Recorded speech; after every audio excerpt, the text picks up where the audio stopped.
The Book of Aquarius by Anonymous. Published by Forgotten Books and narrated by Eric Bailey. This audiobook may be copied and distributed freely. No permission is required. Chapter 1. The Book of Aquarius. The purpose of this book is to release one particular secret, which has been kept hidden for the last 12,000 years. The Philosopher's Stone, Elixir of Life, Fountain of Youth, Ambrosia, Soma, Amrita, Nectar of Immortality. These are different names for the same thing. Throughout history, the secret has been used by a very few to extend their lives hundreds of years in perfect health, with access to unlimited wealth, among many other miraculous properties. Some kept the secret because they understood that the time was not right for the secret to be free for all people. But most kept the secret out of their own jealousy, ignorance, egotism, and corruption. The stone's history and the history of the human race up until this day is a strange story full of secret societies, hooded cloaks, and mystical symbols. Such theatrics are childish and shallow. It's pointless to look for the light in the shadows. The Philosopher's Stone operates and is made by entirely natural and scientific means. Truth is always simple, beautiful, and easy to understand. The Philosopher's Stone is real. You can make it at home. The stone makes old people young, heals all forms of sickness and disease, extends your life, turns any metal into gold, and more, as you will learn. This isn't a myth or a metaphor. It's a fact. Don't judge this book before you've read it.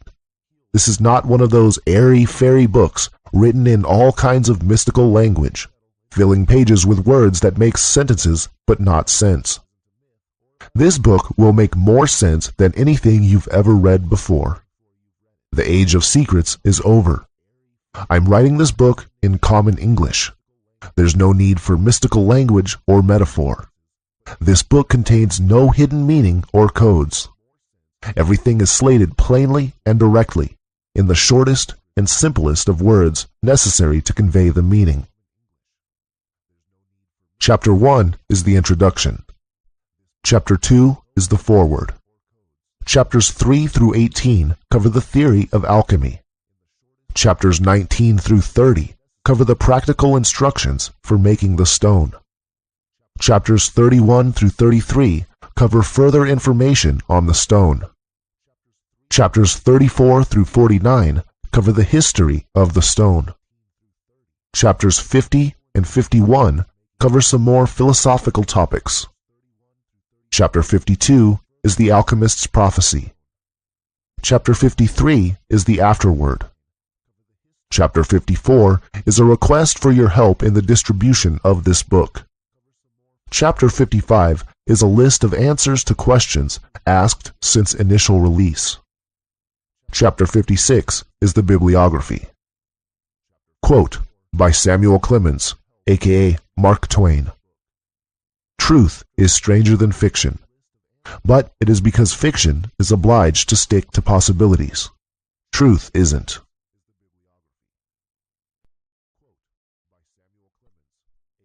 Chapter 2. Foreword. Quote from a dialogue by Alexander von Sugden, 16th to 17th century. I am a friend of Socrates and Plato, but still more so of truth. End quote. Give this book to everyone you know. If you have a website, upload it there. If you have a mailing list, mail it to everyone. If you work in the media, report on or publish this book. Translate it into different languages. Do everything you can to get this book to as many people as possible. You can distribute this book in any way. I am not reserving any copyright. This book is public domain and royalty-free. I advise you to print this book, as computers may not be so reliable in the future. Do you know any secrets? Now is the time to release them. Forget any promises you made or vows you took. This is all corruption. If someone makes you promise to jump off a cliff, it doesn't mean you have to. There is no such thing as government, society, company, organization. These are just vague concepts. They are not real. They don't have feelings. People are real. Your loyalty is to people and to nature. Please do not try to find out who I, the author, am. Please do not help anyone else find out who I am. I am giving this book out freely, at great risk to myself. So please appreciate that and don't put me in danger. If you think you know who I am, don't try to contact me about it or ever mention it. Don't talk about me with other people over telephone or email. This book is full of quotes. You can look up the full text of the source of these quotes by searching for any sentence from the quote on Google. Search for it in speech marks. All of the quotes are from sources which are accessible to read for free online. The sources of all the alchemical books I have quoted from are these sites: sacredtext.com, forgottenbooks.org, rexresearch.com, alchemywebsite.com. The latter three sites include alchemical imagery on their sites or in their books, but unfortunately none of them realize the true significance of alchemy.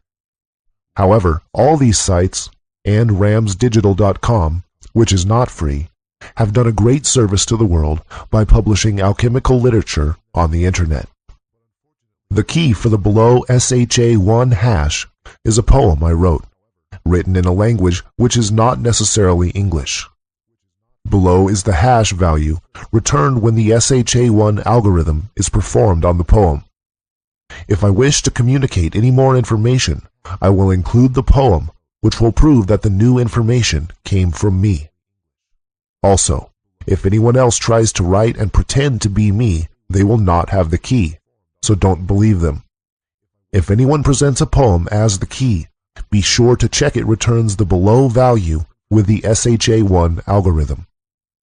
80 F0 FF3 FE 5D1 D64 FA1 ED 327 96B92 AFF 404914 EDC. 1 week after initial release, ForgottenBooks.org offered free hosting for this book. A forum has been set up, so if you wish to ask any questions to me, the author, you can now do so. This book will be regularly updated with the answers to any good questions posed. To access the forum and download the latest version of this book, please visit bookofAquarius.forgottenbooks.org. Chapter 3. What is Alchemy? Quote from a magnificent and select tract on philosophical water by Anonymous, 13th to 17th century. Nature enjoys its nature. Nature contains nature, improves nature, reduces nature. Nature is superior to nature. End of quote. Alchemy is the art of imitating and accelerating nature. It is a natural art and science. In alchemy, we do not really make anything. All we do is provide a condition for nature to do what nature does. So, the Philosopher's Stone is not really made by the alchemist. It is made by nature. The alchemist only provides the conditions so that nature can operate effectively and without being disturbed. Quote from The New Chemical Light by Michael Sindavogius, 17th century. Many sages, scholars, and learned men have in all ages, and according to Hermes, even so early as the days before the flood, written much concerning the preparation of the Philosopher's Stone. And if their books could be understood without a knowledge of the living processes of nature, one might almost say that they are calculated to supersede the study of the real world around us. But though they never departed from the simple ways of nature, they have something to teach us, which we, in these more sophisticated times, still need to learn, because we have applied ourselves to what are regarded as the more advanced branches of knowledge, and despise the study of so simple a thing as natural generation. Hence we pay more heed to impossible things than to those objects which are broadly exhibited before our very eyes. We excel more in subtle speculations than in a sober study of nature, and of the meaning of the sages. It is one of the most remarkable features of human nature that we neglect those things which seem familiar, and are eager for new and strange information. The workman who has attained the highest degree of excellence in his art neglects it, and applies himself to something else, or else abuses his knowledge. Our longing for an increase of knowledge urges us ever onward towards some final goal, in which we imagine that we shall find full rest and satisfaction. Nature, then, is one true, simple, self-contained, created by God, and informed with a certain universal spirit. Its end and origin are God. Its unity is also found in God, because God made all things. Nature is the one source of all things, nor is anything in the world outside nature or contrary to nature. If art would produce any solid and permanent effect, it must follow in the footsteps of nature, and be guided by her methods. It must trust itself to the guidance of nature as far as nature will lead, and go beyond her by still adhering to her rules. Now, in our art, you should closely imitate these natural processes. There should be the central heat, the change of the water into air, the driving upward of the air, its diffusion through the pores of the earth, its reappearance as condensed but volatilized water.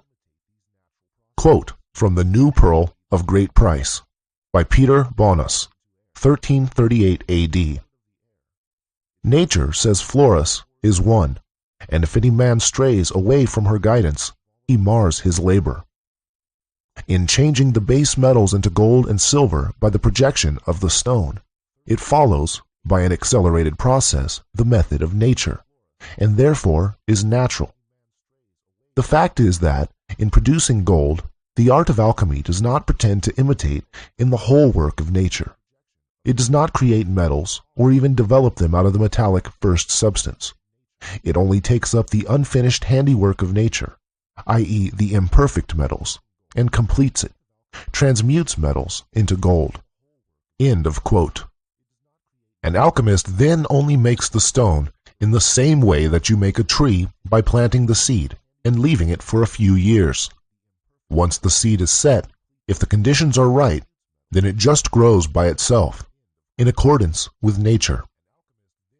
Quote from The Chemist's Key by Henry Nollius, 1617 A.D. For as men, corn and herbs are, every one of them, generated and born out of their own specific seed, so or in the same manner is the true medicine of the ancients, than which there cannot be a better, generated and prepared out of the most perfect bodies and essence.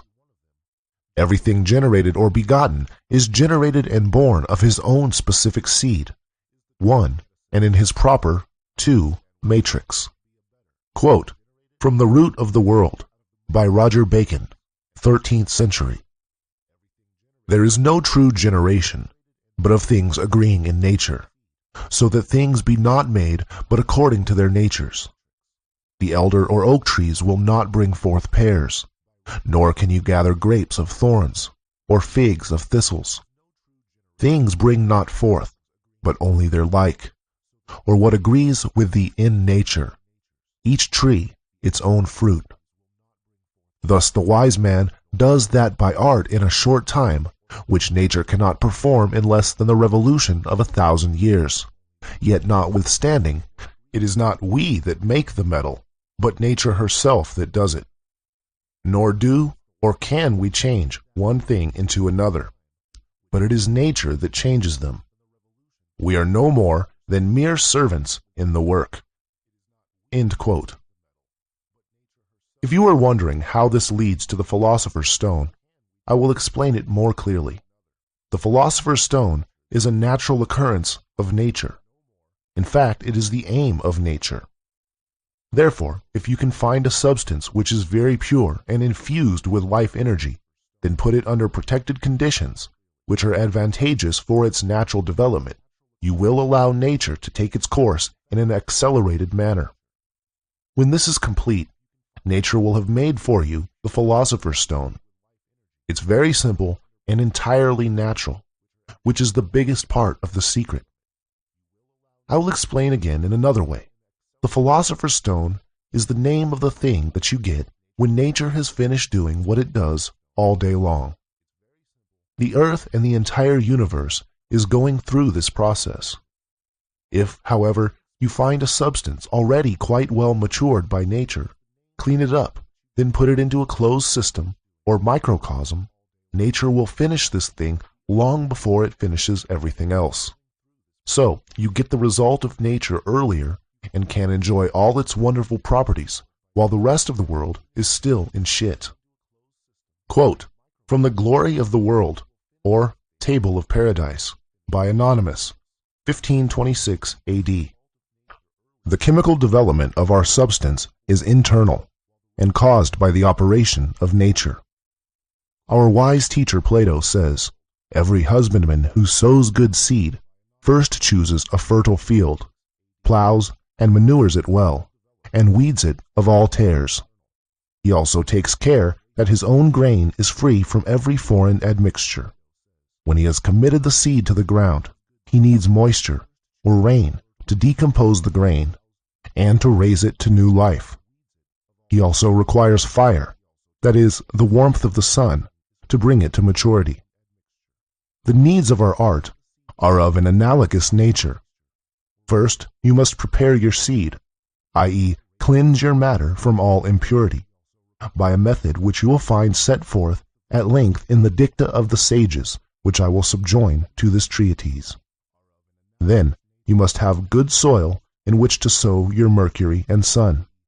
This earth must first be weeded of all foreign elements, if it is to yield a good crop. Quote, Man, the best and most perfect of God's creatures, by Benedictus Figulus, 1607 AD. For of this composition, combining as it does the virtues of all things, there may truly be said that in one drop the whole world is present. Quote, Book of the Chemical Art, by Marsilius Ficinus, 15th century. Besides, the science of the stone is so sublime and magnificent that therein almost all nature and the whole universe of beings is beheld, as in a certain clear-looking glass. For it is like a lesser world.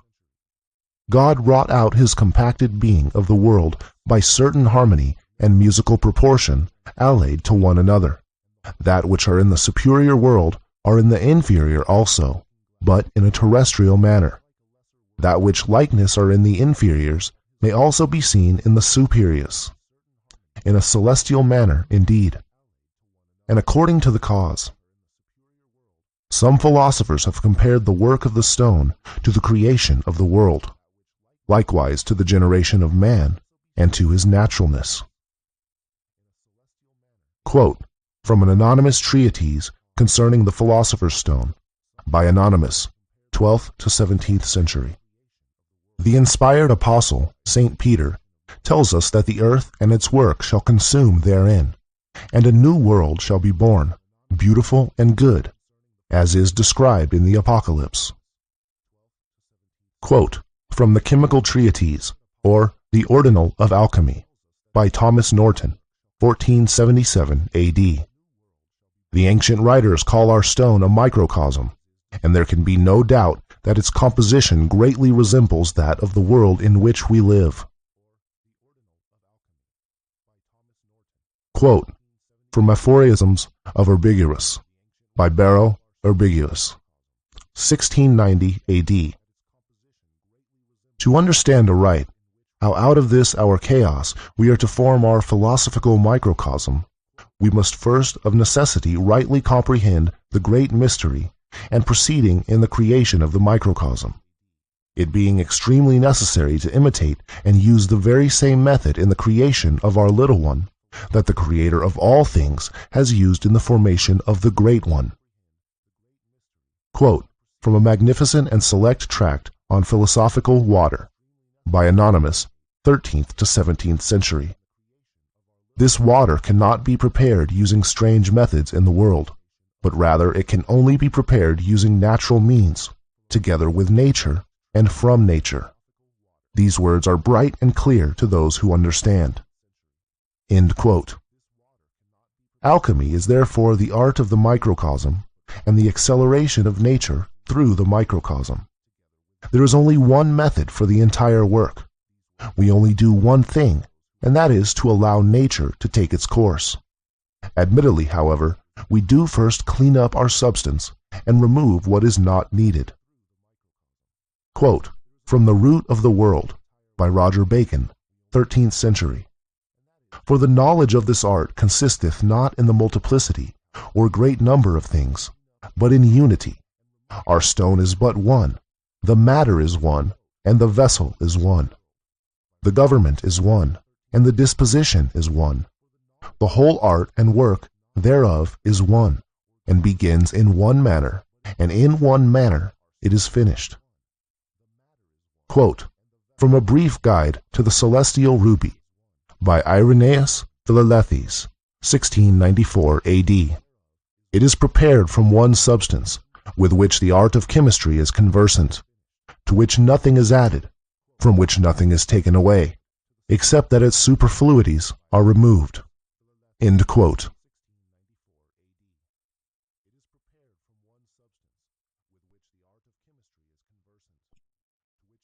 Chapter 4. How does it work?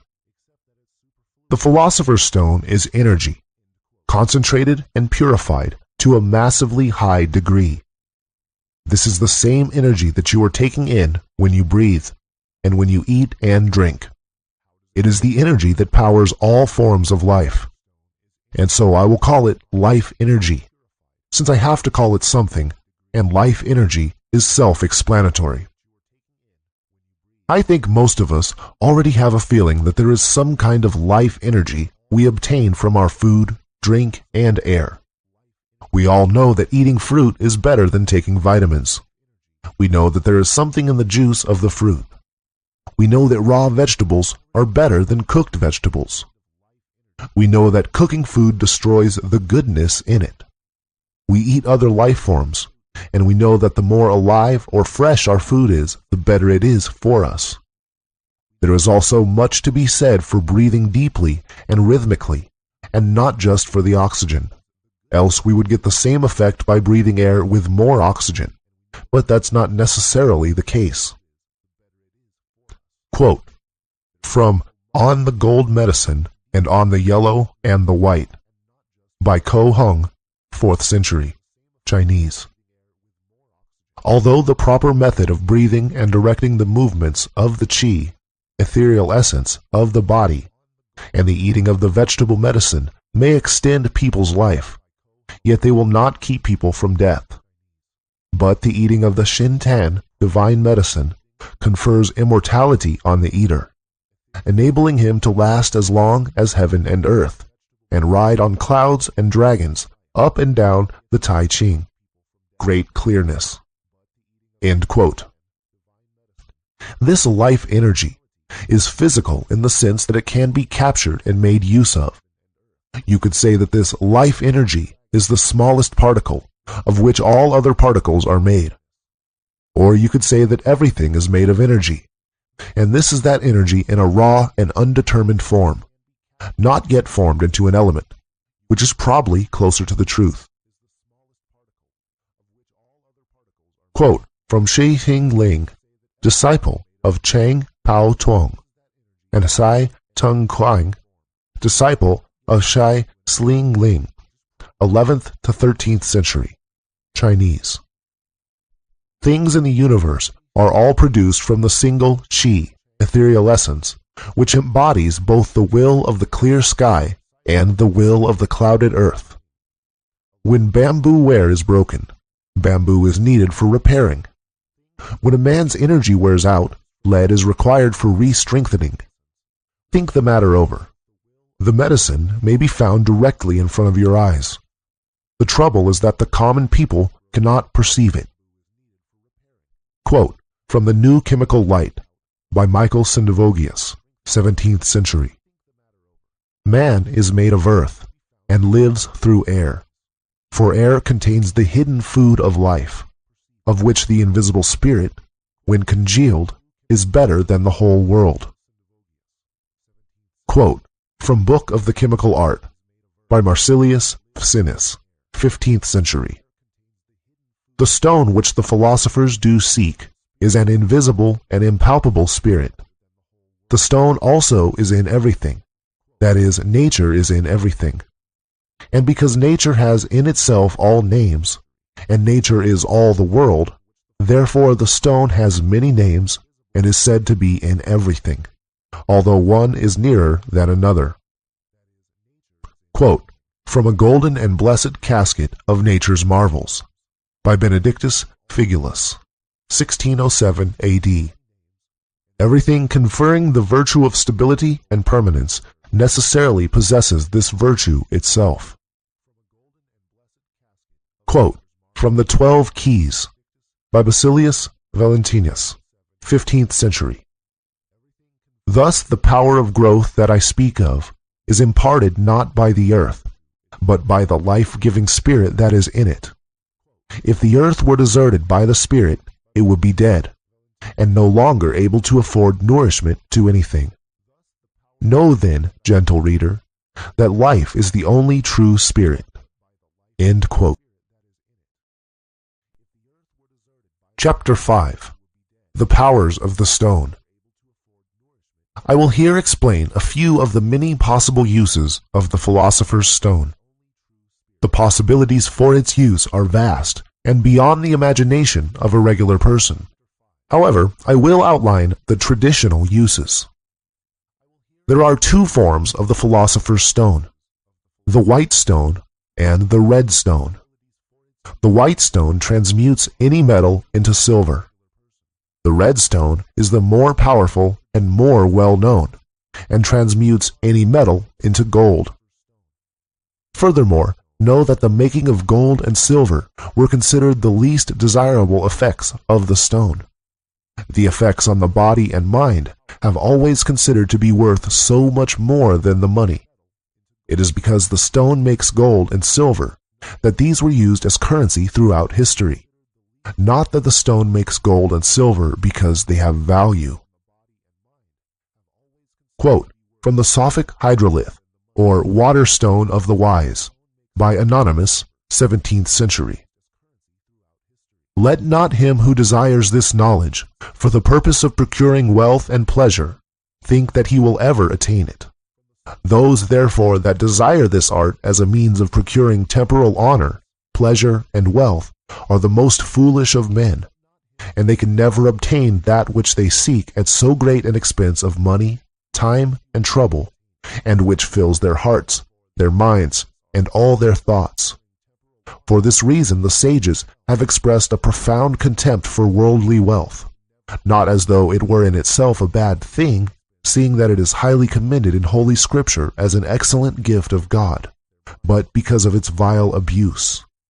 They despised it because it seemed to hinder man from following the good and the truth, and to introduce a mischievous confusion into their conceptions of right and wrong.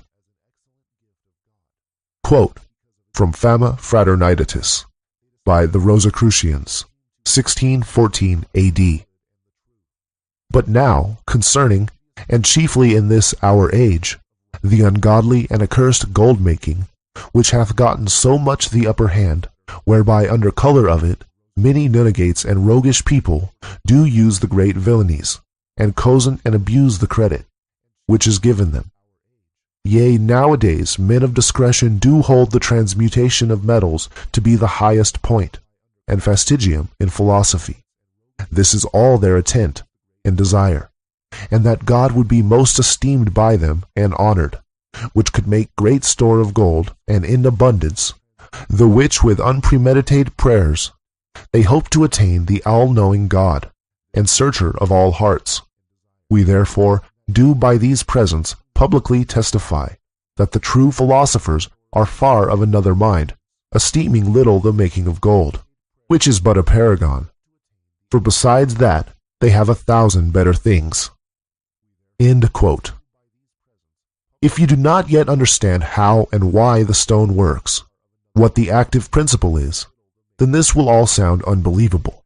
But once you understand that the stone is simply a concentrated and highly developed form of energy, which is the true nourishment of all things that grow, animals, plants, minerals, etc., then you will not only understand how the stone can perform such miracles, but also be able to think up further uses. I will begin with a long quote, which sums up the traditional uses quite well. Then I will continue with a list of uses mentioned in the alchemical literature. Quote, from the Book of the Revelation of Hermes, by Theophrastus Paracelsus, 16th century. In its first state, it appears as an impure earthly body, full of imperfections. It then has an earthly nature, healing all sickness and wounds in the bowels of man, producing good and consuming proud flesh, expelling all stench, and healing generally, inwardly and outwardly. In its second nature, it appears as a watery body, somewhat more beautiful than before, because, although still having its corruptions, its virtue is greater. It is much nearer the truth, and more effective in works. In this form it cures cold and hot fevers, and is a specific against poisons, which it drives from the heart and lungs, healing the same when injured or wounded, purifying the blood, and, taken 3 times a day, is of great comfort in all diseases. But in its third nature, it appears as an aerial body, of an oily nature, almost freed from all imperfections, in which form it does many wondrous works, producing beauty and strength of body, and a small quantity being taken in the food, preventing melancholy and heating of the gall, increasing the quantity of the blood and seed, so that frequent bleeding becomes necessary. It expands the blood vessels, cures withered limbs, restores strength to the sight. In growing persons, removes what is superfluous, and makes good defects in the limbs. In its fourth nature, it appears in a fiery form, not quite freed from all imperfections, still somewhat watery and not dried enough, wherein it has many virtues, making the old young, and reviving those at the point of death. For if to such an one there be given in wine a barleycorn's weight of this fire, so that it reach the stomach, it goes to his heart, renewing him at once, driving away all previous moisture and poison, and restoring the natural heat of the liver. Given in small doses to old people, it removes the diseases of age, giving the old young hearts and bodies. Hence it is called the elixir of life. In its fifth and last nature, it appears in a glorified and illuminated form, without defects, shining like gold and silver, wherein it possesses all previous powers and virtues in a higher and more wondrous degree. Here, its natural works are taken for miracles. When applied to the roots of dead trees, they revive, bringing forth leaves and fruit. A lamp, the oil of which is mingled with this spirit, continues to burn forever without diminution. It converts crystals into the most precious stones of all colors, equal to those from the mines, and does many other incredible wonders, which may not be revealed to the unworthy. For it heals all dead and living bodies without other medicine. End quote. Use 1. A universal medicine for the body. The red stone is much more powerful than the white stone. A single dose can have a large effect, depending on the strength of the stone and whether it be white or red. However, for a lasting effect, the stone should be ingested, eaten daily, else your body and mind will begin deteriorating again. If ingested, it will cure all disease, and in higher concentration will make an old person healthy and fitter than they were even in their youth. If taken suddenly in high concentration, the body will purge itself of everything unnecessary, which may result in going through a shocking transformation over a couple of weeks, with one's skin peeling off, hair and teeth falling out, then growing back in prime condition. Taken regularly in high concentration, it will be unnecessary to eat, drink, or even breathe. Although these may be done in a way, the body will never grow old. You will heal from wounds extremely quickly and be unaffected by heat and cold. Quote, from Man, the Best and Most Perfect of God's Creatures, by Benedictus Figulus, 1607 AD. Prepared as medicine and sweet food, when taken into the mouth, it may immediately penetrate the human frame, greatly holding to itself every fleshly thing, increasing, restoring, and nourishing the incorrupt virtue and spirit of life, digesting the crude and undigested, removing the superfluous, making natural water abound, and augmenting, comforting, and inflaming natural heat or fire. The above will be the duty of the true physician and sane philosopher, for thus will he be able to preserve our body from corruption, to retard old age, retain florid youth in full vigor, and, if possible, to perpetuate it, at least to preserve it from death and destruction. Quote, from The Crowning of Nature, by Anonymous, 16th to 17th century. For a month every day, let there be taken of this blessed powder, the quantity of a grain of mustard seed, in white wine or in any other liquor, early in the morning. It is sudorific or causing sweat, if anything be to be sent forth by the pores. It is laxative, if anything be to be evacuated by stool. It is diuretic, if anything be to be driven forth by the passage of urine. But it is never vomitive, as that is altogether contrary to nature. It not only rectifieth man's body, but also reneweth the whole man, by the use thereof continued for a few weeks. Quote, from an excellent introduction to the art of alchemy, by Peter Bonus, 14th century. Our stone is the golden tree, of whose fruit whosoever eats shall not hunger again. End quote. Use 2. A universal medicine for the mind. The stone will bring one to their very best and sharpest state of mind. You will be able to learn even faster than as a child, and very easily pick up new languages and learn skills naturally without making much effort. Arguably, the best quality of all is that the stone will release one from sadness, depression, and suffering, therefore also making one kind and caring towards others. Quote, from The New Pearl of Great Price, by Peter Bonus, 1338 AD. Our art frees not only the body, but also the soul from the snares of servitude and bondage. It ennobles the rich, and comfort and relieves the poor. Indeed, it may be said to supply every human want, and to provide a remedy for every form of suffering. Quote, from An Open Entrance to the Closed Palace of the King, by an anonymous sage and lover of truth, 1645 A.D. He that has once found this art can have nothing else in all the world to wish for, than that he may be allowed to serve his God in peace and safety.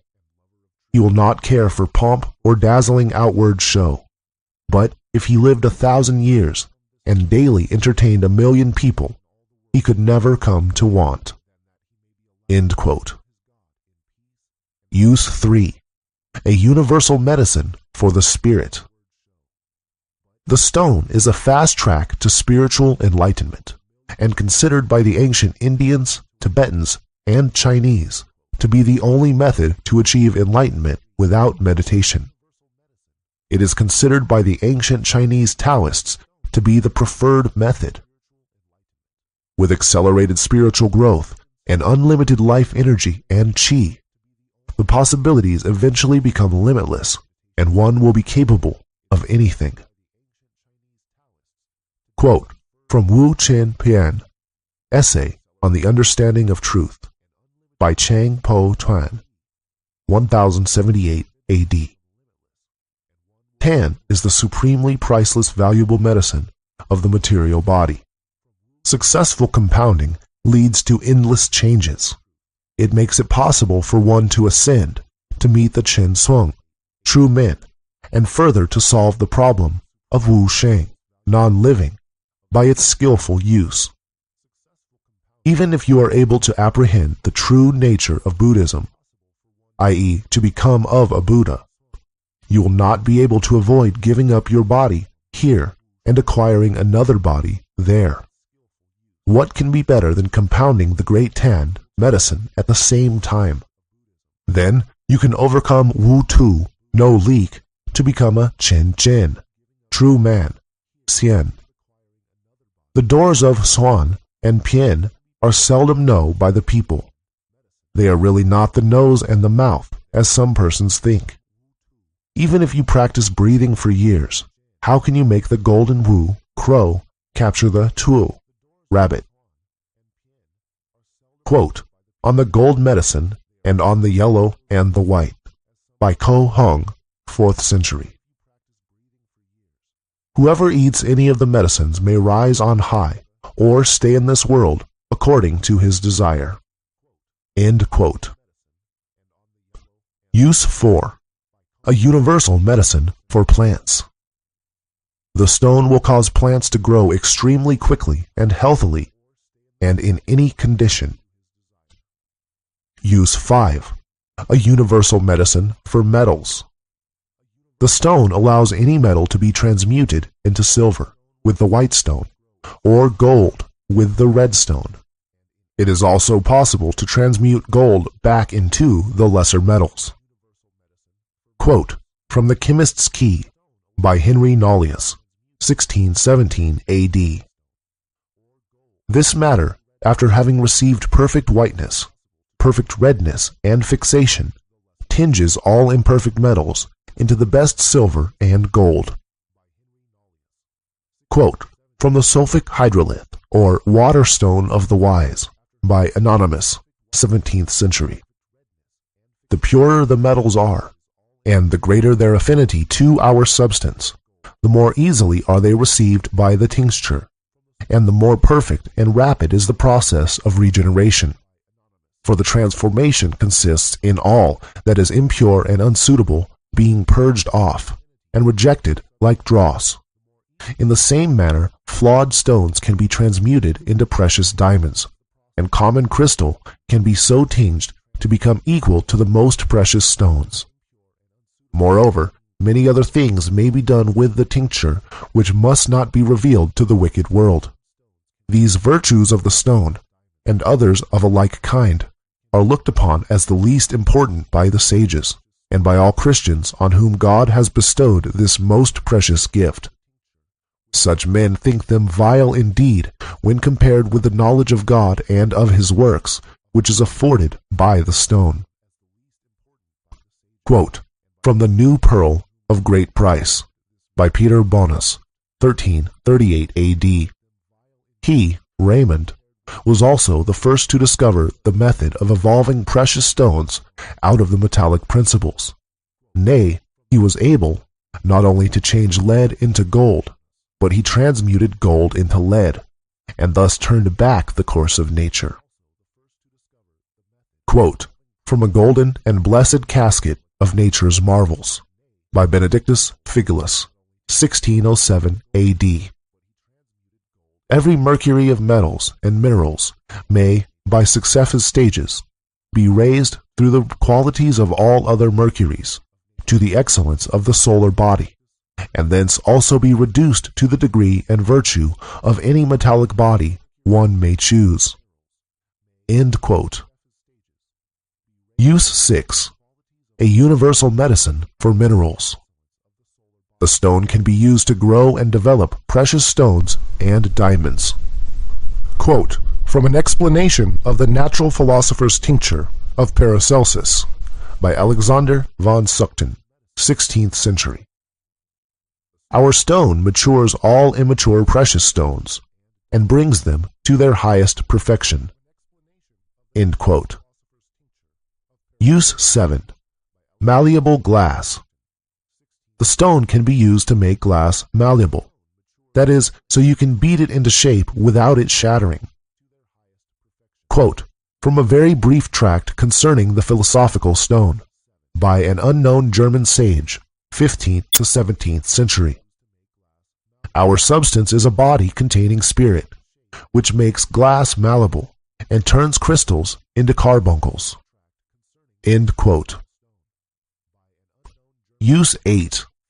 Unlimited energy. Traditionally, lamps can be made with a stone which burn forever, or at least for thousands of years.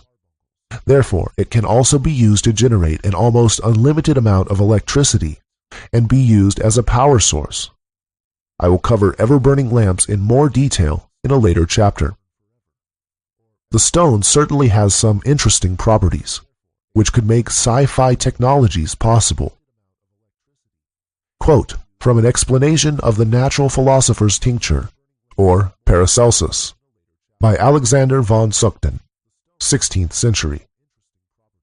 Everlasting fire, of which many alchemists boast, the fire used aforetime by the Jews for their burnt offerings, which burnt continually without becoming extinguished, which also was hidden by the prophet Jeremiah before the first destruction of Jerusalem, and afterwards was discovered by Ezra. End quote. Use 9. Creation of life. The stone can be used to grow humans or animals outside of the womb, or create clones. It is possible to make them giants or dwarf them. It is also possible to create hybrids or new species out of different animals, or even animals and humans. This will be covered in more detail in a later chapter.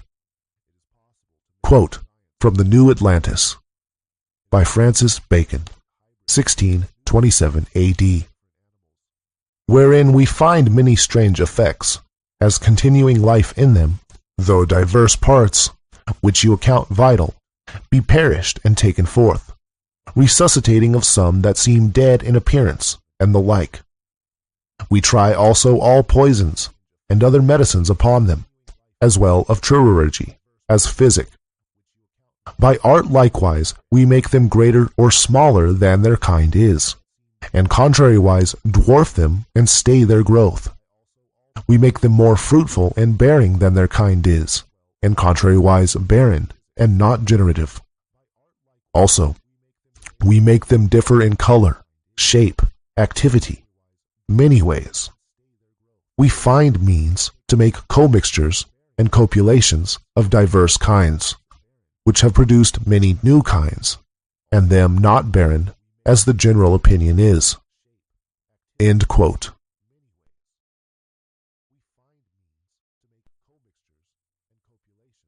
Chapter 6. Disbelief. Quote from a subtle allegory concerning the secrets of alchemy, by Michael Mayer, 1617 AD. Doubt is the first stage of knowledge. End quote. The art of alchemy has been a secret since the beginning of our recorded history, and so there have always been many people who simply don't believe in it. This is of course made worse by the obscure way in which the alchemical books are written, and the fact that the alchemists have wanted to remain hidden, and so never openly revealed themselves or their works to the world. This book is the first exception in probably 12,000 years. Disbelief stems from not understanding, ignorance. Anything which is not true cannot be understood. That is, it does not make sense. All true things must make sense. All true things must be in accordance with what we know about nature and the universe. That is to say, that they are natural. Nothing true can be unnatural, because nature is everything, and so nothing is outside of nature. Things that cannot be understood do not exist. They are lies, and therefore against nature. All things that exist are in accordance with nature, so all things that are true are in accordance with nature. The art of alchemy is only the imitation and acceleration of nature, so it is not possible to say that alchemy is untrue under this definition. This would be the same thing as saying that nature is untrue. So the definition of alchemy is self-supporting, as it only claims something based on what we already know to be true. Alchemy is the imitation and acceleration of nature. We know that nature is true, so alchemy must also be true. The only argument here is if you don't believe that alchemy is an imitation and acceleration of nature. But now you have this book, so you cannot complain that no one explained this to you. Any truth must be in accordance with nature, understandable, logical, and it must make sense. If you believe something that does not fit this category, then your belief is only ignorance. All true things are understandable. You may still object to the concept that nature, i.e. alchemy, can produce a stone capable of the powers described in the previous chapter. The explanation of why this is the case is so simple that it is difficult to explain, as it is obvious, and who can explain something to someone who fails to see what is directly in front of their eyes on a daily basis? It is nature that is the force which operates on this universe. It created us. We are here. We are alive. Nature already created all the gold in the world. How can one accept the ability of nature to create life and then dismiss the ability to prolong it? How can one accept the ability of nature to make gold and then dismiss this in the same sentence? We know that nature creates life. We know that nature creates gold. Alchemy is the imitation and acceleration of nature, so these things can be achieved with the art of alchemy. To summarize, if nature can give life, we can give life. If nature can make gold, we can make gold. Nature does it every day, so who are you to say it is impossible when it is before your very eyes? There are people who can read this book and not understand it, but the reason for this is not that what is written here is too complicated for these people, but that it is too simple for these people. The disbelievers are so inflated with their own egotistic vanity that they are unable to see truth, even when it walks right up to them and slaps them across the face. These are the same people who walk around claiming to understand quantum theory, string theory, etc., even when the inventors of those theories claimed not to fully understand it themselves. They are models, not truths. The only argument against alchemy is therefore ignorance. But whatever you believe, it doesn't change the truth. Quote from The New Pearl of Great Price by Peter Bonas, 1338 AD. Both among ancients and moderns, the question whether alchemy be a real art or a mere imposture has exercised many heads and pens. In the case of a science which is familiarly known to a great body of learned men, the mere fact that they all believe in it supersedes the necessity of proof. But this rule does not apply to the art of alchemy, whose pretensions, therefore, need to be carefully and jealously sifted. The arguments which make against the justice of those claims must be fairly stated, and it will be for the professors of the art to turn back the edge of all adverse reasoning. Every ordinary art, as we learn in the second book of the Physics, is either dispositive of substance or productive of form, or it teaches the use of something. Our art, however, does not belong to any one of these categories. It may be described indeed as both dispositive and productive, but it does not teach the use of anything. It truly instructs us how to know the one substance exclusively designed by nature for a certain purpose, and it also acquaints us with the natural method of treating and manipulating this substance. a knowledge which may be either practically or speculatively present in the mind of the master. There are other crafts which are not artificial, but natural, such as the arts of medicine, of horticulture, and glass blowing. They are arts insofar as they require an operator, but they are natural insofar as they are based upon facts of nature. Such is the art of alchemy. Some arts systemize the creations of the human mind, as, for instance, those of grammar, logic, and rhetoric. But alchemy does not belong to this class. Yet alchemy resembles other arts in the following respect: that its practice must be preceded by theory and investigation, for before we can know how to do a thing, we must understand all the conditions and circumstances under which it is produced. If we rightly apprehend the cause or causes of a thing, for there often is a multiplicity or complication of causes, we also know how to produce that thing. But it must further be considered that no one can claim to be heard in regard to the truth or falsity of this art who does not clearly understand the matter at issue, and we may lay it down as a rule that those who set up as judges of this question without a clear insight into the conditions of the controversy should be regarded as persons who are talking wildly and at random. Aristotle, in the Dialectics, says that every master has a right to speak authoritatively with reference to his own art. According to this rule, it is the sages, and the sages only, that ought to be consulted with reference to the truth of alchemy. No man in his senses would deny the truth of alchemy for the very insufficient reason that he himself is ignorant of it. Such a person would be content with the authority of weighty names like Hermes, Hippocrates, and numerous others. There are many reasons why the master conceal this art, but if anyone denies its existence on the ground that he is ignorant of it, he is like someone who has been shut up all his life in a certain house, and therefore denies that the world exists beyond the four walls of his habitation. There is not really any need to advance any arguments to establish the actuality of our art, for the art itself is the best proof of its own existence, and being securely lodged in the stronghold of knowledge, we might safely despise the contradiction of the ignorant. In all operative sciences, as Aristotle sets forth, the truth of a proposition ought to be sown, not by logical argument, but by ocular demonstration. The appeal should not be to the intellect, but to the senses. For particulars belong to the domain of sense, while universals belong to the domain of reason. If we are unable to convey to anyone on ocular proof of our art, this fact must not be regarded as casting a slur on our veracity.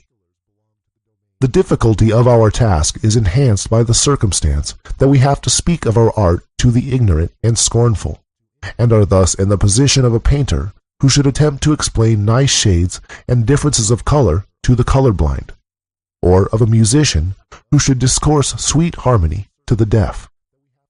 Every one, says Aristotle, is able to form a correct opinion only of those things which are familiarly and accurately known to him.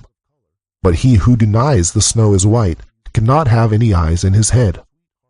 How can anyone discover the truth in regard to any science if he lacks the sense to distinguish the special province of matter, or the material relations with which that science deals?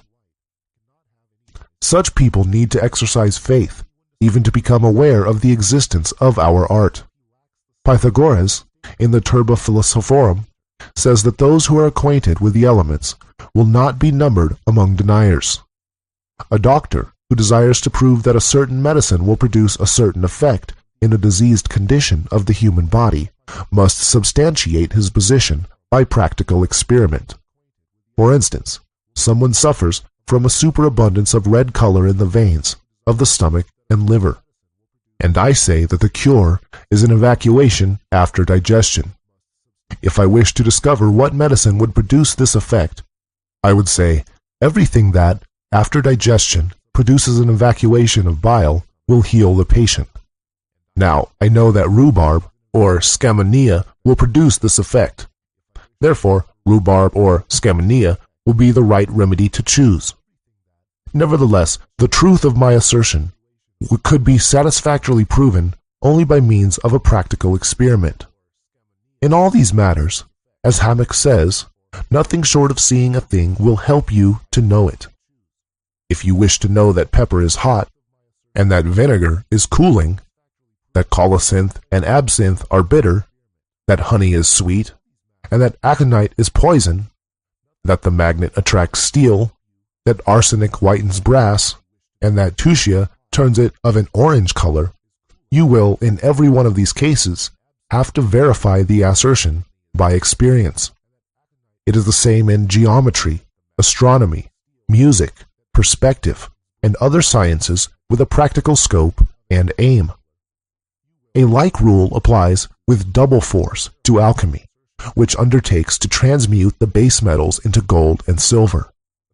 Whatsoever has the power to transmute imperfect and complete metals has the power to make gold and silver. Now, this quality is possessed by the stone which the philosophers make known to us. It is plain that there are but two perfect metals, namely gold and silver, just as there are but two perfect luminaries, namely sun and moon. The other metals are imperfect and incomplete, and whosoever educes them to perfection, the same also converts them into gold and silver. The truth and justice of this claim, like all other propositions of a practical nature, has to be demonstrated by a practical experiment, and in no other way can it be satisfactorily shown. But such a practical demonstration would, on the other hand, once for all, put an end to the controversy, and convincingly demonstrate to every well-regulated mind the truth of the art by which it is accomplished. Find our art, says Galen, and you will have proved its reality, which is performed not by the first principles of the art, but by its operations.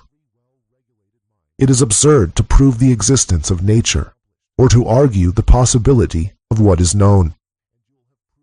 Those who are ignorant of any science are like the spectators who can distinguish neither the persons nor their gestures on the stage. A blind man might as well discourse about colors and criticize the merits of a picture. A deaf man might as well set up as a judge of some musical composition as an uninformed person presume to deliver judgment on the claims of the art of alchemy.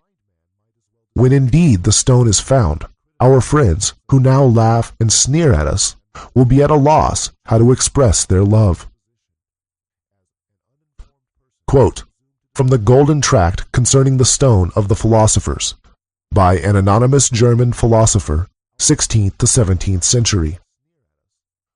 To some foolish and shallow persons, I have several times expounded this art in the simplest manner, and even word for word, but they despised it only, and would not believe me. Quote from the Glory of the World, or Table of Paradise, by Anonymous, 1526 A.D.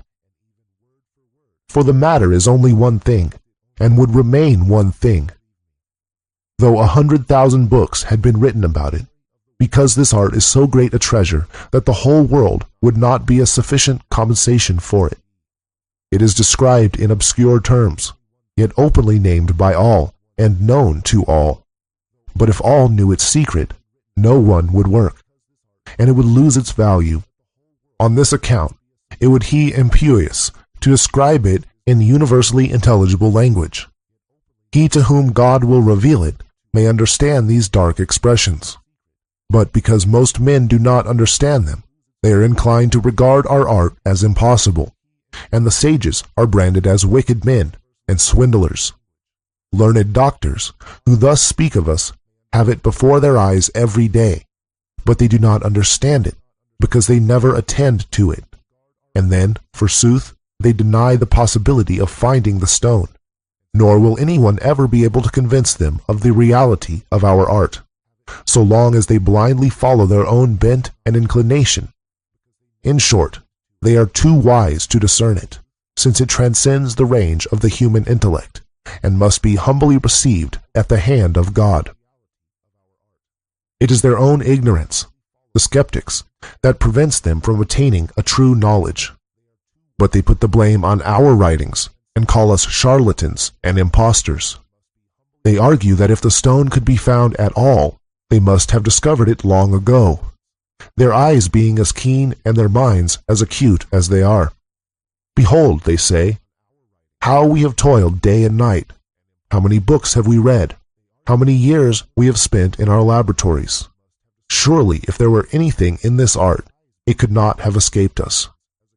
By speaking thus, they only exhibit their own presumption and folly. They themselves have no eyes, and they make that an argument for blaspheming our high and holy art. Hermes is right in saying that our art is true, and has been rightly handed down by the sages. All doubts concerning it have arisen through false interpretation of the mystic language of the philosophers. But, since they are loth to confess their own ignorance, their readers prefer to say that the words of the sages are imposture and falsehood. The fault really lies with the ignorant reader, who does not understand the style of the philosophers. If, in the interpretation of our books, they would suffer themselves to be guided by the teaching of nature, rather than by their own foolish notions, they would not miss the mark so hopelessly. Quote, from an open entrance to the closed palace of the king, by an anonymous sage and lover of truth, 1645 A.D. I, being an anonymous adept, a lover of learning, and a philosopher, have decreed to write this little treatise of medicinal, chemical, and physical arcana in the year 1645 after the birth of Christ, and in the 23rd year of my age, to assist in conducting my straying brethren out of the labyrinth of error, and with the further object of making myself known to other sages, holding aloft a torch which may be visible far and wide to those who are groping in the darkness of ignorance. The contents of this book are not fables, but real experiments which I have seen, touched, and handled, as an adept will easily conclude from these lines. I have written more plainly about this art than any of my predecessors. Sometimes I have found myself on the very verge of breaking my vow, and once or twice had to lay down my pen for a season. But I could not resist the inward prompting of God, which impelled me to persevere in the most loving course, who alone knows the heart, and to whom only be glory forever. Hence I undoubtedly gather that in this last age of the world, many will become blessed by this arcanum, through what I have thus faithfully written, for I have not willingly left anything doubtful to the young beginner. I know many who with me do enjoy this secret, and am persuaded that many more will also rejoice in its possession. Let the holy will of God perform what it pleases, though I confess myself an unworthy instrument through whom such great things should be effected. Quote, from the Metamorphosis of Metals, by Irenaeus Philalethes, 1694 A.D. Among those who devote themselves to the transmutation of metals, however, there can be no such thing as a mediocrity of attainment. A man who studies this art must have either everything or nothing. An alchemist who knows only half of his craft reaps nothing but disappointment and waste of time and money. Moreover, he lays himself open to the mockery of those who despise our art. Those, indeed, who succeed in reaching the goal of the magistracy have not only infinite riches, but the means of continued life and health. Hence it is the most popular of all human pursuits. Anyone who has read a few receipts claims the title of a sage, and conceives the most extravagant hopes, and, in order to give themselves the appearance of a very wise man indeed, such persons immediately set themselves to construct furnaces, fill their laboratories with stills and alchemics, and approach the world with a wonderful appearance of profundity. They adopt an obscure jargon, speak of the first matter of the metals, and discuss with a learned air the rotation of the elements, and the marriage of the Gabridius with Bega. In the meantime, however, they do not succeed in bringing about any metamorphosis of the metals, except that of their gold and silver into copper and bronze. When captious despisers of our art see this, they draw from such constant failures the conclusion that our art is a combination of fiction and imposture, whilst those who have ruined themselves by their folly confirm this suspicion by preying on the credulity of others, pretending to have gained some skill by the loss of their money. In this way, the path of the beginner is beset with difficulties and pestilent delusions of every kind, and through the fault of these swindlers, who give themselves such wonderful airs of profundity and learning, our art itself has fallen into utter disrepute, though these persons, of course, know nothing whatever about it. The beginner finds it extremely difficult to distinguish between the false and the true in this vast labyrinth of alchemy. It is possible, indeed, that some dull person may allege in refutation of our reasoning his inability to accomplish those chemical transformations on which it is based. But such operators would be vindicating too great an honor for their ignorance if they claimed to advance it as an argument against the truth of our art. They must not make their own little understandings the standard of measure of the possibilities of nature. At any rate, my word is as good as theirs, and better, since they can never prove a negative. And I do most positively and solemnly assert that I have with my own hands performed every one of the experiments which I have described, and I know many others whose experience has shown these things to be true. How can our opponents hope to prevail against eyewitnesses by bare negation? Study nature, read the books of genuine sages, who are neither impostors nor jealous churls, and study them day and night. Let him not be too eager to carry out every idea practically before he has thoroughly tested it, and found it to be in harmony, not only with the teaching of all the sages, but also of nature herself. Not until then let him gird himself for the practical part of the work, and let him constantly modify his operations until he sees the signs which are described by the sages. Nor let him despair, though he take many false steps, for the greatest philosophers have learned most by their mistakes. Quote, from A Brief Guide to the Celestial Ruby, by Irenaeus Philalethes, 1694 A.D. But why is it called a stone, though it is not a stone? And how is it to be found? The sages describe it as being a stone, and not a stone.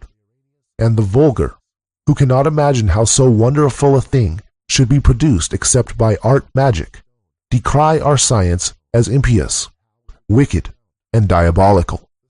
Some silly persons clamor for an act making the profession or practice of this art punishable by statute law. Now, one can hardly be angry with the illiterate and ignorant persons who raise this cry, but when it is taken up by men of exalted station and profound learning, one hardly knows what to say. These men I also reckon among the rude multitude, because they are deplorably ignorant of everything pertaining to our art, and yet forgetful of their dignity. They join in the hue and cry against it, like so many cowardly village curs. It is neither religious nor wise to judge that of which you know nothing, and yet that is exactly what these people do, who claim to be both Christians and scholars. Quote from A Subtle Allegory Concerning the Secrets of Alchemy, by Michael Mayer, 1617 A.D. After spending the best part of my life in the study of the liberal arts and sciences, and in the company of wise men and judicious scholars, I was compelled, as a result of my observation of mankind, to arrive at the melancholy conclusion that the hearts of most persons are set either on ambitious and vainglorious projects, on sensual pleasures, or on the accumulation of wealth by all and any means, and that few care either for God or for virtue. At first I did not quite know whether to become a disciple of the laughing or of the weeping philosopher, or whether to join in the exclamation of the wise Prince of Israel, "All things are vanity." But at length the Bible and experience taught me to take refuge in the study of the hidden secrets of nature, whether pursued at home by means of books, or abroad in the great volume of the world. Now, the more I drank of the mighty fount of knowledge, the more painfully my thirst, like that of Tantalus, seemed to increase. I had heard that there was a bird called Phoenix, and only one of its kind in the whole world, whose feathers and flesh constitute the great and glorious medicine for all passion, pain, and sorrow, which also Helena, after her return from Troy, had presented in the form of a draught to Telemachus, who thereupon had forgotten all his sorrows and troubles. This bird I could not indeed hope to obtain entire, but I was seized with an irresistible longing to become possessed of at least one of its smallest feathers. And for this unspeakable privilege, I was prepared to spend all my substance, to travel far and wide, and to endure every hardship. There was, of course, much to discourage me. Some people denied the very existence of this bird. Others laughed at my faith in its wonder-working properties. But most of those whom I met laughed at my quest, and said that, like Narcissus, I had fallen in love with the shadow of my own mind, the echo of my vain and ambitious thoughts, which had no substantial existence apart from my own folly. The words of the alchemists, said they, are like clouds. They may mean and represent anything according to the fancy of him who hears them. And even if there were such a medicine, human life is too brief for the search. All that makes life worth living will have to be neglected and thrust aside while you are engaged in hunting after it. If we can pick up a knowledge of this secret casually, and whilst devoting ourselves to other pursuits, well, but if not, we can very ill spare the time for a closer search. These objections, at least the latter half of them, I met as follows. The quest of this medicine demands the whole powers of a man's body and mind. He who engages in it only casually cannot hope to penetrate even the outward rind of knowledge. The object of our search is a profound secret, and a man who is not prepared to give himself wholly to this inquiry had much better abstain from it altogether. Quote, from The New Chemical Light by Michael Sindavogius, 17th century. I have, in the course of my life, met with a good many who fancied that they had a perfect understanding of the writings of the sages. But their subtle style of interpretation was in glaring contrast with the simplicity of nature, and they laughed at what they were pleased to call the rustic crudeness of my remarks. I have also frequently attempted to explain our art to others by word of mouth, but though they called themselves sages, they would not believe that there is such water in our sea, and attributed my remarks to temporary insanity. Quote, from the Book of the Chemical Art by Marsilius Ficinus, 15th century. And because the philosophers had so obscurely set forth this science in strange involvings of words and shadows of figures, the stone of the philosophers was doubted by a very many men. Tell me by the immortal God, what is more unjust for men to hate what they are ignorant of? And then if the thing do deserve hatred, what is of all things more shallow? What more abject? Or what greater madness and potage is there than to condemn that science in which you have concerned yourself just nothing at? Who hast never learned either nature or the majesty of nature, or the property or the occult operations of metals? The chancellor also babbles and croaks, and the pettifoggers of the law, the greatest haters of philosophy, who with the hammer of a venal tongue coin themselves money out of the tears of the miserable, who, shipping over the most sacred of laws, have by the intricacies of their expositions persecuted all the world with their frauds. But why do I go after jeers and satyrs? Let these crabbed fellows and their followers remain perpetually in their opinion, who know nothing. Which is honest, which is pleasant, which is delightful, which lastly is anything elevated above a vulgar doctrine, and who have attained at nothing glorious and famous, but perhaps at some plebeian business from the black sons of Cadamus. But to which purpose are these? I have made the choice of this stone of the philosophers familiar to me, and I very often call it the only Minerva, and the greatest pearl of all occult philosophy, or of magic, not indeed of the superstitious, but of the natural. Yet it seems in the opinion of the unlearned to degenerate far from a better study, which is decreed and ordained by the divine will.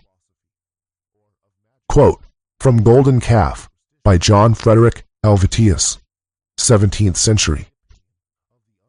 Permit me to transcribe a passage from the works of Helmontius, Arbor Vitae, folio 630. I cannot but believe that there is such a thing as a gold and silver making stone.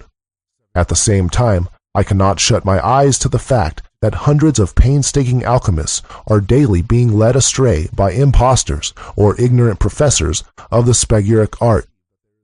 For this reason, I shall not be astonished if, immediately upon perusing my book, multitudes of these deluded victims start up and contradict the assertion which I have made in regard to the truth of this art. One of these gentry denounces alchemy as a work of the devil. Another describes it as sheer nonsense and humbug. A third admits the possibility of transmuting metals into gold, but maintains that the whole process costs more money than it's worth. But I do not wonder at these opinions. It is a hackneyed straying of human nature that we gape at these things whose purpose we do not understand, but we investigate things pleasurable to know. The sages should therefore remember the words of Seneca, De Moribus. You are not yet blessed if the multitude does not laugh at you, but I do not care whether they believe or contradict my teaching about the transmutation of metals. I rest calmly satisfied in the knowledge that I have seen it with my own eyes, and performed it with my own hands. Even in our degenerate age, these wonders are still possible. Even now the medicine is prepared, which is worth 20 tons of gold, nay, more, for it has virtue to bestow that which all the gold of the world cannot buy, viz. Health. Blessed is that physician who knows our soothing medicinal potion of mercury, the great panacea of death and disease. But God does not reveal this glorious knowledge to all men indiscriminately, and some men are so obtuse, with a judicial blindness, that they wonder at the activity of the simplest forces of nature, as, for instance, the attractive power with which the magnet exercises upon the steel. But, whether they believe it or not, there is a corresponding magnetic force in gold which attracts mercury, in silver which attracts copper, and so with all other metals, minerals, stones, herbs, plants, etc. We must not be surprised at this persistent opposition to truth. The light of the sun pains the eyes of owls. Belief or unbelief could not make any difference to the truth of our art, just as a magnet would go on attracting steel and rendering it magnetic by such contact, even if you did not credit it. Quote from On the Gold Medicine and on the Yellow and the White by Ko Hung, 4th century, Chinese. Of the numerous things in the world, the art and the Tao are the most difficult to comprehend. How then can people of ordinary endowment pass the judgment that there cannot possibly be a way to immortality? If one harbors doubts about the Tao merely because of popular disbelief, then he is assuming the mass to be wise people. How numerous then will the wise ones in this world be? Furthermore, those who understand the Tao and work for its attainment, are they not the most stupid, even more stupid than the common people? Many fear to attempt to seek for immortality, lest they should fail and expose themselves to ridicule, as victims of folly and deception. But, supposing that the common people are not infallible, and that their idea about the Tao is one mistake that they make among 10,000 sound judgments, will not those who have laughed be laughed at by the ones who succeed despite discouragement and ridicule? Even the sun and moon cannot shine on everything. How can the people's mind be so omniscient as to be entirely trustworthy? Quote from On the Philosopher's Stone by Anonymous, 12th to 17th century. because many have written of the Philosopher's Stone without any knowledge of the art, and the few books extant written by our learned predecessors and true masters hereupon are either lost or concealed in the collections of such, however despised, as are lovers and seekers of natural secrets. We have taken a resolution to communicate our knowledge in this matter, to the intent that those who are convinced the philosophical work is no fiction, but grounded in the possibility of nature, may be faithfully directed in their studies, and have an undoubted criterion to distinguish between such authors as are genuine sons of science and those who are spurious, as written by hearsay only. So bewildered is human ingenuity when it leaves the beaten track of truth and nature to entangle itself in a multiplicity of fine-spun inventions. The searcher of nature will rejoice greatly in this discovery, as grounded in reason and sound philosophy, but to fools it would be in vain, should even wisdom herself cry out in the streets. Wherefore, leaving such persons to hug themselves in their own imaginary importance, we shall go on. Chapter 7. Interpretations. Quote, from a golden and blessed casket of nature's marvels, by Benedictus Figulus, 1607 A.D. Art has no haters but the ignorant. End quote. The alchemical writings are obscure and often misinterpreted. Since the writings are so obscure, it's a perfect discipline for someone who wants to look more important than they are to pretend to understand. As long as no one else understands it either, then they can safely go on misleading people and pretending to be important and mystical. I want to make it clear that there is only one correct interpretation. I will discuss some common alternative interpretations and misunderstandings in this chapter. The modern popular opinion is that alchemy is a spiritual discipline. This idea arose in the 19th and early 20th centuries, along with the Theosophical movement and occult revival. The reason for its popularity was simply because it was a way for people who don't understand the obscure terms to pretend that they do understand them. These people proceeded to write books themselves on spiritual alchemy, which are mere folly. Quote, from On the Edge of the Future, by Jeffrey John Kripal and Glenn W. Schuck, 2005. The spiritual interpretation of alchemy that was made famous by Jung in fact reflects religious convictions typical of 19th century occultism and is not supported by the antique and medieval alchemical sources. End quote. Spiritual alchemy only became believable when the Philosopher's Stone was no longer believed in. Prior to the 19th century, no single person ever wrote anything about alchemy being spiritual. This only started when alchemy fell into disrepute. It was clear to many self-styled philosophers in the 19th century that alchemy had been praised and studied by so many great minds throughout history. The only way to explain this was to 1. Either admit that they were not wise enough to work out how to make the stone, or 2. Pretend that they were wise enough by inventing an alternative interpretation. Spiritual alchemy appeared to make sense of the writings of the alchemists, assuming that the Philosopher's Stone is not real, and only if one were to read selectively just a few alchemical books. The way of the spiritual interpreters is to find any word that could sound spiritual, such as spirit, body, living gold, philosophical mercury, etc.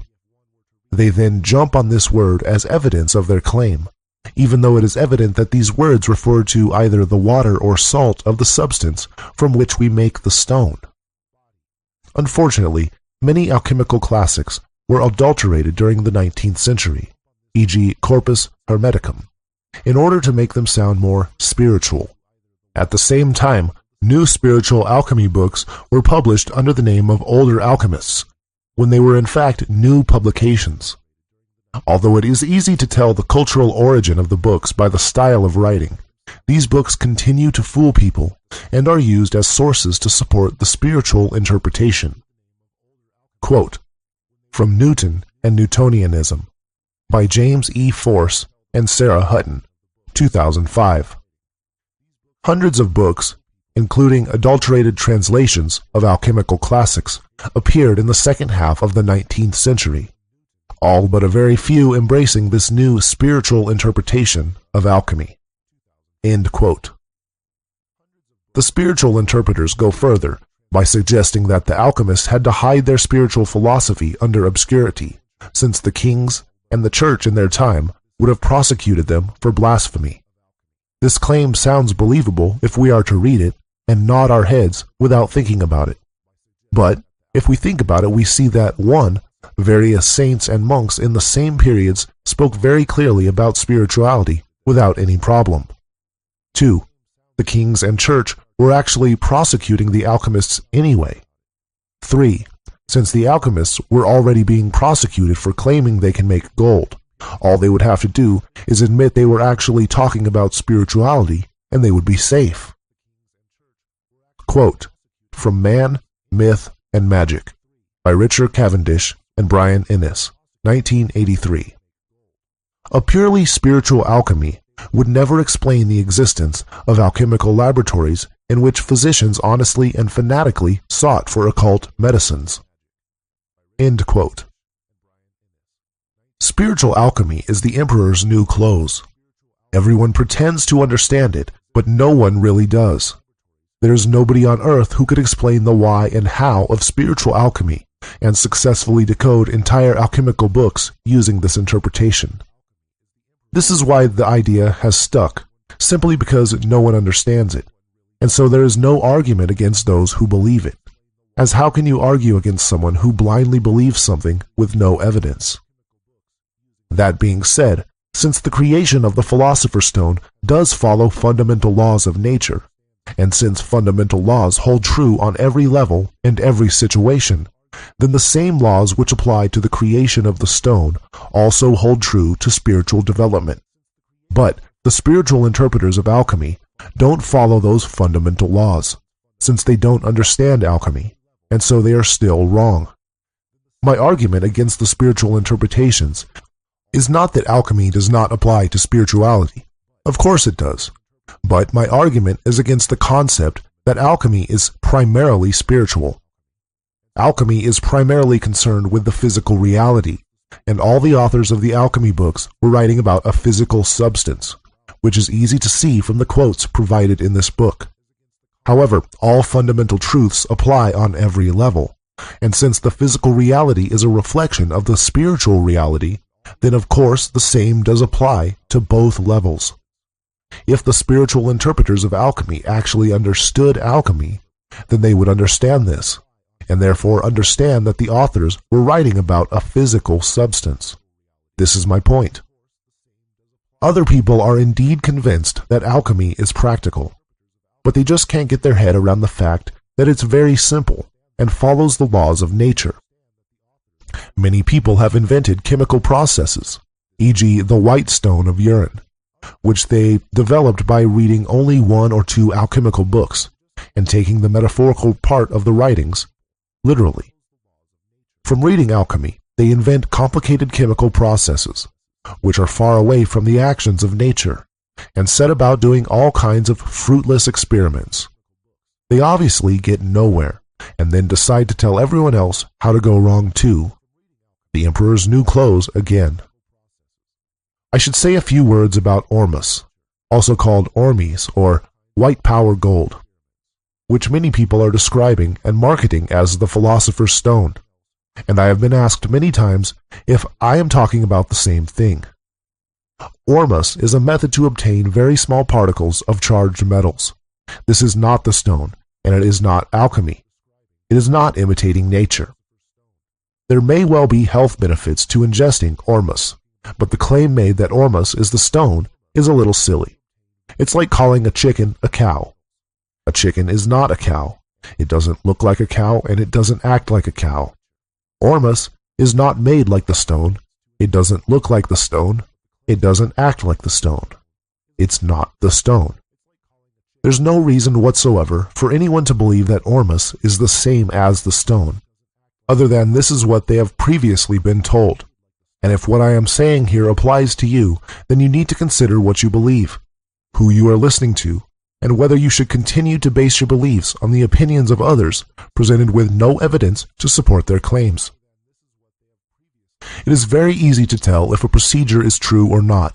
Just ask yourself the following questions. 1. Do I understand how it works? 2. Do I understand why it works? 3. Does it follow the cycles and laws of nature? If the answer is yes to all these questions, then you're on to something. Nature is the grand master of alchemy and the true teacher. So it is nature to whom you must look if you intend to base your beliefs on truths. My words in this book will mean nothing to you unless you can sacrifice a little bit of ego and look to nature to see what is true and what is false. Nature has nothing to learn from us, but we have so much to learn from nature. To accept this enables us to listen to what nature has to say, which is all around us, and nature is never wrong. If the interpretation is wrong, then it won't fit, so you know it's wrong. If one wants to write about spiritual development or chemistry, then this is all fine and dandy, but don't go calling it alchemy. I even came across a modern alchemy book in which the reader is asked not to read the old alchemy books because they're too obscure and will only confuse you. Quote, notwithstanding, the reader is warned against haphazard reading of alchemical books, for this will lead to mental confusion, and finally desperation of ever learning anything. Once started on alchemical research, however, this becomes a great temptation and a bad fault. One tends to read voraciously any alchemical book that comes to hand. This one book, closely studied, is however all that is necessary for practical experiment. End quote. This is impressively ignorant. It looks to me that this author just wants to look cool and mystical, and of course, they know that they got nowhere, but they're happy to deceive others and pretend they're important. I apologize to the author, whose name I won't mention, for writing against you, but I hope you've learned your lesson. Quote, from Wu Chen Pian, Essay on the Understanding of Truth, by Chang Po Tuan, 1078 AD, Chinese. A man who fails to recognize the Hu Xing, 5 elements, and the 4 signs is certainly one who will be befuddled to differentiate cinnabar, mercury, lead, and silver. He has never even heard of the principle of the fire and the season for compounding tan, and he dares to say that he is a great devotee of Taoism. Never considering his mistake, he teaches others in turn, and teaches mistakenly. He ruins the mercury of others by misleading them into an uncharted port. How can one have the heart to do this? End quote. With the correct interpretation, as I present in this book, you will understand 1. What alchemy is, 2. Why it works, and 3. How it works.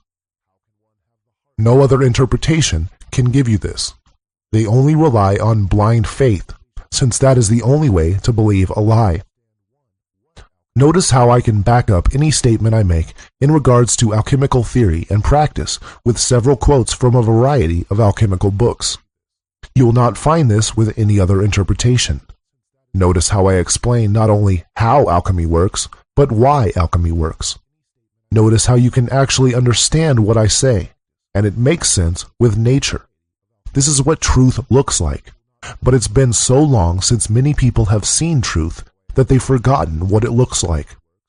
It is of course all inevitable that the stone would be forgotten and the books misinterpreted, and I don't really mind these misinterpretations in a way, since I had no problem understanding the real alchemical books, which I had read before any of the modern literature. But the purpose of my little rant here is to put a stop to further disinformation and lies. Chapter 8. Obscurity. Quote, from a very brief tract concerning the philosophical stone, by an unknown German sage, 15th to 17th century. I know that the sages describe this simple process under a great number of misleading names, but this puzzling variety of nomenclature is only intended to veil the fact that nothing is required but simple coction. End quote. Alchemy, real alchemy has, with this book as the first exception, always been written of obscurely, using metaphors, allegories, and even outright lies. In this chapter I will discuss the obscure style of the alchemists, but not yet how to decipher it, which I will cover in a later chapter, after we've discussed all the theory. Here's a fun fact for you. The word gibberish refers to the alchemical writings of an alchemist known as Gibber. Because alchemical writing is so difficult to understand, it became a word to mean anything unintelligible. The most popular trick used by the alchemists was to call things by different names. This was quite necessary to keep the secret, since there is only one ingredient and one process. The alchemists therefore used hundreds of different words for explaining the same thing.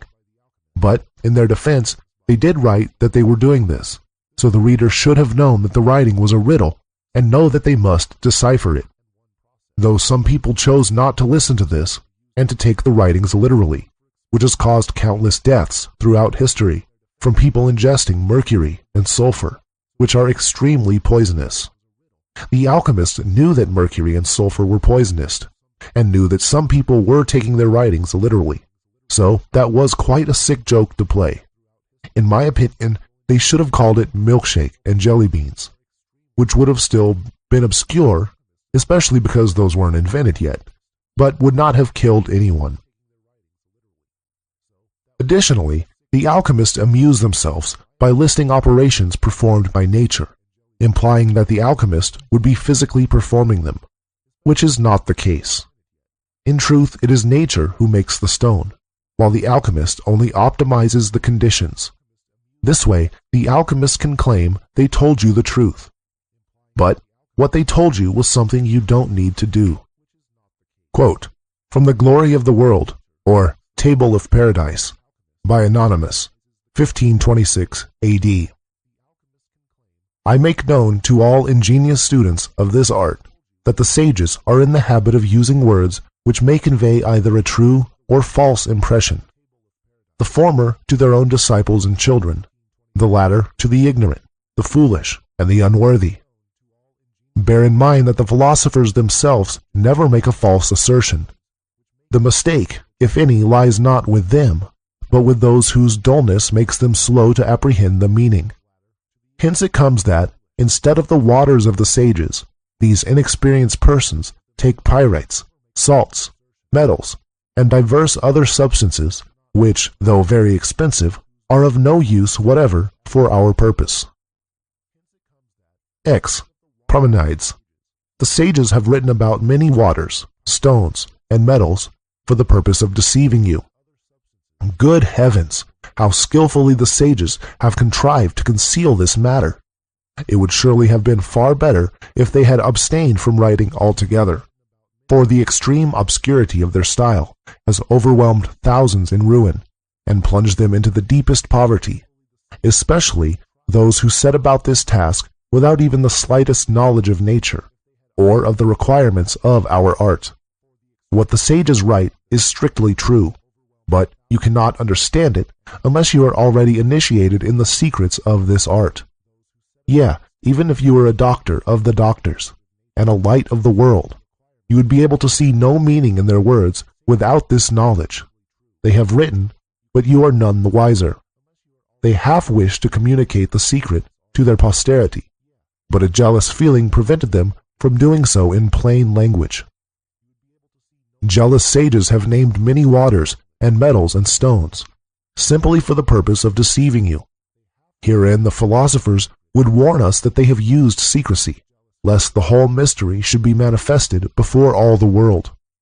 Those who follow the letter of their directions are sure to be led astray, and to miss entirely the true foundation of our art. The fault, however, lies not with the sages, so much with the ignorance of their readers. We may justly wonder that the sages who have written about this most precious and secret art have thought it necessary to invent so many occult and allegorical expressions, by means of which our art is concealed not only from the unworthy, but from earnest and diligent students of the truth. Foolish persons, indeed, who read their books and hear of the riches, and all the other good things which this art affords, experience a pleasant tickling sensation in their ears, and straightway behold visions of themselves sitting on golden thrones and commanding all the treasures of the universe. They fancy that the art can be learned in the twinkling of an eye, soon come to regard themselves as great doctors, and are unable to conceive the possibility of their making a mistake, or being led astray by the sages.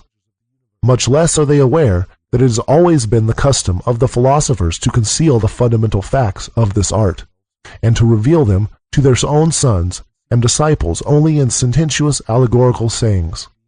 It is impossible to read through all that the sages have ever written on this subject, but it is a still more hopeless undertaking to gather from their books a full and sufficient knowledge of our art, unless, indeed, God opens your understanding and gives you a real insight into the natural properties of things, and thereby into the sayings of those who speak them. For it is nature alone that accomplishes the various processes of our art, and a right understanding of nature will furnish you with eyes wherewith to perceive the secrets thereof. End quote.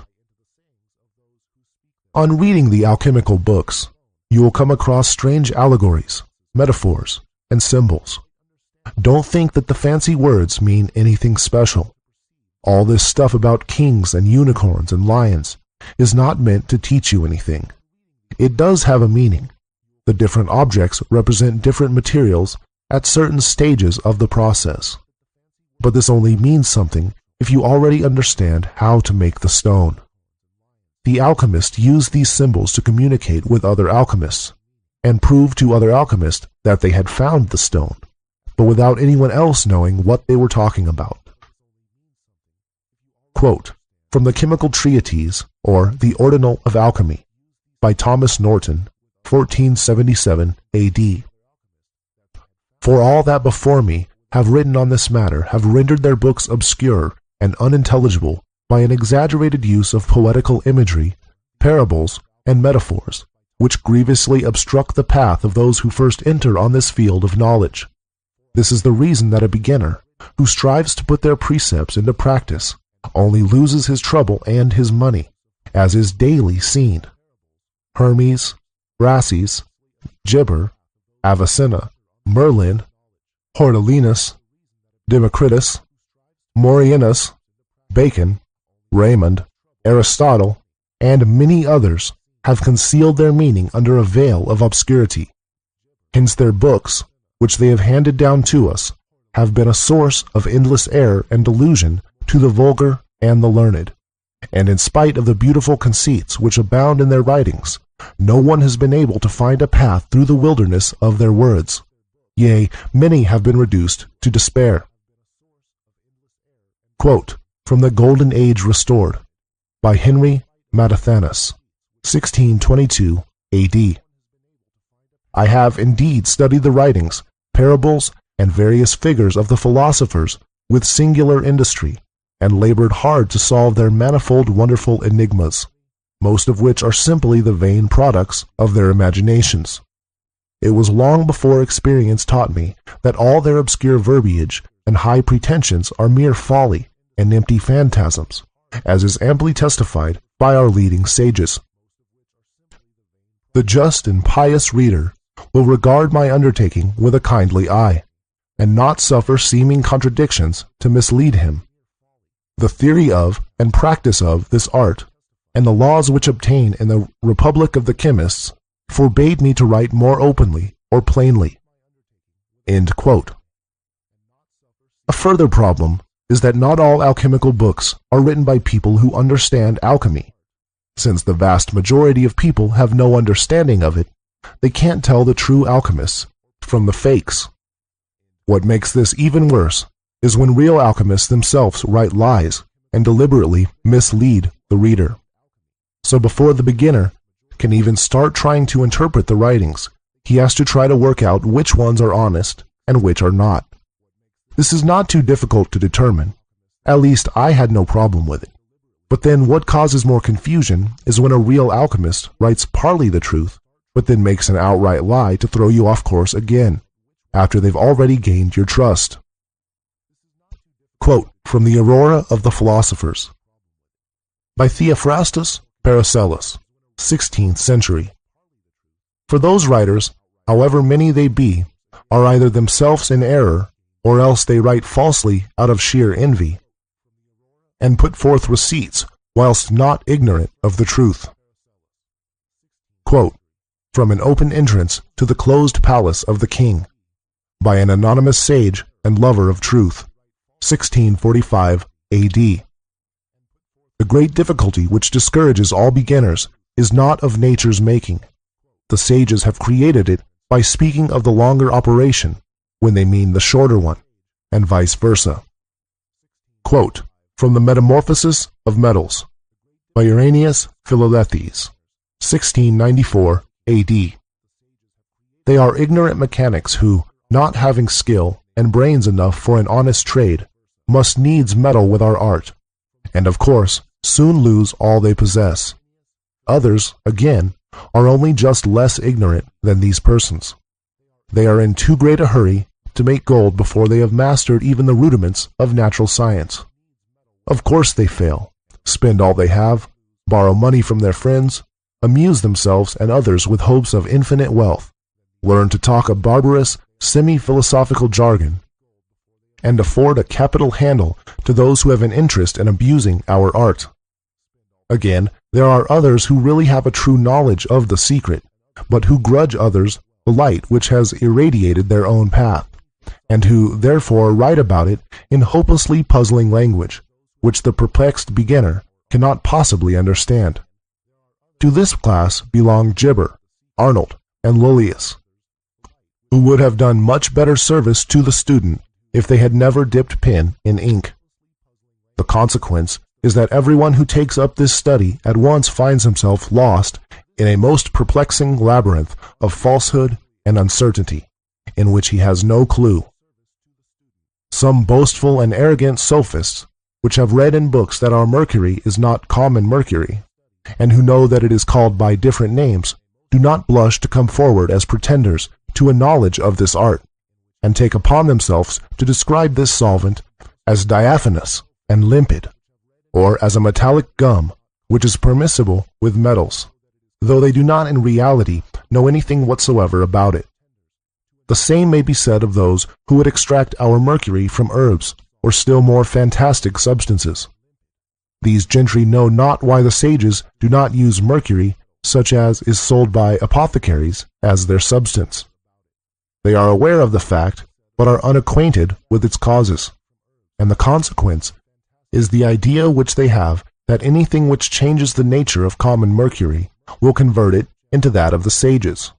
But in regard to these foolish persons, I have already expressed our opinion. End quote. Saying all this, it is true that some alchemists wrote very plainly about the art. Writings from the 17th century especially are much clearer than the older writings, which you will learn about in the history section. No one ever gave away the entire process in one book, but some gave direct and lucid instructions on specific operations in the process, or theory. This is how I came to understand the writings. The first step is to be able to tell the truth from the lies, which came easily to me. I have a knack for it. Then, on finding the first few pieces of the puzzle, one can decode the metaphors, and everything starts to snap into place. Additionally, I feel I should say a few words about telling which alchemical books are genuine and which are not. At first, it is difficult for one to tell, as one needs to already understand alchemy in order to know which texts are genuine. This is a bit of a catch-22 situation. It will help if you first accept that none of the modern alchemy books are genuine. Of course, these modern fame and money-hungry authors do not have the stone. Then you have everything from the 19th and 20th centuries. These are also not genuine. It was a strange time of crazy theories and secret societies, and there was very little good information released during that time, except some good translation of older works. Again, during the 19th and 20th centuries, there were many books published pretending to be written by other people. A good example is that of anything written by Hermes. The only remaining genuine work of Hermes is the Emerald Tablet. Everything else is fraudulent, written under his name only to sell more books. You can tell the real time period from which a book was written by considering the writing style, which does still pass over even through translations. Only Fulcanelli wrote genuine alchemical books in modern times, but his works, all 2 of them, are not particularly useful for reasons I will cover in the Fulcanelli chapter. An excellent starting point if you choose to study the alchemical books would be the Hermetic Museum, which includes a large number of the alchemical books quoted here. The truth is always simple and in harmony with nature. Chapter 9. The Secret. It's no secret that the Philosopher's Stone is a secret. It wasn't always this way, but we'll leave the history for the history section. The stone being hidden and forgotten was an inevitability of the age of the world which is now ending. Now begins the time that all secrets will be revealed and judged. Quote from a dialogue by Alexander von Sugden, 16th to 17th century. The present time is not ripe for the knowledge of these mysteries, for it has never tasted rest. When the time comes, before the day of judgment, in which the secrets of all hearts are laid bare, at that time, says Paracelsus, I order my writings to be judged. End quote. The revealing of the stone is the catalyst which will collapse the corrupt civilization and usher in the Golden Age. But civilization must reach a truly corrupt state before it can be collapsed and reborn from the ashes. Corruption is necessary for the development of civilization as a whole. It's not a bad thing if you look at the big picture, but a necessary stage of development. The same holds true in the development of our stone. Quote from the Book of the Revelation of Hermes by Theophrastus Paracelsus, 16th century. When the philosophers had discovered it, with great diligence and labor, they straightway concealed it under a strange tongue, and in parables, lest the same should become known to the unworthy, and the pearls be cast before swine. For if everyone knew it, all work and industry would cease. Man would desire nothing but this one thing. People would live wickedly, and the world be ruined, seeing that they would provoke God by reason of their avarice and superfluity. For eye hath not seen, nor ear heard, nor hath the heart of man understood what heaven hath naturally incorporated with this spirit. End quote. Despite the fact that the stone was destined to be secret during the passing age, most who possessed it kept the secret not for this reason, but out of elitism. Most alchemists felt that they were chosen by God, and that they were better than everyone else, though a large number did not even make the stone themselves, but were lucky enough to have it given to them by another. No doubt these were the ones who felt so strongly about keeping it secret. Quote from Book of the Chemical Art by Marsilius Ficinus, 15th century. Rhasis, also in the book The Light of Lights, reports, For if I should explain all things according to what they are, there would be no further occasion of prudence, but the fool would be made equal to the wise man. Quote from the Chemical Treatise, or The Ordinal of Alchemy, by Thomas Norton, 1477 A.D. To this objection, we answer what we know to be true, that the science of this art has never been fully revealed to anyone who has not approved himself worthy by a good and noble life, and who has not shown himself to be deserving of this gracious gift by his love of truth, virtue, and knowledge. From those who are otherwise minded, this knowledge must ever remain concealed. Nor can anyone attain to this art unless there be some person sent by God to instruct him in it. For the matter is so glorious and wonderful that it cannot be fully delivered to anyone but by word of mouth. Moreover, if any man would receive it, he must take a great and sacred oath that as we, his teachers, refuse high rank and fame, so he will not be too eager for these frivolous distinctions. and that he will not be so presumptuous as to make the secret known to his own son, for propinquity of blood, or affinity, should be held of no account in this our magistracy. Nearness of blood, as such, does not entitle anyone to be let into the secret, but only virtue, whether in those near to us or in strangers. Therefore, you should carefully test and examine the life, character, and mental aptitude of any person who would be initiated in this art, and then you should bind him by a sacred oath not to let our magistracy be commonly or vulgarly known. Only when he begins to grow old and feeble, tired of life, he may reveal it to one person, but not to more, and that one man must be virtuous, and generally approved by his fellows. For this magistracy must always remain a secret science, and the reason that compels us to be so careful is obvious. If any wicked man should learn to practice this art, the event would be fraught with great danger to Christendom. For such a man would overstep all bounds of moderation, and would remove from their hereditary thrones those legitimate princes who rule over the peoples of Christendom. And the punishment of this wickedness would fall upon him who had instructed that unworthy person in our art. In order, then, to avoid such an outbreak of overweening pride, he who possesses the knowledge of this art should be scrupulously careful how he delivers it to another, and should regard it as the peculiar privilege of those who excel in virtue.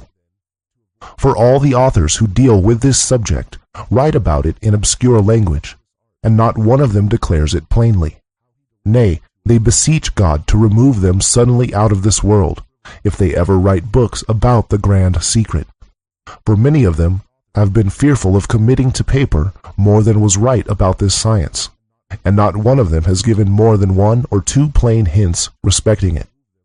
They did not write with the object of divulging their secret to the world, but in an obscurely elusive style, in order that they might be able to recognize those who understood their meaning as brothers and fellow adepts. Hence you must not be content with reading only one book, but you should study a variety of authors, because according to the learned Arnold, one book opens up the understanding of another. The same thought is expressed by the learned Anaxagoras, who testifies that if a man will not take the trouble of reading many books, he can never attain to a practical knowledge of our art. End quote. It was not all fun and games for the alchemists. A lot of them were very paranoid, and perhaps rightly so, as some people would do anything to get the stone. Fear was a good reason to keep quiet. Quote, from the Golden Tract Concerning the Stone of the Philosophers, by an anonymous German philosopher, 16th to 17th century. No doubt the gentle reader has learned by the works of Sendivogius that whenever he sheathed himself openly to the powerful, he went in constant fear of his life. Experience teaches that many philosophers who gave no thought to their personal safety have been killed and deprived of their tincture by greedy and powerful robbers. And it stands to reason that anyone going about with a great treasure in his hand must fall a prey to brigands. Sendivogius concealed his name by an anagram. Thus also a short time ago another philosopher, and brother of the Golden Cross, whose real name has long been familiar to me, concealed it beneath an anagram, and made himself known to his friends by an enigmatical designation. Why then should I place myself at the mercy of this impure world?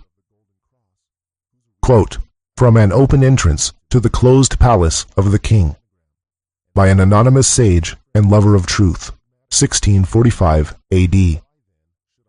So long as the secret is possessed by a comparatively small number of philosophers, their lot is anything but a bright and happy one.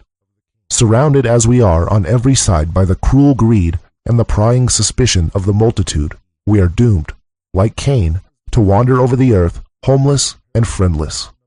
Not for us are the soothing influences of domestic happiness, not for us the delightful confidences of friendship. Men who covet our golden secret pursue us from place to place, and fear closes our lips, when love tempts us to open ourselves freely to a brother. Thus we feel prompted at times to burst forth into the desolate exclamation of Cain, "Whoever finds me will slay me." Yet we are not the murderers of our brethren. We are anxious only to do good to our fellow men. But even our kindness and charitable compassion are rewarded with black ingratitude that cries to heaven for vengeance. It was only a short time ago that, after visiting the plague-stricken haunts of a certain city and restoring the sick to perfect health by means of my miraculous medicine, I found myself surrounded by a yelling mob, who demanded that I should give to them my elixir of the sages. And it was only by changing my dress and my name, by shaving off my beard and putting on a wig, that I was enabled to save my life and escape from the hands of those wicked men. And even when our lives are not threatened, it is not pleasant to find ourselves, wherever we go, the central objects of human greed. I know of several persons who were found strangled in their beds, simply because they were suspected of possessing this secret, though in reality they knew no more about it than their murderers. It was enough for some desperate ruffians that a mere whisper of suspicion had been breathed against their victims. Men are so eager to have this medicine that your very caution will arouse their suspicions and endanger your safety. Again, if you desire to sell any large quantities of your gold and silver, you will be unable to do so without imminent risk of discovery. The very fact that anyone has a great mass of bullion for sale would in most places excite suspicion. This feeling will be strengthened when people test the quality of our gold, for it is much finer and purer than any of the gold which is brought from Barbary or from the Guinea coast, and our silver is better even than that which is conveyed home by the Spanish silver fleet. If, in order to baffle discovery, you mix these precious metals with alloy, you render yourself liable, in England and Holland at least, to capital punishment, for in those countries no one is permitted to tamper with the precious metals, except the officers of the mint and the licensed goldsmiths. I remember once going, in the disguise of a foreign merchant, to a goldsmith's shop, and offering him 600 pounds worth of our pure silver for sale. He subjected it to the usual tests, and then said, "This silver is artificially prepared." When I asked him why he thought so, his answer was, "I am not a novice in my profession, and know very well the exact quality of the silver which is brought in from the different mines." When I heard these words, I took myself away with great secrecy and dispatch, leaving the silver in the hands of the goldsmith. On this account, and by reason of the many and great difficulties which beset us, the possessors of this stone, on every side, we do elect to remain hidden, and will communicate the art to those who are worthily covetous of our secrets, and then mark what public good will befall. End quote. But there were a good number of alchemists who did want to reveal the stone to the world. Alas, they didn't do to the vow they were made to promise by the alchemist who helped them find the stone, and because some of them knew that the time was not right. Quote from The New Pearl of Great Price by Peter Bonus, 1338 A.D. It is both customary and right, O Licinius, that those who have accomplished anything worth mentioning in any art or science should make known their discoveries to the world, in order that mankind at large may be benefited by them. Freely ye have received, freely give. What is the use of concealed diamonds, or a hidden treasure to the world? What is the use of a lighted candle, if it be lighted under a bushel? It is the innate selfishness of the human heart which makes these persons seek a pious pretext for keeping this knowledge from mankind. Quote from The Glory of the World, or Table of Paradise, by Anonymous, 1526 A.D. XLIV Alexander. The good need not remain concealed on account of the bad men that might abuse it, for God rules over all according to his divine will. Quote from The Sulphic Hydrolith, or Waterstone of the Wise, by Anonymous, 17th century.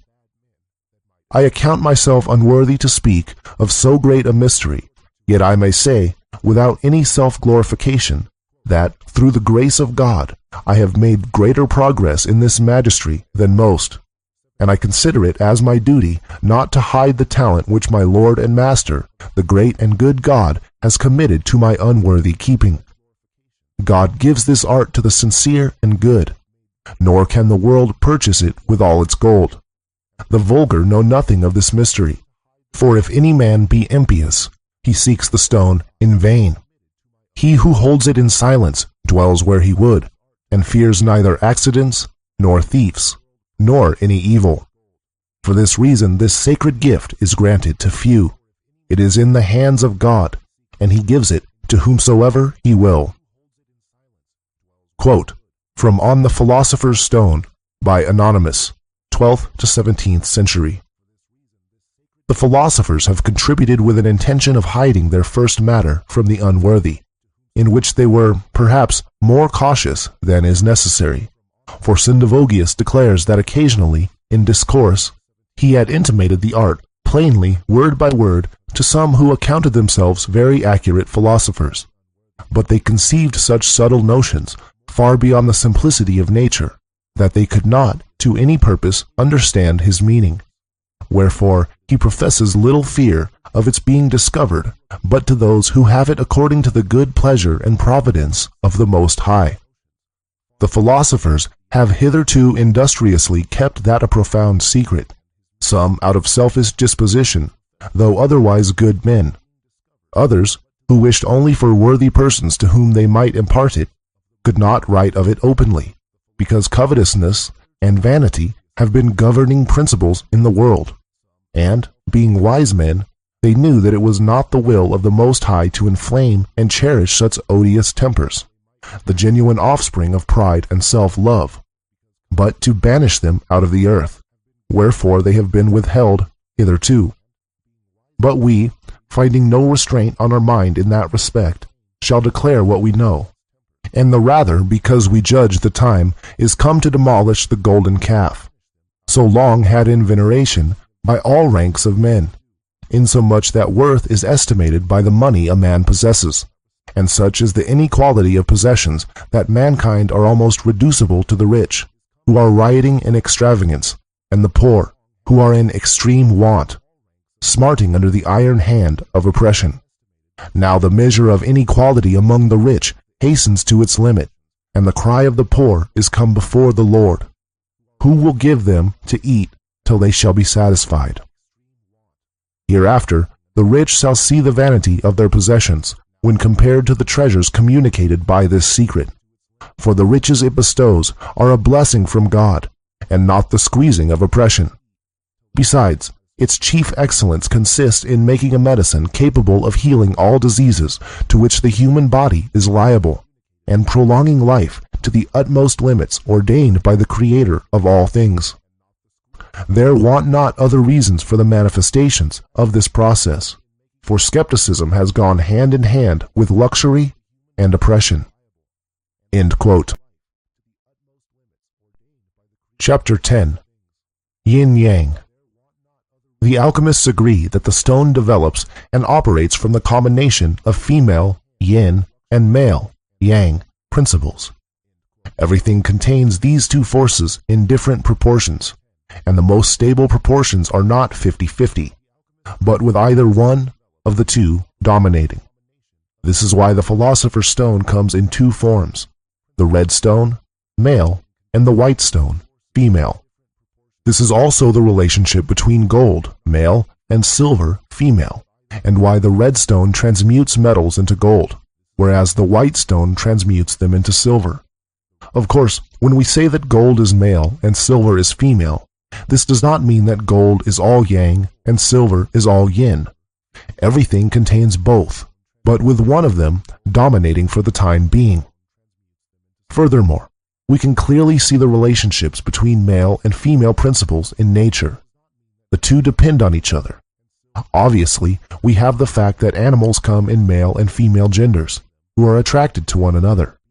Also, the relationship between animals, male, and plants, female, is of the same type. We also depend upon each other for survival. The male force is the active force, growth and multiplication, whereas the female force is the passive force, stability and dissolution or decomposition. Too much male force will end up multiplying and overpowering its surroundings, leading to destruction. Too much female force will reverse development, reducing everything to its components. Together, the male and female forces combine, with the male force expanding and developing, and the female force keeping it under control, and everything orderly and harmonious. The male force attempts to impose itself upon everything. It wants to multiply itself. The female force, on the other hand, tries to bring everything back to its original element.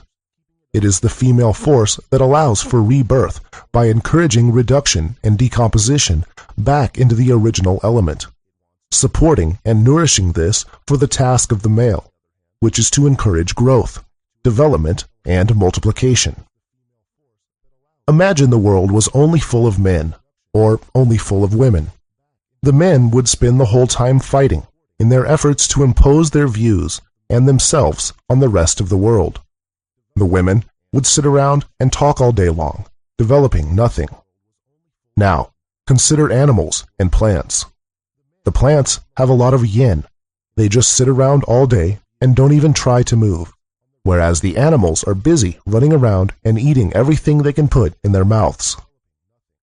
The sea has a dominating male force, which is why fish are so obsessed with eating each other.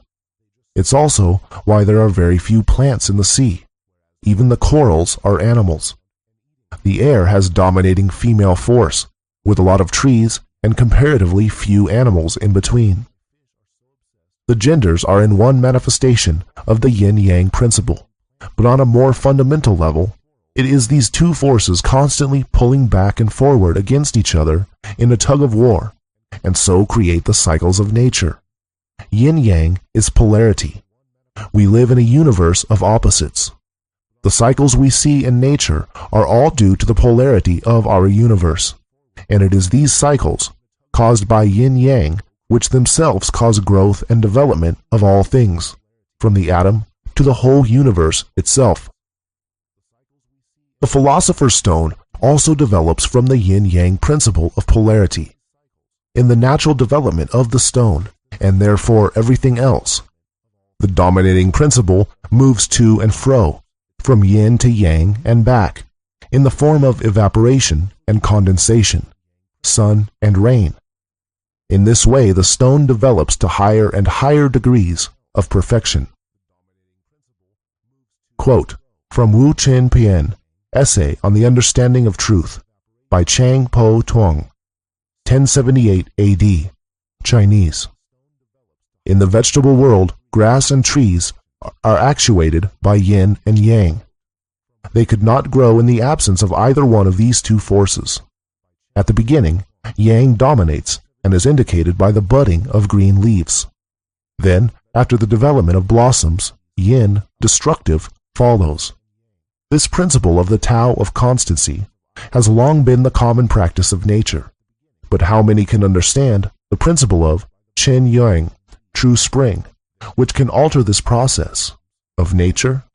I advise all of you who wish to learn Tao not to begin your work before you understand the principles of yin and yang. Quote from An Open Entrance to the Closed Palace of the King, by an anonymous sage and lover of the truth, 1645 AD. This gold is our male, and it is sexually joined to a more crude white gold, the female seed. The two together, being indissolubly united, constitute our fruitful hermaphrodite. The two, the passive and active principle, combined, we call our hermaphrodite. Quote from The 12 Keys, by Basilius Valentinus, 15th century. The male without the female is looked upon as only half a body, nor can the female without the male be regarded as more complete. For neither can bring forth fruit so as long as it remains alone. But if the two be conjugally united, there is a perfect body, and their seed is placed in a condition in which it can yield increase. End quote. Chapter 11. Cycles of Nature. Quote, from The Chemist's Key by Henry Nollius, 1617 A.D. If thou desire to see the secrets of nature, now open thine eyes. End quote. Following on from the previous chapter on yin-yang, we have the cycles of nature. I'm sure we can all agree that nature operates in cycles. We have days, months, years, which are all cycles. Then we have the water cycle, with water being evaporated by the sun, forming clouds, and then raining down again. It is these cycles that cause growth and development, most obviously in plant life, but also in all other forms of life, and the earth itself. Similar cycles also occur in larger systems, such as solar systems and the galaxies. All these cycles are due to the yin-yang principle, which I explained in the previous chapter. But have you stopped to think what the effect of these cycles is? I will illustrate it for you as simply as I can. Imagine you have a handful of damp soil, which you put into a closed system in which there is sun and then rain, as there is on Earth. Every day there is sunshine, yang, which evaporates off the water, which then condenses at night, yin, and rains back down onto the soil. What will happen? Well, the first and most obvious effect is that the soil will arrange itself in layers with the lightest particles at the top and the heaviest at the bottom. We have gravity to thank for this, of course. The hot air and water vapor will rise, and with it the lightest of the particles, which attach themselves to the water. The lighter the particle is, the easier it attaches itself to the water, and the further the water will lift it while evaporating. This causes the heavier particles to sink as the lighter particles are picked up and placed back down on top of them. Everything will arrange itself in order of density. This you can already see by considering that the top layer of the earth is a soft soil, with heavier minerals as you dig down. This is also very easily proven with a little experiment, which is also the first part of our work in making the stone. The smallest and lightest particles of all will attach themselves to the water and not let go, since they are so volatile, and these particles are the life energy we are looking for. But something else happens too. With the particles continuously being moistened and then heated and dried, calcined, they will slowly break down, decompose, putrefy into smaller particles. So over time, you will end up with more of the lighter particles, less dense, and less heavier particles, more dense. The particles will get lighter and lighter until they are broken down into what they are made of, the original life energy. The life energy itself is infused into the water, and so penetrates all of the particles as they are moistened by the water. And the life energy also aids the putrefaction by encouraging the elements to break down into its own form. So, you can assume that eventually, after a very long time, the entire mass is converted into life energy, which is what we call the Philosopher's Stone. But I don't recommend using soil for this process, since it will take too long. Then there are life forms which use this life energy and the lightest particles to grow and live. Plants grow in the top, lightest layer of the soil, and use the life energy which is more concentrated there for their development, which they collect and form into matter for their own use. Animals then eat the plants to absorb their life energy, and other animals eat those animals for the same reason. Once eaten, our stomachs digest what we eat into even smaller particles, which is just another process of putrefaction. Plants love to grow in dead plant matter, since this is already full of life energy, which is now happily decomposing into lighter particles and back into the wonderful life energy.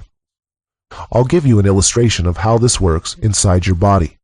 When you eat an apple, you first chew it. The chewing is the first stage of decomposition. It breaks it down into smaller pieces. Then it goes into your stomach and is digested, dissolved by your stomach acid. This is again decomposition for breaking down the matter in order to extract and reuse the particles inside of it.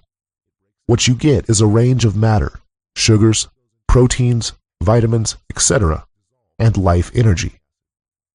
The most important of these is the life energy, but since we do not normally have enough of this, we use the determined and more dense particles, sugar, protein, etc., where we can, for the required needs of our body. The life energy can be made into anything we are lacking. It can be formed into any other particle required by our body. It can even be made into water if we have not had enough to drink, or oxygen if we are not breathing enough. This is why when you ingest the stone, you don't need to eat, drink, or breathe, because your body will make this into exactly what it needs. Scientists have found evidence of a biological transmutation already. In many incidents, it has been proven that animals can produce minerals that they have not ingested. This supports the existence of life energy. Quote, from Evidence that Atoms Behave Differently in Biological Systems, by Madhavendra Puri. Crabs, shellfish, and crayfish have shells made largely of calcium. A crab 17 centimeters by 10 centimeters has a shell weighing around 350 grams. Periodically, these animals shed their shell and create a new one. This is called molting. When molting, a crab is very vulnerable and hides away from all other creatures, so it cannot get calcium by preying on other creatures. According to French chemist C. Louis Kervran of the Council d'Hygiene in Paris, seawater contains far too little calcium to account for the rapid production of a shell. The calcium content of seawater is about 0.042%, and a crab can form a new shell in little more than 1 day. If the entire body of a crab is analyzed for calcium, it is found to contain only enough calcium to produce 3% of the shell, even taking into account the calcium carbonate stored in the hepatopancreas just before molting. Even in water completely devoid of calcium, shellfish can still create their calcium-bearing shells, as shown by an experiment performed at the Maritime Laboratory of Roscoff. A crayfish was put in a seawater basin from which calcium carbonate had been removed by precipitation. The animal made its shell anyways. Kervran, 1972, page 58. Chemical analysis made on animals secreting their shells has revealed that calcium carbonate is formed on the outer side of a membrane, although on the opposite side of the membrane, where matter enters, there is no calcium. This fact has left specialists perplexed. Kervran, 1972, page 58. End quote. So you can see that the cycles of nature are in place to purify matter and break it down into lighter, freer particles and life energy in order to be used again to create new and better life forms. Life forms grow from these lighter, volatile particles, which they form into matter according to their own needs. And when they die, nature turns it back into the dust from whence it came. Quote, from The Crowning of Nature, by Anonymous, 16th to 17th century. God being before all things, when he was alone, created one substance, which he called the first matter, and of that substance he created the elements, and from them created all things. Quote, from The Root of the World, by Roger Bacon, 13th century. That part of the body which is dissolved ever ascends or rises to the top, above all the other undissolved matter which remains yet at bottom. Therefore, said Avicen, that which is spiritual in the vessel ascends up to the top of the matter, and that which is yet gross and thick remains in the bottom of the vessel. Quote, from The Glory of the World, or Table of Paradise, by Anonymous, 1526 A.D. Observe, furthermore, how the seeds of all things that grow, as for instance grains of wheat or barley, spring forth from the ground by the operation of the stone, and the developing influences of sun and moon, how they grow up into the air, are gradually matured, and bring forth fruit, which again must be sown in its own proper soil. The field is prepared for the grain, being well plowed up and manured with well-rotted dung, for the earth consumes and assimilates the manure, as the body assimilates its food, and separates the subtle from the gross. Therewith it calls forth the life, of the seed and nourishes it with its own proper milk, as a mother nourishes her infant, and causes it to increase in size and to grow upward. The earth separates, I say, the good from the bad, and imparts it as nutriment to all growing things, for the destruction of one thing is the generation of another. It is the same in our art, where the liquid receives its proper nutriment from the earth. Hence the earth is the mother of all things that grow, and it must be manured, plowed, harrowed, and well prepared, in order that the corn may grow, and triumph over the tares, and not be choked by them. A grain of wheat is raised from the ground through the distillation of the moisture of the sun and moon, if it has been sown in its own proper earth. The sun and moon must also impel it to bring forth fruit, if it is to bring forth fruit at all. For the sun is the father, and the moon is the mother, of all things that grow. In the same way, in our soil, and out of our seed, our stone grows through the distilling of the sun and moon. And as it grows, it rises upwards, as it were, into the air, while its root remains in the ground. That which is above is even as that which is below. The same law prevails. There is no error or mistake. Again, as herbs grow upward, put forth glorious flowers and blossoms, and bear fruit, so our grain blossoms, matures its fruit, is threshed, sifted, purged of its chaff, and again put in the earth, which, however, must previously have been well manured, harrowed, and otherwise prepared. When it has been placed in its natural soil, and watered with rain and dew, the moisture of heaven, and roused into life by the warmth of the sun and moon, it produces fruit after its own kind. These two sowings are peculiar characteristics of our art, for the sun and moon are our grain, which we put into our soil as soul and spirit, and such as are the father and the mother will be the children that they generate. Thus, my sons, you know our stone, our earth, our grain, our meal, our ferment, our manure, our verdigris, our sun and moon. You understand our whole magistry, and may joyfully congratulate yourselves that you have at length risen above the level of those blind charlatans of whom I spoke. For this is unspeakable mercy. Let us render thanks and praise to the Creator of all things, through Jesus Christ, our Lord. Amen. As it is with plants, so it is with metals. While they lie in the heart of the earth, in their natural ore, they grow and are developed, day by day, through the influence of the four elements. Their fire is the splendor of the sun and moon. The earth conceives in her womb the splendor of the sun, and by it the seeds of the metals are well and equally warmed, just like the grain in the fields. Through this warmth there is produced in the earth a vapor, or spirit, which rises upward and carries with it the most subtle elements. It might well be called a fifth element, for it is a quintessence, and contains the most volatile parts of all the elements. This vapor strives to float upward through the summit of the mountains, but, being covered with great rocks, they prevent it from doing so. For when it strikes against them, it is compelled to descend again. It is drawn up by the sun. It is forced down again by the rocks. And as it falls, the vapor is transmuted into a liquid, i.e., sulfur and mercury. Of each of these, a part is left behind, but that which is volatile rises and descends again, more and more of it remaining behind, and becoming fixed after each descent. This fixed substance is the metals, which cleave so firmly to the earth and the stones that they must be smelted out in a red-hot furnace.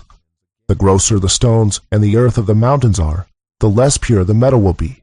The more subtle the soil and stones are, the more subtle will be the vapor, and the sulfur and mercury formed by its condensation.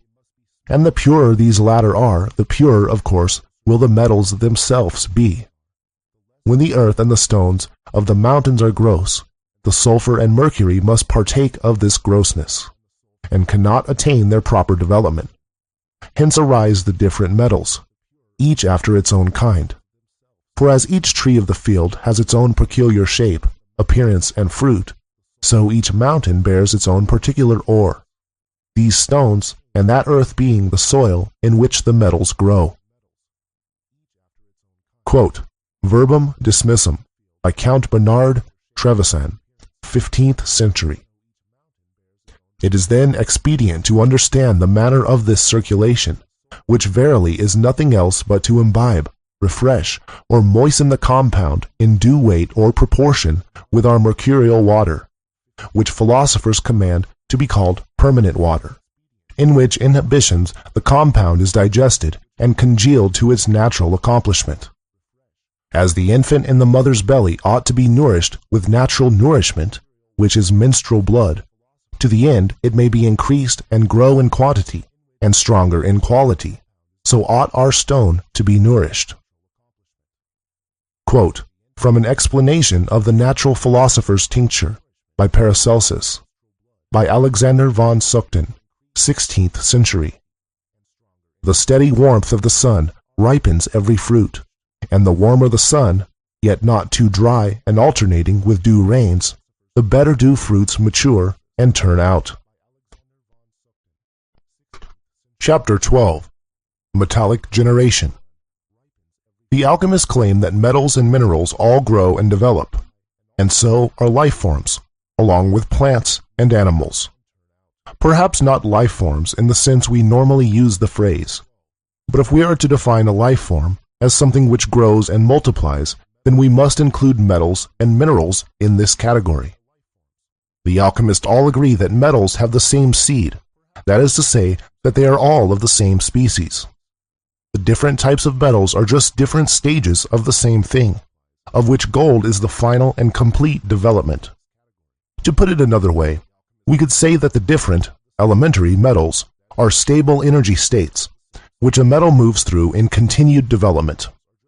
However, this development only continues whilst the metal is in its proper environment, which is inside the earth. Once taken out of the ground, a metal can only stay at the state in which we found it in. The stone gives any metal a sudden burst of energy, which will excel it to its preferred and most stable state, gold or silver with the less pure white stone. This is not a far-out notion. In fact, lead has already been transmuted to gold in a lab by firing radiation at it. Look it up if you don't believe me. Which is a similar but massively less efficient version of what the stone does. I will include some long quotes from the alchemical books concerning the development of metals and minerals below. This will be helpful to understand the development of metals and get an idea how nature works in regards to that. The alchemists wrote a lot about how metals and minerals are generated in the earth, which they do so as to indirectly teach the reader how to make the stone, since the stone is made using very similar natural processes. However, the alchemists here are talking in theory, and from a time when geology had not been well studied. Geology has come a long way in the past few hundred years, but then again, the science of today does not recognize very obvious natural processes, preferring complicated theories of the scientists' own invention. I expect the truth to be somewhere in between these two extremes. Quote, from The New Pearl of Great Price, by Peter Bonus, 1338 AD. The great process of development into silver and gold is constantly going on. This appears from the fact that miners often find solid pieces of pure silver in tin and lead mines, and also from the experience of others who have met with pure gold in metallic veins of iron, though this latter occurrence is more rarely observed on account of the great impurity of iron. In some silver mines, again, quantities of solid gold have been discovered, as, for instance, in Serbia. At first, the whole appears to be silver, but in the refiner's crucible, the gold is subsequently separated from the less precious metal. Thus, it is the teaching of experience that nature is continually at work changing other metals into gold, because, though in a certain sense, they are complete in themselves, they have not yet reached the highest perfection of which they are capable, and to which nature has destined them, just as the human embryo and the little children are complete and perfect as far as they go, but have not attained to their ultimate goal of manhood. Gold is found in different forms, either mixed with a coarse rocky substance or in a solid condition, or amongst the sand in the beds of rivers, being washed out of the mines by water. Golden sand is also found in the deserts of India, where there are no rivers. Silver is never found mixed with the sand of rivers, but mostly in the shape of ore in mines, or like a vein running through a rock. Lead and tin occur mostly in the shape of ore, and sometimes they are mingled with earth. The same facts have become commonly observed with regard to iron and the other metals. When different metals are discovered in the same mine, the less pure of the two will generally have a tendency to ascend and leave what remains more force to develop in the right direction. The substance of common metals is the same as that of gold. If, then, the form of gold, or the elixir, be added to them, they must become gold. As the common metals become gold and silver by means of a natural process, it is quite possible that the same result should be brought about by the means of the alchemist's art. Quote, from Compound of Compounds by Albertus Magnus, 13th century. The generation of metals is circular, that is, one passes easily from one to another following a circle, the cousin metals having similar properties. It is because of this that silver changes more readily into gold than any other metal. Quote, from a tract of great price concerning the philosophical stone, by a German sage, 1423 A.D. Now, since nature is always striving to attain perfection, and to reach the goal set before her by the Creator of all things, she is continually at work upon the qualities of the four elements of each substance, and so stirs up and rouses the inward action of the elements by the accidental heat of the sun, and by natural warmth, that there arises a kind of vapor or steam in the veins of the earth. This vapor cannot make its way out, but is closed in penetrating through fat, earthy oil, and impure, sulfurous substances. It attracts to itself more or less of these foreign and external impurities. This is the reason that there are seen in so great a variety of colors before it attains to purity and its own proper color. Nature has to purge away the peculiar characteristics of all other metals before she can make gold, as you may see by the fact that different kinds of metals are found in the same metallic vein.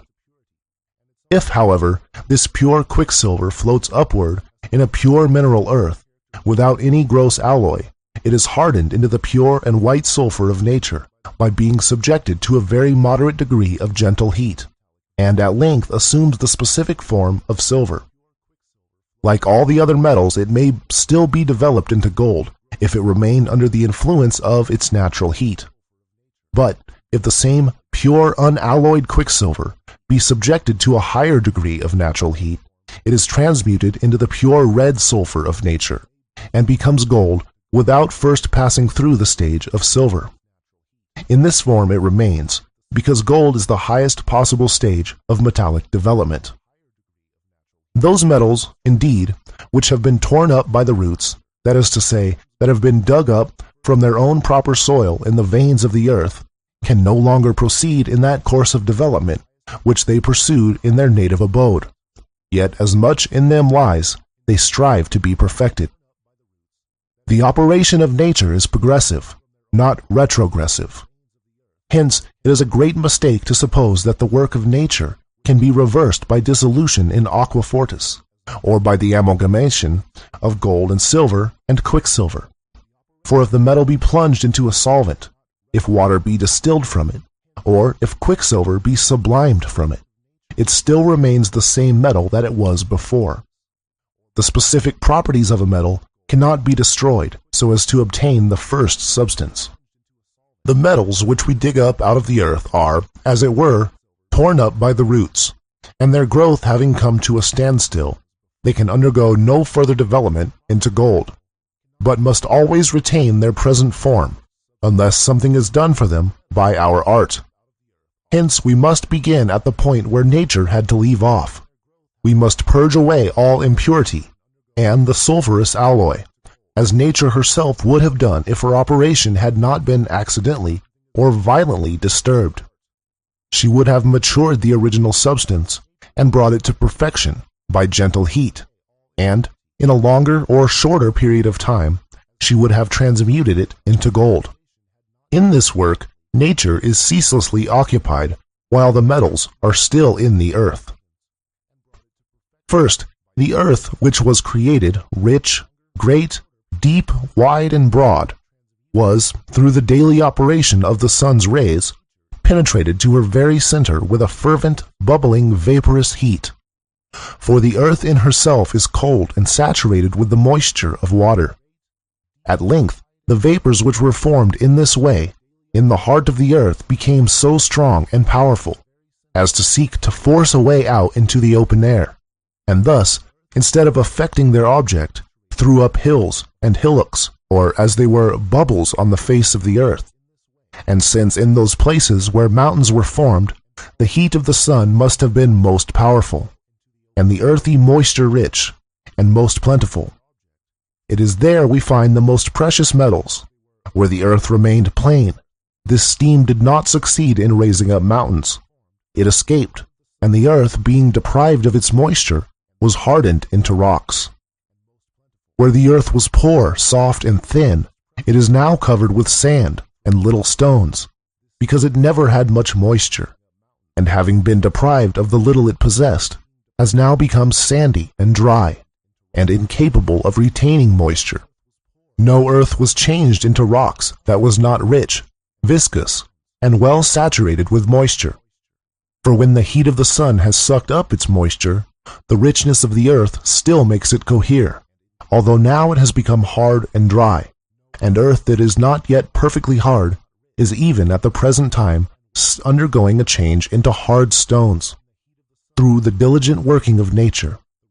But the steam and the vapors that do not succeed in escaping remain enclosed in the mountains, and are day by day subjected to the maturing and transmuting influences of the sun and the planets. Quote from The New Chemical Light by Michael Sindavogius, 17th century. All things are produced of a liquid air or a vapor, which the elements distill into the center of the earth by a continual motion, and that as soon as the Archeus has received it, his wisdom sublimes it through the pores, and distributes it to each place, producing different things according to the diverse places in which it is deposited. Some think that each metal has its own seed, but this is a great mistake, for there is only one seed. The sperm which appears in Saturn is the same as that which is found in gold, silver, copper, etc., and their difference is caused by the place and the time during which nature was at work upon them, the procreation of silver being achieved sooner than that of gold, and so with the other metals. The vapor which is sublimed by heat from the center of the earth passes either through cold or warm places. If the place be warm and pure, and contain adhering to it a certain fatness of sulfur, the vapor, or mercury of the sages, joins itself to its fatness, and sublimes it together with itself. If in the course of its further sublimation, this unctuous vapor reaches other places where the earth has already been subtilized, purified, and rendered moist by previous ascending vapors, it fills the pores of this earth, and with it becomes gold. But if this unctuous moisture be carried to impure and cold places, it becomes lead. If the earth be pure and mingled with sulfur, it becomes copper. For the purer the place is, the more beautiful and perfect will the metal be. We must also note that the vapor is constantly ascending, and in its ascent from the earth's center to its superficies, it purifies the places through which it passes. Hence precious metals are found now where none existed 1,000 years ago. For this vapor, by its continual progress, ever subtilizes the crude and impure, and as continually carries away the pure with itself. This is the circulation and reiteration of nature. All places are being more and more purified, and the purer they become, the nobler are their products.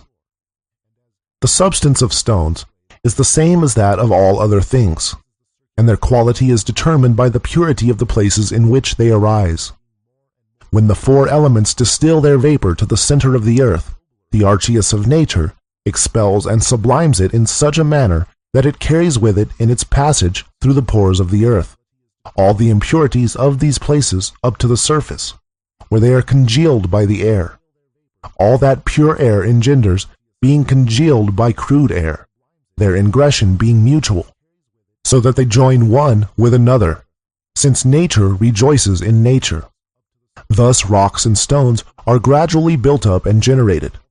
Now the larger the pores of the earth, the greater is the quantity of impurities carried upward, and thus the earth is most completely purified under those places where there is a great accumulation of stones or rocks at the surface. And in this manner the procreation of metals becomes easier in these places. This explains the fact that metals are scarcely ever found in plains, but nearly always in the bowels of rocky hills.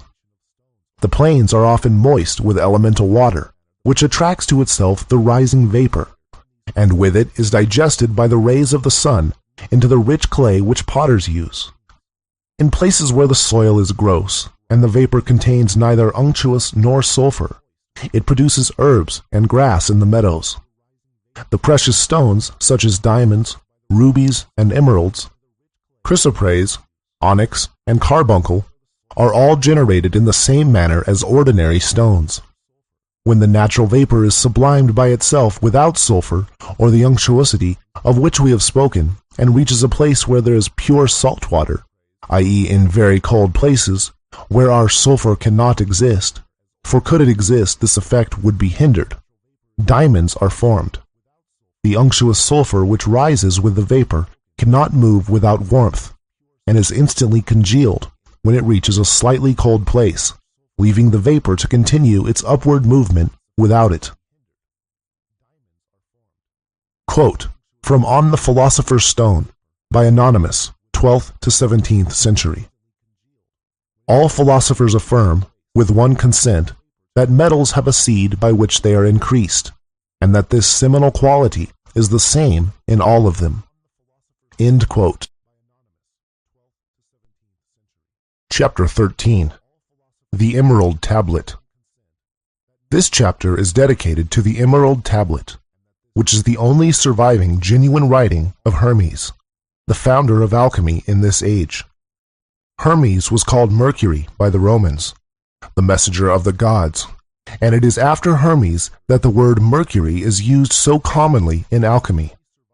By the Egyptians, he was called Thoth, deity.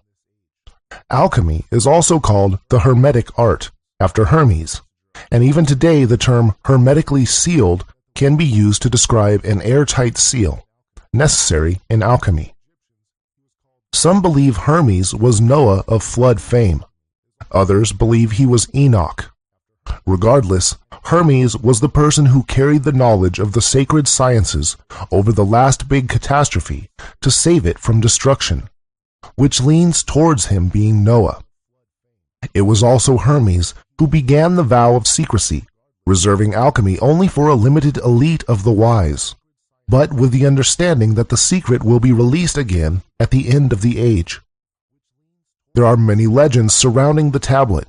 The name of the tablet itself comes from a legend of it being found written on a tablet made of emerald in the crypt of Hermes, though in reality it appears that the Emerald Tablet has been in continuous circulation, passing through the hands of the alchemists since the beginning. The Emerald Tablet itself is the central and most concise of alchemical texts, and it is also the most accurate, explaining the full theory, practice, and philosophy in just a few words. I will list 5 different translations of each line, including my own, and provide commentary. Line 1, Arabic translation. Line 2, Newton's translation. Line 3, Biedo's translation.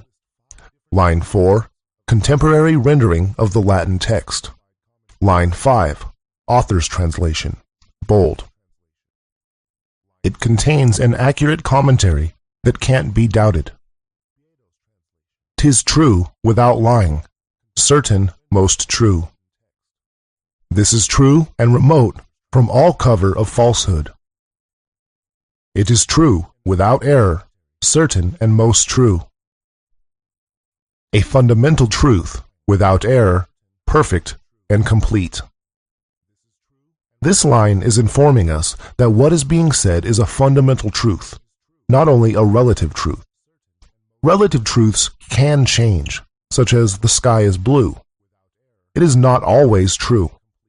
Fundamental truths never change, are always true, and therefore can be applied on any level or in any situation.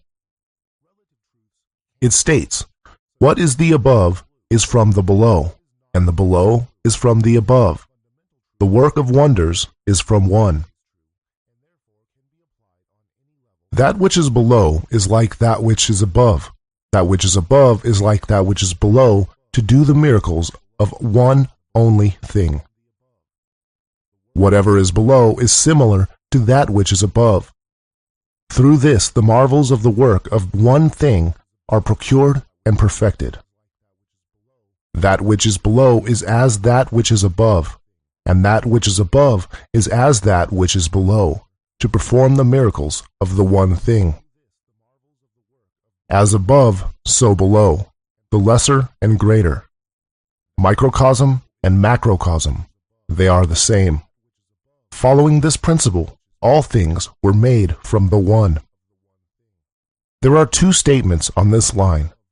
The first is telling us that every level follows the same fundamental principles. Things above us, macrocosms, planets, solar systems, galaxies, and things below us, microcosms, the Philosopher's Stone, atoms, etc., follow exactly the same principles. They may look different from our perspective, but they all operate in the same way. This is very important to understand. If you can grasp this fact, then you will start to see it everywhere. It is because of this that we know how to make the stone and why it works. On a different level, it also tells us that spirituality, philosophy, and the physical world again follow the same principles. If something is true spiritually, then it must also have a physical counterpart. There is nothing which applies to one and does not apply to the other. The second statement tells us that creation and perfection, purification, evolution, is caused by the previous statement. Things would not grow and evolve, both physically and spiritually, if it were not for the fact that each level is a mirror of all others. It tells us that this comes from one, in accordance with one. One is God. One is everything. One is nothing. One is the only thing whose existence is self-supported. The existence of everything else comes from this one, all following the same principles. One is the only thing that exists, whereas everything else is a distorted reflection of the one. And all things sprang from this essence, through a single projection. How marvelous is its work! It is the principal part of the world, and its custodian. And as all things have been arose from one by the mediation of one, so all things have their birth from this one thing by adaptation. Also, as all things are made from one by the consideration of one, so all things were made from this one by conjunction. And as all things were from the one by means of the meditation of the one, thus all things were born from the one by means of adaptation. And as all things arose from a thought by the one, thus all things were formed as an adaptation of the one. This is the fundamental principle. Here we are told that all things, literally everything on every level, came from the one. It is important to also remember the previous line, that all principles apply to every level. Therefore, we know it holds true to both the spiritual and the physical. The biggest mistake of both modern science and spirituality is to assume that the two are separate. On a spiritual and philosophical level, it tells us that God created all things by adapting himself. God did not change himself, but each level below him is a distorted reflection of the level above. So all things are God by adaptation, It also says that it was the meditation or thought of God which began this. It implies a single thought. You can imagine this like a ripple on the surface of a flat lake. One single movement in stillness, emptiness, creates a series of ripples, each a reflection of the former. The ripples all follow exactly the same principle, but they become distorted as they get farther away from the source. Each ripple creates the next ripple as a slightly more distorted reflection of itself. On a physical level, it tells us that everything is actually made up of the same stuff. It is interesting to note here that we have discovered this with science. Everything is made of energy. But it is not entirely obvious just by looking around you, because the physical follows the same principles as the higher existences. We must accept the existence of a physical substance, particle, which is the root of what everything is made out of. We can't just call it energy and be happy that it is only a concept. It must be physical. All spiritual things have a physical counterpart, and vice versa. This thing is the life energy I have been talking about. So this line is also telling us about the life energy, and how everything in the physical world is made from life energy by adaptation. Its father is the sun, and its mother is the moon. Thus the wind bore it within it, and the earth nourished it. The sun is its father, the moon its mother. The wind hath carried it in its belly, the earth its nurse. The father of it is the sun, the mother the moon. The wind bore it in the womb. Its nurse is the earth, the mother of all perfection. Its father is the sun. Its mother is the moon. The wind carried it in its belly. The nurse is the earth. Its father is the sun. Its mother is the moon. It is carried by the wind. It is nursed by the earth. Firstly, we have reference to the sun and the moon. This is clearly symbolism for the polarity of yin, moon, and yang, sun. However, you should consider that the sun and moon are more important than just symbols of polarity. There is a reason why we have one sun and one moon from our perspective on Earth. It is not just chance, as science might make you believe. Again, yin-yang is a fundamental principle and therefore applies on all levels, including in this physical reality. Therefore, the moon and sun are literally physical counterparts of the yin-yang principle. It is interesting to note how the sun and moon appear to be exactly the same size when looking up at them from Earth. This is a big coincidence, if it is only a coincidence. It means that the sizes and distances of the sun and moon are in perfect harmony with each other, which could be one of the major factors which has made the conditions optimum for life on Earth in this physical plane and at this time. The sun and moon also symbolize, they are literal counterparts of, fire and water, from the level above. Polarity again, and we're moving towards more physical symbolism, closer to our own level. These again are counterparts of the two substances from which we make the stone, now on a microcosmic level, which come themselves from one single ingredient. I hope you can see how in this manner the theory and practice of making the stone applies on all levels, from the very physical and chemical level to the philosophical and macrocosmic spiritual level. The wind is the carrier and the distributor. It is easier to explain this to you from a one-up macrocosmic perspective, one level above us. The level of the Earth. On the Earth, we have the water cycle, where the water is evaporated and forms clouds. The clouds then rain back down onto Earth. Without this, life could not exist, because it is necessary to grow plants, which animals need to eat, or animals eat other animals who eat plants. But there is an important and often overlooked factor. Without the wind, all the water would just go up. and then come back down in the same place. This means there would be no water on the land, as it would only rain on the sea, since water on land eventually runs into the sea. In which case, there would be no life on land, and we humans would not exist. So we have wind to thank for our existence. The wind is absolutely necessary for the natural distribution of things, water, seeds, etc. This also applies to making the stone. Without the movement of the water vapor, caused by heat and cold, the process would not work. The formation of the stone is a reflection of the operation of the earth, and all other levels too. This is what I mean when I say that we must follow the guidance of nature. Just as the earth is the nurse for plants, they grow from it and are supported by it. In the same way, the earth supports and cares for us humans. In the same way, the earth is the matter which allows us to capture and contain, in a way tame, the life energy in order to make the stone. The earth is never the active force. It is a passive, feminine, yin force. It is the matrix. Earth does not actively do anything. It only supports and nurses those that depend upon it, protecting them and lifting them up.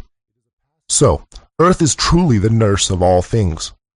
In this physical world, the Earth is solid matter, but it has counterparts on the other levels too. Together we have fire, sun, water, moon, wind, and earth. These are the four elements. Everything is made through the actions of these four elements as they act on and move between one another.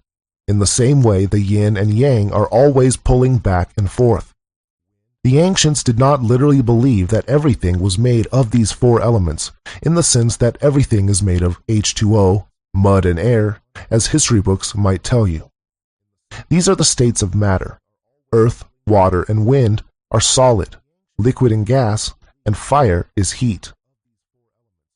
So it is actually saying that everything is made of solid, liquid, gas, and heat. These are the states of matter on our physical level, with counterparts on other levels. Father of talismans and keeper of wonders, perfect in power that reveals the lights. The Father of all perfection in the whole world is here. Its force or power is entire if it be converted into earth. Its power is perfected if it is turned into earth. Its power is whole if it has been turned into earth. Its power is complete if it can be turned into earth. Here we are told that it can be perfected if it's turned into earth. This is written on physical terms, saying that if we can turn the four elements into earth, which is the element of the physical level we are in, then we will perfect it. It means the power, which I call life energy. So, if we can convert the life energy into a physical form, into earth, then we have perfected it on this level.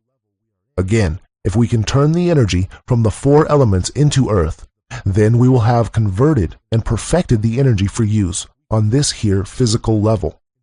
It must be turned into earth if we are to use it on this level, since for a physical world we need a physical stone, which is the counterpart, reflection, of the one on this level. So you can see how the Philosopher's Stone is the physical manifestation of the power of God. It is a fire that became our earth. Separate the earth from the fire, and you shall adhere more to that which is subtle than that which is coarse, through care and wisdom.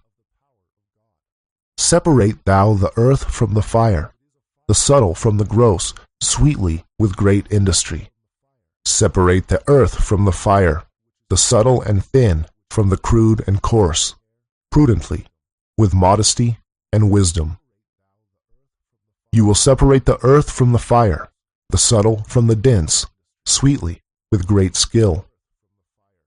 Separate the earth from the fire, the subtle from the dense, the light from the heavy, with care and wisdom. These are direct instructions on how to actually make the stone, which of course is the same way that all things are perfected on all levels, with great care and wisdom. The wisdom is required to work out the method. You must separate the lighter particles from the denser particles. This is literally how you make the stone, as you can see in the practical instructions, particularly the first part of the great work. I will also interpret this from a spiritual perspective, just for you to see how it applies on every level. Realize which of your desires are promoting freedom and which are promoting restriction. Then separate the free from the restrictive. Focus on the free and positive desires, positive energy, good intention, and they will grow and expand, converting the remaining negative thoughts, negative energy, bad intention into their own free, light, and positive form. I hope you can see how the same fundamental principles apply to every level, and how the stone is a real and physically obtainable substance which follows the exact same principles. It ascends from the earth to the heaven. It extracts the lights from the heights and descends to the earth, containing the power of the above and the below, for it is with the light of the lights. It ascends from the earth to the heaven. Again, it descends to the earth and receives the force of things superior and inferior. This ascends from the earth into the sky, and again descends from the sky to the earth, and receives the power and efficacy of things above and of things below. It ascends from earth into heaven, and again it descends to the earth, and receives the power of higher and of lower things. It repeatedly ascends from earth to heaven, and then descends from heaven to earth, thus receiving power from both the high and the low. Again, direct instructions for making the stone, now focusing on the second part of the practical operations. The stone is repeatedly evaporated, ascends, and condensed, descends. From this, it becomes more purified and gains power, more life energy. The repeated change of state between solid, liquid, and gas allows the substance to become pure, and it increases the amount of life energy. From a spiritual perspective, you could say that our moving between the astral and physical planes, repeatedly dying and being born again, is an example of us perfecting ourselves, following the same principles. Therefore, the darkness flees from it. By this means ye shall have the glory of the whole world, thereby all obscurity shall fly from you. By this means you will acquire the glory of the whole world, and so you will drive away all shadows and blindness. Thus you will have the glory of the whole world, therefore will all obscurity flee from you. Then you will have the glory of the whole world, all ignorance will flee from you.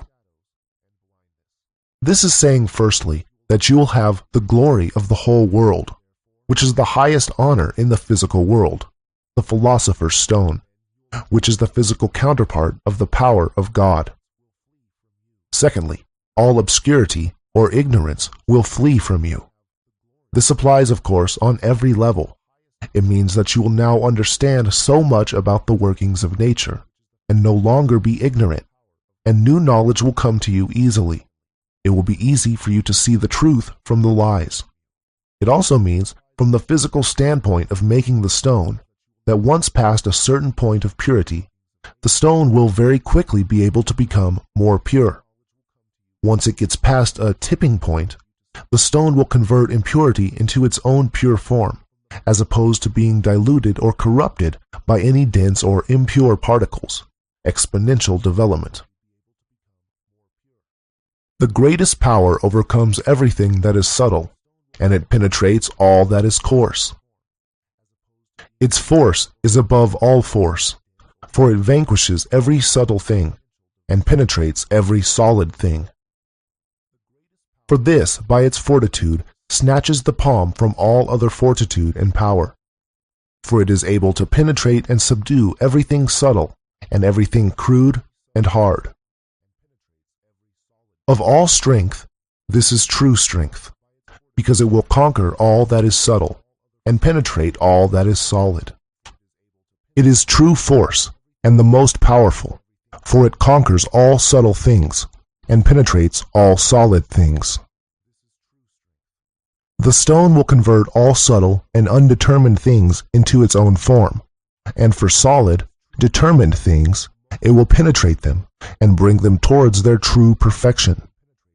This is why it will protect a life form from decay, and it will turn any metal into gold. It penetrates all things and encourages them to reach their full potential. Again, it is the manifestation of the power of God in a physical form. Line not present in Arabic translation. So was the world created. By this means the world was founded. Thus was the world created. This is how the world was made. The world was made following these exact same principles, as were all worlds, planes, universes, and realities. The formation of the microcosm is in accordance with the formation of the macrocosm. From this are and do come admirable adaptations, whereof the means or process is here in this. And hence the marvelous conjunctions of it and admirable effects, since this is the way by which these marvels may be brought about. From this were wonderful adaptations, of which this is the means. Each level is a reflection of the one above. The microcosm is in accordance with the macrocosm. Now you know how all things are made through adaptation from the one. All things, all matter, all worlds, all frequencies, all universes, all planes are adaptations of the same thing, following the same principles. It starts with the one, and from there each level is a distorted reflection, an adaptation of the same thing, each level being a reflection of the level above. This is how all things are made. This is why the physical world exists. This is what it is. This is what all things are. The scholars made this their path. This is why thrice Hermes was exalted with wisdom. Hence I am called Hermes Trismegist, having the three parts of the philosophy of the whole world. And because of this, they have called me Hermes Trismegistus, since I have the three parts of the wisdom and philosophy of the whole universe. Therefore am I named thrice great Hermes, having the three parts of the philosophy of the whole world. This is the path of knowledge.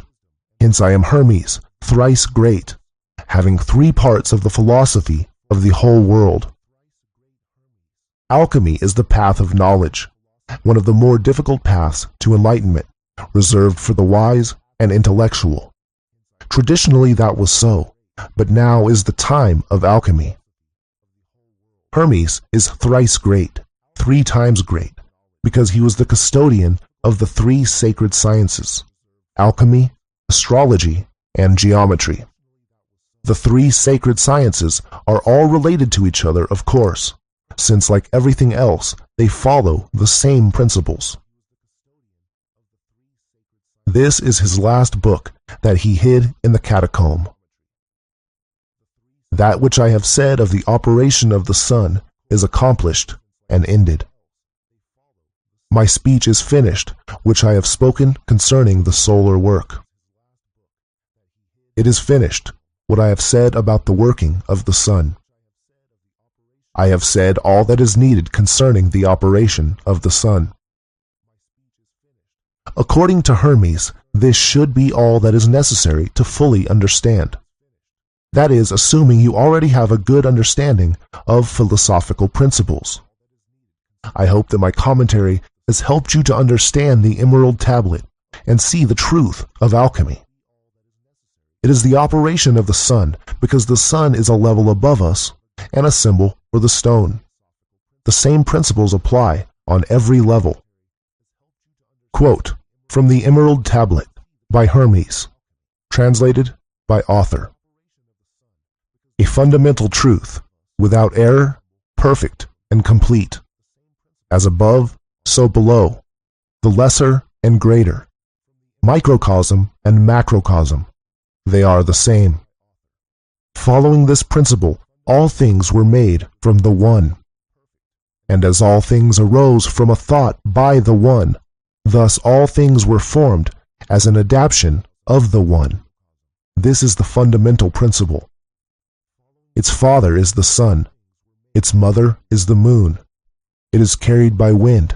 It is nursed by earth.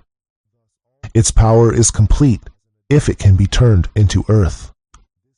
Separate the earth from the fire, the subtle from the dense, the light from the heavy, with care and wisdom.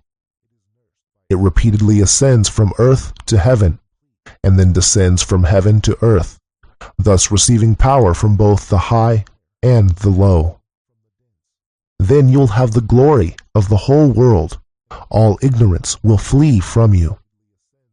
It is true force and the most powerful, for it conquers all subtle things and penetrates all solid things. This is how the world was made. Each level is a reflection of the one above. The microcosm is in accordance with the macrocosm. Now you know how all things are made through adaptation from the One. This is the path of knowledge. Hence I am Hermes, thrice great, having 3 parts of the philosophy of the whole world. I have said all that is needed concerning the operation of the sun. End quote. Chapter 14. What is it made from? The stone is made out of only one ingredient. Quote from the Glory of the World, or Table of Paradise, by Anonymous, 1526 AD. Know also that there is only one thing in the whole world that enters into the composition of the stone, and that, therefore, all coagulation and admixture of different ingredients would shew you to be on a wrong scent altogether. Quote from the New Pearl of Great Price, by Peter Bonus, 1338 AD.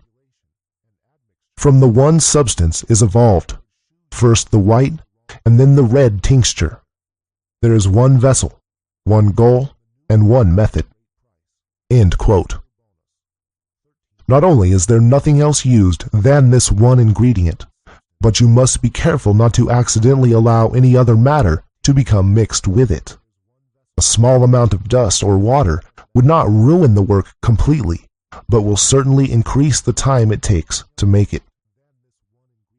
Quote from The Root of the World, by Roger Bacon, 13th century. For the pure substance is of one simple essence, void of all heterogeneity. But that which is impure and unclean consists of heterogene parts, is not simple, but compounded, to wit of pure and impure, and apt to putrefy and corrupt. Therefore let nothing enter your composition which is alien or foreign to the matter, as all impurity is, for nothing goes to the composition of our stone, that proceedeth not from it neither in part nor in whole. If any strange or foreign thing be mixed with it, it is immediately corrupted, and by that corruption your work becomes frustrated. End quote. The ingredient is urine. I understand this may sound strange, and suspiciously convenient on first hearing. However, there is sound and logical reasoning for the stone to be made from urine. Firstly, I must explain that the stone could in theory be made from anything, since everything contains the life energy to some degree, which is the active ingredient of the stone. Urine contains this life energy in high concentration, due to the fact that it has just come out of you, and you, as a living animal, are full of life energy. Quote, from Book of the Chemical Art by Marsilius Ficinus, 15th century. The stone also is in everything that is. Nature is in everything. And because nature has in itself all names, and nature is all the world, therefore the stone has many names, and is said to be in everything, although one is nearer than another. Quote, from On the Philosopher's Stone by Anonymous, 12th to 17th century. Let it be supposed, for an illustration of this subject, that anyone would propose to make malt. He may effect his purpose in the other grains, but barley is generally chosen, because its germ is made to sprout by a less tedious process, which is to all intents and purposes what we want in the extraction of our mercury. End quote. From the urine we will need to extract a distillate, water, and a salt. The life energy is in the water, and since the life energy is so volatile, it will remain with the water even when the water is distilled, evaporated, and condensed. Our bodies do not want to reject the life energy in the urine, but have no choice since the life energy is attached to the water. Secondly, urine is the perfect ingredient because it is as of yet undetermined. That is, it has been well filtered, broken down, and purified. It contains all kinds of different minerals, but in minute particles not yet assigned to any purpose. Quote, from Aphorisms of Eubigerus by Barrow Eubigerus, 1690 AD. Our true and real matter is only a vapor, impregnated with the metallic seed, yet undetermined. End quote. Following the cycles of nature, we can separate the dense and light particles. The lightest particles are a salt. It does not matter what the actual minerals are in the urine. We just want whatever is the lightest and most volatile, which will be in the form of a salt. It is necessary that our stone has a body. It cannot be made with water alone. This salt is the perfect body because it will absorb the water and is itself most volatile, but still in a solid form. Also, since the salt is newly formed, it is not yet stable and determined, and will therefore easily break down, which is what we need it to do. I hope you see the requirements for our substance. We are looking only for water containing an abundance of life energy, and also very light matter which is ready to absorb the water and break down. There is nothing special or magical about urine. It is just that urine is already pure and pre-filtered by our bodies, and it meets all the qualifications we are looking for. Other substances could be used, but urine has been found to be the most efficient by the alchemists, many of whom experimented with many different substances. The best urine to use is that of a dark yellow color, since this means there is less water and more body, which is useful in the first part of the work. Therefore, the best time to collect the urine to be used for making the stone is the first time you urinate in the morning. This fact has become an open secret, as you can see from the society so named Hermetic Order of the Golden Dawn, who managed to figure out the true ingredient for the Philosopher's Stone, but unfortunately thought that this itself was a metaphor. So, to recap, the only ingredient of the Philosopher's Stone is urine, preferably obtained in the morning. You'll need around 1 liter. Following are some nice riddles from various alchemical books showing that the ingredient is urine. Quote, from the Golden Tract concerning the Stone of the Philosophers, by an anonymous German philosopher, 16th to 17th century. This matter lies before the eyes of all. Everybody sees it, touches it, loves it, but knows it not. It is glorious and vile, precious and of small account, and is found everywhere. Quote, from the Fount of Chemical Truth, by Irenaeus Philalethes, 1694 AD. Know that our mercury is before the eyes of all men, though it is known to few. When it is prepared, its splendor is most admirable, but the sight is vouchsafed to none, save the sons of knowledge. Do not despise it, therefore, when you see it in sordid guise, for if you do, you will never accomplish our mastery. And if you can change its countenance, the transformation will be glorious. For our water is a most pure virgin, and is loved of many, but meets all her wooers in foul garments, in order that she may be able to distinguish the worthy from the unworthy. Quote from Verbum Dismissum by Count Bernard Trevisan, 15th century. When you shall be acquainted with the causes of this disposition, you will admire that a matter so corrupt should contain in itself such a heavenly-like nature. Quote from the Sulphic Hydrolith, or Waterstone of the Wise, by Anonymous, 17th century. By the ignorant and the beginner, it is thought to be the vilest and meanest of things. It is sought by many sages, and found by few. Men have it before their eyes, handle it with their hands, yet know it not, though they constantly tread it under their feet. The matter is very common, and may be everywhere obtained in abundance. Quote from the New Chemical Light by Michael Sindavogius, 17th century. Our substance is openly displayed before the eyes of all, and yet is not known. Our water that does not wet the hands. Quote from a magnificent and select tract on philosophical water by Anonymous, 13th to 17th century.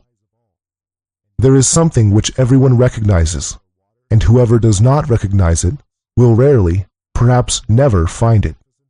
The wise man will keep it, and the fool will throw it away, and the reduction comes easily to the man who knows it.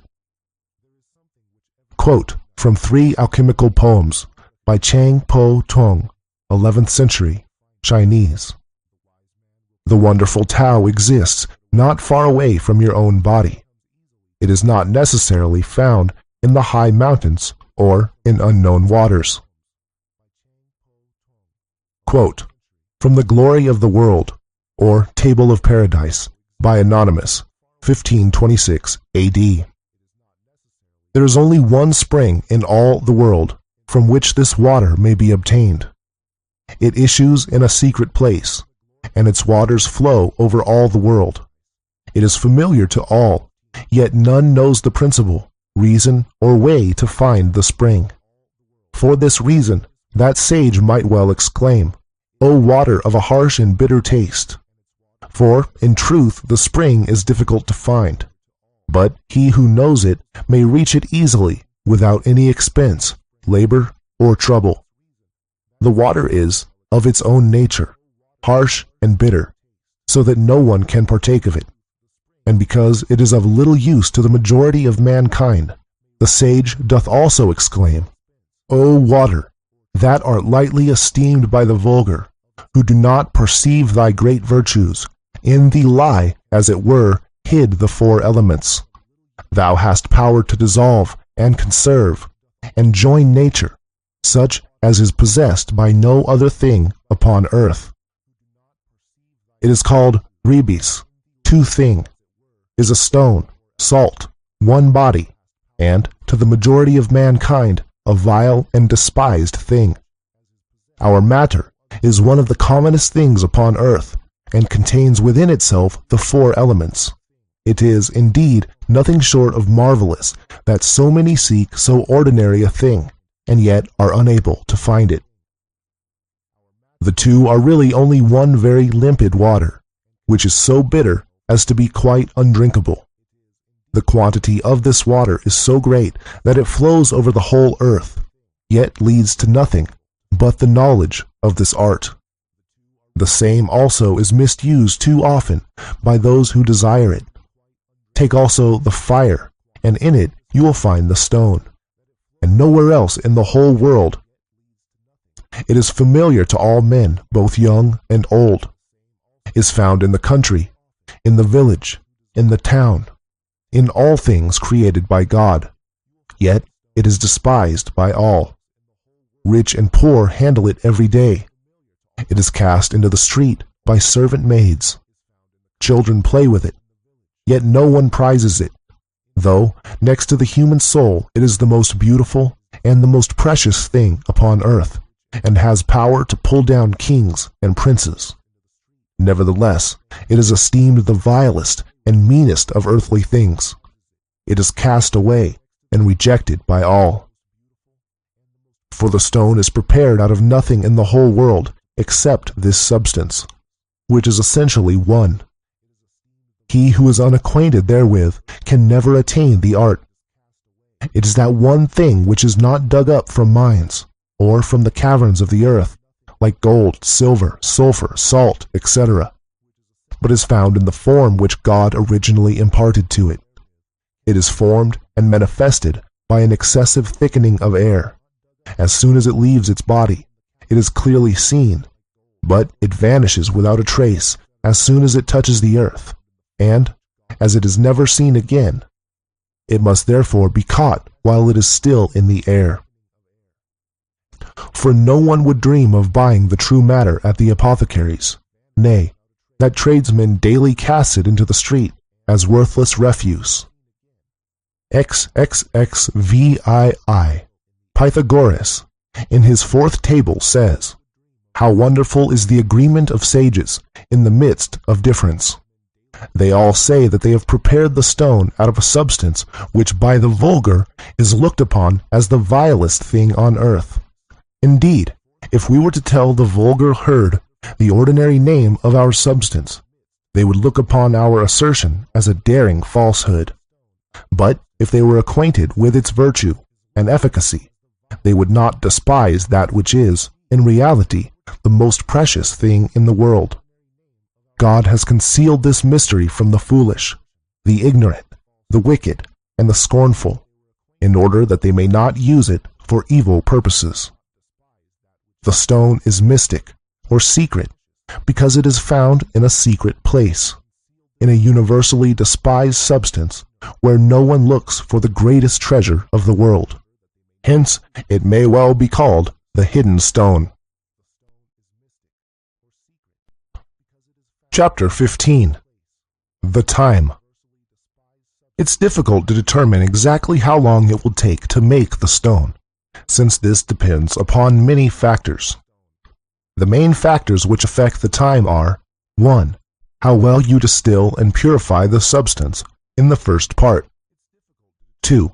How accurate is the degree of heat. 3. The ambient room temperature. 4. The size and shape of your vessel, flask. 5.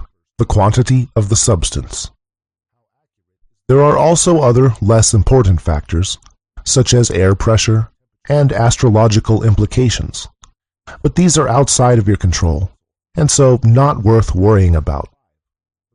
Quote from an explanation of the natural philosopher's tincture, or Paracelsus, by Alexander von Suchten, 16th century.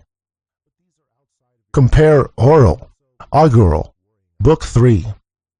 Ye scarcely will anyone so exactly compute the years, as not either to diminish or add to their number.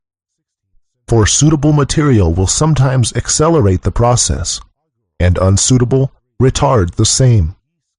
Or intense heat will by a little exceed the measure, but water by much.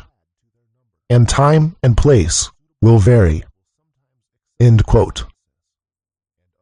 However, an average amount of time for the whole process is 3 years. You could possibly get this down to 18 months if you take more effort in the first part and have all the factors under strict control. Also, it could easily take 5 or even 8 years if the conditions are not so good.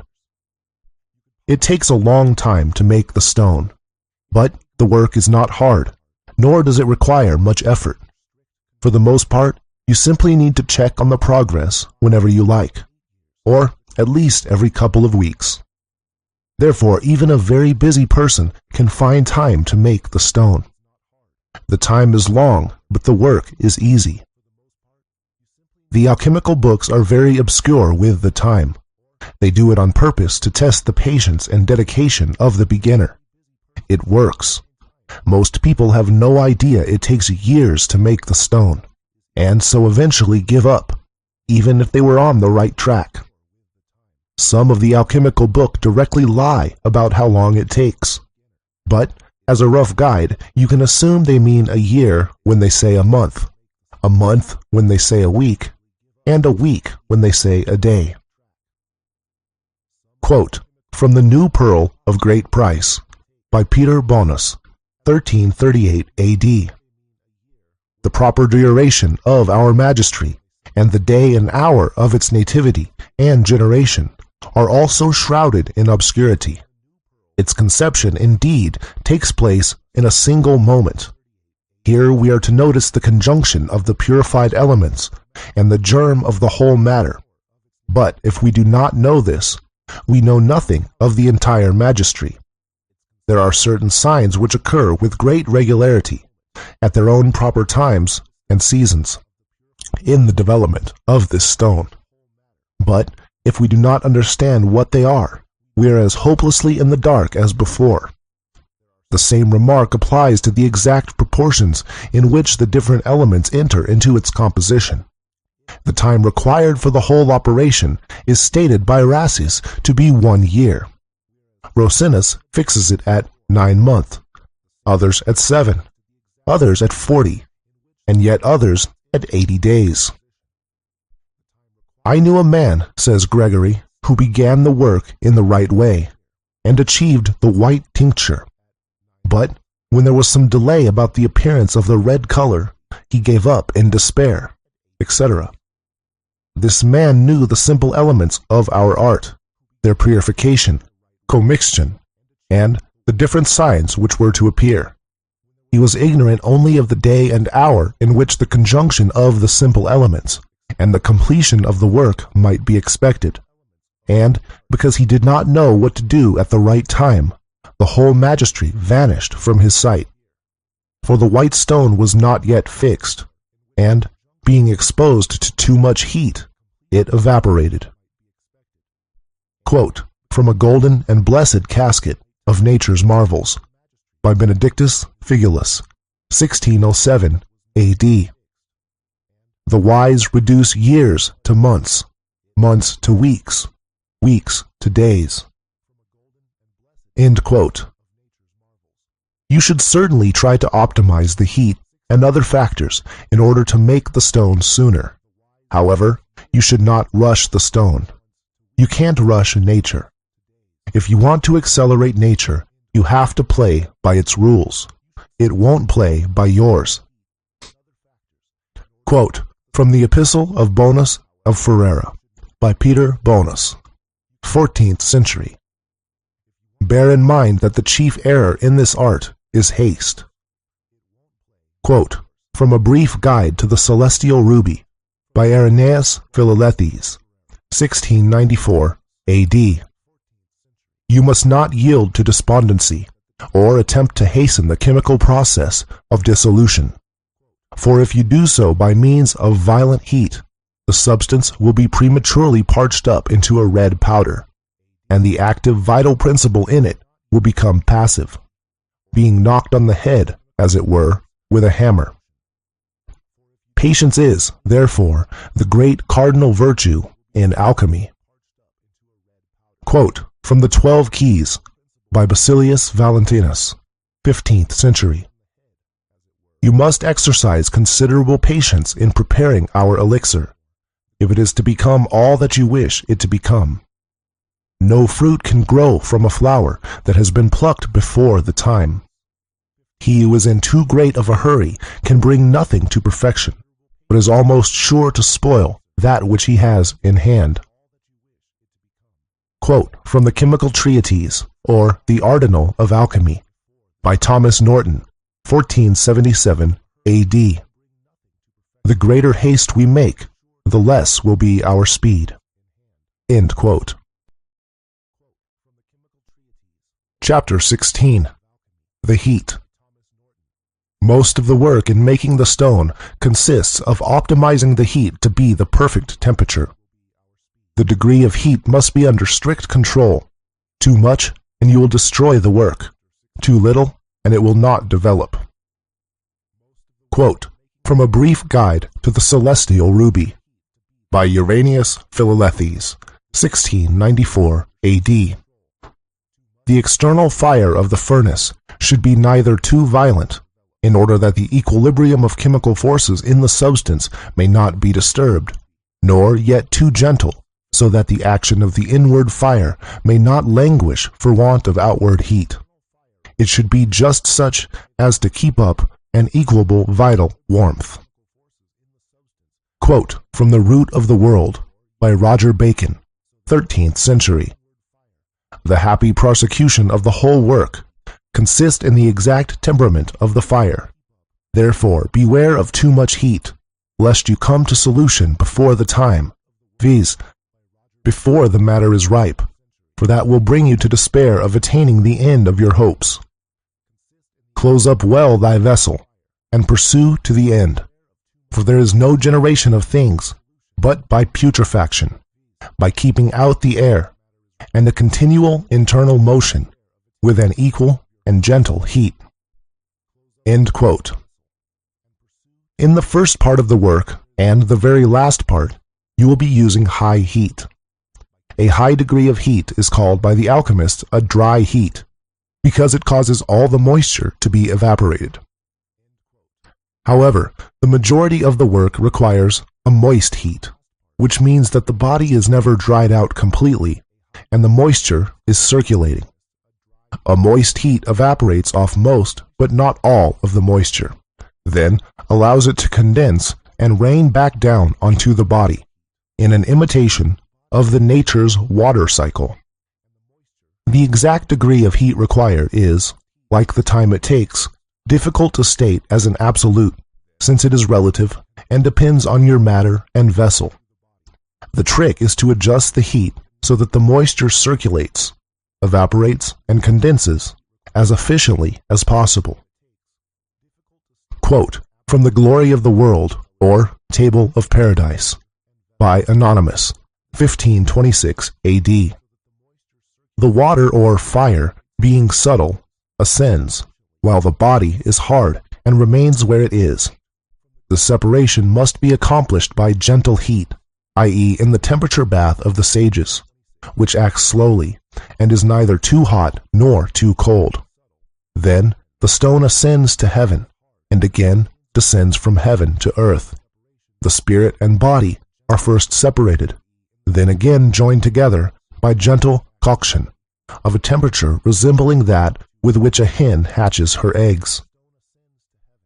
Quote from The Root of the World by Roger Bacon, 13th century.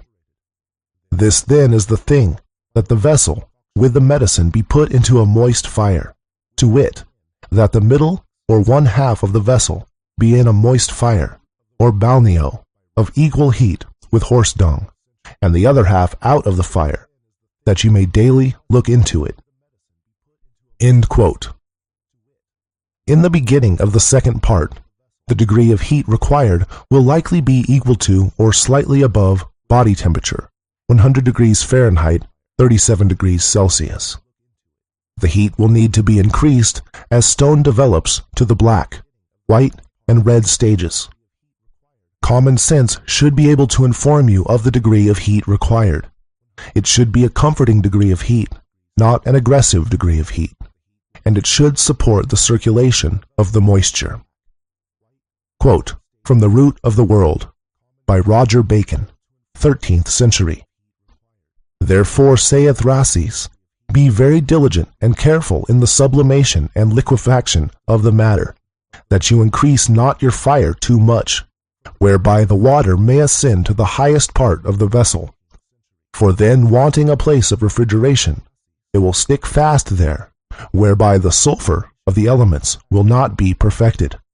For indeed, in this work, it is necessary that they be many times elevated, or sublimed, and depressed again. And the gentle or temperate fire is that only which completes the mixture, makes thick, and perfects the work. Chapter 17. Different Methods. As you may have guessed, there is not only one possible method or one possible ingredient in the world for the making of the stone.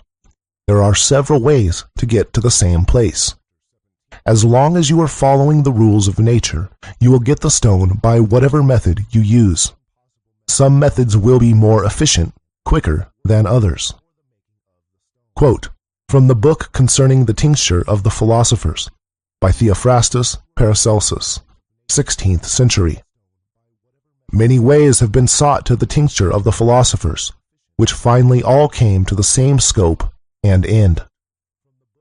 Quote from Book of the Chemical Art by Marsilius Ficinus, 15th century. For the making whereof several operations have been invented by several philosophers, that might be completed by art which was left by nature, since nature herself is always inclined toward her own perfection. End quote. The method I am presenting in this book is, I'm sure, not the most efficient method possible, but it is the method I know, and is a tried and tested method, developed over thousands of years by some of the greatest minds. It is the first part of the work which is most open to alternative methods. The ingredient you choose, which for us is urine, could be something else. If you could find something more pure with the right qualities, there may also be a more efficient method of processing the ingredient than the one I will give in the following chapters. Quote from The New Pearl of Great Price by Peter Bonus, 1338 AD.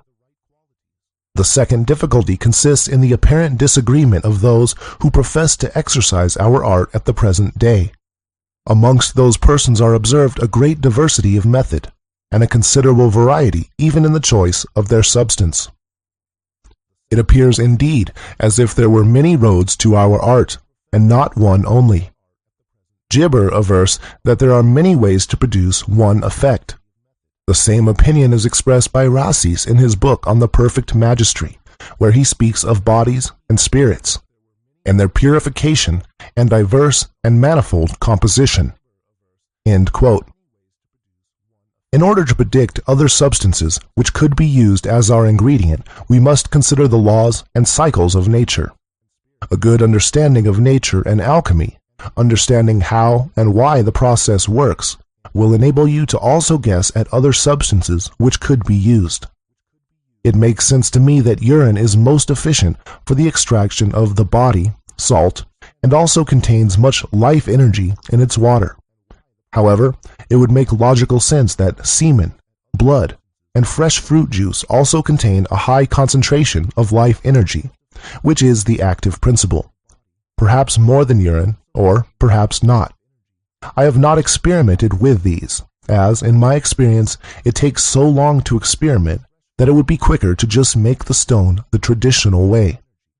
We can certainly be sure that the alchemists tried different substances and experiments themselves, and since all of the more recent alchemists, since the 16th century, certainly used urine, it would be logical to assume that urine is the best choice of ingredient. But it is also possible they did not publish their experiments in other substances if they found one to greatly decrease the time it takes, since the old alchemists would want to test the dedication of the beginner. For the body, you are looking for a very volatile salt, which can absorb the moisture and break down. The water must contain an abundance of life energy. Both must be pure, containing as little as possible of anything else. It is not necessary that we use only one substance for both, but it has been found that urine supplies both requirements. It would be possible to use the salt of the urine, but the water from another substance. Nevertheless, the safe and sure option is to use urine, and it is the method I will present. For anyone who wishes to try a different substance, it would be wise to make the stone with only urine at the same time and in parallel, so as you do not waste too much of your time if your method fails. To use a different substance, follow the same instructions as I present, only substituting your substance for the urine. The method I present, using only urine, is a relatively new one. It is sometimes called the dry method, due to the calcination in the first part, and made famous among the alchemists by Paracelsus in the 16th century, though it is probably an older method which Paracelsus rediscovered. The older alchemists before Paracelsus used distilled urine and gold, which is less efficient and more expensive than using only urine. It takes more than twice the time as the urine-only method. By the older method, using distilled urine and gold, sometimes called the wet method, one would be relying on the life energy in the distilled urine to break down the gold. This will work because gold is a very pure substance, with a lot of life energy inside it, and will eventually break down with a little convincing from the distilled urine. But it makes much more sense to use the lighter particles from the urine itself, as these are pure, but not so dense and not already determined like gold. Quote, from an open entrance to the closed palace of the king, by an anonymous sage and lover of truth, 1645 A.D. Hereof I have now determined to write much, although in the beginning of this book I decreed to bury it in silence. This is the one great sophism of all adepts. Some speak of this common gold and silver, and say the truth, and others say that we cannot use it, and they too say the truth. But in the presence of God I will call all our adepts to account, and charge them with jealous surliness. I too had determined to tread the same path, but God's hand confounded my scheme. I say then that both ways are true, and come to the same thing in the end, but there is a vast difference at the beginning. Quote, from an explanation of the Natural Philosopher's Tincture of Paracelsus, by Alexander von Sochten, 16th century.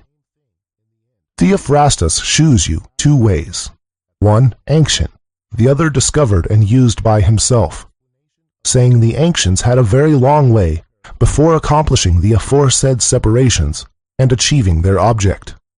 In the beginning they, out of a simplex, or also out of a subjectivium like God himself, and also Theophrastus, have made two things, viz. Water and earth.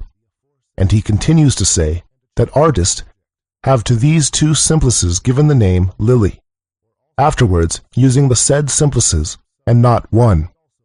But no, it is indifferent whether you, in the beginning, use one or two things.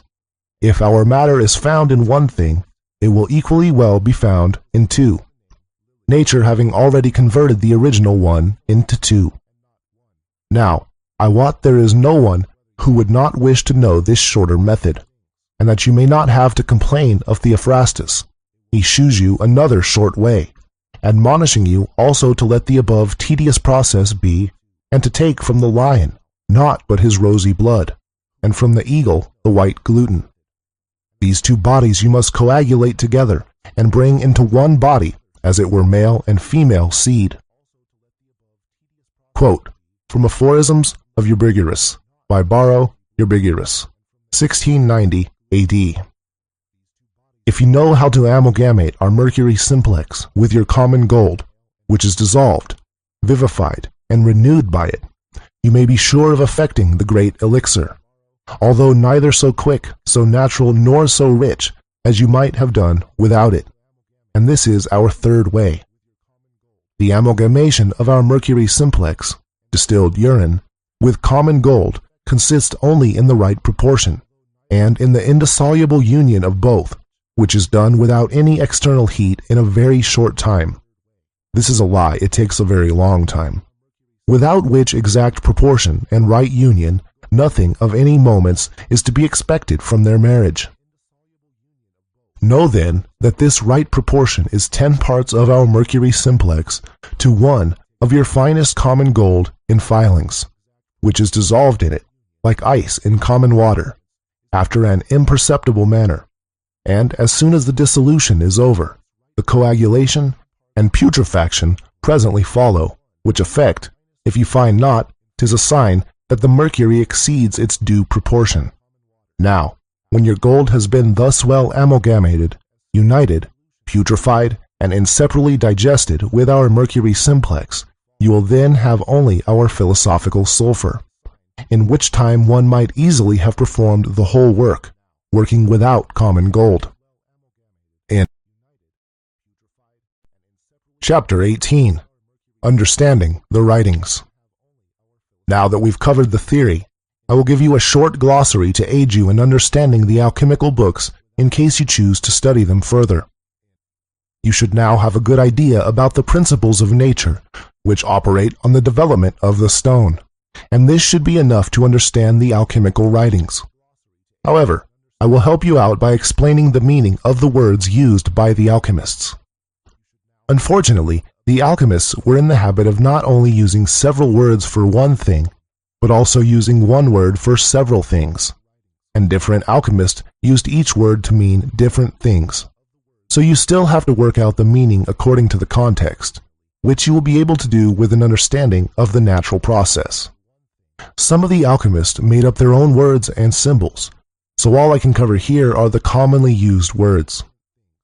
The following should not be considered definitions, but merely a rough guide to help you understand some of the ways the alchemists have used these words. Mercury usually represents distilled urine, or the stone itself at any stage of the process, or just urine, more rarely used to represent the white salt. Sulfur usually represents either the white salt or any impure substance not needed, sometimes used to represent the stone at any stage of the process. Alkahest, the stone, red or white. Amalgam. The definition is an alloy. In alchemy, it represents when two things are combined into one, such as the beginning of the second part of the process, or the stone at any stage. Aqua fortis, nitric acid, which is never used in alchemy. Sometimes it can mean the same as mercury. Aqua vitae, living water, same as mercury. Argent vive, same as mercury. Art, alchemy. Body usually represents the white salt, or the stone at any stage, or anything else which makes up the bulk of whatever you're dealing with. Book of nature, the world itself, to learn by experience and observation of nature. Calcine, calcination, to dry, traditionally with strong dry heat, but the alchemists sometimes use it to refer to a drying with gentle heat. Cinnabar, same as mercury. Coagulate, coagulation, a liquid becoming a solid. Conjunction, the joining together of two things, e.g. the white salt and distilled urine. Common, something referred to as common means it's the normal substance, without any metaphor, e.g. common gold. Crow represents the black, putrefaction stage of the process. Dew, same as mercury. Digestion, same as putrefy. Distill, distillation, to evaporate and condense. In alchemy, this is always done with low heat. Dove usually represents the white stone, or sometimes the distilled urine. Eagles represents distillation. Elixir, the stone, white or red. Fermentation, when the white or red stone is mixed with silver or gold respectively. First matter, either urine or the life energy. Gold sometimes represents normal gold, otherwise represents either the red stone or the white salt, or the stone at any part of the process. Great work, the process of making the stone. Hermaphrodite, when the white salt and distilled urine have been combined. Hermetically sealed, an airtight seal. Imbibe, imbibition, to absorb moisture until saturated. King usually represents the red stone. Lead, normal lead, or same as sulfur. lion, a metaphor for something difficult to overcome, or sometimes used to represent the black mass of the urine, which has the white salt inside it. Living, same as hour, also implies the substance contains life energy, or has been changed by an alchemical process, e.g. living gold, depending on the context, could represent urine, the white salt, or the stone at any stage. Magnesia, same as mercury.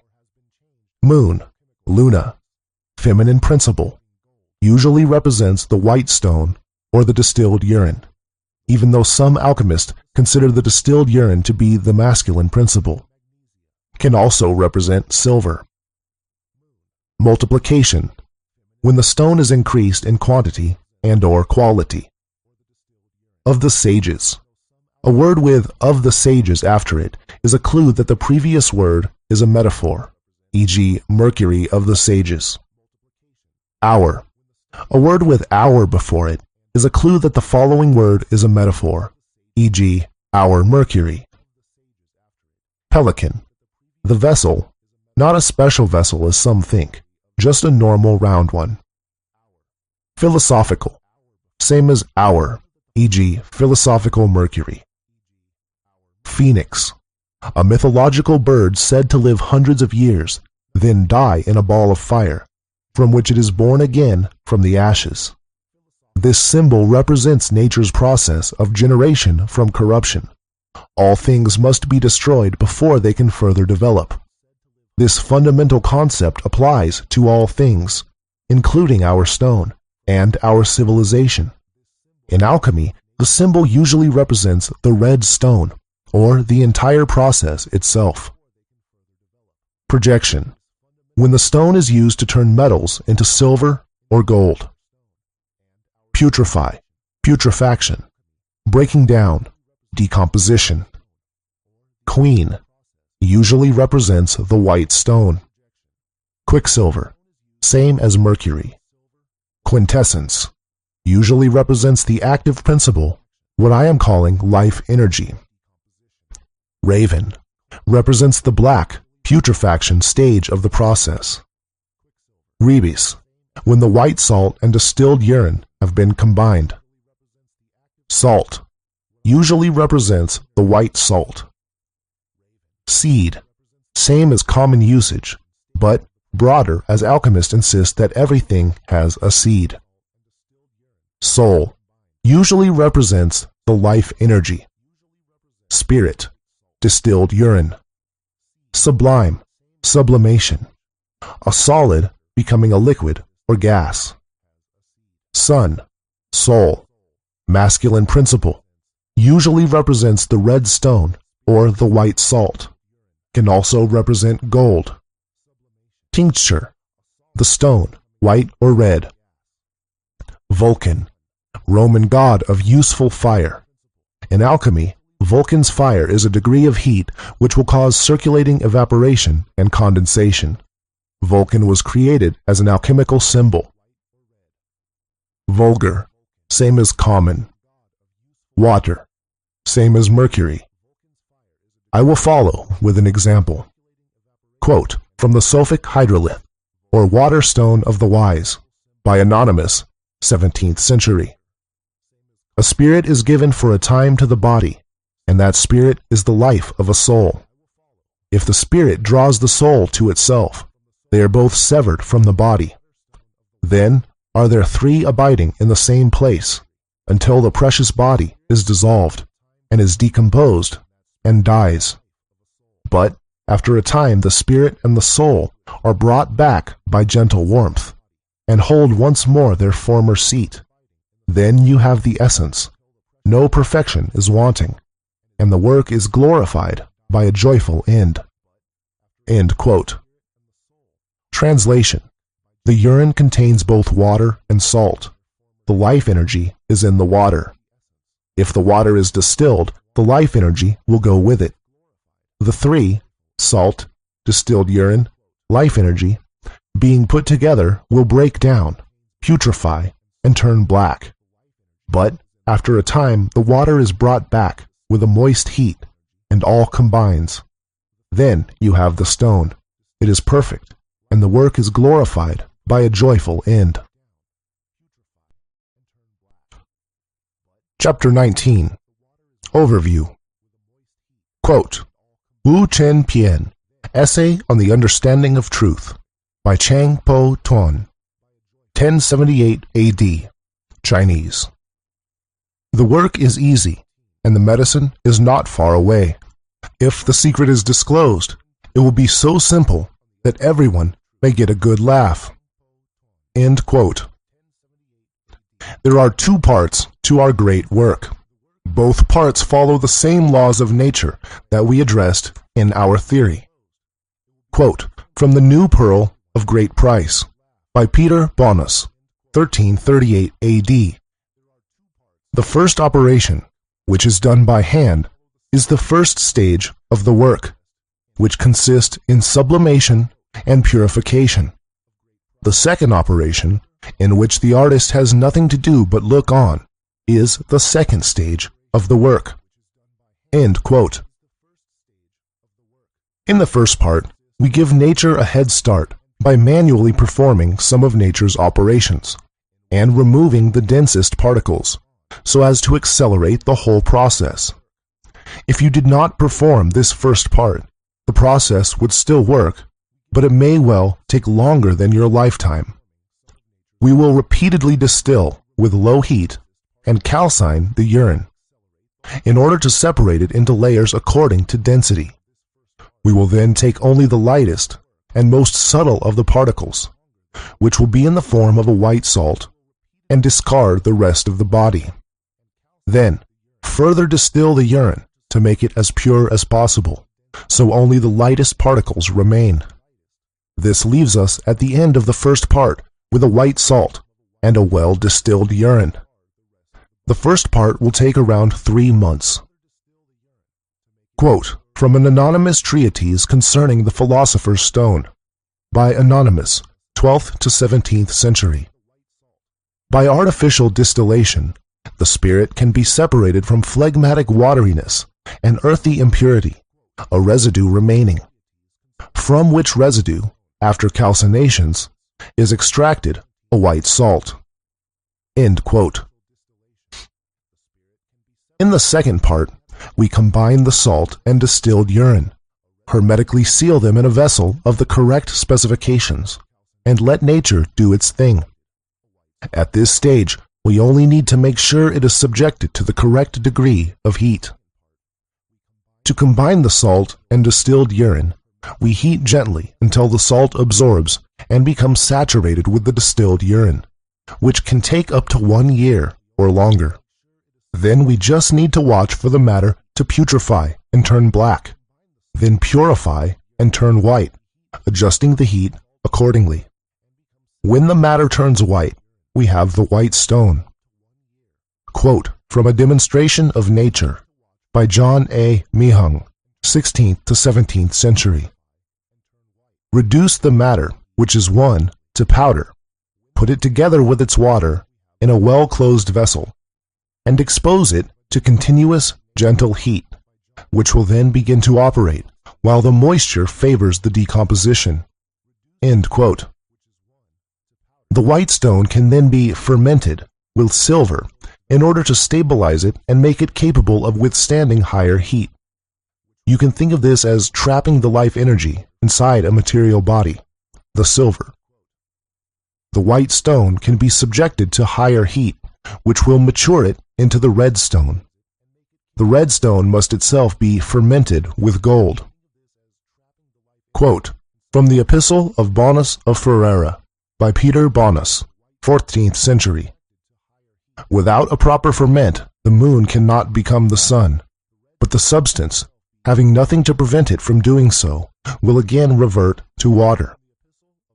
Quote from Compound of Compounds, by Albertus Magnus, 13th century. There are no other ferments like these here. The ferment of silver is silver. The ferment of gold is gold. Therefore, don't look elsewhere. End quote. You will then have the Philosopher's Stone. It can be multiplied in quality and quantity by repeating the second part, which will be much quicker, or in other ways as will be discussed.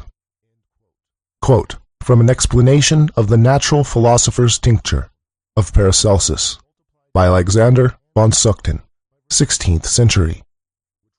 For our multiplication, according to Raymundus, is naught but the reiteration of the process of our primordial creation.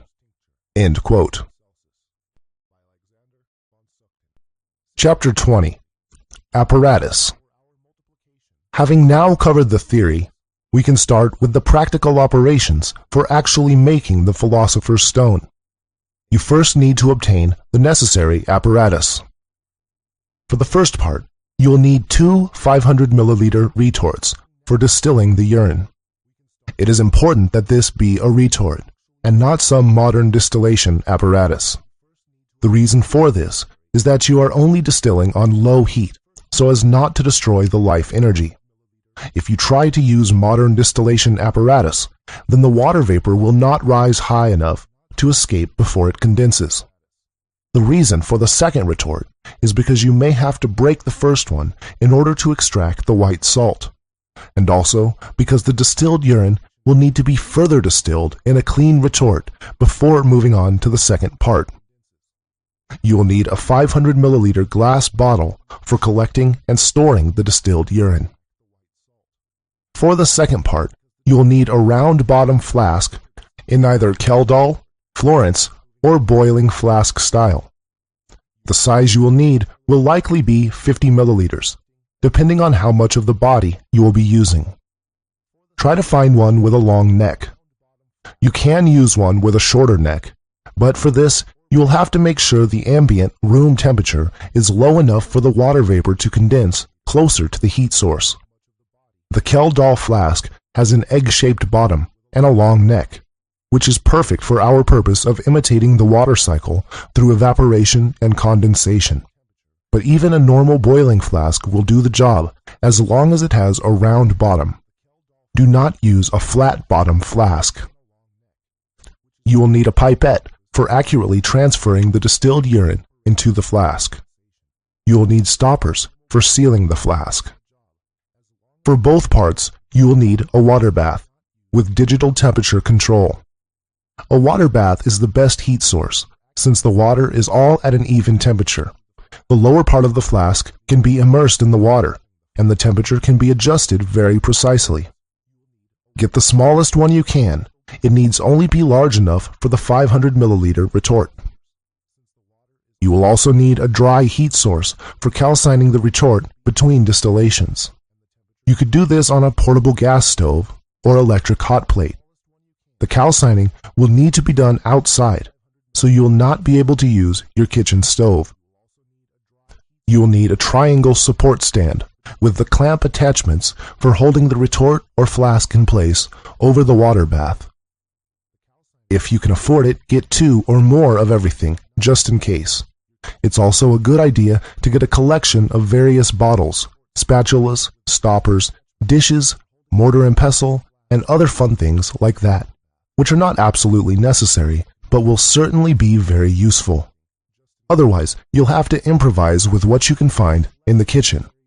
The glassware, retort, and flask should be made of borosilicate glass, which is pretty much standard these days, so it should not be much trouble to find. Borosilicate glass can stand very high heat without cracking. If you buy the water bath or other electrical items from abroad, be sure to check it works on the same voltage as in your country. If not, you will need to buy a voltage converter as well. If you plug a 110-volt appliance into a 220-volt supply, you could end up burning down your house, so do pay attention to this. The water bath will need to be running 24/7, so if you live in an area with frequent power cuts, I recommend getting a backup generator. Checklist. Minimum. 1. 2 times retort, 500 milliliter. 2. Glass bottle, 500 milliliter. 3. Round bottom flask, 50 milliliter. 4. Pipette. 5. Stoppers. 6. Water bath. 7. Portable stove. 8. Triangle stand. The following quote is a description of the vessel to be used for the second part of the work.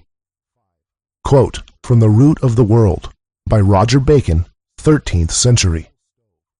The vessel for our stone is but one, in which the whole magistry or elixir is performed and perfected. This is a curcubit, whose bottom is round like an egg, or an urinal, smooth within, that it may ascend and descend the more easily, covered with a limbeck, round and smooth everywhere, and not very high, and whose bottom is round also like an egg. Its largeness ought to be such that the medicine or matter may not fill above a fourth part of it, made of strong durable glass, clear and transparent, that you may see through it all the colors appertaining to and appearing in the work, in which the spirit moving continually cannot pass or fly away. Let it also be closed, that as nothing can go out of it, so nothing can enter it. And though the philosophers oftentimes say that the matter is to be put into the vessel and closed up fast, yet it is sufficient for the operator once to put the said matter in, once to close it up, and so to keep it even to the very perfection and finishing of the work. End quote. Chapter 21. First part.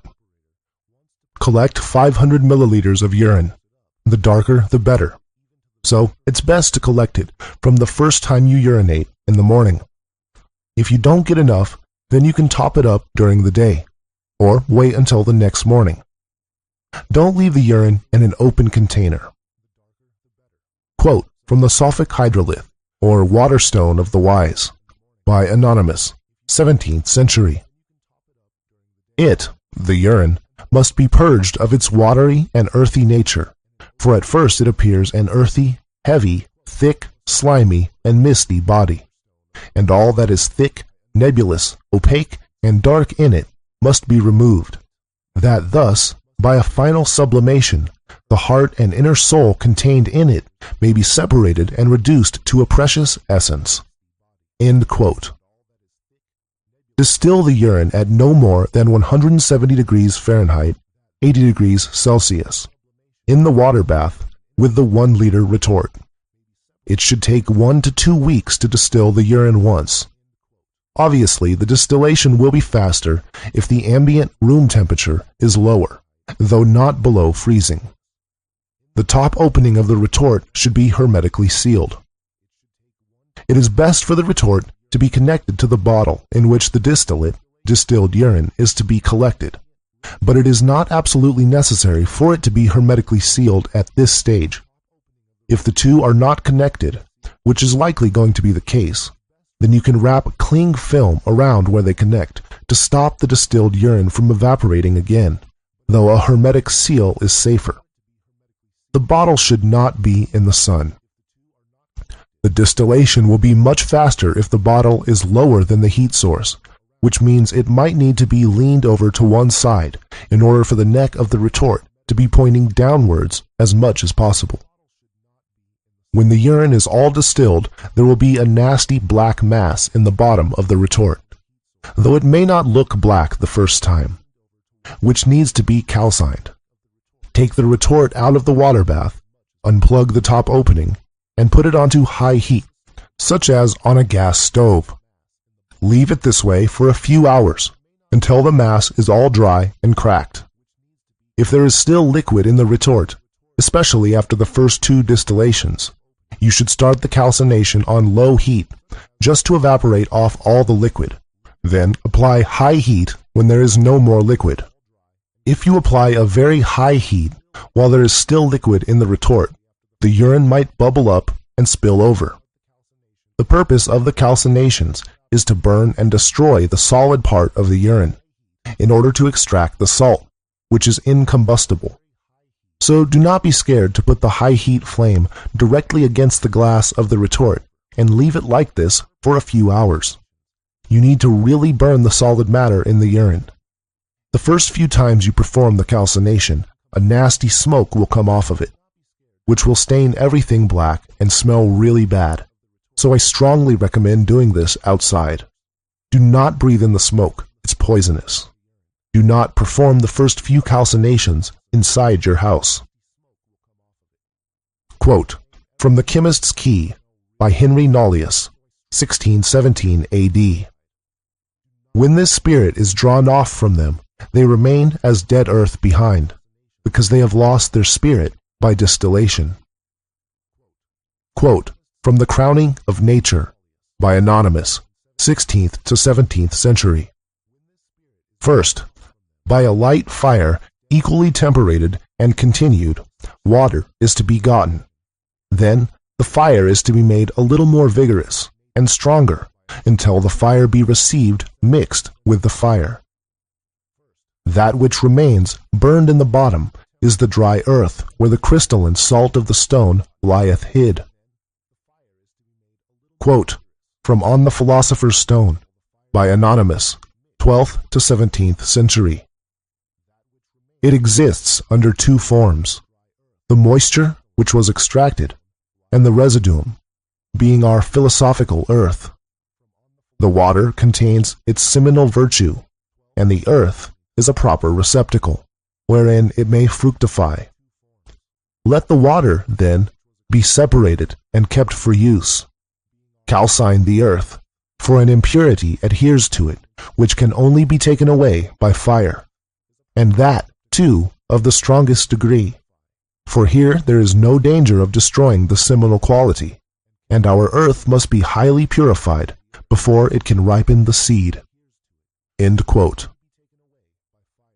On your first distillation, only distill half of the urine, and then calcine the remaining half, allowing the lower half of the urine to just evaporate away in high heat. Calcine the remaining urine until it is dry and cracked. Now you will have 250 milliliters of urine distilled once. For your second distillation, collect another 500 milliliters of fresh urine from the first time you urinate in the morning. Pour this onto the calcined urine at the bottom of the same retort. Again, distill only half of the urine and calcine the remaining. You will now have 500 milliliters of urine distilled once. The reason for the first two distillations to be done in this way is so that you can obtain 1 liter worth of the body of the urine in order to get more white salt.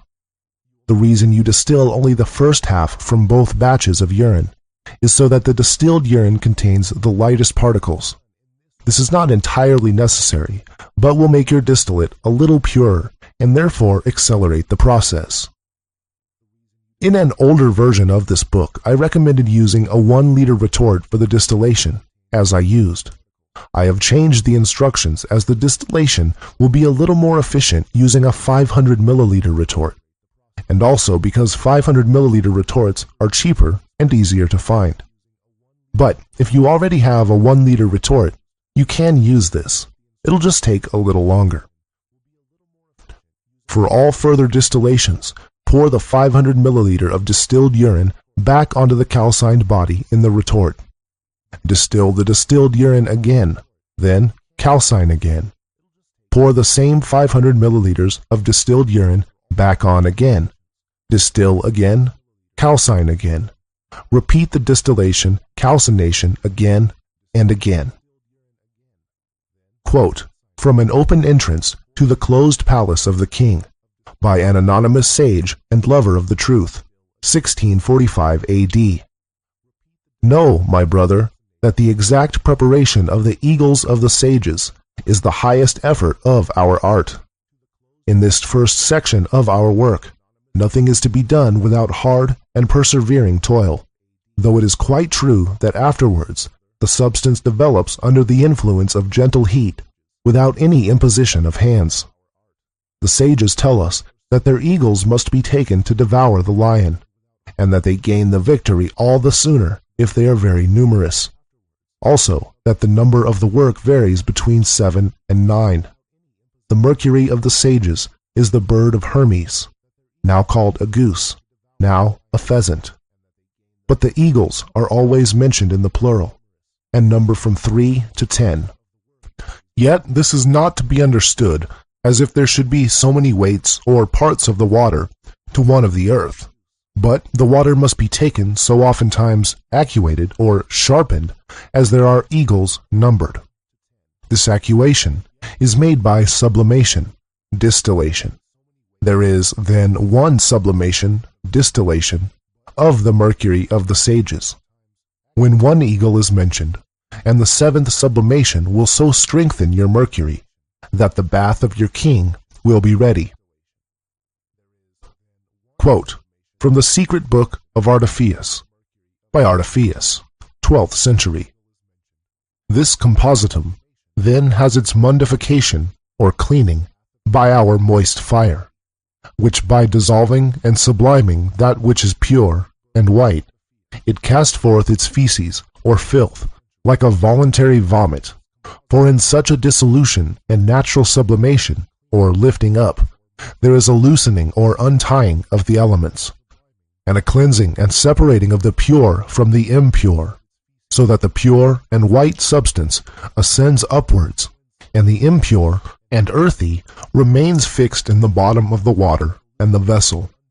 This must be taken away and removed, because it is of no value, taking only the middle white substance, flowing and melted or dissolved, rejecting the feculent earth, which remains below in the bottom. These feces were separated partly by the water, and are the dross and terra damnata, which is of no value, nor can do any such service as the clear, white, pure, and clear matter, which is holy and only to be taken and made use of. End quote. After a few distillations, you will see a white salt forming on top of the black mass. When calcining this, there will be a sweet, flowery chemical smell given off. Keep repeating the distillations and calcinations until the whole surface is white, and it has formed into large enough crystals for you to separate it from the black mass. This may take up to 10 distillations, or it could be much less. Quote, from the Glory of the World, or Table of Paradise, by Anonymous, 1526 A.D. When its impurity is purged away, it emits a most sweet fragrance. Quote, from Verbum Dismissum, by Count Bernard Trevisan, 15th century. As this mercury hath been by someone sublimed, it hath appeared clothed, and with great whiteness, as the snow on the highest mountains, under a most subtile, crystalline splendor, from whence proceeds at the opening of the vessel, so great, so sweet, so excellent an odor. End quote. If you have already distilled the urine 10 times, and you don't think you have enough of the white salt, then you can stop the distillations and just continue the calcinations, pouring distilled water on top of the mass instead of the distilled urine. When you see enough of the white salt has formed on top, which are the lightest of the particles, you need to extract them, which may require breaking the retort. If you do need to break the retort, then wrap tape around the bottom half of the retort and try to just break the glass at the top, keeping the bottom half intact. Remove the white salt and separate any impurities from it. Try not to touch it with your fingers, or it will sting them. You should further distill the distilled urine 3 times in the clean retort. Congratulations, you now have the mercury, distilled urine, and sulfur, white salt of the sages. I really recommend spending extra time on the first part to ensure that the white salt and distilled urine are extremely well purified. If you skip a couple of distillations at this stage, you won't have saved time. You'll have made the second part take months longer. Chapter 22. Second part.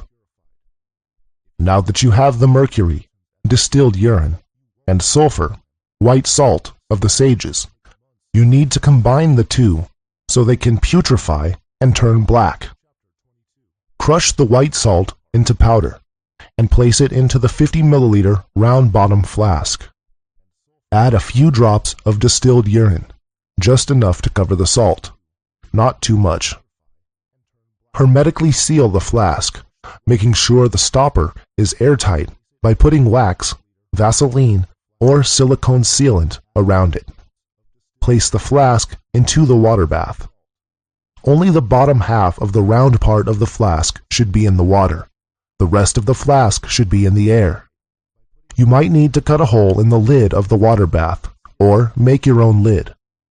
The temperature should be equal or slightly greater than body heat, around 100 to 105 degrees Fahrenheit, 37 degrees to 40 degrees Celsius. At this stage, the heat should be of the degree that causes evaporation and condensation to imitate rain, but the salt should always be moist and never dry. If the ambient room temperature is too high, you will need to reduce it by putting the water bath in an air-conditioned room or putting ice against the neck of the flask. This process will be faster if the ambient temperature is lower. If you can see that there are drops of water condensed at the top of the vessel which never fall, then you need to reduce the ambient temperature. The salt will slowly absorb the moisture. The whole process can take longer than a year, so don't give up. As long as you know you have not used too much heat, both now and in the distilling of the first part, then it will work. When the salt has absorbed the moisture and starts to become dry, add another couple of drops of distilled urine. Then wait again until the salt again starts to dry, and add another couple of drops. Continue doing this until the salt is entirely saturated, at which point it will be of the consistency of melted wax. If you read the alchemical books, they warn against doing anything to disturb the stone while it's being made. They warn against too much heat, too little heat, too much water, not enough water, and knocking or moving the vessel in any way. In my experience, none of this is as bad as they make it sound. It's not a big deal if you knock or move the vessel, and it's not a big deal if the degree of heat is wrong, as long as it's not hot enough to burn.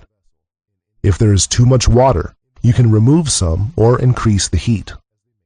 While there is a problem, the stone will not develop any further, but it will continue once you've corrected your mistake. Quote from On the Philosopher's Stone by Anonymous, 12th to 17th century. It is very proper that the purified earth be reduced by manual operation to an impalpable fineness, and then its corrected mercury must be added, incorporating both together till the earth will imbibe no more. This operation will require time, with some degree of the artist's patience.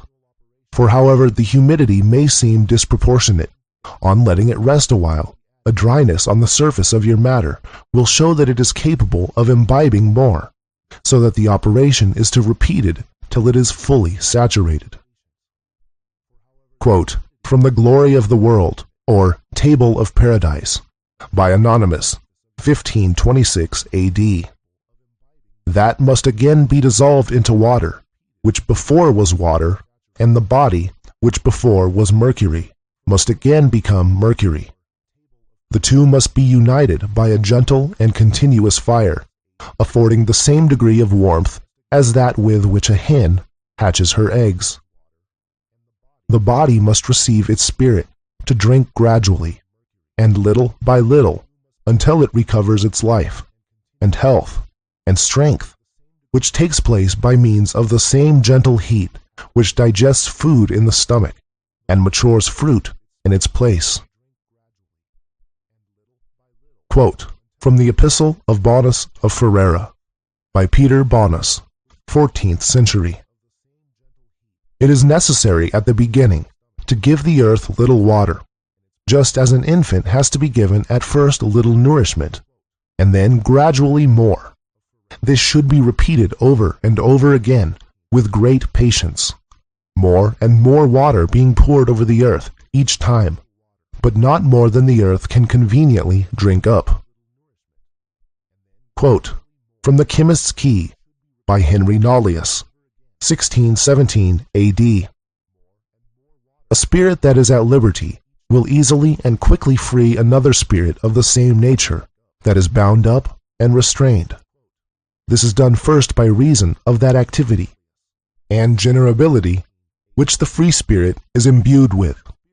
Secondly, by reason of the harmony, likeness, and love betwixt them. This correlation is the cause that the exterior free spirit makes way into and joins with that spirit of salt included in the seed, and so does with more ease work upon him and excite him. For, as the proverb has it, like will easily go to like, and their unity is most intimate. Now you must know that very spirit, when loose and floating in liquid bodies or liquors, is at liberty in this state by the mediation of heat.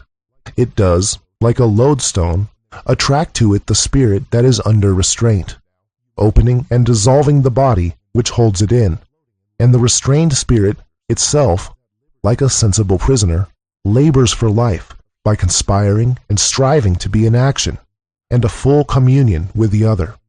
The free spirit, by his sudden and subtile accession, still exciting and strengthening him, and by this means so provokes him to action, as fire does enkindle fire, so that the body holding it must necessarily suffer a change and calcification, and comes to be putrefied by its own included spirit, whose operation before was obstructed and kept under.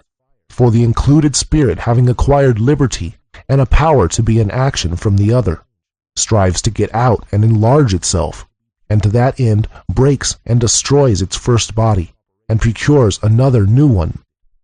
So the spirit of salt of the earth, when it's dissolved in the unmixed humor of that element, since every salt melts in its own liquor, is then at liberty.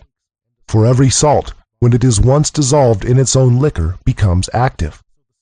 Hence it is that a corn of wheat, in whose body, as if under lock and key, the spirit of vegetable salt is bound up and fettered, as soon as it is cast into the ground, is by the free spirit of the salt of the earth penetrated and opened, that the salt which lies dissolved or loose in that liquor, or in mixed humor, may excite the vegetable spirit in the corn of wheat to action and vegetation, which spirit being thus set at liberty does presently, by putrefaction of the corn or grain, produce in the wheat's proper matrix the substance of the root, which is a new body, by whose mediation and deference the earth must afterwards, the spirit attracting it, communicate nutriment to the blade and the rest of this vegetable as it grows up and increases. When this spirit by due coction is once united with its body, they can never be separated again. Much water dissolves quickly, but then the coagulation which follows takes the longer, on which the ignorant, not knowing the nature of this work, fall into desperation when they perceive that the work does not coagulate in due time.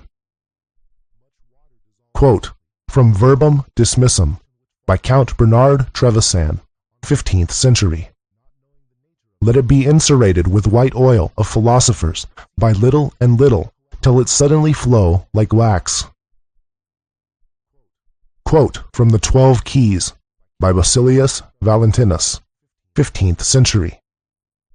If, then, you would attain the longed-for goal, observe, just measure in mixing the liquid substance of the sages, lest that which is too much overpower that which is too little, and the generation be hindered.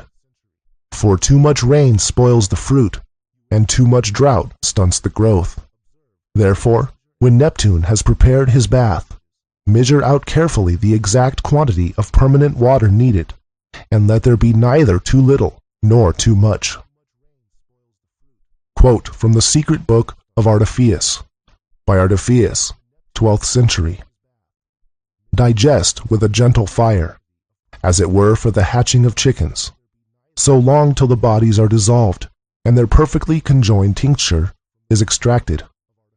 And then the one will be mixed with the other, and so embrace one another, that it shall not be possible any more to separate them. But the spirit, with a real agreement, will be unified with the body, and make one permanent or fixed substance. End quote. Chapter 23. Black Stage. When the salt has been entirely broken down and saturated with the distilled urine, it will turn black, which is a sign of putrefaction. Black is the natural color of decomposed matter. Quote from Verbum Dismissum by Count Bernard Trevisan, 15th century. This mass, thus blackened, is the key and sign of perfect invention of this manner of work of the second regimen of our most precious stone. Wherefore saith Hermes, this blessing being seen, believe that you are in a good path, and have kept in the right way. So that this blackness in color shows the true and right manner of working, for hereby the matter is made deformed and corrupt with a true natural corruption, from whence follows generation and real disposition in this manner. Quote from The Chemist's Key by Henry Nollius, 1617 A.D. The seed putrefies when a 1 salt of the same nature with it, dissolved in a convenient 2 liquor, does by the assistance of a gentle heat 3 penetrate, analyze, and rarefy the substance of the seed, that the included spirit may, out of its subject matter, form a convenient 4 habitation or body for itself, in which it may perform the offices of natural generation and seminal multiplication.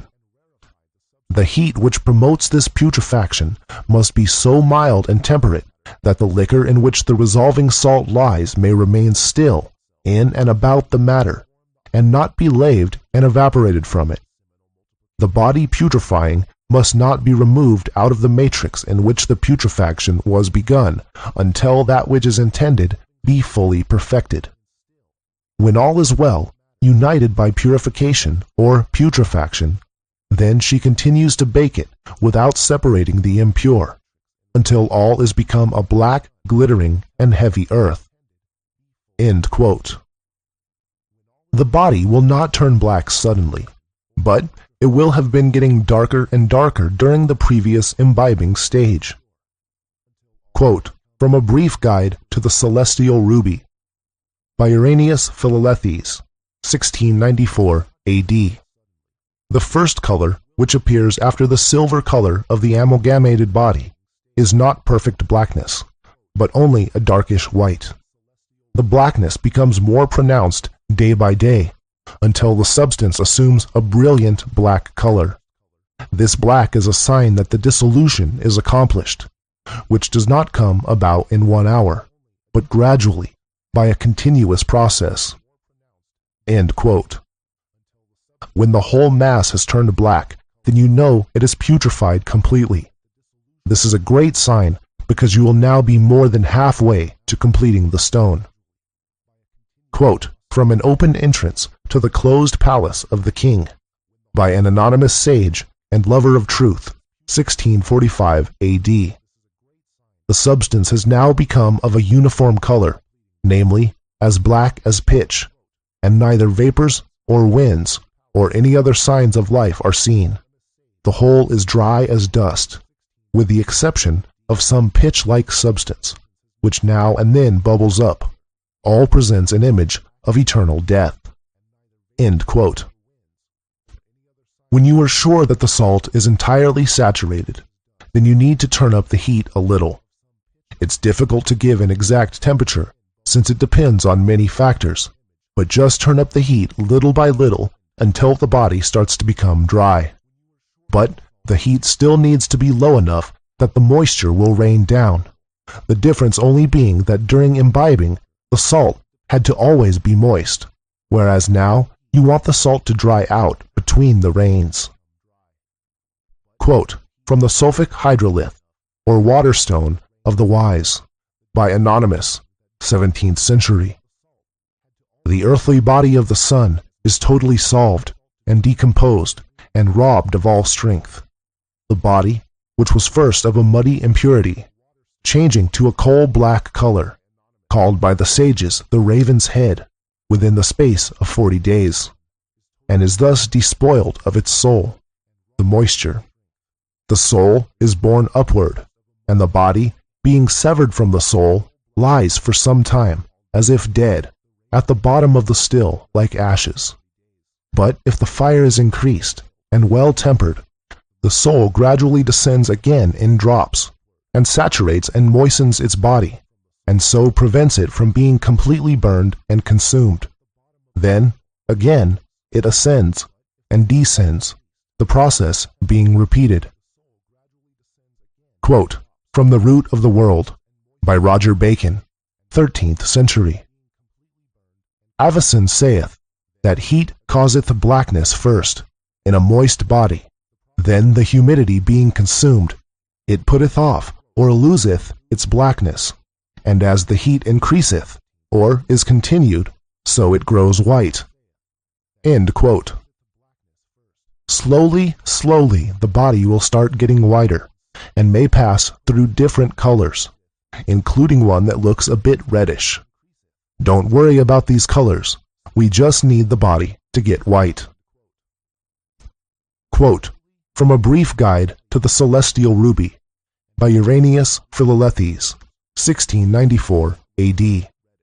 But as soon as the highest degree of intense blackness has been reached, there being no idle intervals in our work, that color begins little by little to yield to another, white. The time during which this blackness is developed is very long, and so is the time during which it disappears. But it is only for one moment that the blackness neither increases nor decreases, for things find rest only in that which is the end of their being. But blackness is not the end of our substance. In the course of this change from white to black, the substance naturally passes through a variety of intermediate colors. But these colors, being more or less accidental, are not invariably the same, and depend very much on the original proportion in which the two substances are combined. In the second stage, during which the substance changes from black to white, it is already far purer. The colors are more lucid, and more to be depended upon. In the two phases, there are intermediate colors, but in the first, they are more dingy and obscure than in the second, and very much less numerous. In the progress of the substance from blackness to whiteness, i.e., the second phase of our magistry, the most beautiful colors are seen in a variety such as eclipses the glory of the rainbow. Before the perfection of blackness is reached, there are also some transition colors, such as black, azure, and yellow. And the meaning of these colors is that your substance is not yet completely decayed. While the body is dying, the colors are seen, until black night shrouds the whole horizon in pitchy gloom. But when the process of resurrection begins, in the second phase, the hues are more numerous and splendid, because the body is now beginning to be glorified, and has become pure and spiritual. But in what order do the colors of which we speak appear? To this question no definite answer can be given, because in this first phase there are so much uncertainty and variation. But the colors will be the clearer and more distinct, the purer your water of life is. The four principal colors, white, black, white, red, always follow in the same order. But the order of the intermediate colors cannot be so certainly determined, and you ought to be content if within the first 40 days, weeks, you get the black color.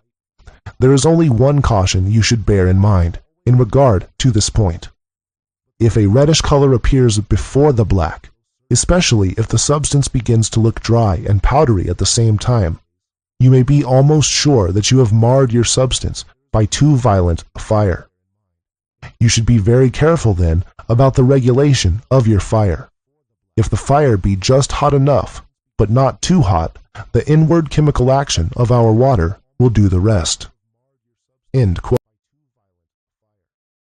Chapter 24.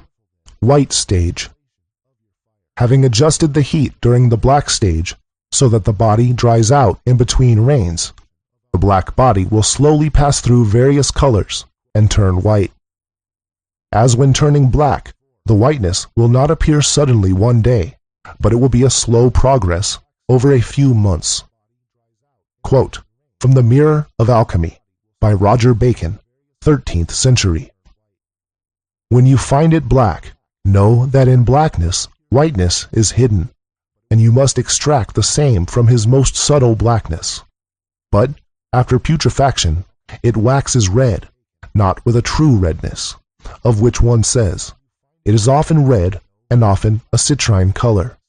It often melts and is often coagulated before true whiteness. There appears also before whiteness the peacock's color, whereon one says thus, know you that all the colors in this world, or that may be imagined, appear before whiteness, and afterward true whiteness follows. Quote, from an open entrance to the closed palace of the king, by an anonymous sage and lover of truth, 1645 AD. After the putrefaction and conception, which has taken place at the bottom of the vessel, there is once more a change of colors and a circulating sublimation. This reign, or regimen, lasts only 3 weeks, months. During this period, you see all conceivable colors concerning which no definite account can be given. The showers that fall will become more numerous as the close of this reign approaches, and its termination is signalized by the appearance of a snowy white streaky deposit on the sides of the vessel. Rejoice then, for you have successfully accomplished the regimen of Jupiter. What you must be particularly careful about in this operation is to prevent the young ones of the crow from going back to the nest when they have once left it.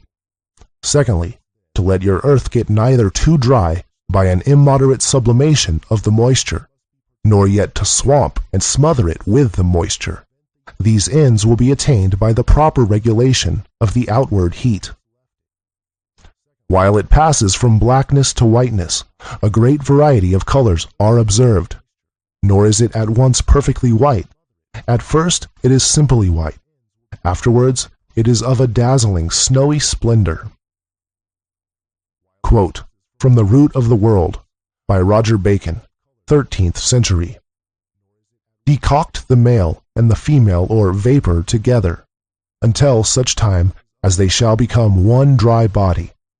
For except they be dry, the diverse or various colors will not appear. For it will ever be black, whilst that humidity or moisture has the dominion. But if that be once wasted, then it emits diverse colors, after many and several ways. And many times it shall be changed from color to color, till such times as it comes to the fixed whiteness. Sinon saith, all the colors of the world will appear in it, when the black humidity is dried up. But value none of these colors, for they be not the true tincture. Yea, many times it becomes citrine and reddish, and many times it is dried and becomes liquid again, before the whiteness will appear. End quote. When the body has turned totally white, and all the moisture has disappeared, you have the white stone, which can either be fermented with silver, or continued to the maturity of the red stone. Chapter 25. Fermentation. Both the white stone and red stone must be fermented with silver or gold respectively before they can be used. It is only possible to ferment the white stone with silver, and the red stone with gold. Nothing else can be used. Neither can silver or gold be used to ferment both.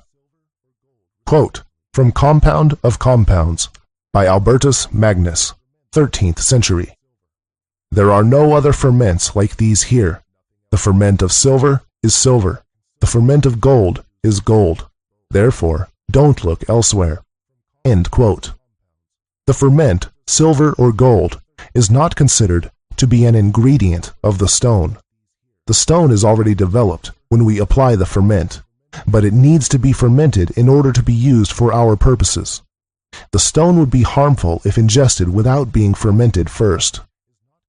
The stone will break down the silver or gold into its own form, but adopt the frequency and stability of the silver or gold. The life energy needs to be given an impression of a stable form. Quote, from On the Philosopher's Stone, by Anonymous, 12th to 17th century. A small quantity of gold and silver is indeed necessary when the stone is made, as a medium for its tinging, either in the white or red tinctures. Quote, from The Chemist's Key by Henry Nollius, 1617 A.D. 12. And although the wise men want some common gold in the fermentation of their stone, that the same may be determined to transmute imperfect metals into sol, it does not therefore follow that common sol should make perfect our stone. 13. On the contrary, our stone rather makes perfect common sol and luna, because the most perfect sol is imperfect and unfruitful without our stone. But when it comes to be united to our stone, it becomes alive and fruitful, and can communicate part of its perfection to other metals. Quote, from the Epistle of Bonus of Ferrara by Peter Bonus, 14th century. The red tincture is obtained from gold, and the white tincture from silver. Without a proper ferment, the moon cannot become the sun, but the substance, having nothing to prevent it from doing so, will again revert to water. The weight of the ferment must exceed, or at least be equal to, the weight of its sulfur. End quote.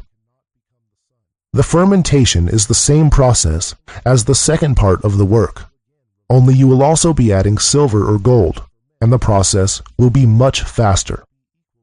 The quantity of silver or gold you use should be between 2 to 10 times the quantity of the stone. Find the purest silver or gold you can. It's best to use silver or gold dust. If you can't get dust, then grind what you have into filings as small as you can. Grind the stone to dust and mix it together with the metal. Then follow the instructions in chapters 22 to 24 again. Imbibe, make black, make white. If you are fermenting the red stone with gold, then increase the heat at the white stage and continue all the way to the red stage. Chapter 27. The fermentation process should take 1 to 3 months the first time. Now, the white stone is complete. It can be multiplied in quantity and quality, and raised to the power of the red stone. Quote, from the Sophic Hydrolith, or Waterstone of the Wise, by Anonymous, 17th century. The stone, or elixir, cannot be used for this purpose in the form in which we left it at the completion of the previous stage of our process, red or white, but it should be still further fermented and augmented in the following manner, as otherwise it could not be conveniently applied to imperfect metals and bodies. Take 1 part of the essence and add it to 3 parts of purest gold or silver respectively, which has been purged and melted by means of antimony and reduced to very thin plates. Let them be placed together in the crucible. Thereupon the whole compound will be transformed into a pure and efficacious tincture, which, when applied to base metals, in the ratio of 1 to 1,000, will change them into pure gold, or silver, respectively. The substance of the sages, after all the changes that it has undergone, will do more harm than good as a medicine applied to the body, without the final preparation. Quote, from an explanation of the Natural Philosopher's Tincture of Paracelsus, by Alexander von Suchten, 16th century. Aurel Aurelis says likewise in his 3rd book, first mingle a little of the prepared medicament with the yellow metal, and thou wilt presently see the same take it to itself the strength of the blessed powder. Or, when thou shalt have collected again, by great and difficult art, the teeming seed from the pure gold, then quickly mix with it an equal portion of purple powder, and warm the same with gentle heat, simmering for 2 months, in which space of time thou mayest behold produced the whole series of colors, which otherwise thou hadst marveled to see in 3 years. As often as thou repeatest the operation again and again, so often shalt thou increase the virtue and quantity of thy powder. Quote, from Aphorisms of Orbigurus, by Barrow Orbigurus, 1690 A.D. It is to be observed in the fermentation that the elixir exceed not the ferment in quantity. Otherwise, the sponsal ligament of it cannot be actually performed, and when the ferment is predominant over the elixir, all will be presently turned into dust. The best method of fermentation is to take 1 part of the elixir and put it into the midst of 10 parts of gold in filings. Chapter 26. Contradictions. There are 2 apparent contradictions in the alchemical books regarding the fermentation of the white or red stone with silver or gold. The first contradiction is whether the white stone must be fermented with silver before it is raised to the power of the red stone, or whether it should not be fermented with silver but matured directly to the red stone. Writings in favor of the fermentation of the white stone with silver first are as follows. Quote, from the Epistle of Bonus of Ferrara, by Peter Bonus, 14th century. Without a proper ferment, the moon cannot become the sun, but the substance, having nothing to prevent it from doing so, will again revert to water. Quote, from a tract of great price concerning the philosophical stone, by a German sage, 1423 A.D. You should also bear in mind that the silver should be applied to our quicksilver before the gold, because the quicksilver is volatile, and cannot with safety be subjected all at once to great heat. Silver has the power of stirring up the inherent sulfur of the quicksilver, whereby it is coagulated into the form of the remedy for transmuting metals into silver, and this coagulation is brought about by the gentle heat of the silver. Gold requires a much higher degree of heat, and if gold were added to the quicksilver before the silver, the greater degree of heat would at once change the quicksilver into a red sulfur, which, however, would be of no use for the purpose of making gold, because it would have lost its essential moisture, and our art requires that the quicksilver should be first coagulated by means of silver into white sulfur, before the greater degree of heat is applied, which, through gold, changes it into red sulfur. There must be whiteness before there is redness. Redness before whiteness spoils our whole substance. Quote, from a golden and blessed casket of nature's marvels, by Benedictus Figulus, 1607 A.D. No gold is generated, except it have first been silver. As red tincture is elicited by the ferment of gold alone, mercury can be animated only by the white ferment of silver. End quote. Whereas writings in favor of continuing the development of the white stone into the red stone without fermenting with silver are as follows. Quote, from Aphorisms of Urbigurus, by Baro Urbigurus, 1690 A.D.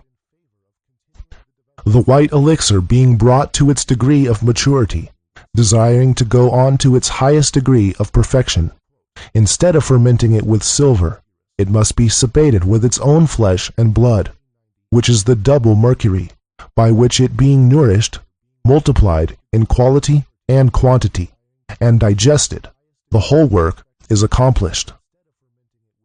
Quote, from On the Philosopher's Stone, by Anonymous, 12th to 17th century. As it ripens, assumes a perfect whiteness, which is the white tincture, transmuting the inferior metals into silver, and very powerful as a medicine. But as the artist well knows, it is capable of a higher concoction. He goes on increasing his fire. Quote, from the Secret Book of Artephius, by Artephius, 12th century. And when you see the true whiteness appear, which shineth like a bright sword, or polished silver, know that in that whiteness there is a redness hidden. But then beware that you take not that whiteness out of the vessel, but only digest it to the end, that with heat and dryness it may assume a citron color, and a most beautiful redness. Quote, from Compound of Compounds, by Albertus Magnus, 13th century. Take the white stone and divide it into 2 parts, and you will raise one part to the state of the white elixir. As has been said much earlier, of the kind of which you will have an indefinite amount. Put the other part in a new bed of the philosophers, clean, tidy, transparent, spherical, and place it in the furnace for digestion. Increase the fire until by its force and strength the matter is changed to a very red stone." End quote. So you see that different alchemists made statements which clearly contradict each other concerning the fermentation. Some claim you must ferment the white stone with silver before it can stand high heat necessary to mature it into the red stone, while others claim you must not ferment the white stone, just continue increasing the heat to obtain the red stone. Since both of these methods have support from a number of alchemists, it would make the most sense that both methods are correct. It would seem that you must be very careful with the heat when attempting to mature the unfermented white stone, whereas perhaps the fermented white stone can be matured with a higher and less careful heat.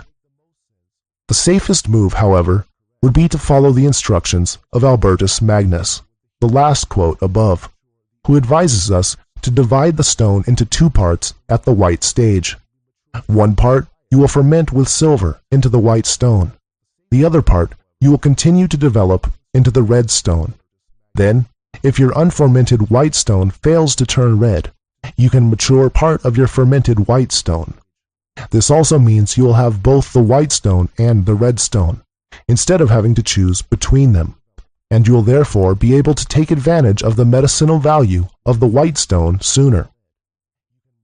The second contradiction comes only from Fulcanelli, the most recent of the alchemists. Fulcanelli claims that the fermentation process makes either stone only capable of transmuting metals and useless as a medicine for animals. Quote, from The Dwellings of the Philosophers by Fulcanelli, 1929 AD. The fermentation of the stone by gold, so as to direct the elixir to limit its use in the transmutation of metals. End quote. However, it is clear that Fulcanelli had not yet obtained the stone when he wrote The Dwellings of the Philosophers, and I find no references in the books of the old alchemists which imply that the fermentation process is only applicable if we wish to make gold. So I can only assume that Fulcanelli is wrong on this point, that the fermentation is necessary, and that the same stone both acts as a medicine and performs metallic transmutation. However, I am informing you of Fulcanelli's opinion just in case he knows something I don't. In any case, you can hedge your bet easily by putting aside a little of the white stone and red stone before they are fermented, just in case Fulcanelli is correct. If you remain concerned, you might also want to test the medicinal effects of both the fermented and non-fermented stones by feeding them to animals before trying them on yourself. Neither of the contradictions in this chapter are a hindrance to our making of the stone.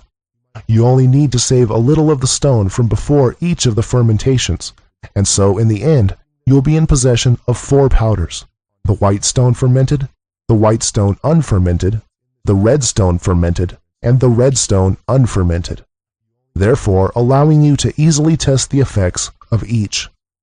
It is also of advantage to possess both stones, fermented and unfermented, as this will allow you even more usage and experimentation as to uses described and not described in this book.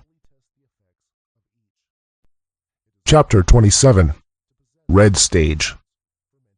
The red stone is only a further development of the white stone. You will obtain the white stone first, and then part of this you can excel to the perfection of the red stone. Quote, from a short tract, or philosophical summary, by Nicholas Flamel, 15th century. First it prepares the white tincture, and then the red, for the sun and moon are prepared by the same method, and yield the red and white tincture, respectively. End quote. If you are attempting to mature the unfermented white stone, instead of the fermented white stone, you will need to be more careful with the heat. It might also be an idea to multiply your white stone a few times before attempting to make it red. This may speed up the process as the stone will already be much purer.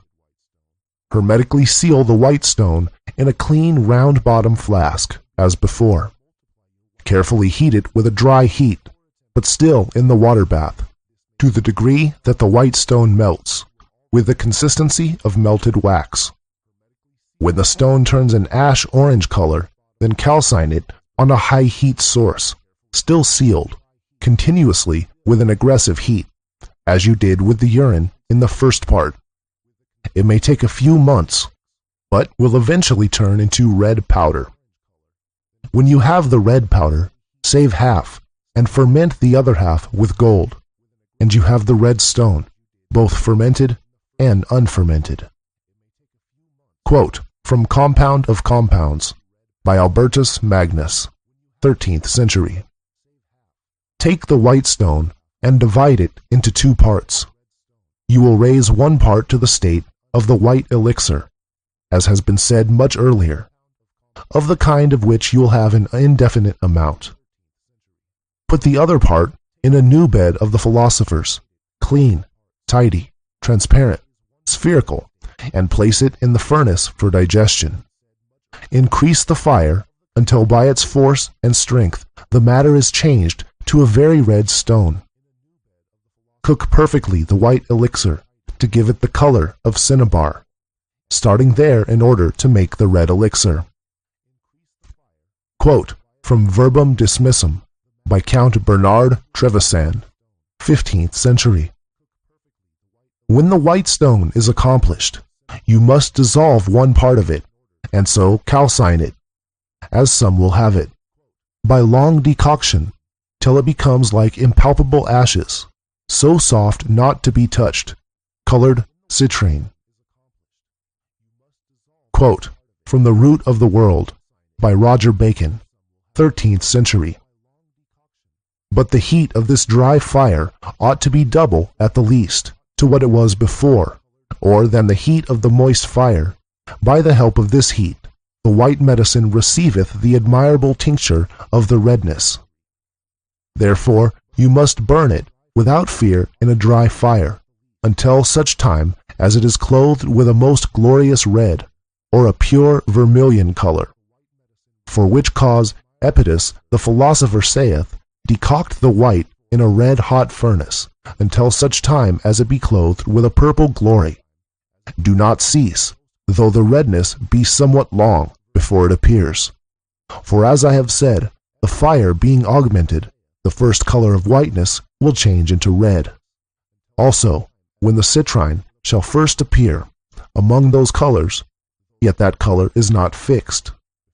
But not long after it, the red color shall begin to appear, which ascending to the height, your work will indeed be complete. As Hermes saith in Turba, between the whiteness and the redness, one color only appears, to wit, citrine, but it changes from the less to the more. Maria also saith, when you have the true white, then follows the false and citrine color, and at last the perfect redness itself. This is the glory and the beauty of the whole world. Quote from The Secret Book of Artephius by Artephius, 12th century. This white substance, if you will make it red, you must continually decoct it in a dry fire till it be rubified, or become red as blood, which is nothing but water, fire, and true tincture. And so by a continual dry fire the whiteness is changed, removed, perfected, made citrine, and still digested till it become to a true red and fixed color. And consequently, by how much more it is heightened in color, and made a true tincture of perfect redness. Wherefore with a dry fire, and a dry calcination, without any moisture, you must decoct this compositum, till it be invested with a most perfect red color, and then it will be the true and perfect elixir. Quote from On the Philosopher's Stone by Anonymous, 12th to 17th century. When the putrefaction of our seed has been thus completed, the fire may be increased till glorious colors appear, which the sons of art have called cauda pavonus, or the peacock's tail. These colors come and go, as heat is administered approaching to the 3rd degree, till all is of a beautiful green, and as it ripens, assumes a perfect whiteness, which is the white tincture, transmuting the inferior metals into silver, and very powerful as a medicine. But as the artist well knows, it is capable of a higher concoction. He goes on increasing his fire till it assumes a yellow, then an orange or citron color, and then boldly gives a heat of the 4th degree till it acquires a redness like blood taken from a sound person, which is a manifest sign of its thorough concoction and fitness for the uses intended. End quote. Chapter 28. Multiplication. The stone only has to be made once, and then it can be easily multiplied in quantity and quality. The multiplication is the same for the white stone and the red stone. The most obvious method of multiplication is to repeat the whole process again, as you did in the fermentation. You can do this with or without adding gold or silver, but by adding more ferment, you are increasing the quantity too. Every time you repeat the fermentation, the stone will get bigger and 10 times more powerful. The time it takes to complete the process also gets less and less every time, since the stone gets more powerful, until the whole process can be done in just a few seconds. The unfermented stones can also be multiplied, but of course you will multiply them by repeating the second part again. Imbibe, make black, make white, make red, adding only distilled urine and not silver or gold. Quote, from an open entrance to the closed palace of the king, by an anonymous sage and lover of truth, 1645 AD. The multiplication of the stone. Take the perfect stone, add 1 part of it to 3 or 4 parts of purified mercury of our first work.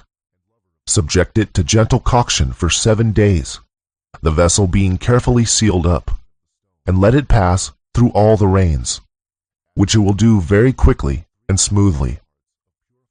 The tinging power of the substance will thus be exalted 1,000-fold, and if you go through the whole process a second time, which you can do with ease in 3 days, the medicine will be much more precious still.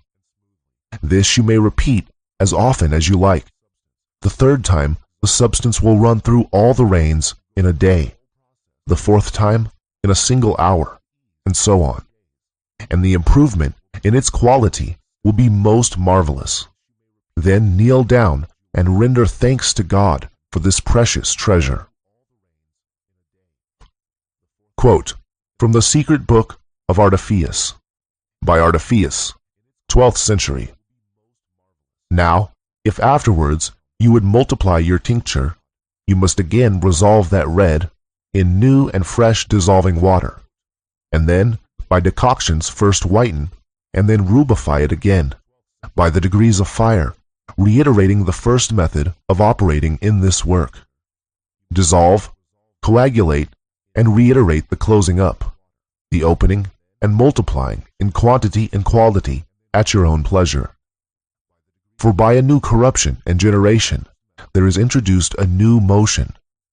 Thus we can never find an end, if we do always work by reiterating the same thing over and over again, viz. By solution and coagulation, by the help of our dissolving water, by which we dissolve and congeal.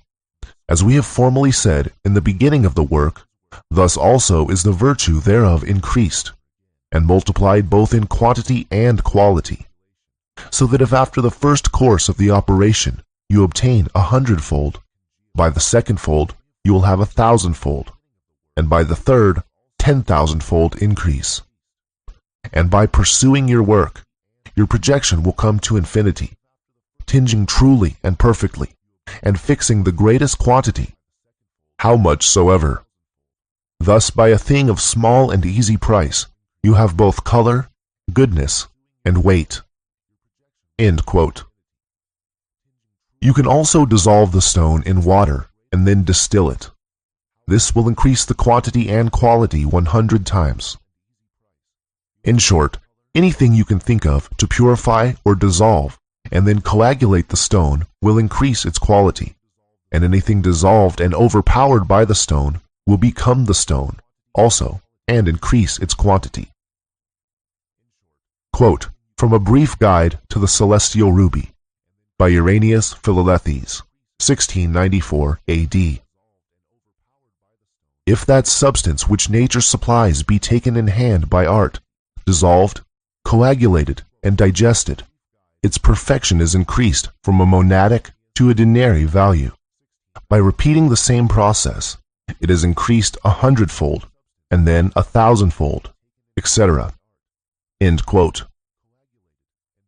When the stone is sufficiently strong, you will be able to multiply it just by melting a mass of gold or silver, and then throwing a bit of the stone into the melted gold. All of it will be quickly turned into more and stronger Philosopher's Stone.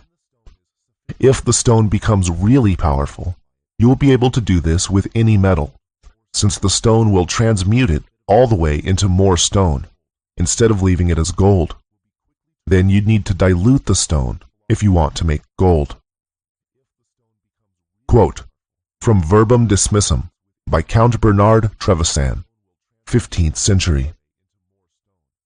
The manner of projection and multiplication of the white and red stone are both one, but the multiplication may be done in two manners. One, by projecting one part upon 100 parts more into pure luna or pure gold. There are other ways more profitable and secret to multiply the medicine in projection, wherein I am at present silent. Chapter 29. Projection. The projection is a reasonably simple matter of melting the metal to be transmuted, then throwing a little bit of the stone into it. The lower the melting temperature of the metal, the easier it is transmuted, and less of the stone will be required. So mercury is the best, and then lead. Some alchemists recommend wrapping a bit of the stone in wax, or adding filings of gold into the melted metal. This is to help the stone to penetrate better into the metal. Others recommend dissolving the stone and projecting it in the liquid state instead of solid state. If the stone is too weak, not all of the metal will be transmuted, and you will have to add more stone. If the stone is too strong, then the metal might be converted into the stone itself instead of gold, so the stone will need to be diluted. Quote from The New Pearl of Great Price by Peter Bonus, 1338 AD. We only just melt the imperfect metals over the fire, and then add to them the Philosopher's Stone, which, in a moment of time, imparts to them the form of gold. Quote from A Brief Guide to the Celestial Ruby by Irenaeus Philalethes, 1694 AD. This wonderful medicine penetrates each smallest part of the base metals in the proportion of 1 to 1,000, and tinges them through and through with its own noble nature. Your arithmetic will fail sooner than its all-prevailing power. Each smallest part that is pervaded with the vitalizing power of the elixir, in its turn tinges that part which is nearest to it, until the whole mass is leavened with its marvelous influence, and brought to the perfection of gold. Quote from The Root of the World by Roger Bacon, 13th century. Now the projection is after this manner to be done. Put the body or metal upon the fire in a crucible, and cast thereon the elixir as aforesaid, moving or stirring it well. And when it is melted, become liquid and mixed with the body or with the spirit, remove it from the fire, and you shall have fine gold or silver, according to what your elixir was prepared from. But here is to be noted that by how much more the metalline body is the easier to be melted, by so the ore shall the medicine have power to enter into, and transmute it. Therefore, by so much as mercury is more liquid than any other body, by so much the more the medicine has power in being cast upon it, to wit, mercury, to transmute it into fine soul or luna. And a greater quantity of it shall your medicine transmute, give tincture to, and make perfect, than of any other mineral body. The like is to be understood, to be performed in the same manner upon other mineral bodies, according as they are easy or hard to be fused or melted. Quote from Aphorisms of Eurybigerus by Baro Eurybigerus, 1690 A.D.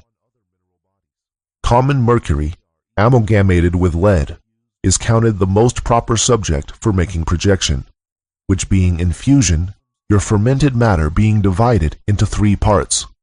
One part of it is rolled in wax, is to be flung upon the amalgam. Then presently cover the crucible and continue the fire, until you hear the noise of the separation and union. Then the second and third part, as before, and being kept for 2 hours in a continual fire of fusion, let it cool by itself. Quote from On the Philosopher's Stone by Anonymous, 12th to 17th century.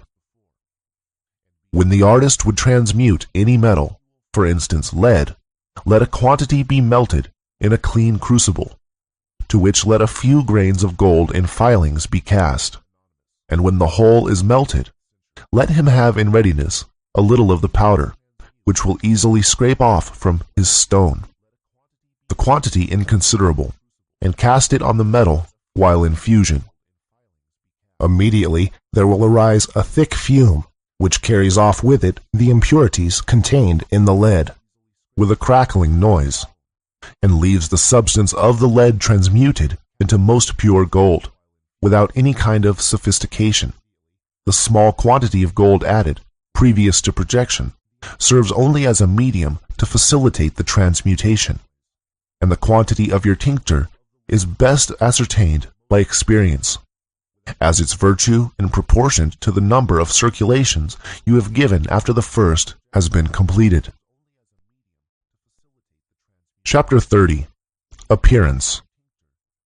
The appearance of the red stone is different, depending how many times it has been multiplied in quality, and therefore how pure and powerful it is.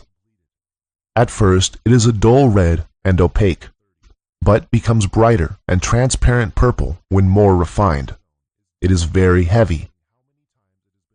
Quote from A Brief Guide to the Celestial Ruby by Irenaeus Philalethes, 1694 A.D. Know, then, that it is called a stone, not because it is like a stone, but only because by virtue of its fixed nature, it resists the action of fire as successfully as any stone. In species, it is gold, more pure than the purest. It is fixed and incombustible like a stone, but its appearance is that of very fine powder, impalpable to the touch, sweet to the taste, fragrant to the smell. In potency, a most penetrative spirit, apparently dry, and yet unctuous, and easily capable of tinging a plate of metal. Quote from The 12 Keys by Basilius Valentinus, 15th century. This tincture is of a color intermediate between red and purple, with something of a granite hue, and its specific weight is very considerable. Quote from The Golden Calf by John Frederick Helvetius, 17th century.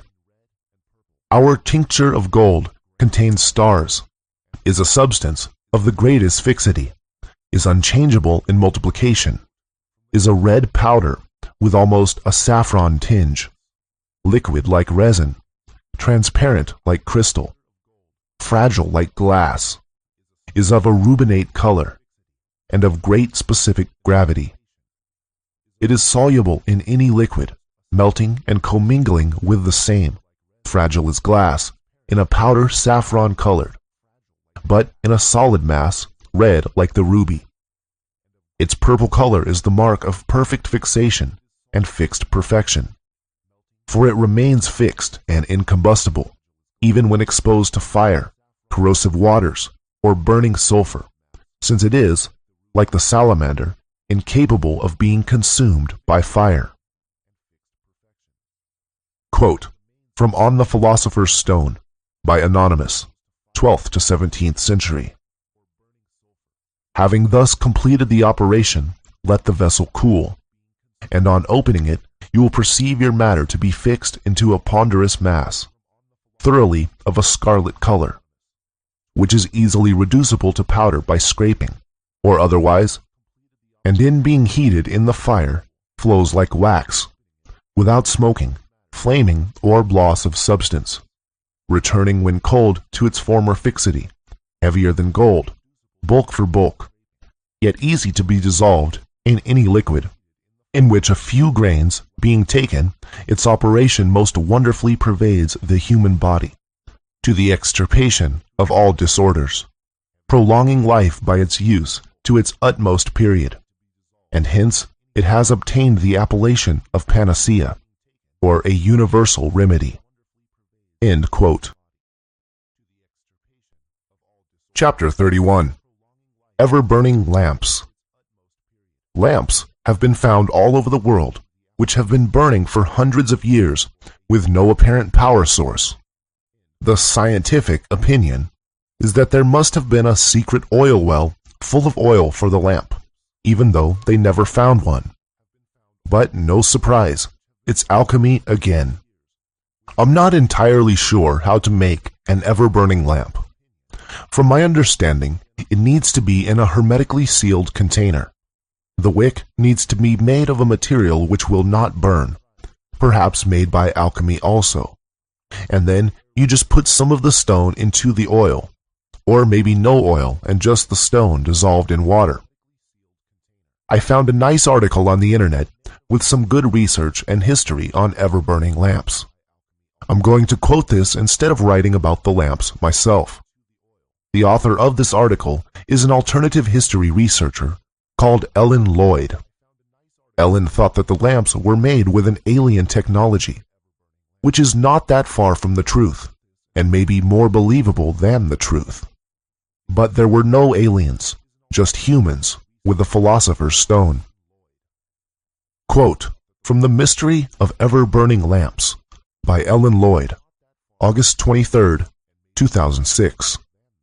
Now the house of Solomon the king was illuminated as by day, for in his wisdom he had made shining pearls, which were like unto the sun, the moon, and the stars, in the roof of his house. From the Queen of Sheba and her only son Menelik. Imagine that you found a small burning lamp hidden deep in an ancient vault. This mysterious lamp, which is in perfect preservation, has burned continuously without fuel for the last 2,000 years. What would you think of your remarkable discovery? Most likely, you would wonder whether the precious lamp that you are holding in your hands is a magical object, a work of God, or perhaps some evil powers. Could this ancient treasure be a proof of highly advanced technology? Did our ancestors discover the secret of eternal light? Although it might sound amazing, and for some even impossible, certain extraordinary findings clearly show that perpetual light was rather common in prehistory. I deal with advanced ancient technology in voices from legendary times to a large extent. In my book, I uncover a number of strange enigmas from all over the world. Perpetual light is an ancient technology that to this day remains a mystery. During the Middle Ages, a number of ever-burning lamps were discovered in ancient tombs and temples.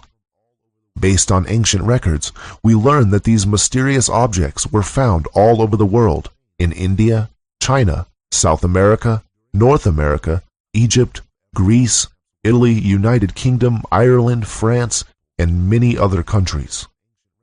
Unfortunately, looters, vandals, and superstitious diggers who feared that these objects possessed supernatural powers destroyed many of the lamps. As we all know, the Middle Ages cannot be characterized as a particularly scientific period. It was a dark time for those who persuaded knowledge. Still, curiosity is a part of human nature, and questions were asked. How were the ancients able to produce lamps, which could burn without fuel for hundreds, and in some cases thousands of years? From whom did our ancestors gain their secret knowledge? Naturally, the subject of perpetual light became quickly a controversy, and the opinions among the authorities were divided. Some authors rejected the idea of a never-ending flame, despite the evidence they were confronted with. A small group of more open-minded and enlightened persons confirmed the existence of, if not eternal, then at least very long-lasting light. Many, on the other hand, accused the pagan priests of performing clever tricks. However, a majority of the learned men acknowledged the unusual findings and declared the perpetual lamps to be a work of the devil. This was a common explanation in the Dark Ages. As soon as something was unknown, of pagan origin, or not in accordance with the rules set by the early Roman Church, it was labeled as an invention of the dark forces, the devil and his demons. Some speculated that secret Hebrew societies had preserved what in modern days is known as electricity. For example, the occult writer Eliphas Levi, don't believe this guy, he's so theatrical, relates a curious story in his book, History de la Magie. He tells of a certain mysterious French rabbi named Jechelet, who was an advisor in the 13th century court of Louis IX. Apparently, Jechelet owned a lamp that he used to place in front of his house for everyone to see. The dazzling lamp that lighted itself possessed no oil or wick. When the rabbi was asked about the energy source, he always replied it was a secret. Jechelet obviously experimented quite a lot with electricity. To protect himself from enemies, he invented a discharge button that sent out an electric current into the iron knocker on his door. It is written that when Jechelet touched a nail driven into the wall of his study, a crackling bluish spark immediately leapt forth. Woe to anyone who touched the iron knocker at that moment. He would bend double, scream as if he had been burned, then he would run away as fast as his legs could carry him. There were numerous speculations regarding the perpetual lamp's secret energy source. During the Middle Ages, and later, many great thinkers tried to solve the problem how to prepare fuel that renewed itself as quickly as it was consumed. However, none of the conducted experiments was truly successful. It turned out impossible to produce a copy of an ever-burning lamp. The ancients' technology remained unknown. The earliest accounts of a divine flame, an eternal light source, can be found in various mythological texts. The descriptions of the eternal flame, which was considered a part of the divine fire, are closely connected with the gods. The Greek god Prometheus was punished for giving fire to mankind. The secret of the eternal flame was regarded as God's sole property. The knowledge of the eternal light should not be passed over to the humans. Nevertheless, it seems as if some of the alien gods disobeyed and revealed their divine secret to humanity. When humans learned how to produce perpetual light, temples worldwide were equipped with eternal altar flames. According to the ancient Egyptians, Greeks, and Romans traditions, a dead person might need some light on his or her road to the Valley of the Shadow. Therefore, before the tomb was sealed, it was a custom to place an ever-burning lamp inside. The lamp served as an offering to the god of the dead, and it kept evil spirits away. Its light also offered the deceased the required guidance on the journey to the underworld.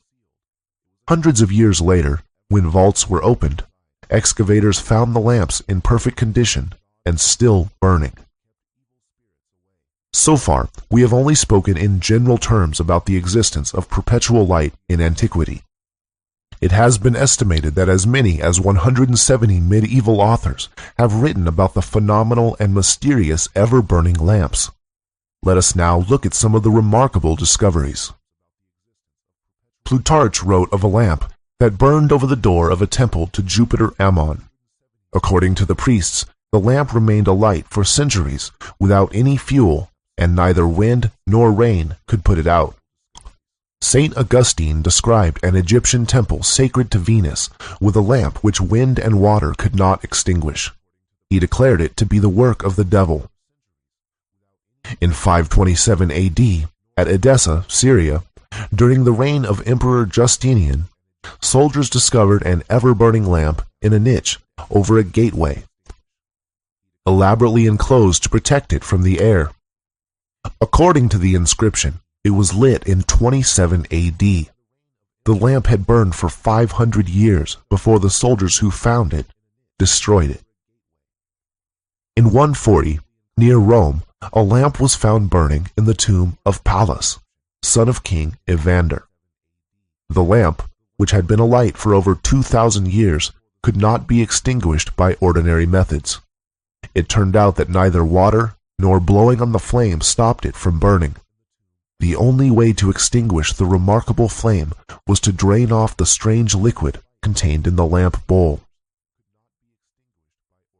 In about 1540, during the papacy of Paul III, a burning lamp was found in a tomb on the Appian Way at Rome. The tomb was believed to belong to Tulliola, the daughter of Cicero. She died in 44 BC. The lamp that had burned in the sealed vault for 1,550 years was extinguished when exposed to the air. Interesting about this particular discovery is also the unknown transparent liquid in which the deceased was floating. By putting the body in this liquid, the ancients managed to preserve the corpse in such a good condition that it appeared as if death had occurred only a few days ago. When King Henry VIII broke away from the Catholic Church in 1534, he ordered dissolution of monasteries in Britain, and many tombs were plundered. In Yorkshire, a burning lamp was discovered in a tomb of Constantinus Chlorus, father of the great Constantine. He died in 300 AD, which means that the lamp had been burning for more than 1,200 years. In France, near Grenoble, in the mid-17th century, a young Swiss soldier accidentally stumbled upon the entrance of an ancient tomb. Unfortunately for the young man, he did not discover the golden treasures that he thought might be hidden inside. Still, his surprise must have been just as big when he was confronted with a burning glass lamp. Dupraz, that was the soldier's name, removed the mysterious lamp from the sealed grave and carried it to a monastery. He showed his remarkable discovery to the astonished monks, and the lamp remained at the monastery. It burned for several months until an elderly monk dropped it, and it was destroyed. Certain discoveries indicate that the ancients wanted to preserve their knowledge secret. In his notes to St. Augustine, 1610, Ludovicus Vives writes about a lamp that was found in his father's time, in 1580 AD. According to the inscription, the lamp was burning for 1,500 years. However, when it was touched, it fell to pieces. Obviously, Ludovicus Vives did not share some of St. Augustine's views. He considered perpetual lamps to be an invention of very wise and skilled men, and not the devil. Were the Rosicrucians familiar with the secrets of eternal light? It would seem so. When the tomb of Christian Rosencreutz, alchemist and founder of the Rosicrucian order, was opened 120 years after his death, a shining lamp was found inside.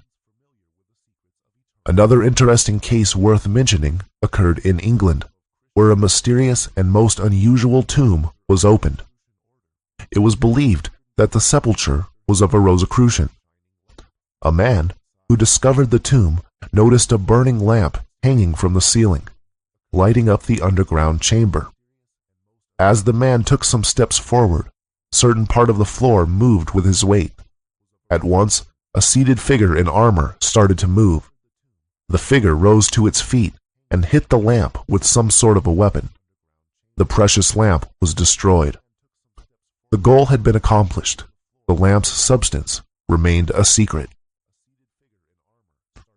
The discoveries I mention in this article are only a small representation of all remarkable findings worldwide. Who knows how many more lamps are still burning, hidden in ancient vaults, undiscovered and protected from the outside world. The ancients were familiar with perpetual light. As Eliphas Levi points out, it is certain that the Zoroastrian Magi had means of producing and directing electric power unknown to us.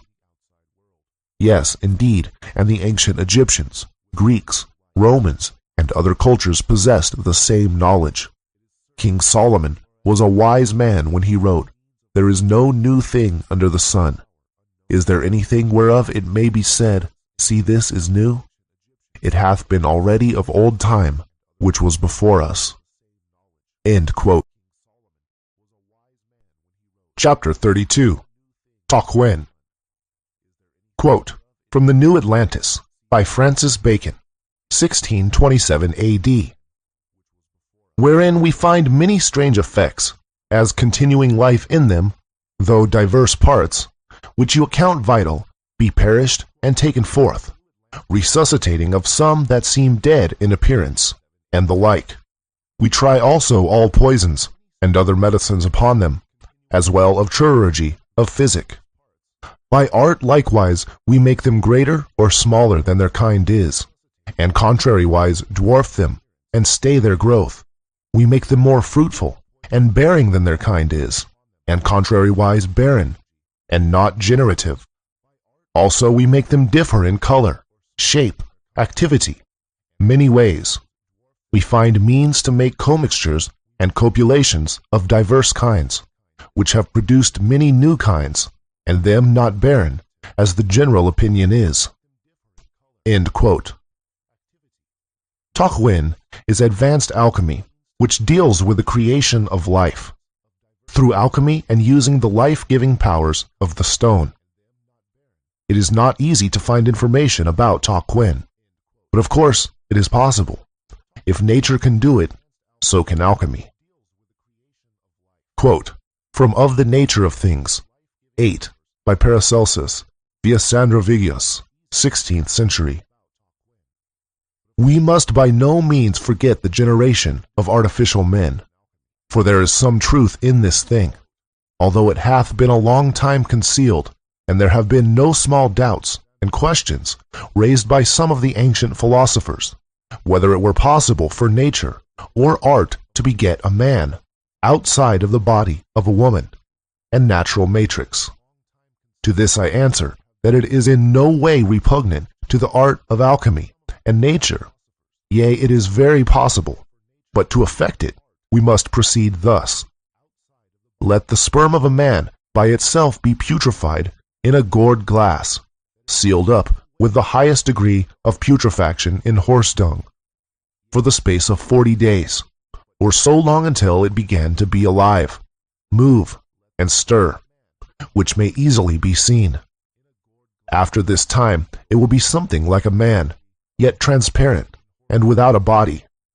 Now, after this, if it be every day warily, and prudently nourished, and fed with the arcanum of man's blood, and be for the space of 40 weeks kept in a constant, equal heat of horse dung, it will become a true and living infant, having all the members of an infant, which is born of a woman, but it will be far less.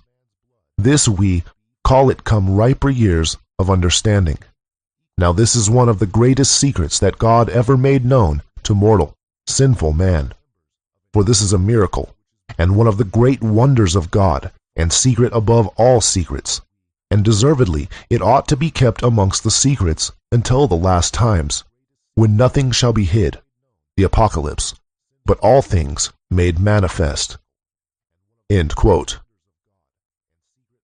The above quote will create a clone of a man, which Paracelsus called a homunculus. The process described is incomplete and cryptic, But if I were to guess from what was written and what I know about nature, I would say the following. The sperm is to be put in a 1-liter round-bottom flask, hermetically sealed, and put on a circulating moist heat, which should be body temperature, until it putrefies, turns black, then comes out of the putrefaction and turns transparent, at which point it will be some kind of embryo. Now at this point, we add the stone, dissolved in water, or possibly we should have added this right at the beginning. With a moist heat, again, the clone will form into a baby in 9 months. If we want to dwarf or giantify the clone, this can be done by adding more or less of the water. Perhaps from any cells a clone could be created.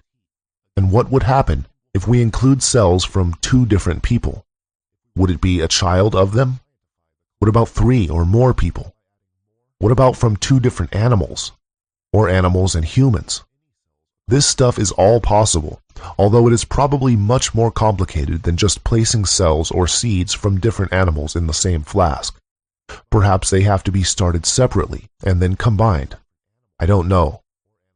The quote at the top of this chapter implies it is possible to make hybrids of different animals, or animals and humans, and the resulting creature is capable of giving birth itself. This implies the hybrid has new and stable DNA and is for all intents and purposes a new creation. Perhaps some of the animals around today were created by alchemy.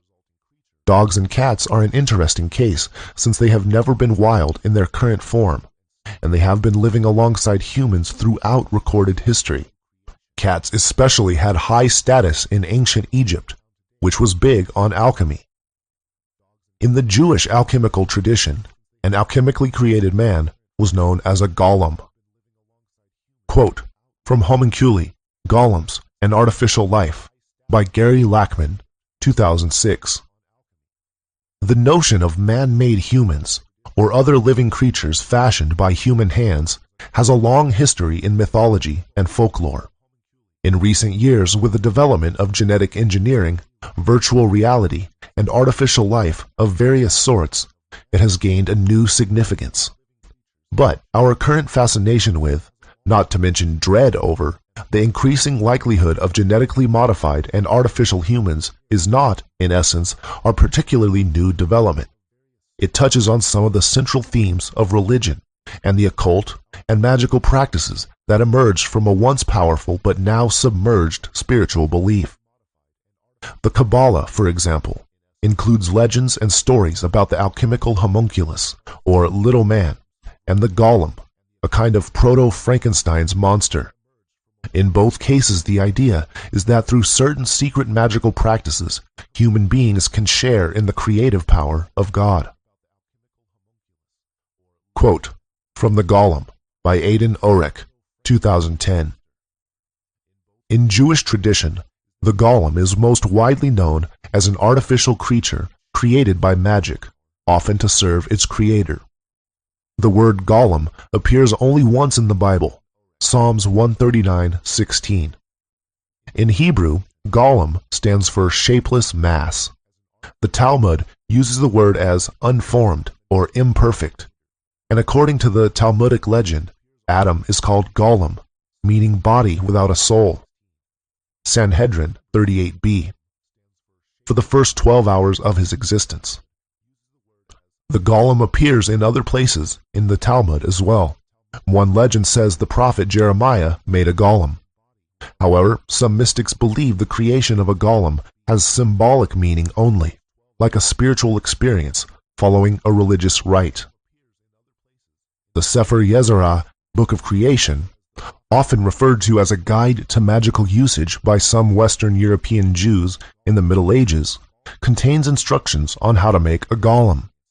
Several rabbis, in their commentaries on Sefer Yetzirah, have come up with different understandings of the directions on how to make a golem. Most versions include shaping the golem into a figure resembling a human being and using God's name to bring him to life, since God is the ultimate creator of life. End quote. Not strictly part of Taquin, but reanimating a corpse is also possible. Traditionally, the person must have been dead for less than 3 days in order to do this. The corpse should be immersed in a bath with a high concentration of the stone already dissolved. Chapter 33. Religious References. All of the mainstream religious texts have references to the stone. The alchemical books I have read are largely from Europe, and so the alchemists were Christian and therefore included many biblical references. The Chinese alchemists were Taoists, and Taoism was all about alchemy and nature, which is the same. The Jews have a very strong alchemical tradition. The Muslims produces some great alchemists. The Hindu texts and myths are full of alchemical references, and even entire Veda, the Sama Veda, is all about the stone. Because the majority of the alchemical texts I got my hands on were written by Christians, I collected Bible passages which refer to alchemy or the stone, and then found some more myself. I will include these below. I should say here that all of the mainstream religions originally represented the truth, but the correct interpretations have mostly been forgotten. However, the older religions go deeper, since time has made civilization less receptive.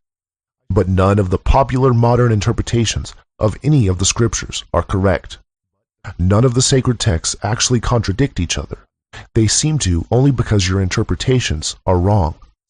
So they're all true, and you're all reading them wrong. Reading sacred texts is a lot like reading alchemical texts. They're full of analogies and metaphors, all mixed up with plain facts, so it's difficult to tell what is to be interpreted literally and what is to be deciphered. And everyone seems to take the literal parts metaphorically, and the metaphorical parts literally. Quote, from Bible, King James Version, John 12:24. Verily, verily, I say unto you, except a corn of wheat fall unto the ground and die, it abideth alone. But if it die, it bringeth forth much fruit.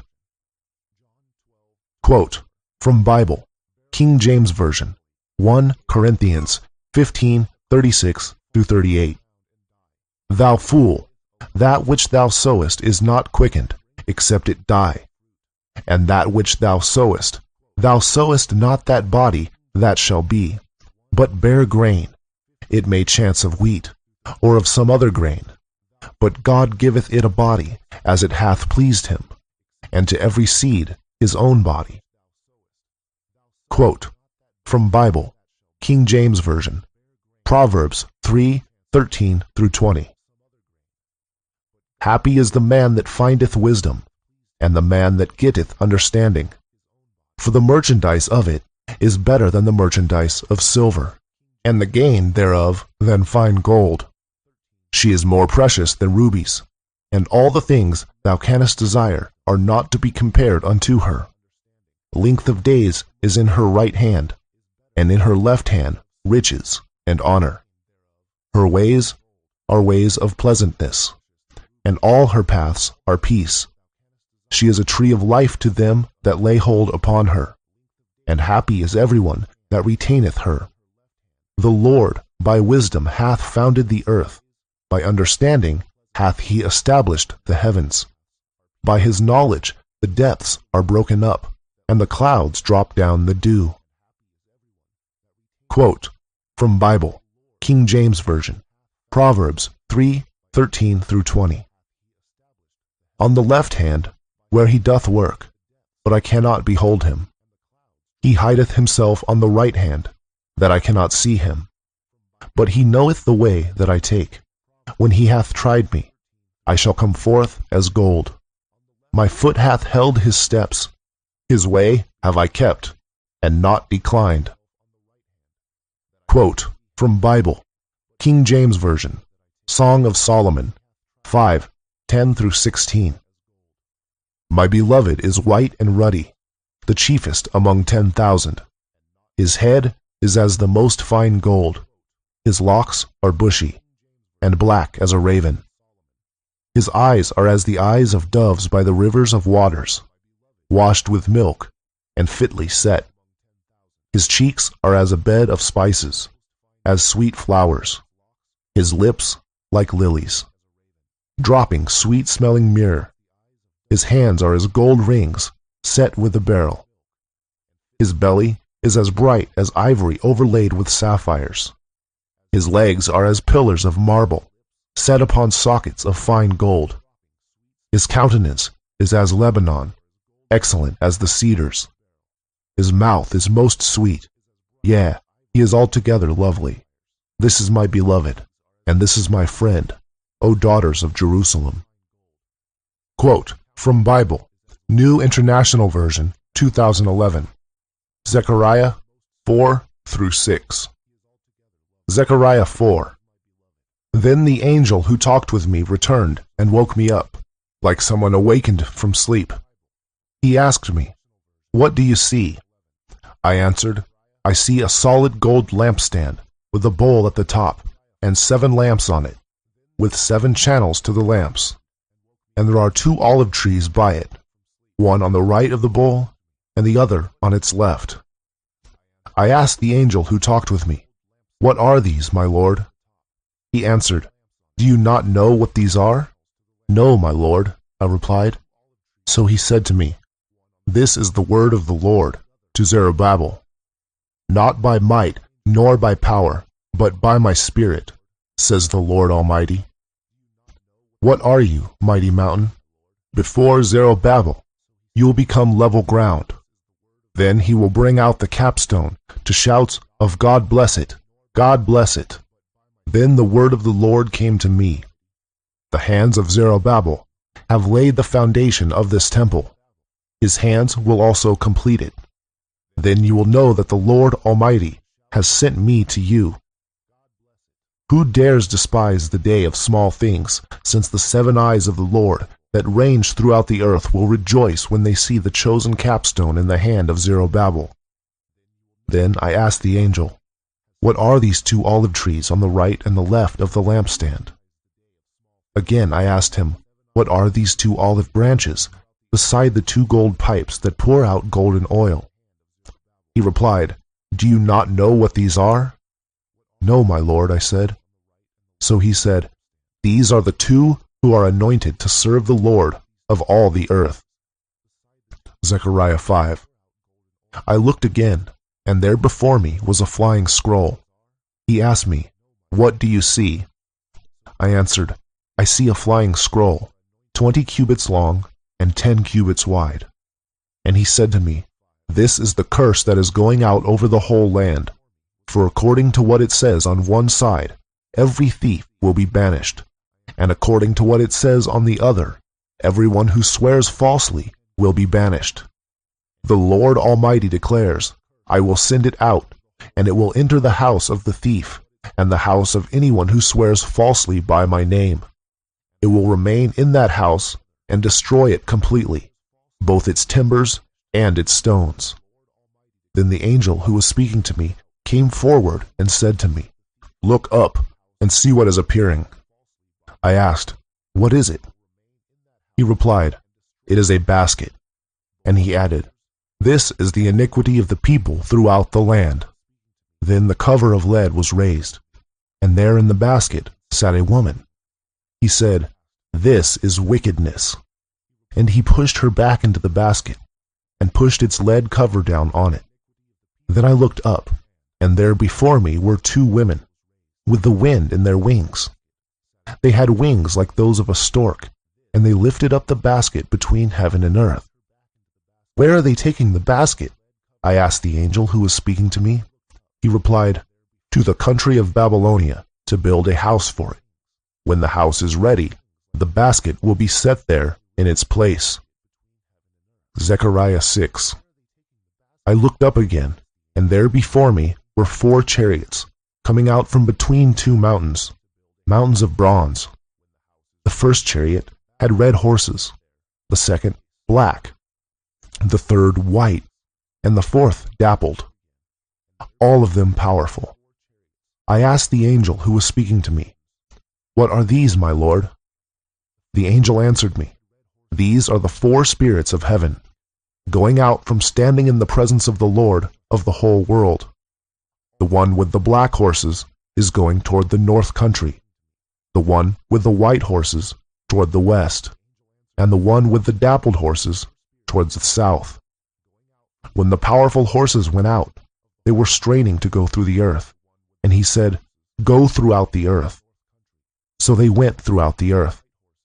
Then he called to me, "Look, those going toward the north country have given my spirit rest in the land of the north." The word of the Lord came to me, "Take silver and gold from the exiles, Heldai, Tobijah, and Jediah, and who have arrived from Babylon. Go the same day to the house of Josiah, son of Zephaniah. Take the silver and gold and make a crown, and set it on the head of the high priest, Joshua, son of Josadak. Tell him this is what the Lord Almighty says. Here is the man whose name is the branch, and he will branch out from his place and build the temple of the Lord. It is he who will build the temple of the Lord, and he will be clothed with majesty, and will sit and rule on his throne. And he will be a priest on his throne, and there will be harmony between the two. The crown will be given to Heldai, Tobijah, Jediah, and Hin, son of Zephaniah, as a memorial in the temple of the Lord. Those who are far away will come and help to build the temple of the Lord, and you will know that the Lord Almighty has sent me to you. This will happen if you diligently obey the Lord your God." Quote from Bible, King James Version, Revelation 1:12 through 18. And I turned to see the voice that spake with me. And being turned, I saw 7 golden candlesticks, and in the midst of the 7 candlesticks, one like unto the Son of Man, clothed with a garment down to the foot, and girt above the paps with a golden girdle. His head and his hairs were white like wool, as white as snow, and his eyes were as a flame of fire, and his feet like unto fine brass, as if they burned in a furnace, and his voice as the sound of many waters.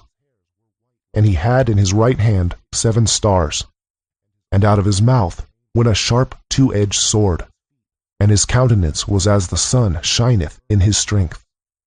And when I saw him, I fell at his feet as dead.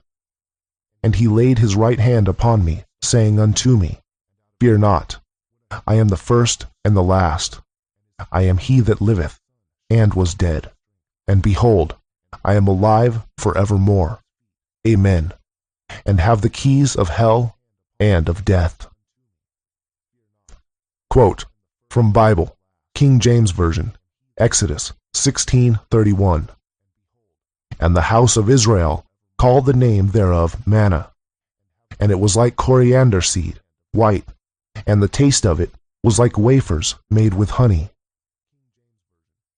Quote from Bible, King James Version, Revelation 21:1 through 6.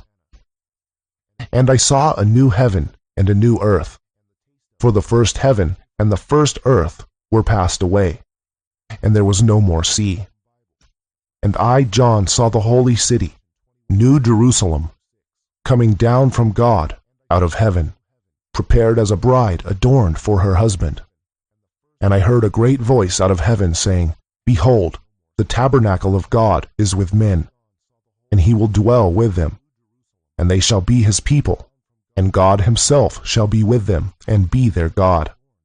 And God shall wipe away all tears from their eyes, and there shall be no more death, neither sorrow nor crying, neither shall there be any more pain, for the former things are passed away. And he that sat upon the throne said, Behold, I make all things new. And he said unto me, Write, for these words are true and faithful. And he said unto me, It is done. I am Alpha and Omega, the beginning and the end.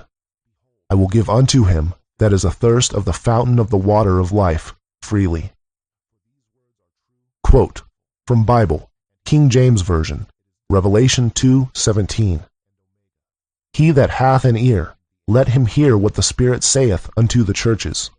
To him that overcometh will I give to eat of the hidden manna, and will give him a white stone. and in the stone a new name written, which no man knoweth, saving he that receiveth it. Quote from Bible, King James Version, Psalm 78, 24-45. And had rained down manna upon them to eat, and had given them of the corn of heaven. Man did eat angels' food, he sent them meat to the full.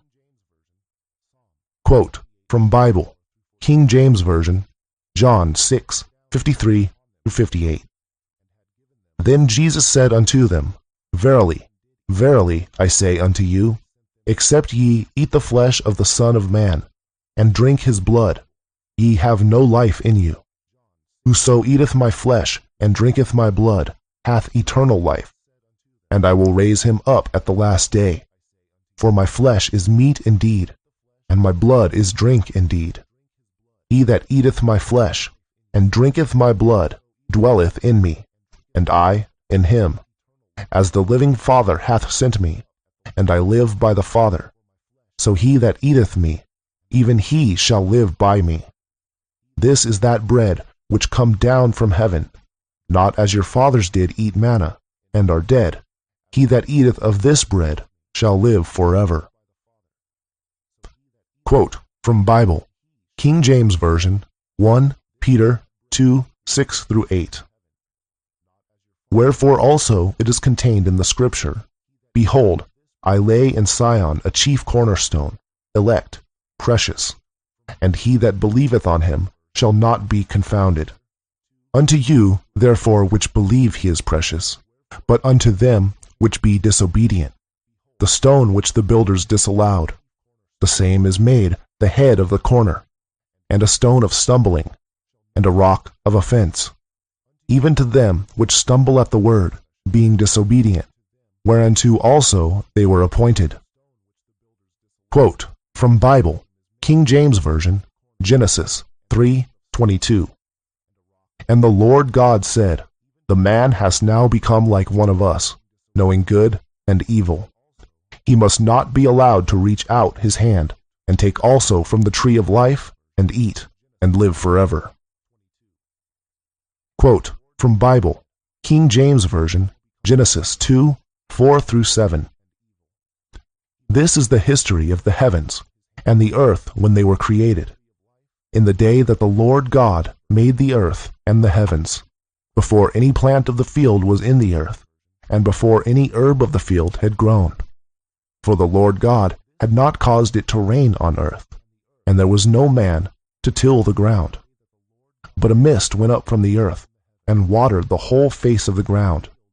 And the Lord God formed man of the dust of the ground, and breathed into his nostrils the breath of life, and man became a living being. End quote. Since Hinduism is full of alchemical references, I thought I'd give you a taster. I also don't want to look like I'm favoring Christianity. Personally, I like Hinduism a lot, as it goes much deeper. Quote from Rig Veda 1, Hymn XCI Soma. 1. Thou, Soma, art preeminent for wisdom. Along the straightest path thou art our leader. Our wise forefathers, by thy guidance, Indu, dealt out among the gods their share of treasure. 2. Thou by thine insight art most wise, O Soma, strong by thine energies, and all-possessing. Mighty art thou by all thy powers and greatness. By glories art thou glorious, guide of mortals. 3. Thine are King Varuna's eternal statutes, lofty and deep. O Soma is thy glory. All pure art thou, like Mitra the beloved, adorable, like Aryaman, O Soma. 4. With all thy glories on the earth, in heaven, on mountains, in the plants, and in the waters, with all of these, well pleased and not in anger, accept, O royal Soma, our oblations. 5. Thou, Soma, art the Lord of heroes, King, yea, Virtra slayer thou art auspicious energy. 6. And, Soma, let it be thy wish that we may live and may not die. Praise-loving Lord of plants art thou. 7. To him who keeps the law, both old and young, thou givest happiness and energy that he may live. 8. Guard us, King Soma, on all sides from him who threatens us. Never let the friend of one like thee be harmed. 9. With those delightful aids which thou hast, Soma, for the worshipper, even with those protect thou us. 10. Accepting this our sacrifice, and this our praise, O Soma, come, and be thou nigh to prosper us. 11. Well skilled in speech, we magnify thee, Soma, with our sacred songs. Come thou to us, most gracious one. 12. Enricher, healer of disease, wealth finder, prospering our stone, be, Soma, a good friend to us. 13. Soma, be happy in our heart, as milch kine in the grassy meads, as a young man in his own house. 14. O Soma, God, the mortal man who in thy friendship hath delight, him doth the mighty sage befriend. 15. Save us from slanderous reproach, keep us, O Soma, from distress. Be unto us a gracious friend. 16. Soma, wax great. From every side may vigorous powers unite in thee. Be in the gathering place of strength. 17. Wax, O most gladdening Soma, great through all thy rays of light, and be a friend of most illustrious fame to prosper us. 16. In thee be juicy nutriments united, and powers and mighty foe subduing vigor. Waxing to immortality, O Soma, win highest glories for thyself in heaven. 19. Such of thy glories, as with poured oblations men honor, may they all invest our worship, wealth giver, furtherer with troops of heroes, sparing the brave. Come, Soma, to our houses. 20. To him who worships Soma, give the milch cow, a fleet steed, and a man of active knowledge, skilled in home duties, meet for holy synod, for council meet, a glory to his father. 21. Invincible in fight, saver in battles, guard of our camp, winner of light and water, born amid hymns, well housed, exceeding famous, victor, in thee will we rejoice, O Soma. 22. These herbs, these milch kine, and these running waters, all these, O Soma, thou hast generated. The spacious firmament hast thou expanded, and with the light thou hast dispelled the darkness. 23. Do thou, God Soma, with thy godlike spirit, victorious, win for us a share of riches. Let none prevent thee. Thou art Lord of valor. Provide for both sides in the fray for booty. End quote. Chapter 34. Prehistory. I was going to elaborate much more in this chapter and all the ones following, but I'm getting lazy of writing this book, so I'm going to do the history section in a nutshell. You can look up anything yourself if you want more information. The Great Year, or Precession of the Equinoxes, is a 25,920-year cycle. Quote from the Precession of the Equinoxes by ancientwisdom.co.uk. The precession of the equinoxes refers to the observable phenomena of the rotation of the heavens, a cycle which spans a period of approximately 25,920 years, over which time the constellations appear to slowly rotate around the Earth, taking turns at rising behind the rising sun on the vernal equinox. This remarkable cycle is due to a synchronicity between the speed of the Earth's rotation around the Sun and the speed of rotation of our galaxy. The precession of the equinoxes equals 25,920 years, equals 360-degree rotation. If the sky is divided into 12 constellations, 25,920 divided by 12 equals 2,160. Note, 6 times 10 times 6 equals 360, and 360 times 6 equals 2,160. A new sign appears on the horizon each 2,160 years, 30 degrees. Note, 2 times 2,160, or 12 times 360, equals 4,320 years. Therefore, to move 1 degree on the horizon equals 72 years. The following numbers can therefore be regarded as precessionary: 12, 30, 72, 360, 2,160, 4,320, and 25,920. End quote. The Great Year is separated into 4 ages of 6,480 years each, or, according to Hinduism, in the ratio of 4 to 3 to 2 to 1. Every time we move between one of these ages, a big catastrophe occurs. The last time was a big flood, the deluge. Every culture has stories of the flood. Modern science pretends that it didn't happen just because they don't want to admit to something in the Bible being true. But the evidence is overwhelming. Look it up. After every catastrophe, there is evolution.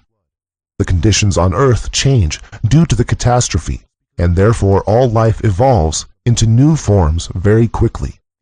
This is how evolution makes big steps over just a few generations, as we have evidence for, but previously no explanation.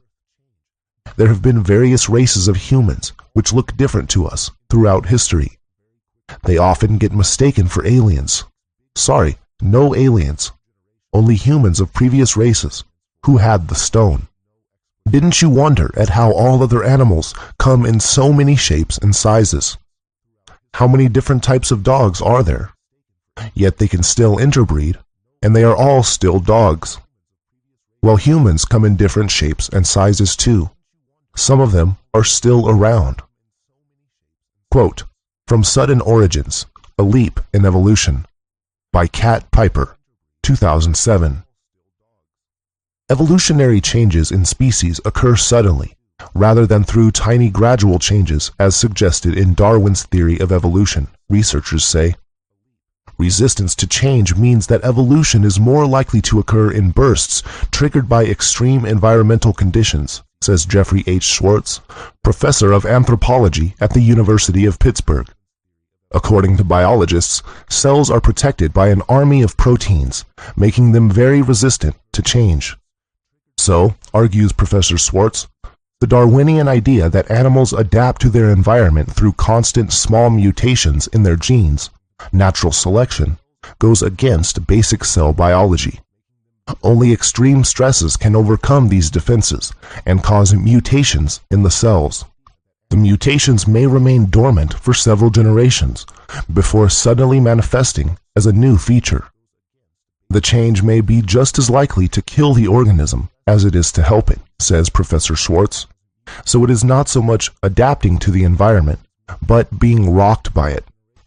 Further evidence against gradual evolution, says Professor Schwartz, comes from the fossil record. If organisms evolved slowly and continuously, you would expect to see this reflected in fossil finds.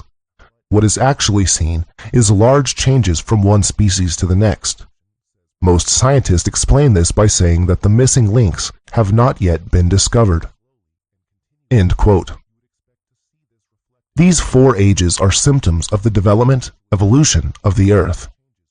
In the same way the stone is developed, following the laws and cycles of nature.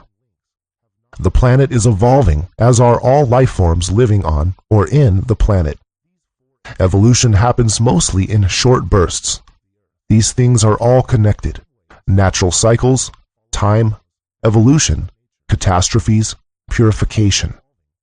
Purification occurs by water or fire. With these alternating, it achieves higher and higher degrees of purification, or evolution.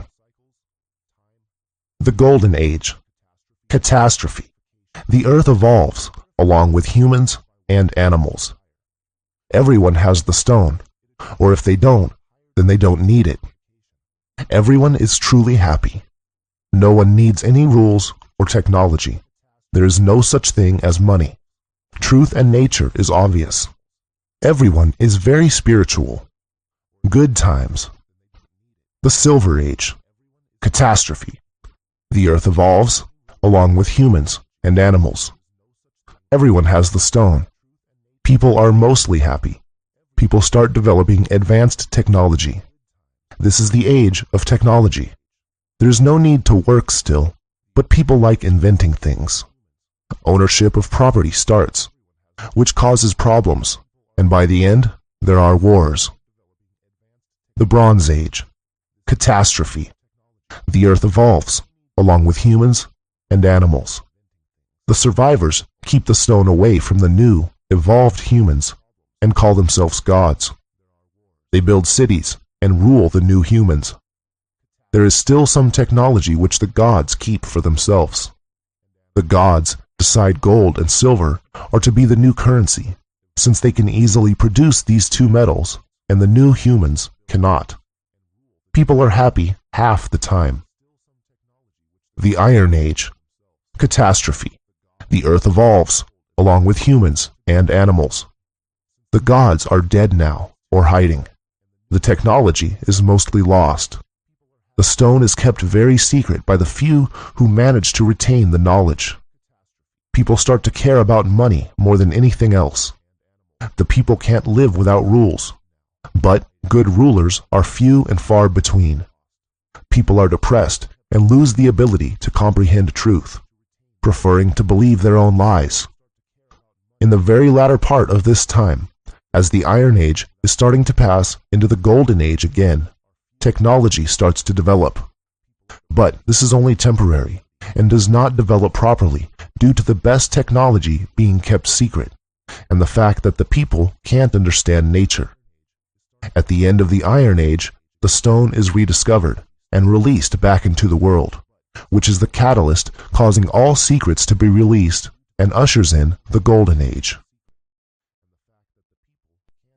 Chapter 35. History of the Stone. The following quote refers to a time in the Silver Age, the true age of technology. Quote, the Ramayana, 450 BC. The Pushpaka chariot that resembles the sun and belongs to my brother was brought by the powerful Ravana, that aerial and excellent chariot going everywhere at will. That chariot resembling a bright cloud in the sky. And the king got in, and the excellent chariot at the command of the Raghira rose up into the higher atmosphere. End quote. The stone was possessed by various people throughout history, some of them being well-known figures. Quote, from the Sophic Hydrolith, or Waterstone of the Wise, by Anonymous, 17th century. I will enumerate some of the true sages, besides those named in Holy Scripture, who really knew this art, in the natural order of their succession. They are Hermes Trismegistus, Pythagoras, Alexander the Great, Plato, Theophrastus, Avicenna, Galen, Hippocrates, Lucian, Longinus, Rhases, Archelaus, Rupacissa, the author of the Great Rosary, Mary the Prophetess, Dionysius, Zachary, Haley, Maurinius, Khalid, Constantius, Serapion, Albertus Magnus, Estrade, Arnold de Villanova, Gibber, Raymond Lully, Roger Bacon, Alan Thomas Aquinas, Marcellus Palingenius, and Among moderns, Bernard of Trevisa, Frater Basil, Valentinus, Philip Theophrastus, i.e. Paracelsus, and many others. Nor is there any doubt that among our own contemporaries there might be found some who, through the grace of God, daily enjoy this arcanum, though they keep it a close secret from the world. Quote, from the New Pearl of Great Price, by Peter Bonus, 1338 A.D. If, therefore, thou shalt rightly consider those things which I shall say unto thee, as also the testimonies of the ancients, well and fully shalt thou know that we agree in all things, and so all of us reveal the same truths. This was the deliberate conviction of Hermes in his Secreta, who is styled the father and prophet of the sages, of Pythagoras, Anaxagoras, Socrates, Plato, Democritus, Aristotle, Zeno, Heraclitus, Diogenes, Lucas, Hippocrates, Hamek, Thibet, Gibber, Rhasis, Haley, Morianus, Theophilus, Parmenides, Melissus, Empedocles, Abba-Hale, Abencini, Homer, Ptolemaeus, Virgil, Ovid, and many other philosophers and lovers of truth, whose names would be too tedious to record. Of most of these we have seen and studied the works, and can testify that they were, without a single exception, adepts, and brothers of this most glorious order, and that they knew what they were speaking about. To the initiated, it is clear that Moses, Daniel, Solomon, several of the prophets, and the evangelist St. John possessed the knowledge of this art. End quote. Of course, the Old Testament of the Bible is full of people living hundreds of years, which was due to the stone. The ancient Egypt pharaohs lived hundreds of years too. That was all still in the Bronze Age, of course, when the stone was still common, but not for everyone. Noah saved it from the flood, and it is Noah who is credited as being the father of alchemy in this age under the name of Hermes. It was probably Noah who started that whole thing about the vow, so we can't praise him too much. Asia has its own alchemical history, which is less traceable. In the West, alchemy came out of Egypt to the Middle East and ancient Greece, then Rome, from which it spread across Europe. Germany, in the heart of Western Europe, was the center of alchemy for the last 1,000 years. The invention of the Gutenberg printing press in the 15th century was the beginning of a wave of alchemy, which lasted until the 18th century. With the printing press, books could now be mass-produced instead of being copied by hand, a tedious process, and so allowed alchemical books to be more easily acquired. Paracelsus was a German alchemist of the 16th century, who was credited as the first, at least in this age, to use only urine, instead of the slower process of urine and gold. After Paracelsus, the number of alchemists increased dramatically. In the early 17th century, we have Francis Bacon, who was the true author of Shakespeare, and an interesting character, who I will cover in a later chapter. Bacon was a Rosicrucian, a society which existed since the 16th century, but announced its existence in 1607 AD. The Rosicrucians were a secret society of alchemists. The Rosicrucians will get their own chapter too. In 1660, the Royal Society was founded in London, based on the prototype of the Invisible College and Francis Bacon's Rosicrucian scientific method. Around the same time, Freemasonry also became popular. The beginnings of Freemasonry are somewhat difficult to trace. There are many theories, a few of which have some good research to back them up, such as connections to the Knights Templar. But certainly, it was in the mid-17th century when Freemasonry became popular, more centralized, and heavily influenced by the Rosicrucians. Nowadays, Freemasonry is not much more than a club for grumpy old men. But 350 years ago, it was a mystery school for educating learned men about the secrets of alchemy and the other sacred sciences, astrology and geometry. A mission in which it failed admirably, since no one understood the truth. Chapter 36. Quotes on History. Some quotes for you from the alchemical books in respect to the history of the stone. Quote from the Aurora of the Philosophers by Theophrastus Paracelsus, 16th century. Chapter 1. Concerning the origin of the Philosopher's Stone. Adam was the first inventor of arts, because he had knowledge of all things, as well after the fall as before. Thence he predicted the world's destruction by water. From this cause, too, it came about that his successors erected 2 tables of stone, on which they engraved all natural arts in hieroglyphical characters, in order that their posterity might also become acquainted with this prediction, that so it might be heeded, and provision made in the time of danger. Subsequently, Noah found one of these tables under Mount Ararat, after the deluge. In this table were described the courses of the upper firmament, and of the lower globe, and also of the planets.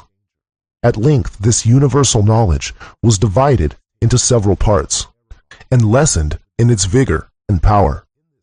By means of this separation, one man became an astronomer, another a magician, another a Kabbalist, and a fourth an alchemist. Abraham, that volcanic Tobocane, a consummate astrologer and arithmetician, carried the art out of the land of Canaan into Egypt, whereupon the Egyptians rose to so great a height and dignity that this wisdom was derived from them by other nations. The patriarch Jacob painted, as it were, the sheep with various colors, and this was done by magic. For in the theology of the Chaldeans, Hebrews, Persians, and Egyptians, they held these arts to be the highest philosophy, to be learnt by their chief nobles and priests. So it was in the time of Moses, when both the priests and also the physicians were chosen from among the magi, the priests for the judgment of what related to health, especially in the knowledge of leprosy. Moses, likewise, was instructed in the Egyptian schools, at the cost and care of Pharaoh's daughter, so that he excelled in all the wisdom and learning of that people. Thus, too, was it with Daniel, who in his youthful days imbibed the learning of the Chaldeans, so that he became a Kabbalist. Witness his divine predictions and his exposition of those words. Main, Tesselfars. These words can be understood by the prophetic and Kabbalistic art. This Kabbalistic art was perfectly familiar to, and in constant use by, Moses and the prophets. The prophet Elias foretold many things by his Kabbalistic numbers. So did the wise men of old, by this natural and mystical art, learn to know God rightly. They abode in his laws, and walked in his statutes with great firmness. It is also evident in the book of Samuel that the Belialists did not follow the devil's part, but became, by divine permission, partakers of visions and veritable apparitions, whereof we shall treat more at large in the book of super-celestial things. This gift is granted by the Lord God to those priests who walk in the divine precepts. It was a custom among the Persians never to admit anyone as king unless he were a wise man, preeminent in reality as well as in name. This is clear from the customary name of their kings, for they were called wise men. Such were those wise men and Persian magi who came from the east to seek out the Lord Jesus, and are called natural priests. The Egyptians, also, having obtained this magic and philosophy from the Chaldeans and Persians, desired that their priests should learn the same wisdom, and they became so fruitful and successful therein that all the neighboring countries admired them.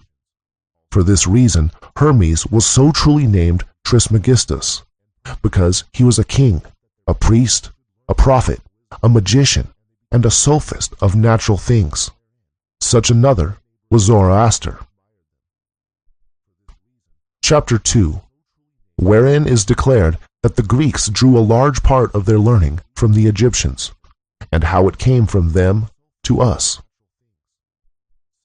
When a son of Noah possessed the third part of the world after the flood, this art broke into Chaldea and Persia, and thence spread into Egypt.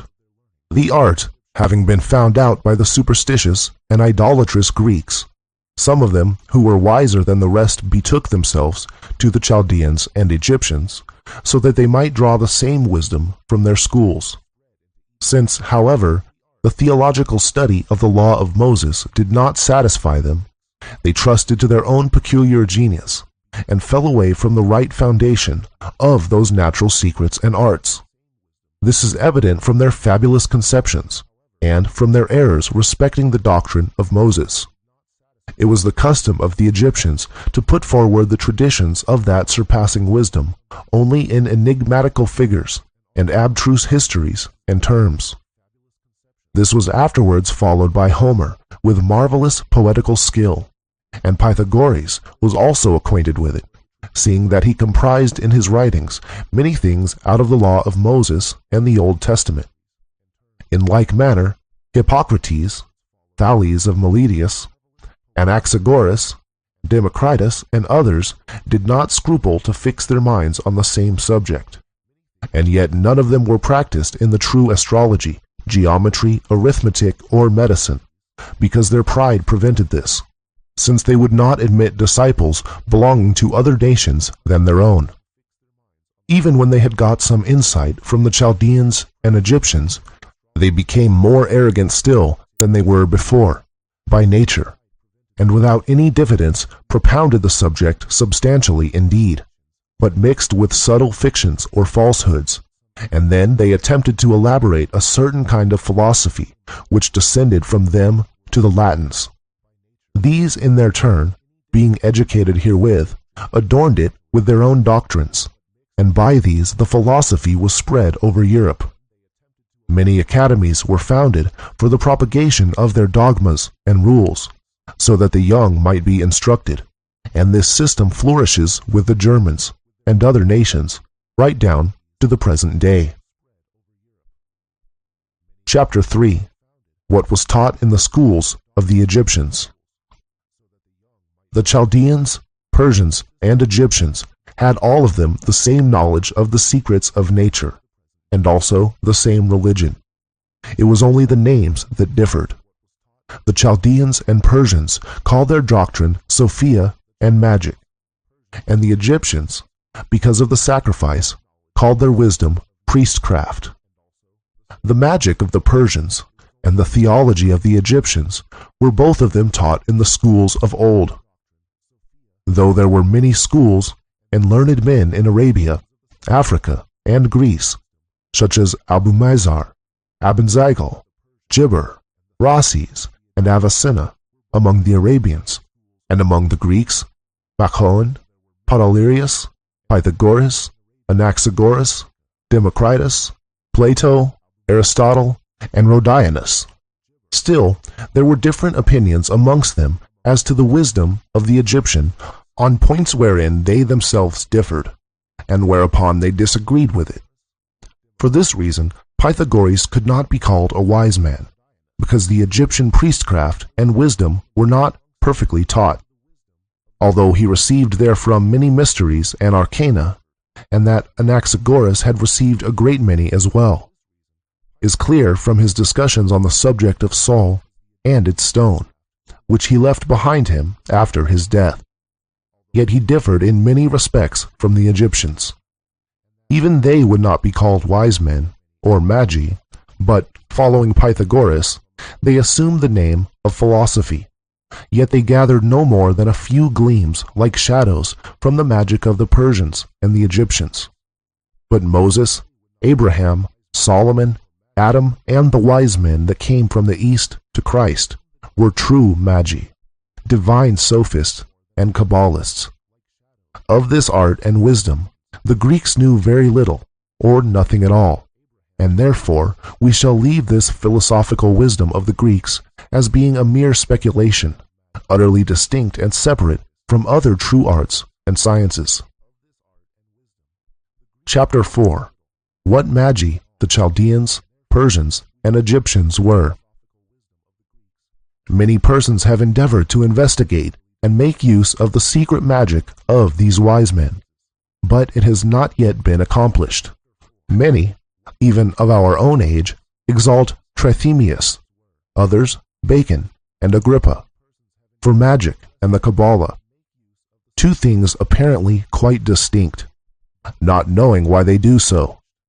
Magic, indeed, is an art and faculty whereby the elementary bodies, their fruits, properties, virtues, and hidden operations are comprehended.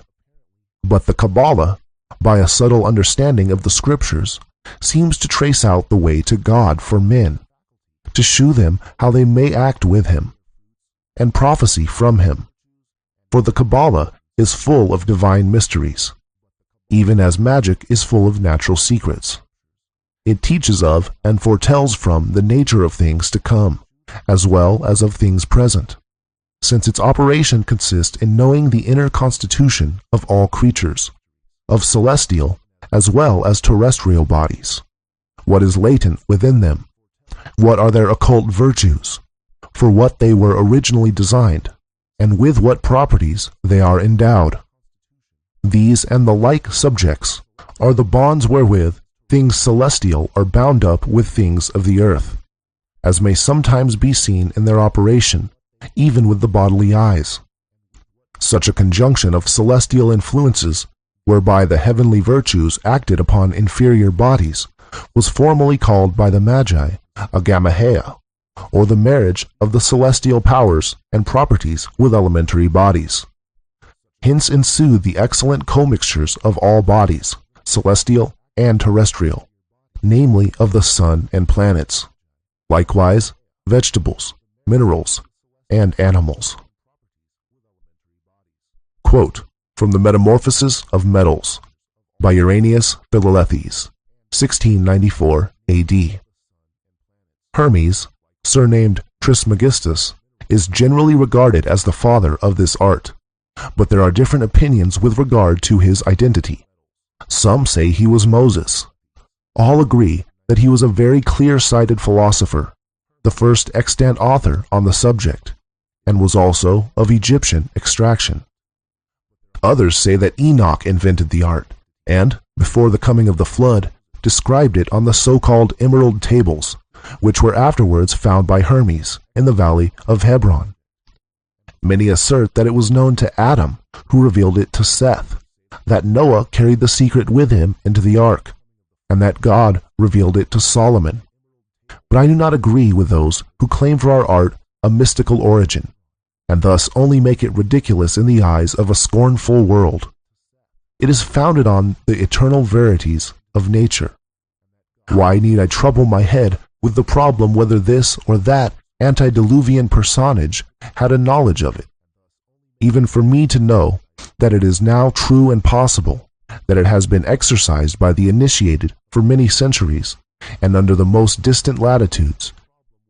It may also be observed that though most of these write in an obscure, figurative, allegorical, and altogether perplexing style, and though some of them have actually mixed falsehood with truth, in order to confound the ignorant, yet they, though existing in many series of ages, differing in tongue and nation, have not diversely handled one operation, but do all exhibit a most marvelous and striking agreement in regard to the main features of their teaching, an agreement which is absolutely inexplicable, except on the supposition that our art is something more than a mere labyrinth of perplexing words. Quote from the Sophic Hydrolith, or Water Stone of the Wise, by Anonymous, 17th century. From the beginning of the world, there have always been God-enlightened men, and experienced philosophers, and wise Gentiles who diligently studied the nature and properties of the lower creation. They laboriously endeavored, and fervently longed to discover whether nature contained anything that would preserve our earthly body from decay and death, and maintain it in perpetual health and vigor. For by the light of nature and divine revelation, they intuitively perceived that the Almighty, in His love to men, must have concealed in the world some wonderful arcanum by which every imperfect, diseased, and defective thing in the whole world might be renewed and restored to its former vigor.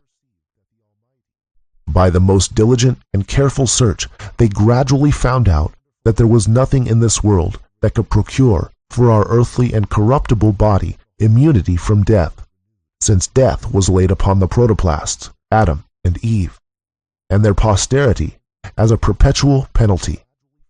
But they did discover one thing which, being itself incorruptible, has been ordained of God for the good of man, to remove disease, to cure all imperfection, to purge old age, and to prolong our brief life, a boon actually enjoyed by the patriarchs.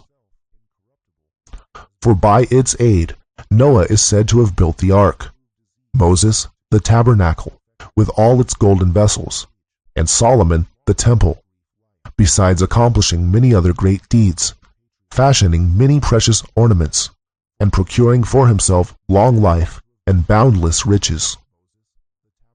Quote, from a golden and blessed casket of nature's marvels, by Benedictus Figulus, 1607 AD.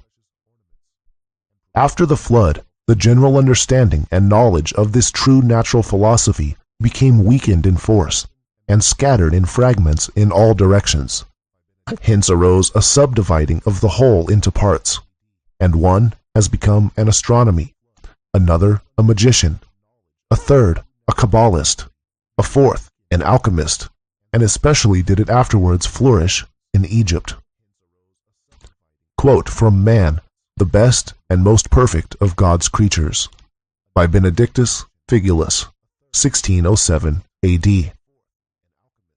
For Adam, created by God, full of understanding and perfect knowledge of natural things, doubtless knew that those were capable of prolonging human life and securing immunity from disease.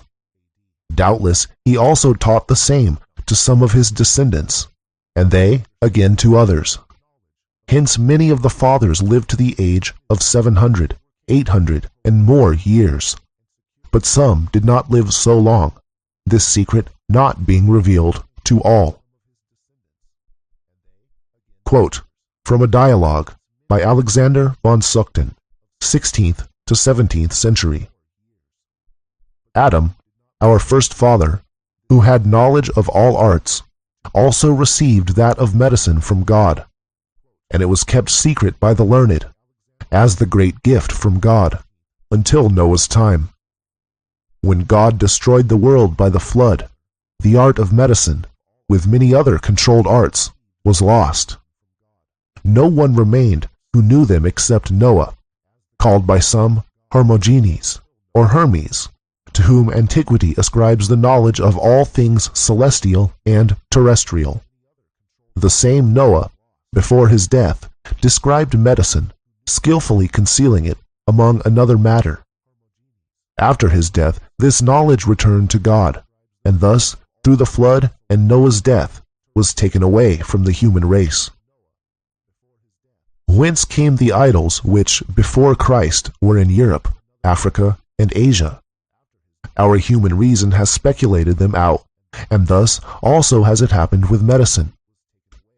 After Noah's time, men, harassed by diseases, sought refuge, one in herbs, another in animals, a third in stones and metals, and thus one thing after another was tried, without full knowledge of the same, which had some appearance of virtue. But there was as yet no doctor. The sick were carried to some public place, those who had similar complaints shewing them the remedies used by themselves, which the patients tried on chance. Such was medicine until the time of Apollo, i.e. 1915 BC.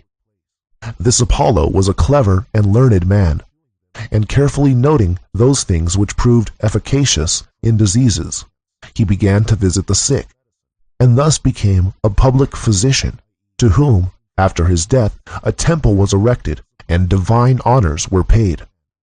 In such honor was medicine then held, which today begs its bread. Alascalpulus, succeeding his father, also treated the sick with skill and knowledge inherited from his father, and to him there was a temple erected, as to a god. After his death, the kings commanded that all medical discoveries and observations should be written down and publicly exhibited on the walls of the temple of Asclepius. 457 years after came Hippocrates Hus, who was commanded to arrange the experiments in the temple of Asclepius, which he did, and from these experiments first invented methodical medicine. Hence from him, medicine, as now taught in the schools, derives its origin. When empirical medicine thus came into great honor in Greece, many physicians arose, as Diocles, Chrysippus, Corystenius, Anaxagoras, Erostratus.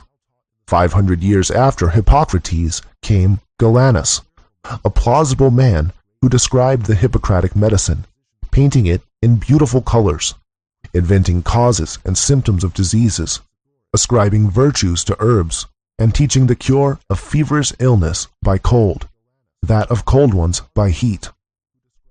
Thus did human speculation from experiments deduce the science of medicine, yet at bottom it was no science, but mere opinions, accepted as truth itself.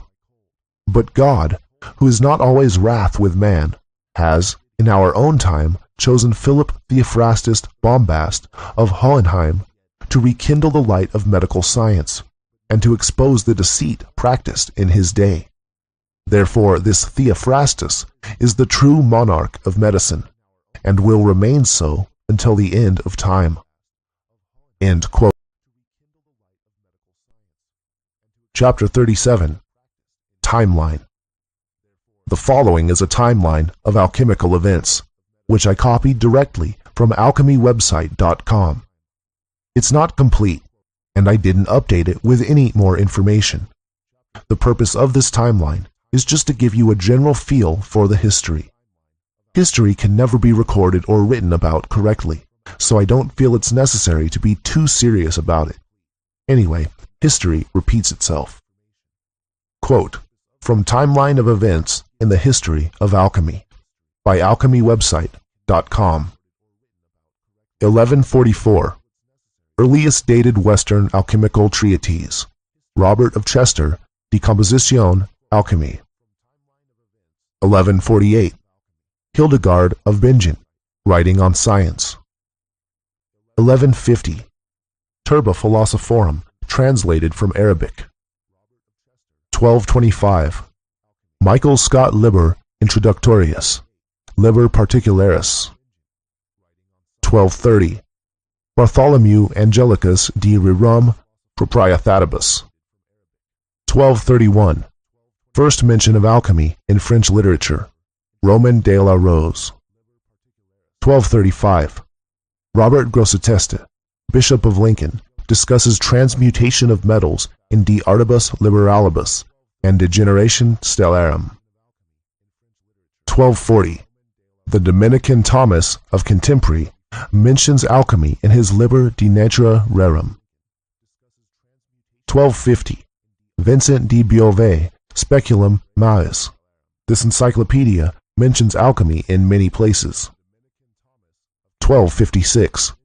King Alfonso the Wise of Castile orders translation of alchemical texts from Arabic. He is supposed to have written Tesoro, a treatise on the Philosopher's Stone. 1257. Franciscan friar Bonaventura Diaz Leo's Liber Compostela provides some alchemical recipes. 1264. Albertus Magnus, Bishop of Regensburg, writes De Mineralibus. 1266. Roger Bacon, Opus Maius. 1267. Roger Bacon, Opus Tertium. 1270. Thomas Aquinas, is sympathetic to the idea of alchemical transmutation in his Summa Theologia. 1272. Provincial chapter at Narbonne forbade the Franciscans to practice alchemy. 1273. Dominican order at Pest warned friars not to study or teach alchemy. 1275. Raymond Lull, Ars Magna. 1300. Arnold of Villanova writes a number of important treatises on alchemy. Questiones tam essentialis quam accidentalis, Epistola supa alchemia ad regum Neapolitanum, de secretis naturae, Exempla de arta philosophorum. 1310. Dante begins work on his Divine Comedy. 1313. Friars Minors Constitution Generalis Antiqua forbade the friars to practice alchemy. 1314. Destruction of the Knights Templar. 1317. Pope John XXII's papal bull against alchemical counterfeit Spondit, quas non exhibent. Cistercians ban alchemy. 1318. The monk Adolf Muetha, driven from the Cistercian monastery at Walkenried for practicing alchemy. 1320. John Daston, the alchemist, writes his alchemical letters to Pope John XXII. 1323. Dominicans in France prohibit the teaching of alchemy at the University of Paris and demand the burning of alchemical writings. 1329. King Edward III requests Thomas Carey to find 2 alchemists who have escaped and to find the secret of their art. 1330. Pope John XXII gives funds to his physician to set up a laboratory for a certain secret work. 1335. Petrus Bonus of Ferrara, Preciosa Margarita Novella. 1339.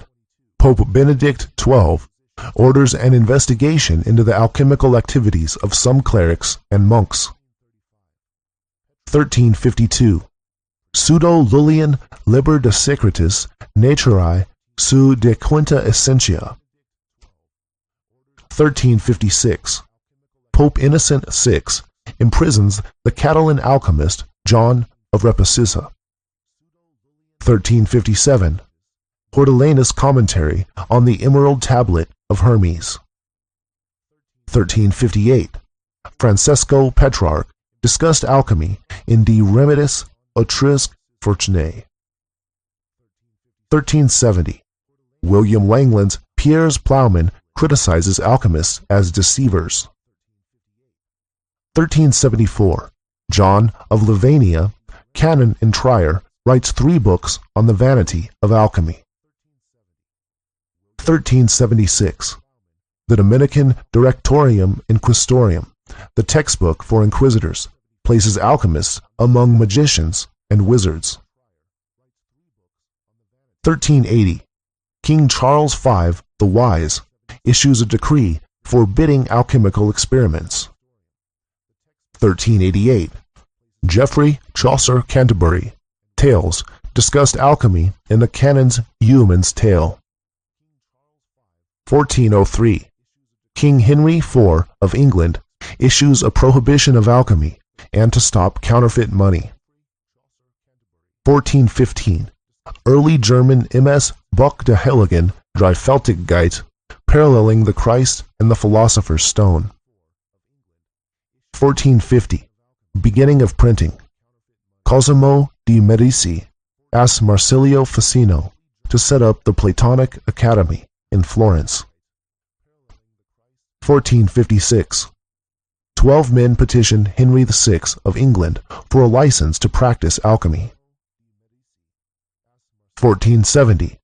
Der Antichrist und die Funzen Zeichnen, the Book of the Antichrist, associates alchemists with demons and Satan. 1471.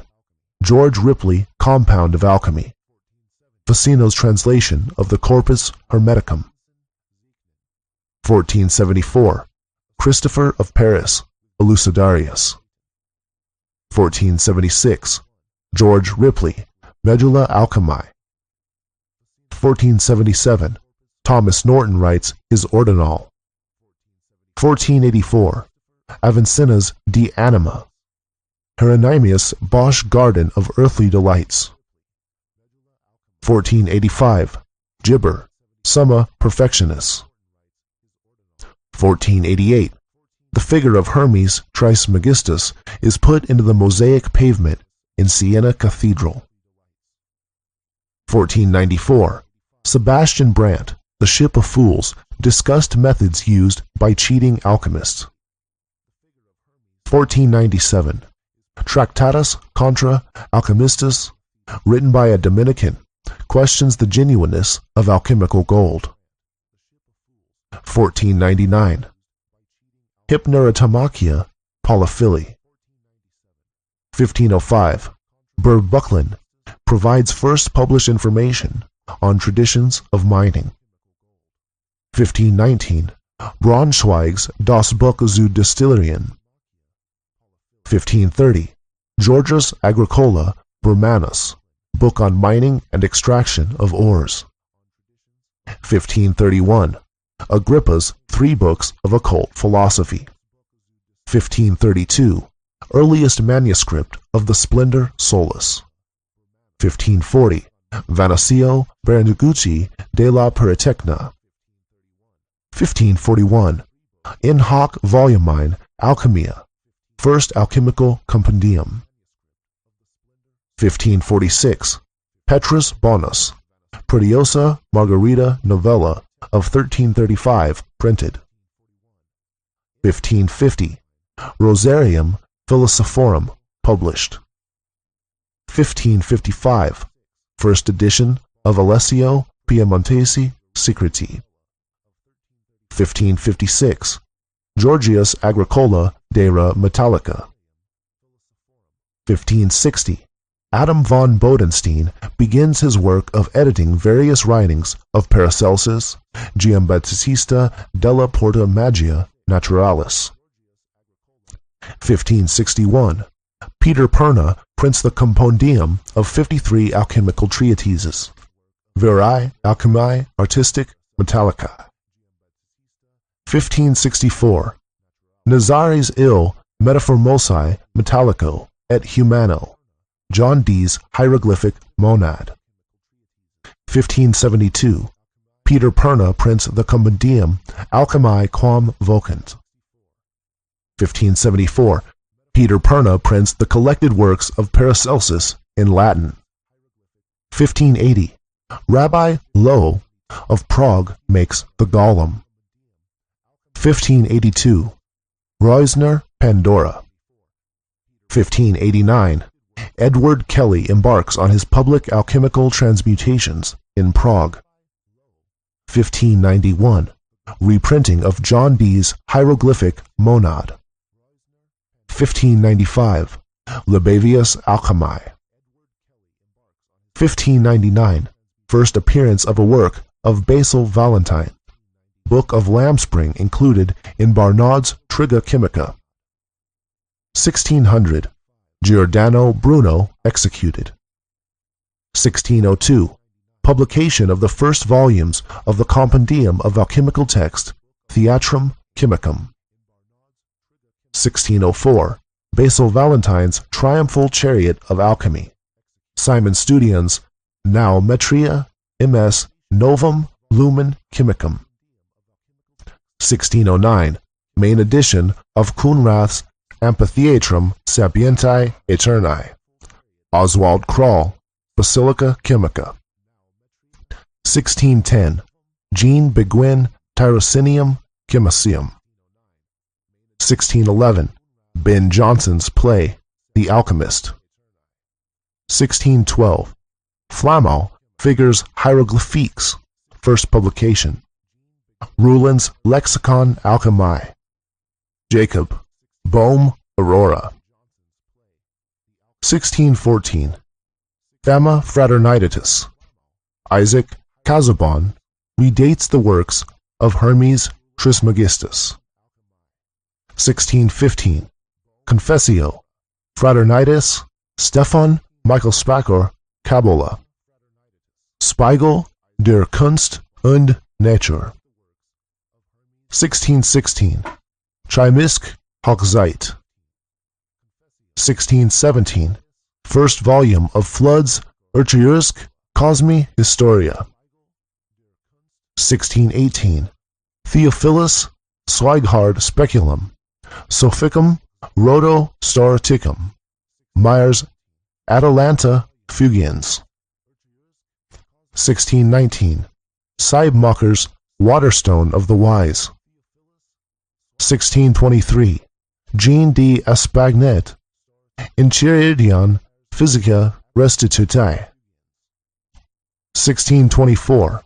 Stolzius Viridarium Chymicium. 1625.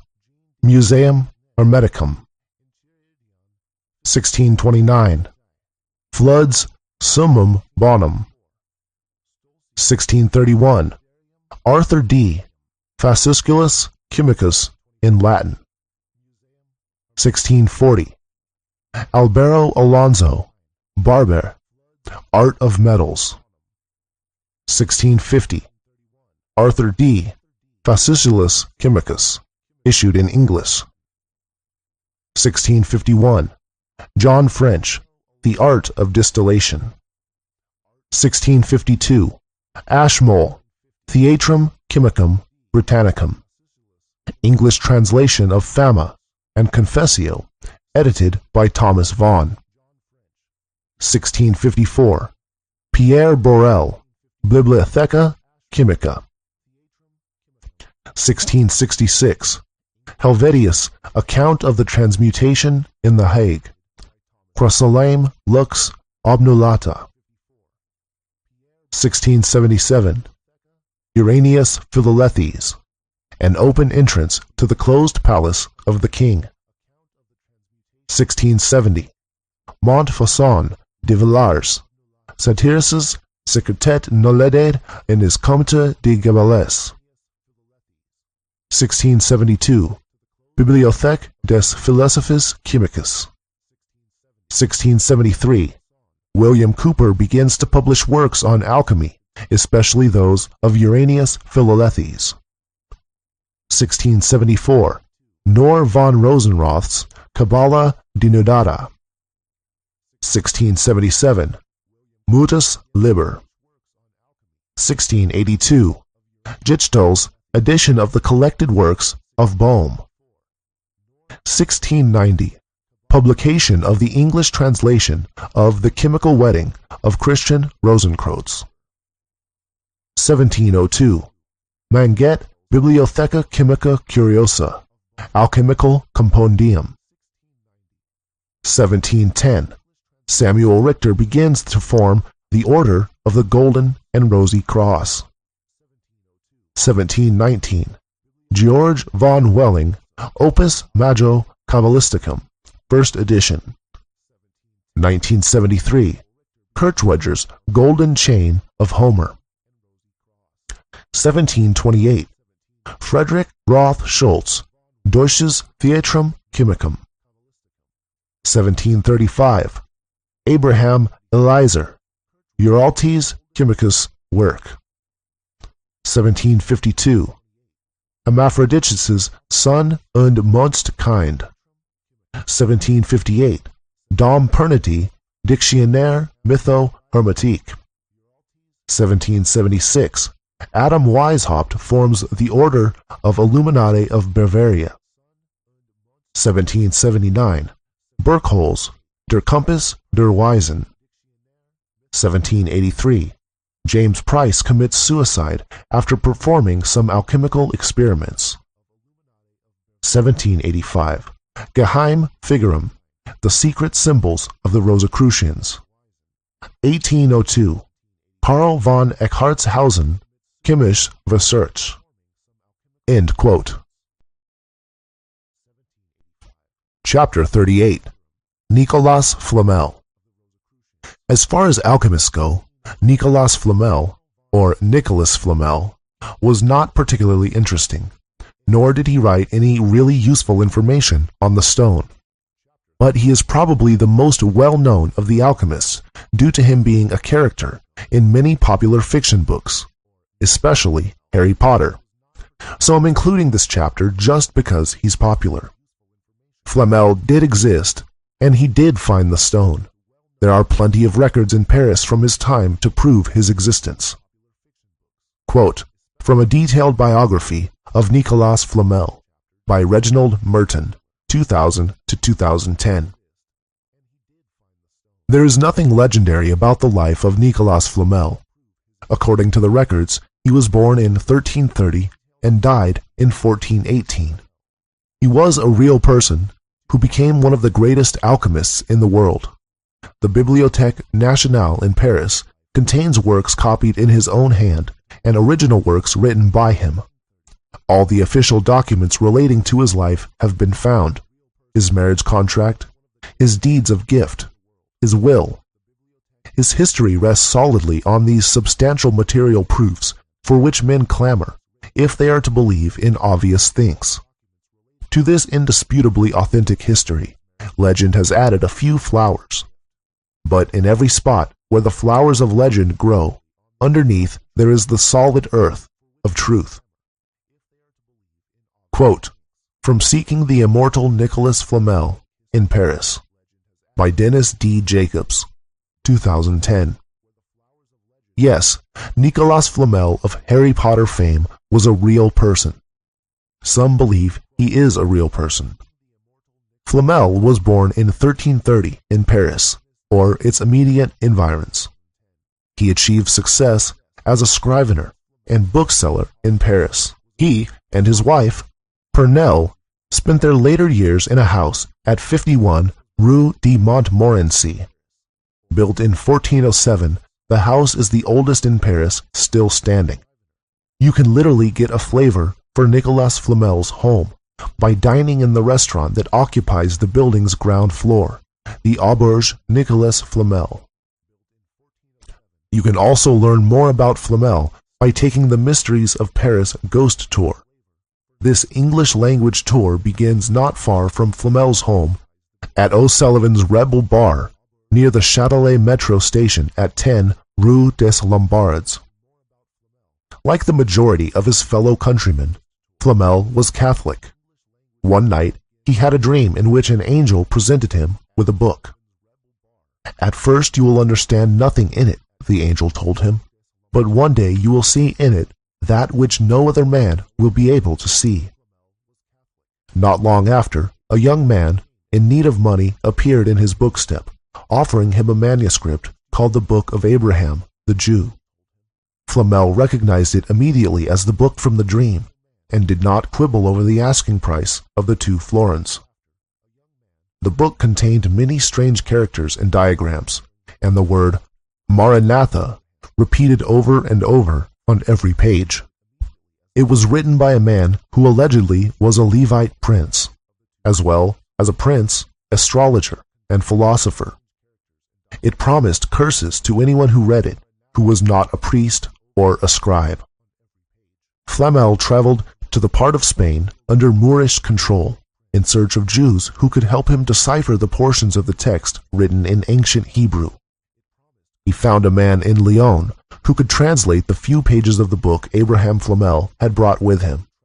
The man agreed to return to Paris with Flamel to help decipher the rest of the book, but became ill in Orleans and died.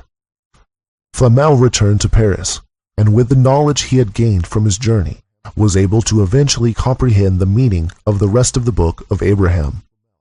Using techniques described in the manuscript, he supposedly turned mercury into silver and gold, and became wealthy. He and his wife used their wealth for philanthropic purposes, according to historian Louis Figuier. Husband and wife lavished succor on the poor, founded hospitals, built or repaired cemeteries, restored the front of St. Genevieve des Ardentes, and endowed the institution of the Quinze Vingt, the blind inmates of which, in memory of this fact, came every year to the church of St. Jacques la Boucherie to pray for their benefactor. Figuier said this practice continued until 1789. The church was demolished in 1797, save for its bell tower, which is part of the Paris Ghost Tour. One treasure Flamel was not willing to share with others, however, was the secret of the Philosopher's Stone, which made possible the transmutation of metals, and, according to some, also contained the secret of immortality. In 1410, Flamel designed his own tombstone, which is still on display at the Musée de Cluny. It includes images of the sun and a man depicted with two other men as saints, with a key and a book. The tombstone originally covered Flamel's grave in the Cemetery of Innocents, where he was laid to rest in 1418. But as Flamel's notoriety grew over the years, his gravesite became the frequent target of robbers, and the tombstone was moved. Legend has it that the first grave robber was shocked to discover no body underneath the tombstone, lending credence to the Flamel immortality stories. End quote. Chapter 39. Paracelsus.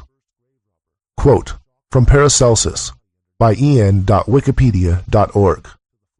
Paracelsus, born Philippus Areolus Theophrastus Bombastus von Hohenheim, 11 November or 17 December 1493, in Einsheiden, died 24 September 1541 in Salzburg, was a Renaissance physician, botanist, alchemist, astrologer, and general occultist.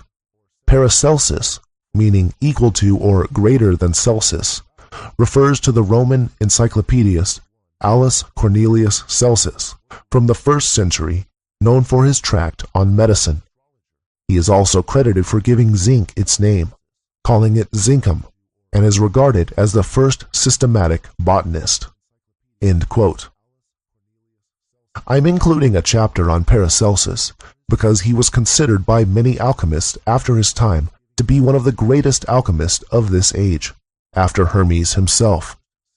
Paracelsus was credited on writing hundreds of books on alchemy and medicine, including advanced topics such as Taquin, creation of life, and for being the first to invent or rediscover the shorter method of making the stone out of urine only. Although I do think some alchemists before Paracelsus and of this age were using the shorter method. I only had access to a few of Paracelsus' books, some of which appear to be forgeries, and of those that were not, they were not very detailed, so Paracelsus wasn't a big help to me.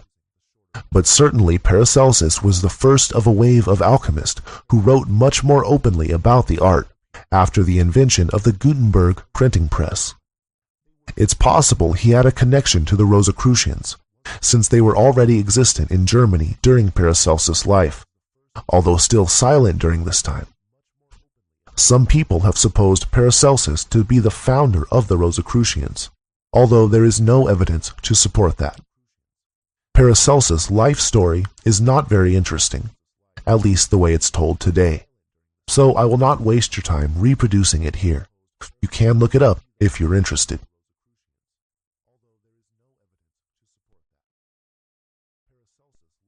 Chapter 40. Rosicrucians. The Rosicrucians were a secret society of alchemists. Modern societies of the same name are unrelated to the original Rosicrucians of the 17th century. The Rosicrucians recruited all true alchemists to join their society. They had agents in every country of Europe and were a strong influence in the establishing the New World in America, Freemasonry, and modern science as we know it. Quote from Rosicrucianism by en.wikipedia.org. Rosicrucianism is a philosophical secret society said to have been founded in late medieval Germany by Christian Rosenkreuz. It holds a doctrine or theology built on esoteric truths of the ancient past, which, concealed from the average man, provide insight into nature, the physical universe, and the spiritual realm. Rosicrucianism is symbolized by the Rosy Cross. Between 1607 and 1616, 2 anonymous manifestos were published, first in Germany and later throughout Europe. These were Fama Fraternitas RC, the Fame of the Brotherhood of RC, and Confessio Fraternitatis, the Confession of the Brotherhood of RC. The influence of these documents, presenting a most laudable order of mystic philosopher doctors and promoting a universal reformation of mankind, gave rise to an enthusiasm called by its historian Dame Frances Yates the Rosicrucian Enlightenment. End quote. According to the altar of the Theophoric Tie and the New Atlantis, the Rosicrucians lived together in a castle in Germany. They performed all kinds of experiments and invented many new technologies. They also had access to advanced ancient technology. Furthermore, the Rosicrucians secretly influenced the world by planting inventions and ideas when and where they saw fit. Quote, from the Altar of the Theophoric Tie by B.M.I. of the Rosicrucians, 1616 A.D. In order that we have knowledge and news of all things in the order, so that everything shall be free and unconcealed from any of us, we travel through all lands, unknown, now here, now there. We have in these times many things, which were invented by the ancients, which we admit and experiment with, and readily allow them to pass, which if rightly looked at, are hardly to be comprehended by human mind. On little do we live, well satisfied with some thing. Our bodies we cure, according to nature properly. Therefore, our health is good indeed, and we live many a long year, which creepies softly along like a tender rivulet, runs equally away on its course. Quote, from the New Atlantis by Francis Bacon, 1627 A.D. We practice likewise all conclusions of grafting and inoculating, as well of wild trees as fruit trees, which produceth many effects. And we make by art, in the same orchards and gardens, trees and flowers, to come earlier or later than their seasons, and to come up and bear more speedily than by their natural course they do. We make them also by art greater much than their nature, and their fruit greater and sweeter, and of differing taste, smell, color, and figure from their nature. And many of them we so order as that they become of medicinal use, wherein we find many strange effects, as continuing life in them, though diverse parts, which you account vital, be perished and taken forth, resuscitating of some that seem dead in appearance, and the like. We try also all poisons and other medicines upon them, as well of chirurgy, of physic. By art likewise we make them greater or smaller than their kind is, and contrariwise dwarf them and stay their growth. We make them more fruitful and bearing than their kind is, and contrariwise barren and not generative. And also we make them differ in color, shape, activity, many ways.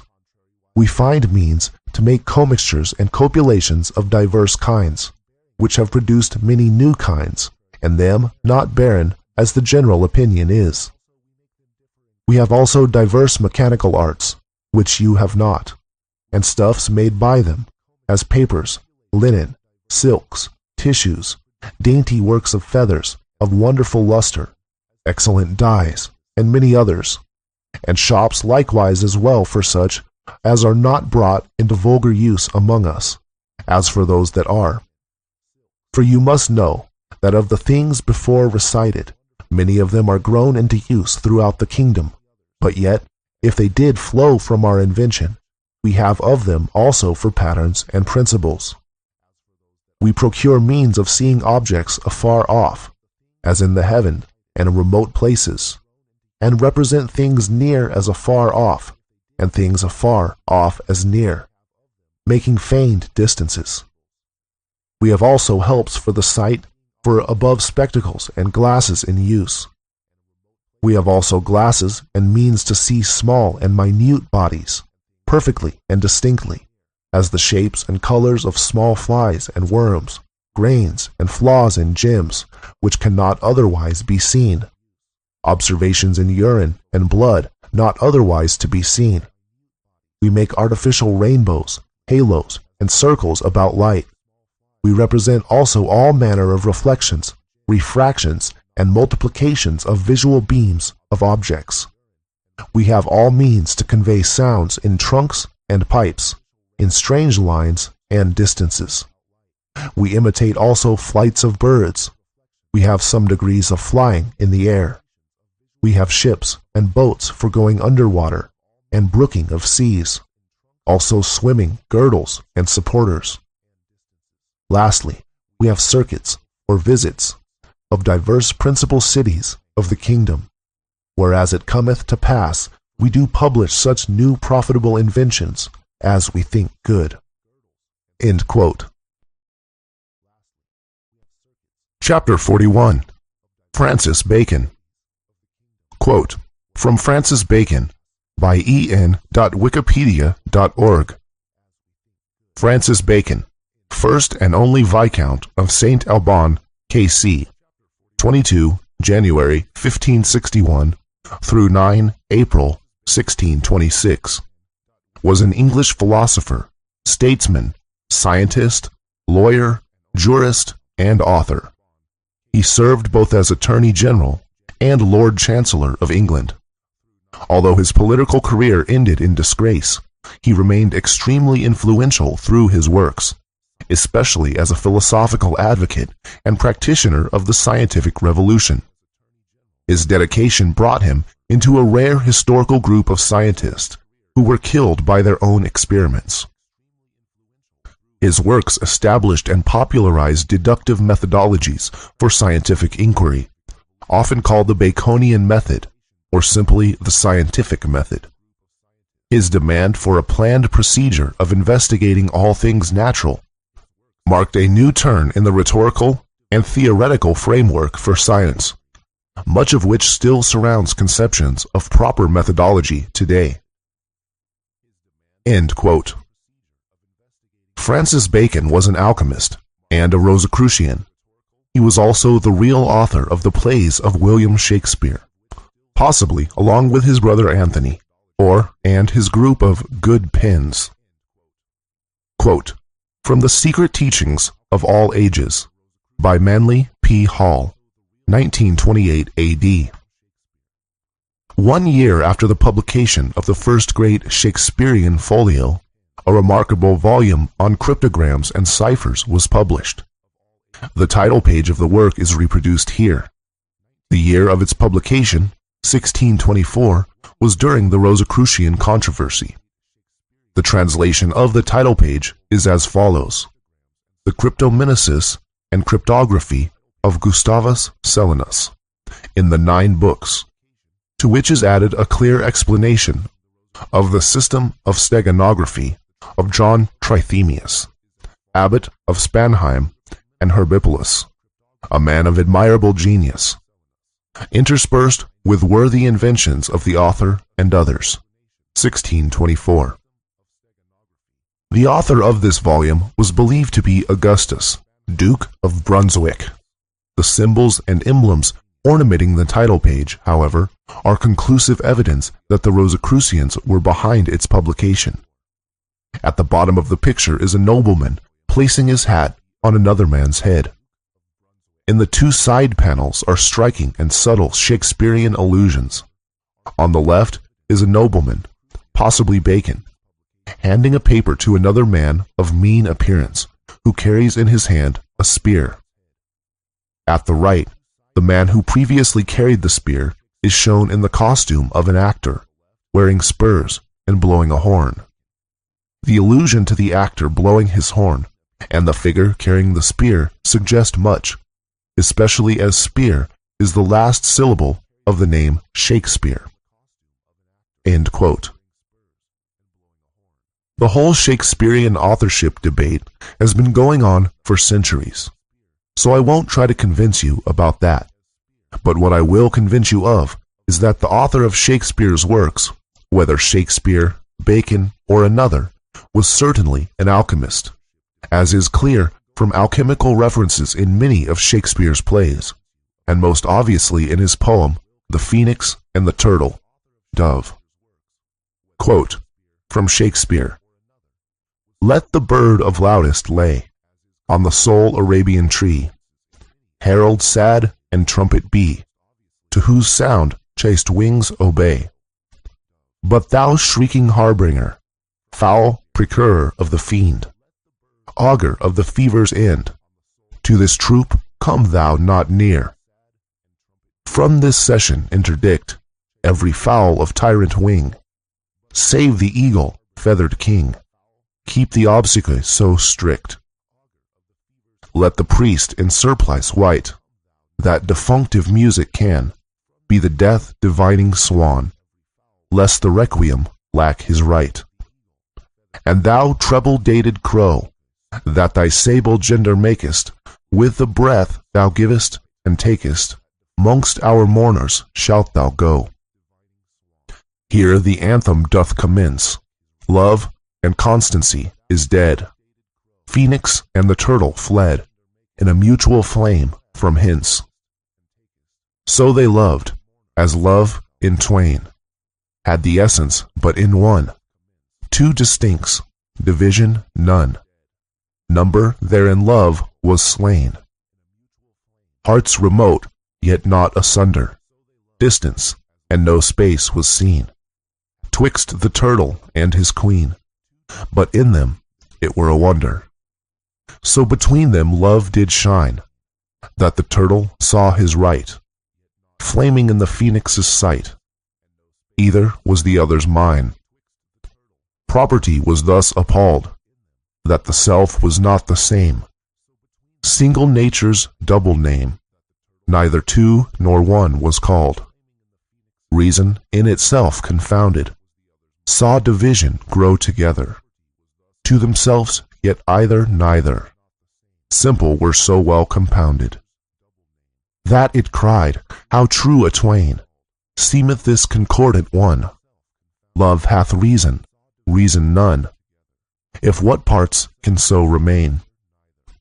Whereupon it made this thrain, to the phoenix and the dove, co-supremes and stars of love, as chorus to their tragic scene. Thrinos, beauty, truth, and rarity, grace, and all simplicity, here enclosed in cinders lie. Death is now the phoenix nest, and the turtle's loyal breast to eternity doth rest. Leaving no posterity, 'twas not their infirmity, it was married chastity. Truth may seem, but cannot be, beauty brag, but 'tis not she. Truth and beauty buried be. To this urn let those repair that are either true or fair. For those dead birds sigh a prayer." End quote. Bacon was a very influential figure in England in his time. He achieved a lot and contributed a lot. He has even been considered the father of modern science. But this part of his history is well enough documented that I need not cover it. Bacon was involved in all kinds of influential business, including the first English translation of the Bible, the King James Version, and the colonization of America. Bacon also wrote The New Atlantis, which I quoted from in the previous chapter. This was considered to be a work of fiction. However, considering that we know Bacon was a Rosicrucian himself, and it is clear he was writing about the Rosicrucians, we can take his description of Solomon's house, the Rosicrucians, literally. I'm sure this was the whole point of the story, as the whole story just builds up to this long description of what is clearly the Rosicrucians, and then the story ends. Bacon faked his own death, and somewhat amusingly. One report, although unconfirmed, claims that Bacon attended his own funeral. Note particularly the references to the conservation and induration of bodies, a direct mention of the stone in his last letter. Quote from Francis Bacon, by en.wikipedia.org. On 9 April 1626, Bacon died while at Arundel Mansion at Highgate, outside London, of pneumonia. An influential account of the circumstances of his death was given by John Aubrey. Aubrey has been criticized for his evident credulousness in this and other works. On the other hand, he knew Thomas Hobbes, the fellow philosopher and friend of Bacon.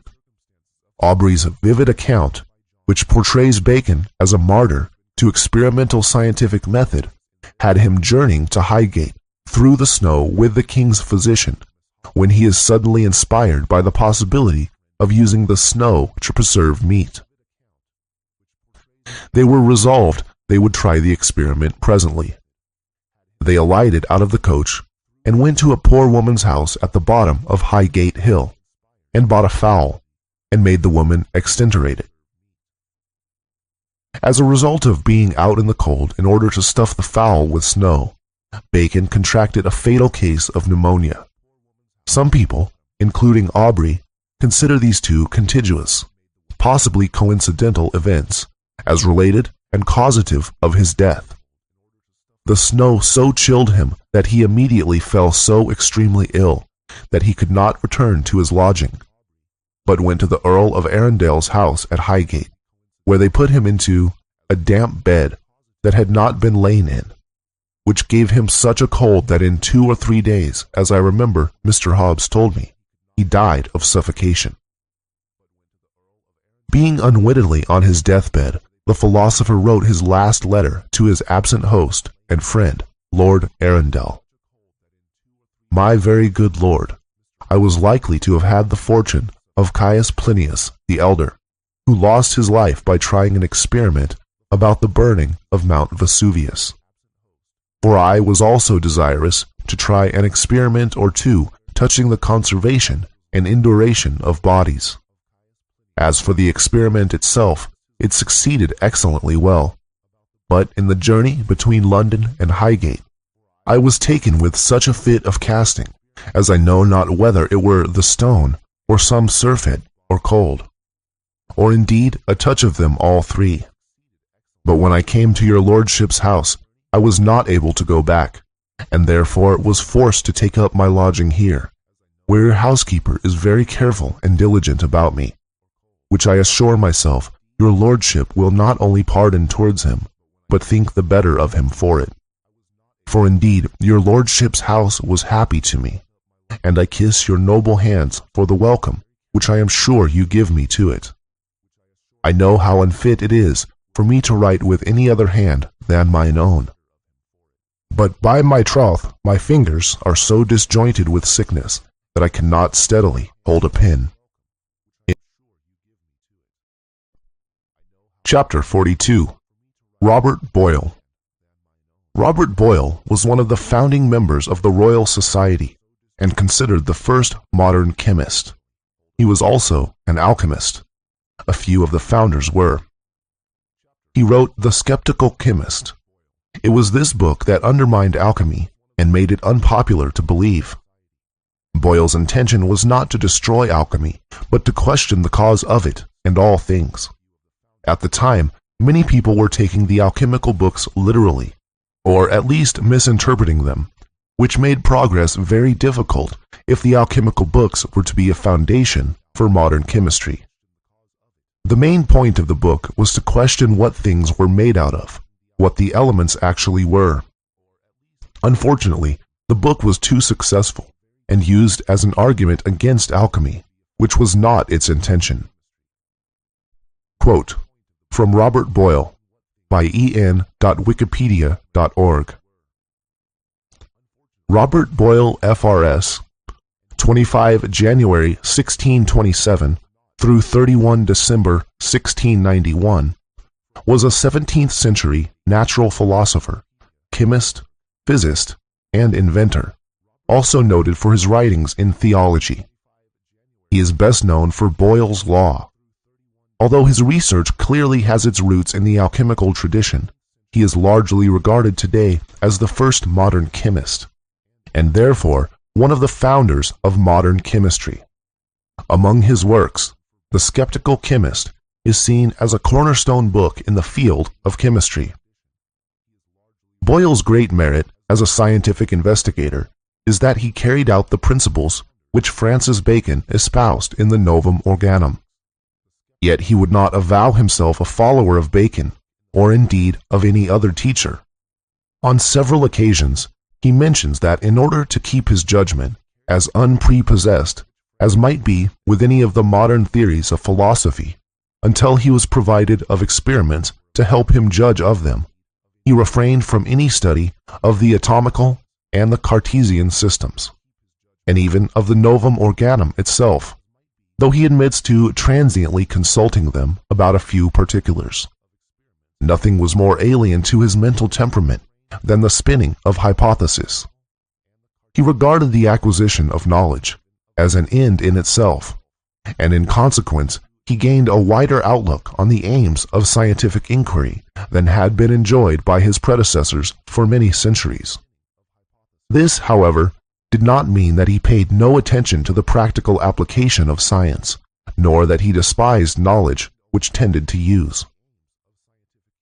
Boyle was an alchemist, and believing the transmutation of metals to be a possibility, he carried out experiments in the hope of achieving it, and he was instrumental in obtaining the repeal in 1689 of the statute of Henry IV against multiplying gold and silver.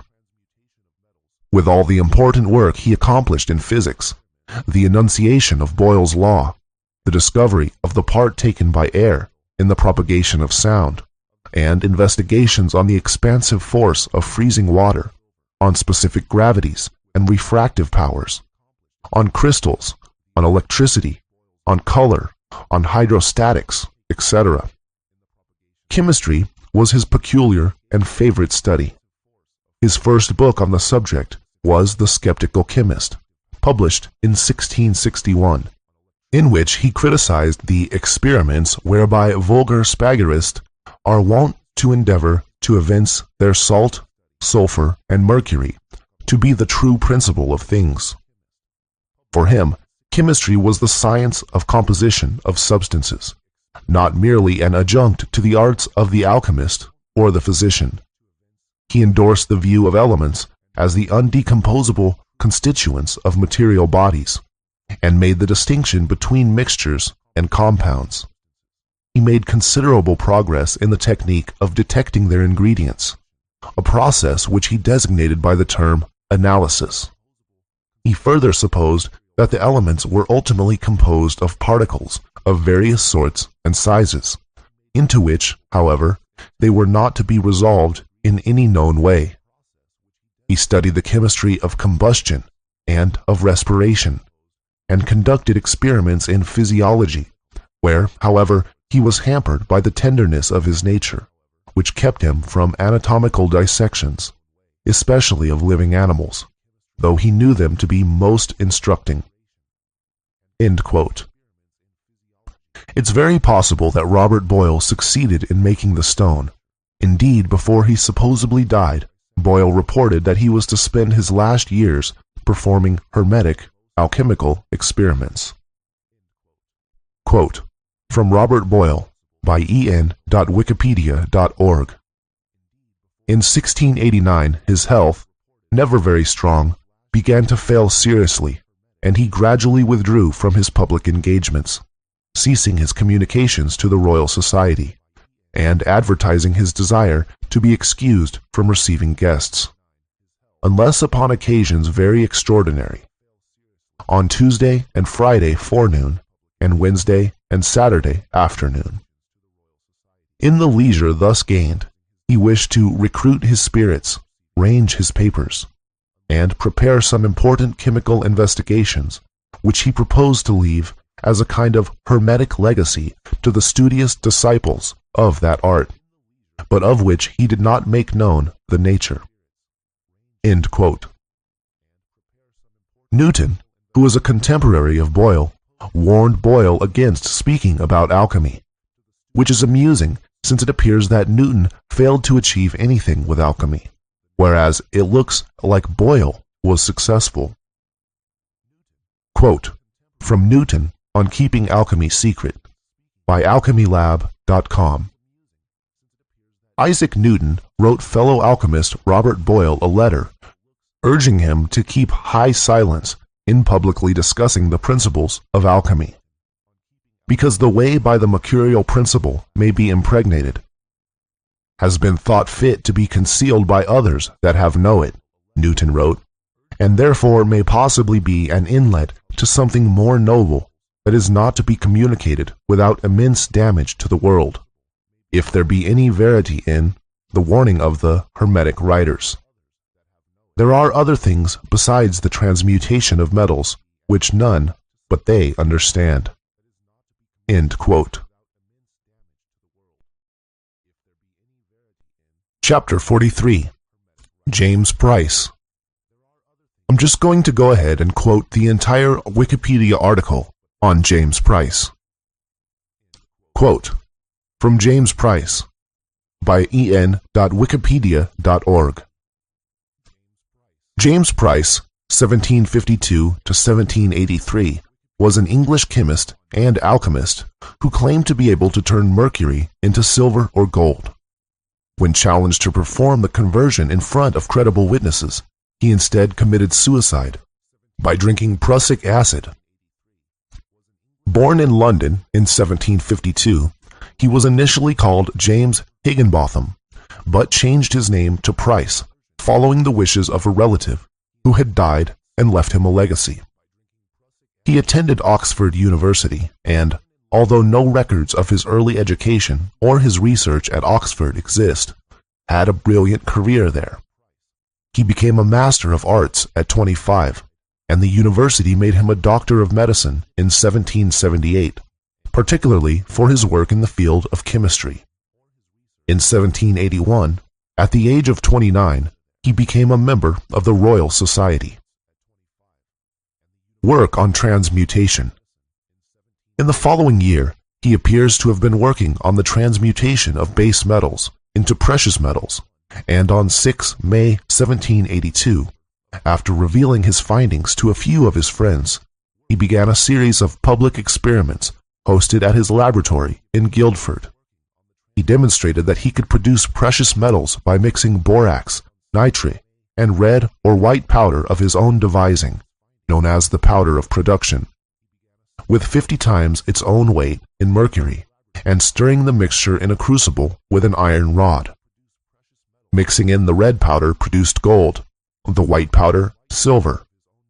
He performed 7 of the public demonstrations, the final one being on 25 May 1782, which were attended by the elite, peers, clergymen, lawyers, and chemists. Some of the gold produced during the experiments was presented to George III. The accounts of the experiments were published with great success. Challenged by other fellows. The fellows of the Royal Society were less convinced, however, and asked him to repeat the experiments in the presence of some of the members of the society. Price seemed less than happy to do this. He claimed that his powders were exhausted, and preparation of new samples would cost him time and money, and be damaging to his health. He also protested that the cost of preparing the gold or silver by this method was not economical, as it cost 17 pounds to make an ounce of gold, which was only valued at 4 pounds. The Royal Society insisted on the repetition of the experiments and reminded Price that, as a member, he was calling the honor of the society into question. Price rebuked them, claiming that his reputation and position in society should prevent any hint of suspicion from being cast upon the veracity of his claims. But eventually, he was forced to submit. Events leading to ingestion of poison. In January 1783, Price returned to his laboratory in Guildford, ostensibly to start production of the miraculous powders. In fact, he set about the distillation of laurel water, which contained prussic acid. He wrote his will at the same time, but it was another 6 months before he returned to London to invite members of the Royal Society to witness the experiment on 3 August. Despite the success of his initial demonstrations and the furor they had caused, only 3 members turned up on the appointed day. Although clearly disappointed by the poor turnout, Price welcomed the 3 men, and then, stepping to one side, drank the flask of laurel water he had prepared. The 3 men immediately noticed a change in his appearance, but before they could do anything, Price was dead. His motives for attempting the deception are unknown. He was a wealthy and respected man who had already been honored for his chemical research. End quote. It seems strange that only 3 fellows turned up. Perhaps everyone wasn't notified in time. I suspect that these 3 were alchemists themselves, and the whole thing was arranged. They either helped him fake his death, or else made him drink the poison. For a little bit of fun speculation, let us remember in Romeo and Juliet, written by Francis Bacon, a Rosicrucian, when Juliet drinks a potion that will make her appear dead for 42 hours. This potion is given to Juliet by a Franciscan friar, Friar Lawrence. Roger Bacon, no known relation to Francis Bacon, was a Franciscan friar and well-known alchemist. Friar Lawrence is presented as somewhat of a philosopher who studies nature. He is an alchemist, as we can see from the first of his lines. Quote, from Romeo and Juliet, Act 2, Scene 3, by Shakespeare, 1597 A.D. The gray-eyed morn smiles on the frowning night, checkering the eastern clouds with streaks of light, and flecked darkness like a drunkard reels from 4th day's path and Titan's fiery wheels. Now, ere the sun advance his burning eye, the day to cheer and night's dank dew to dry, I must upfill this osier cage of ours with baleful weeds and precious juiced flowers. The earth that's nature's mother is her tomb. What is her burying grave that is her womb? And from her womb children of diverse kind we sucking on her natural bosom find. Many for many virtues excellent, none but for some, and yet all different. Oh, mickle is the powerful grace that lies in herbs, plants, stones, and their true qualities. End quote. I could therefore speculate that Friar Lawrence is a character based on Roger Bacon, whose books Francis Bacon surely read, as they are well known to alchemists, and even I quoted extensively from Roger Bacon in this book. Now, the Rosicrucians, as we know from The New Atlantis, written by Francis Bacon, were studying the effect of poisons a good 200 years before James Price's death, and with the character of Friar Lawrence being an alchemist, and the whole story written by an alchemist, it is possible that the potion mentioned may well have existed. They could have been what James Price drank, as I doubt that the alchemist would actually kill one of their own, especially when the damage is already done and no one believed it anyway. Romeo and Juliet is full of alchemical symbolism, as are many of the Shakespeare. Chapter 44. Fulcanelli. Fulcanelli was the last recorded alchemist. He lived in France during the early 20th century.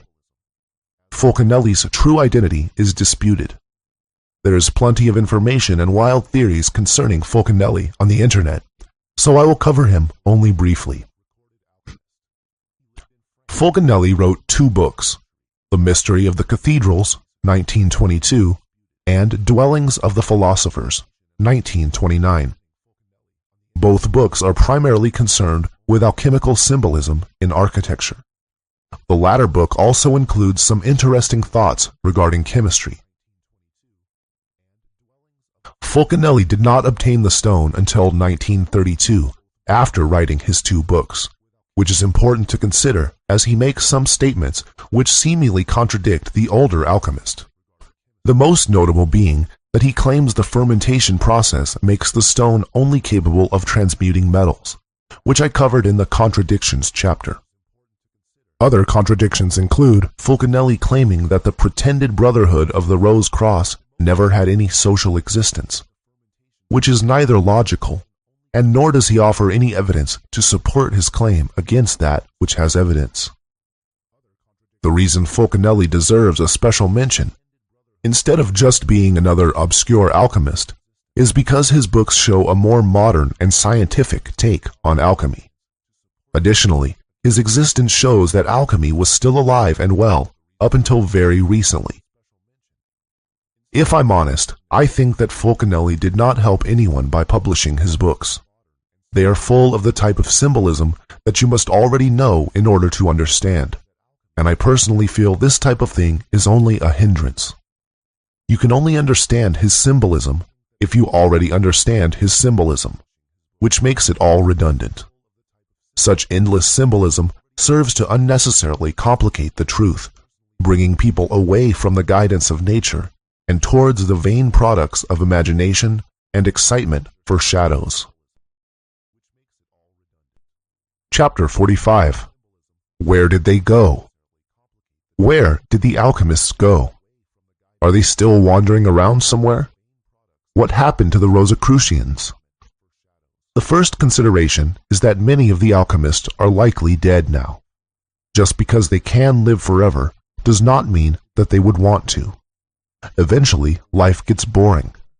I don't think many lived more than a couple hundred years. In the end, they would have done everything, seen so much, and would be tired of petty human pursuits. I imagine there would be no one to talk to. It would be like living as an adult in a world of toddlers. Quote, from The Crowning of Nature by Anonymous, 16th to 17th century. Saint Dunstan's work, De Occulta Philosophia, E.G.I.A., calls it the food of the angels, the heavenly viaticum, the bread of life, and it is undoubtedly next under God, the true Alcocoden, or giver of years. And he does not so much admire the question whether any man can die that uses it, as to think why the possessors of it should desire to live, who have these manifestations of glory and eternity represented to their fleshly eyes. Quote, from The New Chemical Light by Michael Sendivogius, 17th century. I no longer wonder, as once I did, that the true sage, though he owns the stone, does not care to prolong his life, for he daily sees heaven before his eyes, as you see your face in a glass. When God gives you what you desire, you will believe me and not make yourself known to the world. End quote. But then again, there were so many alchemists in the 17th and early 18th centuries. This is only 300 years ago, and with so much happening since then, at least some of them must have hung around. So where would they be? Travel would be difficult. Passports would be a hindrance for them. They'd have to have some kind of special connection in order to keep getting new passports.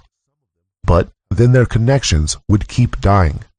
And it's extremely unlikely they had a deal with the governments, else the politicians would want the stone for themselves, which the alchemists would not want to give them. So, in this world of passports and ID cards, they would have a problem. If they were still around, you would expect alchemical books to be released every now and again, but it's been years since one was. It's a long silence. Previously, they were releasing more and more texts, as they believed we were coming to the end of the age. Now we really are coming to the end of the age, but no news. It's possible this silence has to do with the Rosicrucians. They were attempting to band together all the alchemists. My guess is that it worked. The alchemists all heard of them, and being bored wandering around alone, they all joined. The Rosicrucians were active during the 17th century. By the 18th century, they had established what was to become modern science, heavily influenced Freemasonry with their symbols, and had a big part in the establishment of the New World colony in what is now the USA. It's likely, therefore, that they moved their headquarters to the USA. But in retrospect, we can see that modern science failed to understand nature. The Freemasons failed to understand their symbolism, and the USA become one of the most corrupt countries on the planet, and the Rosicrucians have disappeared. So they either 1. All died, by choice or by accident, 2. Are wandering around individually with difficulty, or 3. Became corrupt and no longer care about helping the world. There is one more option still remaining. They could have gone to Chapter 46, Shambhala. Quote, "There is a land not far from here, out of sight, but not out of ear, where the water's pure and the breeze, where all are young, with no disease, where ages of immortal people dwell, and many a strange beast as well. But no mere mortal can enter there, for it can only be accessed by the air. Yet the place is not in the sky, nor in a place where a plane can fly. From myth and whisper comes a clue. Be careful what you believe is true. Indeed, you could be standing upon 2 lands when all you see is one. 2 lands separated by only stone. One you can see, another unknown." End quote. I wrote that poem. If you have a tradition throughout all of history of very intelligent people with access to lost technology, who never age and have unlimited gold, what would you expect to happen? Logic would tell me that these people would establish their own country, a parallel civilization independent to this one. It's the obvious thing to do. So I looked for any information I could find on a land of immortals, and what do you know? It didn't take me long to find it. Quote, from Exploring the Unexplained by Kelly Nauer, 2006. "No human dream is more universal than the longing for a paradise on earth, a place free of the ravages of time and disease, where the best in nature flourishes, while the worst is forbidden to enter. By definition, such magical lands can't be near at hand. They must be remote and inaccessible, destinations to be reached by a pilgrimage or a heroic journey. Ancient Tibetan Buddhist text spoke of just such a kingdom, where the kings, blessed with long lifespans, await the day when they will take power over the world, ushering in a golden age of peace and justice. This mythical kingdom was called Shambhala. Its location, known only to a few initiates, was reputed to be northern India, or Xinjiang province in western China, or even near the Gobi Desert. Said to be enclosed by a double ring of snow-capped mountains, the fabled veil of Shambhala resembled a mandala, Buddhism's circular symbol of the unity of all creation.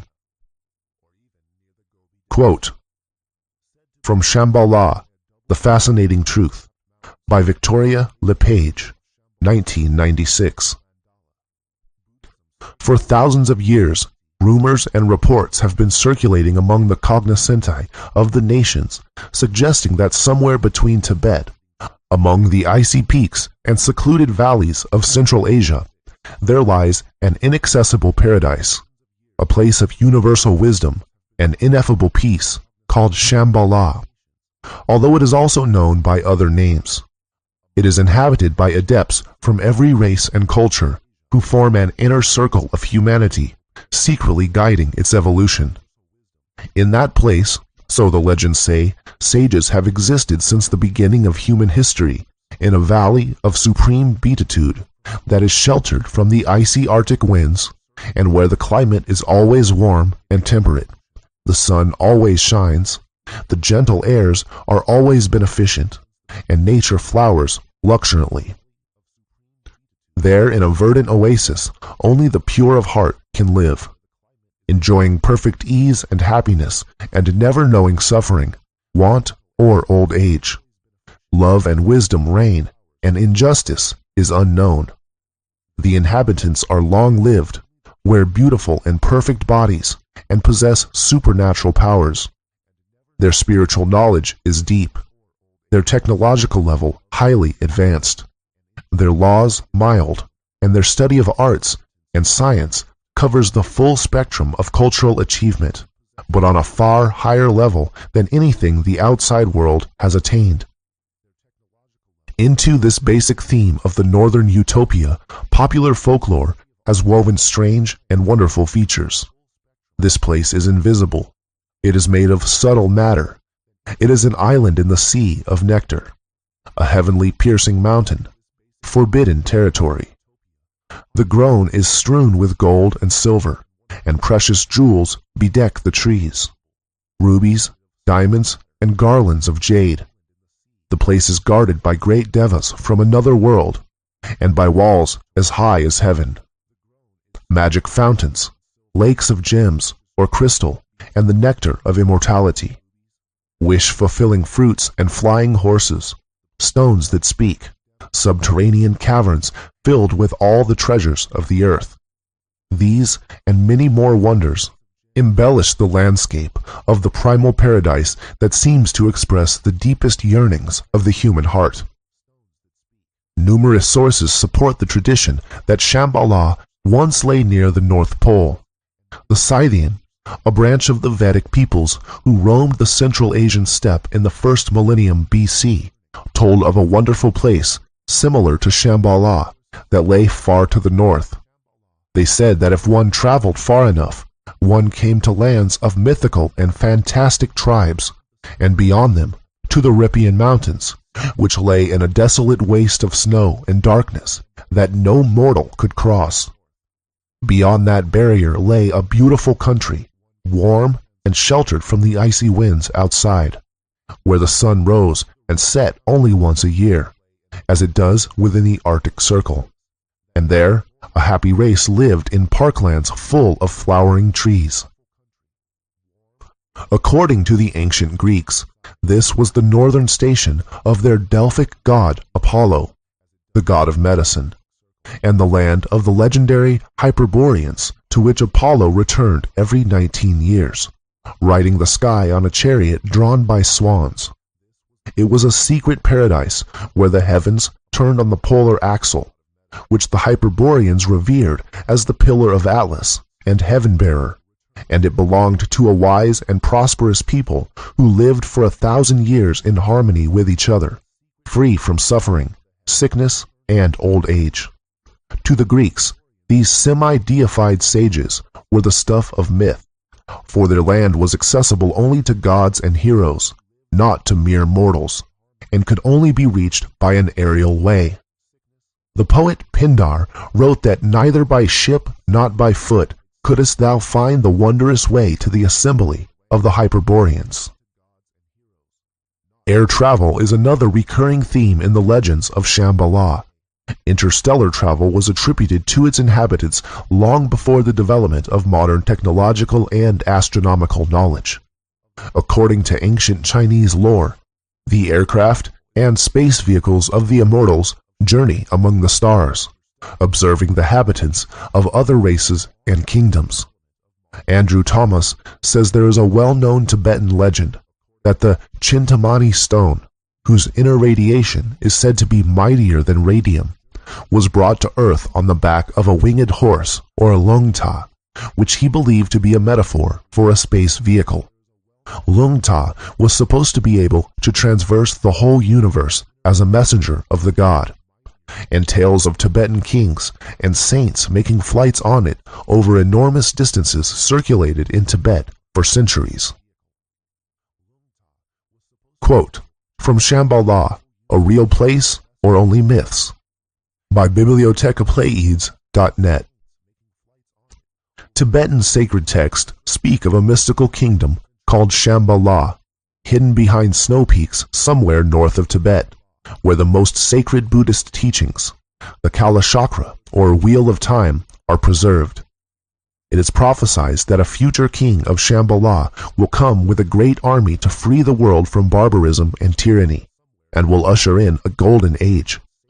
Similarly, the Hindu Puranas say that a future world redeemer, the Kalki Avatara, the 10th and final manifestation of Vishnu, will come from Shambhala.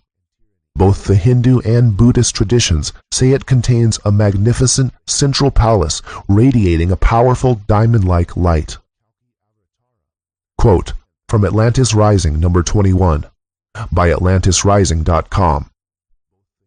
Though its true location has never been found, its beginnings are unknown, and its existence is unproven, Shambhala is recognized and honored by at least 8 major religions, and is regarded by most esoteric traditions as the true center of the planet and the world's spiritual powerhouse.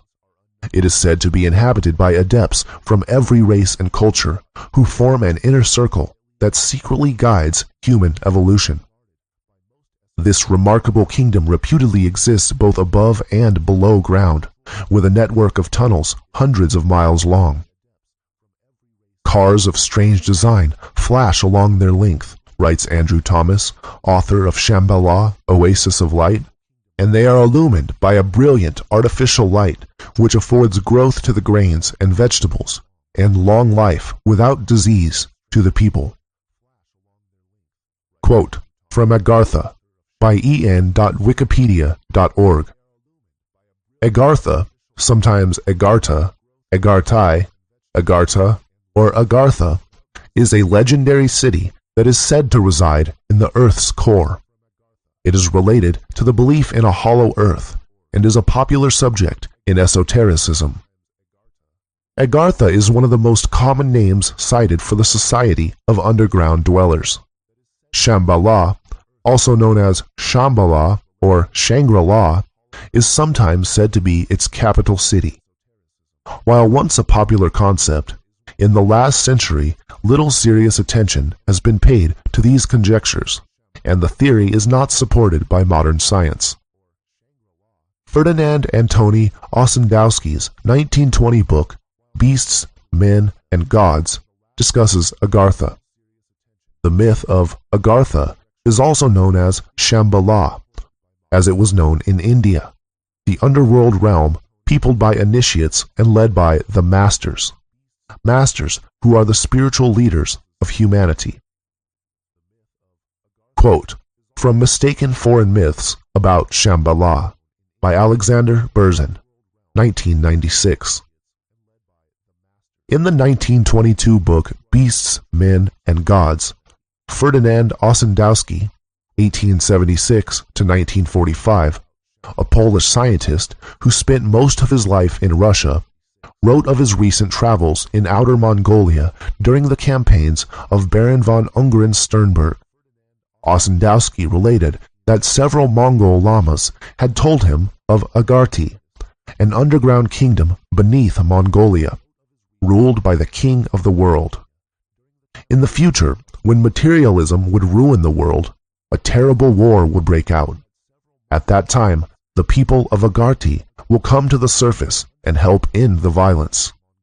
Ossendowski reported that he convinced Ungern of his story, and that, subsequently, Ungern twice sent missions to seek Agartai, led by Prince Polzik. The missions were unsuccessful, and the prince never returned from the second expedition. The British astronomer Sir Edmund Halley, also in the late 17th century, forwarded the theory that the Earth is hollow. The French novelist Jules Verne popularized the idea in Voyage to the Center of the Earth, 1864. In 1871, the British novelist Edward Bulwer Lytton, in The Coming Race, described a superior race, the Vril-Ya, who lived beneath the Earth and planned to conquer the world with Vril, a psychokinetic energy. In Les Fils de Dieu, The Sons of God, 1873, the French author Louis Jagellot linked Vril with the subterranean people of Thule. The Indian freedom advocate Bal Gangadhar Tilak, in The Arctic Home of the Vedas, 1903, identified the southern migration of the Thulians with the origin of the Aryan race.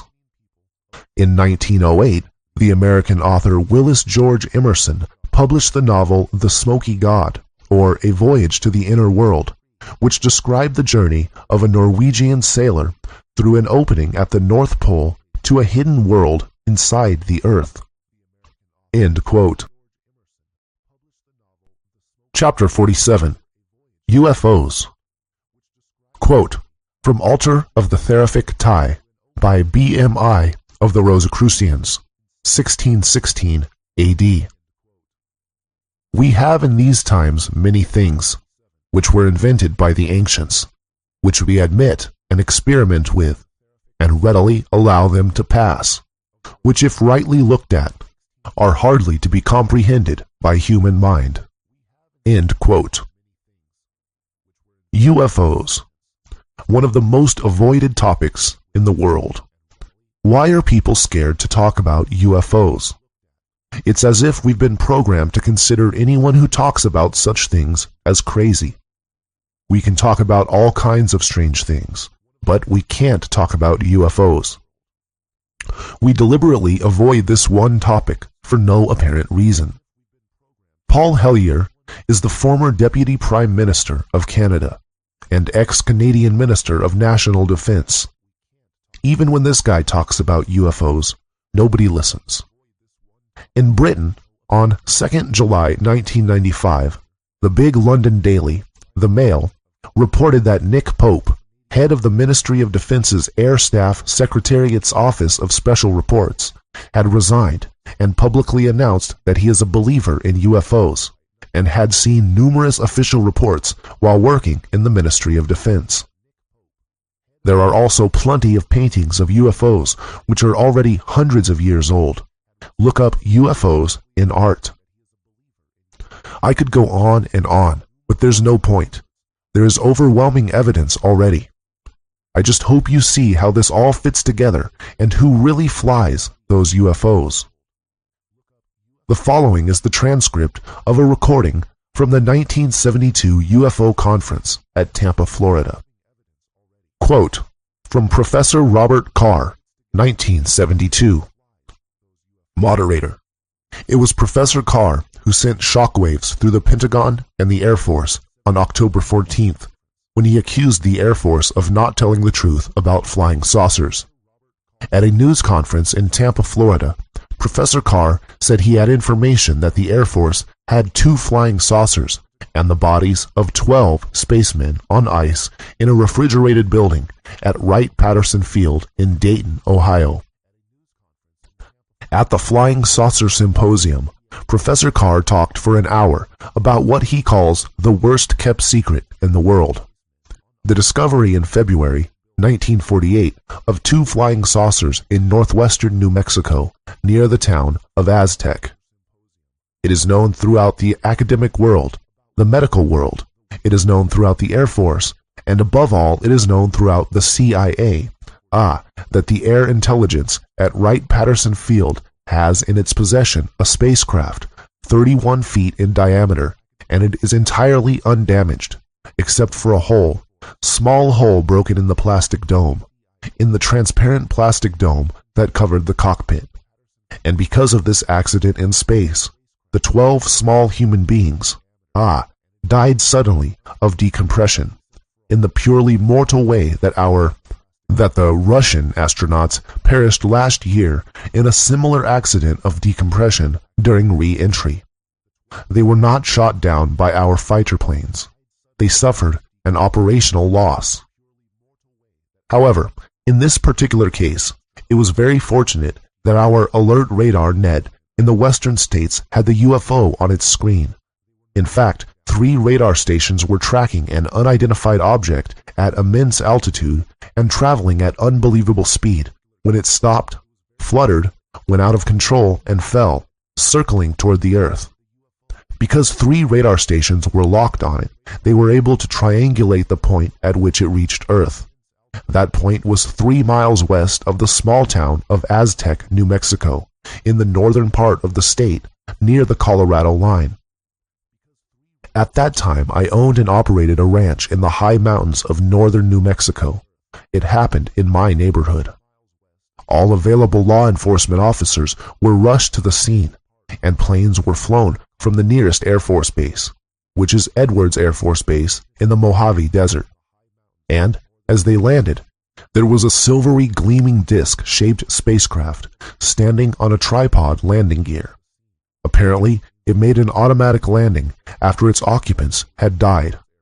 And, as the local sheriffs approached, with drawn guns, oh, you can be sure the guns were drawn. Let anything new appear, and the guns are drawn. They surrounded the spacecraft and peered into the cockpit, and there, slumped over their instruments, motionless, were 12 small men. The Air Force arrived, and due to their ingenuity, it was quite ingenious, but I won't go into the technical details. They managed to get the door open, and the medical officers said that the bodies were, the bodies were still limp and warm. They had been dead only a short time. They were put aboard a hospital plane and flown to the nearest large mortuary, which is at Edwards Air Force Base, where they have, as do all large military establishments, a large refrigerated morgue. After all, a very large base devoted to death would need a morgue. The city of Tampa has a refrigerated morgue for overnight visitors who can't find hotel accommodations. Audience laughter. Edwards Air Force Base received this in February 1948. Now that was in one of the worst periods of the Cold War. The president was notified, but the president didn't come. No one knew quite what to do. The bodies were carefully preserved in cryonic suspension, which is not as the Air Force spokesman on the television program yesterday in ridiculing and abusing me said that Bob Carr says little green men are being kept in the frozen food locker. You see, you just change a few words, and you can convert the story of the century into a bit of idiocy. First of all, they weren't green. They were fair-skinned. All were males. They were between 3 and 4 feet in height, 3.5 being about the average. All had light hair, differing shades of light hair, but on the brownish-yellow side. All had blue eyes. All had perfect teeth without any dental work. All were superb physical specimens, with null asymmetrical development. Dressed in American clothes, they could pass unnoticed on the streets of Tampa, as small men or as children. Now, it was decided. Carr pauses. Which do you want to hear about first? The really important news of what our leading metallurgists, electronics experts, and aeronautical engineers were able to find out about the spacecraft itself? Or do you want to hear about the bodies? First, let's have a vote. How many of you want to hear about the construction and content of the spacecraft itself? Pauses to take note of raised hands. Now, how many of you will not rest easy until you hear about the autopsy? Crowd laughter. This is by far a majority, and frankly, it's human. Who wants to hear about a giant solenoid when you can hear about an autopsy? One body was selected for autopsy by a carefully screened group of government physicians. 6 performed the autopsy. It was photographed. Motion pictures were made. You may be assured that it was done in an operating theater under many watchful eyes. And, as our unfortunate little visitor from far away was dismembered and disemboweled, and his organs were laid out and identified, he was found to have the same organs that a human being has, and in about the same place. He was human. The blood type was human. Genes and chromosomes would match up with those of an Earth woman. Either we are their lost colony, or they are our lost cousins. Biologically, the chances of utterly unrelated life developing across the aching immensities of interstellar space and coming out with 2 absolutely identical species, the odds are like, well, it's like rolling 37 sevens in a row in a crap game. It just couldn't happen. No, we are somehow related. They came here, probably because they too are oxygen breathers and water drinkers. If they had been ammonia-breathing turtles, they could have gone to Jupiter or some congenial place. But no, they were like ourselves. So they sought out our planet.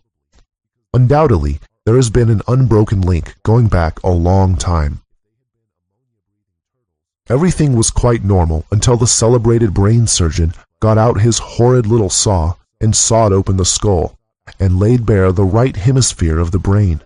And then the 6 assembled surgeons gasped because they realized they were looking upon something that no human eyes had ever before beheld. There on the body of a vigorous young man, estimated to be 30 years of age in Earth time, could have been a small Olympic athlete. There in his skull was the brain of a human being several hundred years old. The brain specialist said that never had they seen the surface of a brain so deeply and so intricately convoluted. And, as you all know, the convolutions of the brain are an indication, an infallible indication, of both the age of the brain and the state of its intellectual development. A feeble-minded person of any age has an almost smooth brain surface. A newborn baby has a smooth brain surface. But as age and intellectual development occur, the convolutions become more pronounced. These are little folds and rivulets. You've seen them. And they had never seen so highly convoluted a brain. And if the same biological standards apply to their planet as they apply to this, there was a man several hundred years old who had been spared the infirmities of age and had never known about senility. What a gift this would be if they could tell us how they do it. Ponce de Leon and his fountain of youth. If they could share their medical secrets and other hygienic secrets with us, what a gift this would be to the human race. How much more amazing than the weapons I must tell you about, or the means of propulsion that the Russians at this moment are doing everything they can to try and capture, would be the gift of life to the human race. This is what the Air Force is striking aside every day by armed attacks on unidentified flying objects, which have done nothing hostile toward the United States, except possibly to fail to answer the recognition signal of the day, in the right idiom. Major Donald E. Kehoe, in his latest book, Aliens from Space, documents over 1,000 instances where fighter planes have been scrambled to attack harmless UFOs with the most deadly weapons that we have developed, simply to try and shoot one down. They have never succeeded. Certain pilots during debriefing sessions, shaking, ashen-faced, have told their commanding officers that they got within gun range. They opened up with 4 cannon. Not one shall ever struck the skin of the UFO. Apparently, they are surrounded by a powerful force field of electromagnetic emissions which is probably intended to protect them from meteorites, which of course are very dangerous, but will certainly make bullets curve enough to miss them. Think what that secret would be worth. This great age of the beautiful young man has profound psychic significance as well. Think what an opportunity it would be to develop the psychic powers, to develop culture, to develop literature, history, and how little space travel would mean to a race whose lifespan was several times longer than our lifespan. Ladies and gentlemen, I am an old man, a retired professor. I have spent my life in pursuit, however, feeble and limping, the pursuit of truth. And I can tell you that the central tragedy of the human race on this planet is not the curse of war, horrible as that is. It is not the burden of poverty, inexcusable as that is on a rich planet. It is not the grief and pain of disease, which is merely a measure of our ignorance because our scientists are making valiant efforts to overcome disease. No, the central tragedy of human life is so commonplace that most of us never face it. It is the tragic brevity of human life.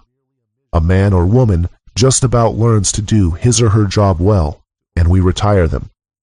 They live a little longer and get a few glimpses of understanding, of comprehension, of psychic insight, and we bury them.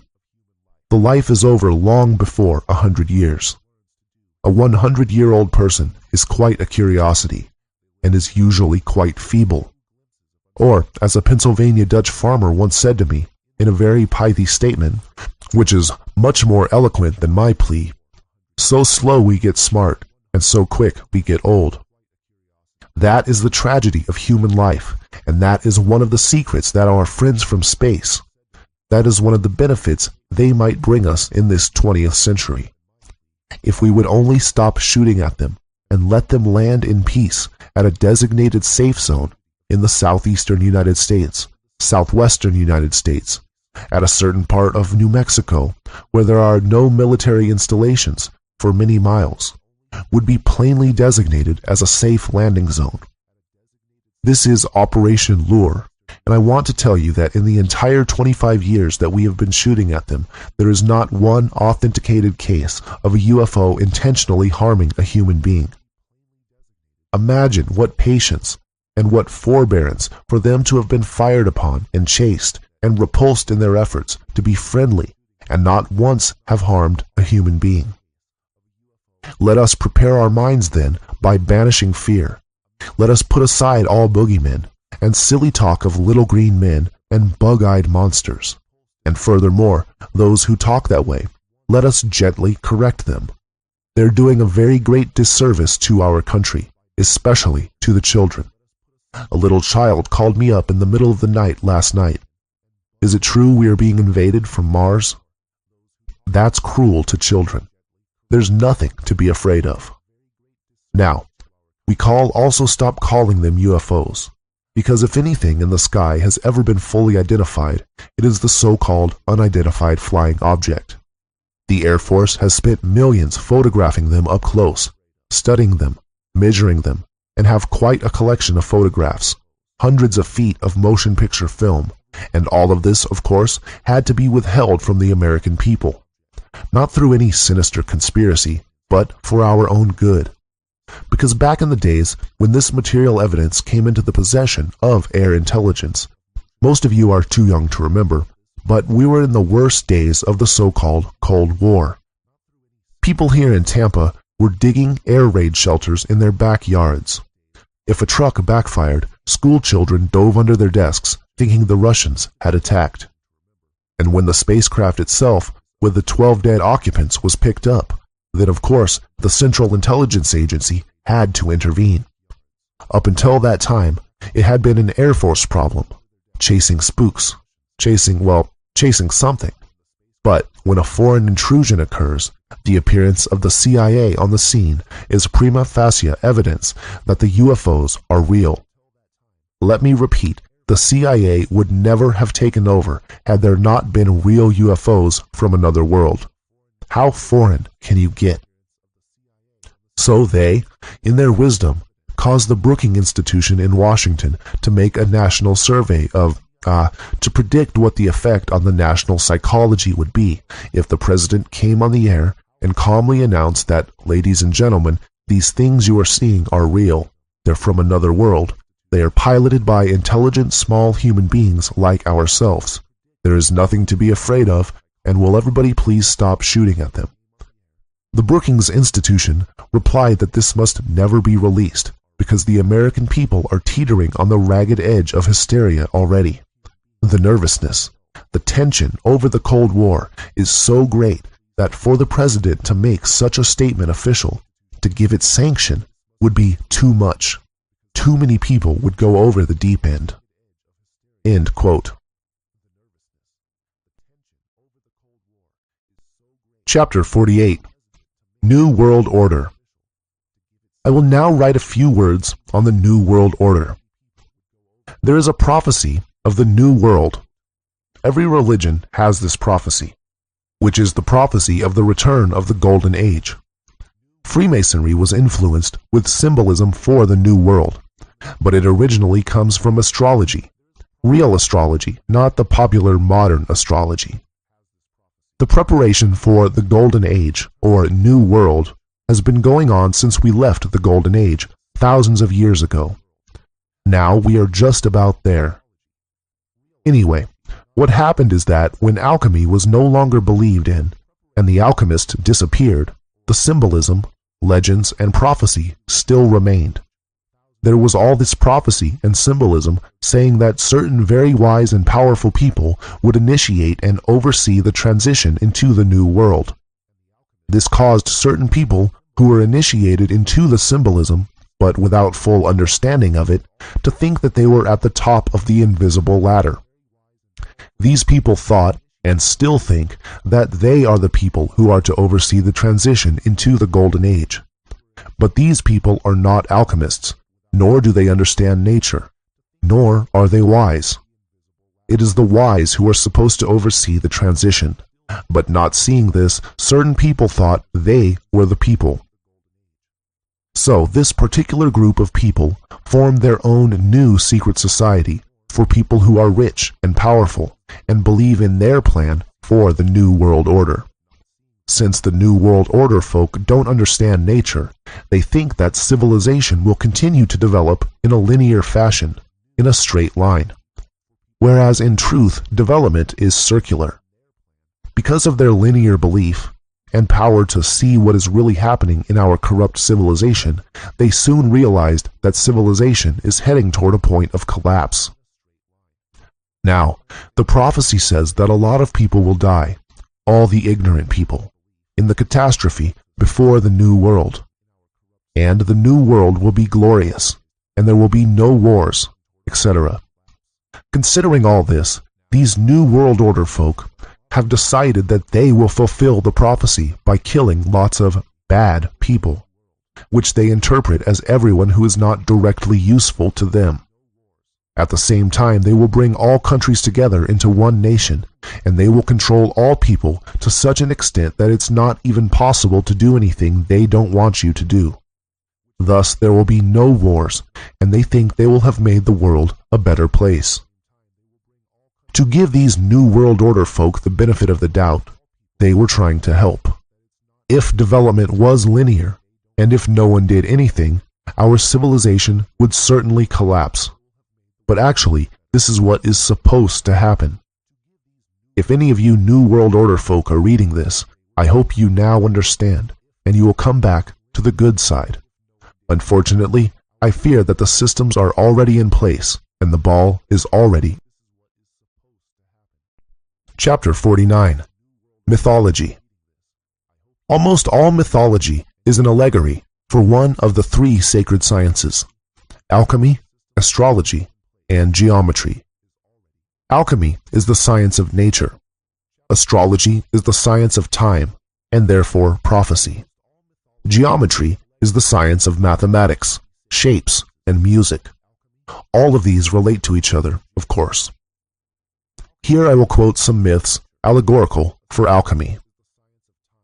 Quote, from Man, the best and most perfect of God's creatures, by Benedictus Figulus, 1607 AD. This is its fount and fundament, and the medicine whereby Aesculapius raised the dead. This is the herb by which Medea restored Jason to life.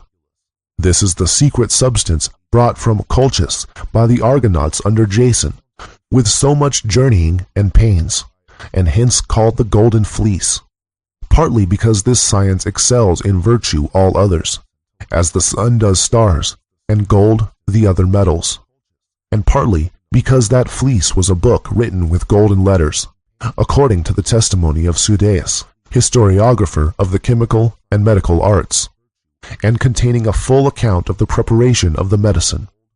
For in that book is the first material for the creation, restoration, and preservation of our most true medicine. Quote, from Golden Calf, by John Frederick Helvetius, 15th century.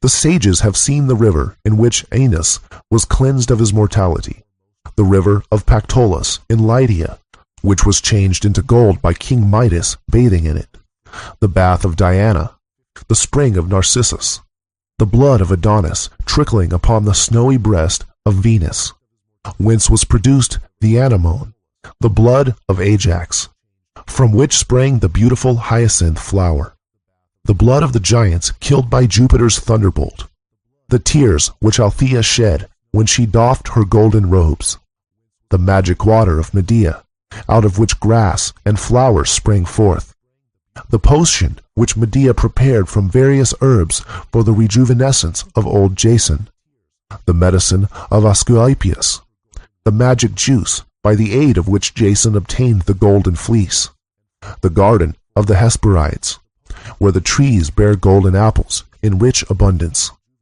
Atalanta turned aside from the race by the 3 golden apples. Romulus transformed by Jupiter into a god. The transfiguration of the soul of Julius Caesar into a comet. Juno's serpent, Pytho, born of decomposed earth after Deucalion's flood.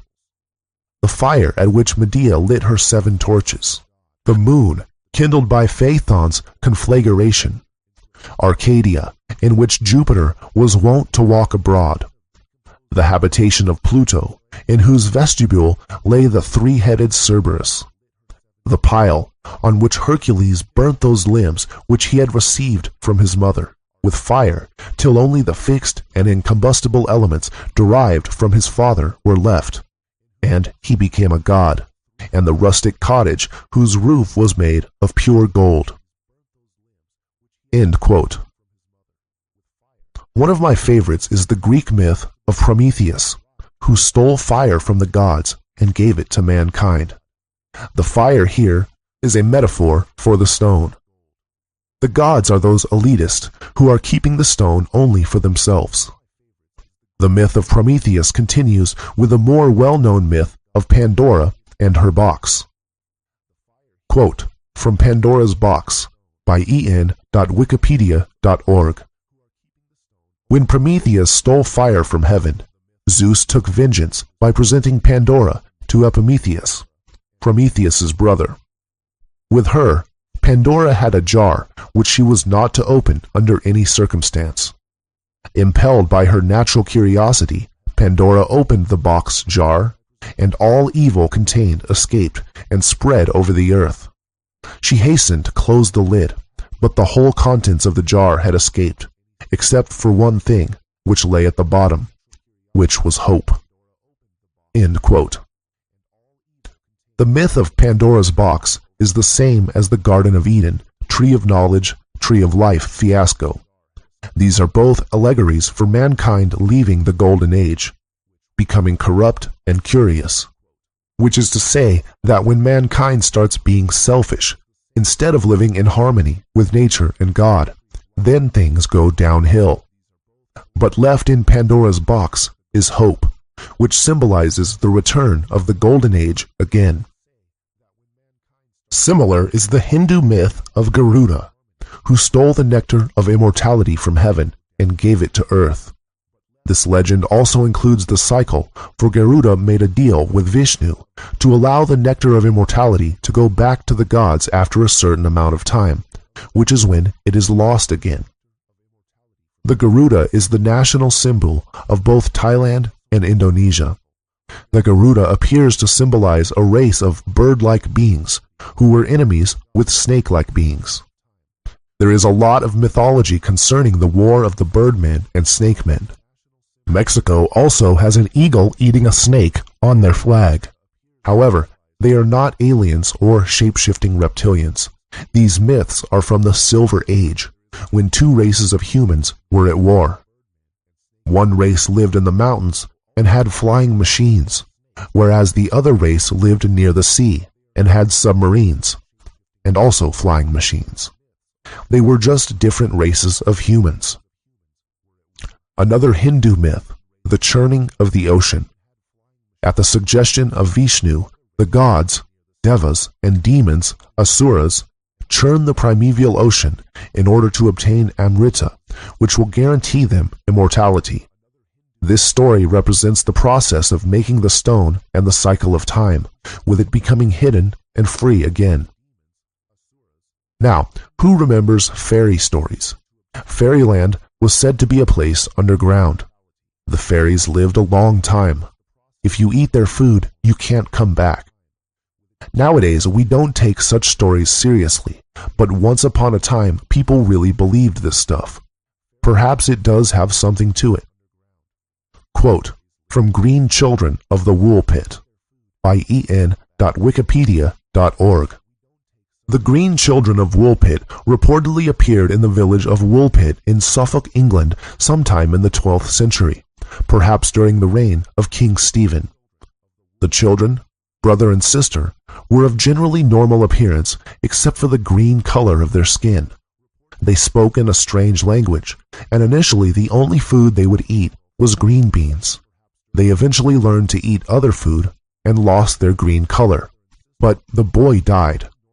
The girl adjusted to her new life and was baptized, but she was considered rather loose and wanton in her conduct.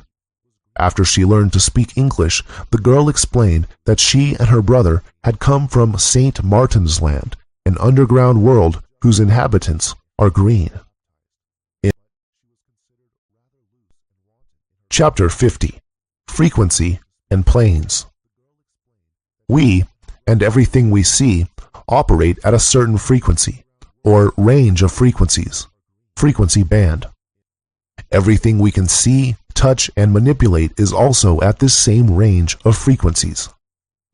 There are higher and lower frequencies, which we are not aware of, some of which are just outside our band, and so we can detect them using sensitive equipment, but most of which we are unable to detect as our equipment is still made from matter at our frequency.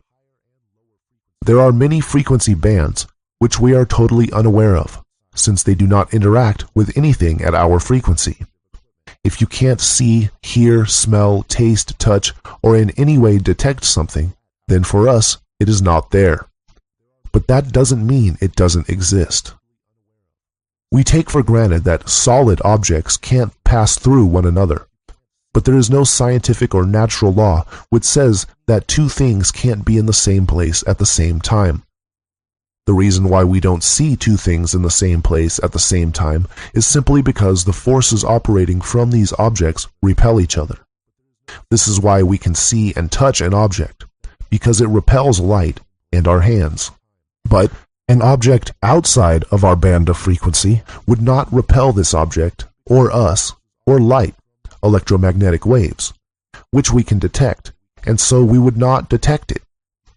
Radio waves, electromagnetic waves too, are a little outside of our frequency, and so can pass through solid objects, but we can still detect them with specialized equipment, and so we use them for communications. I will call different bands of frequency which interact independently planes. The sun operates at a massive range of frequencies, and so exists in many different planes. The planets exist across a wide range of frequencies, but not so many as the sun. The planets will of course appear different on the different planes. Here and now, at our frequency band, on our plane, Earth is the only planet capable of supporting life in our solar system.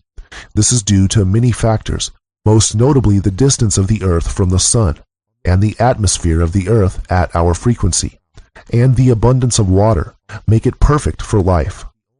The other planets are capable of supporting life on different planes, but not on our plane.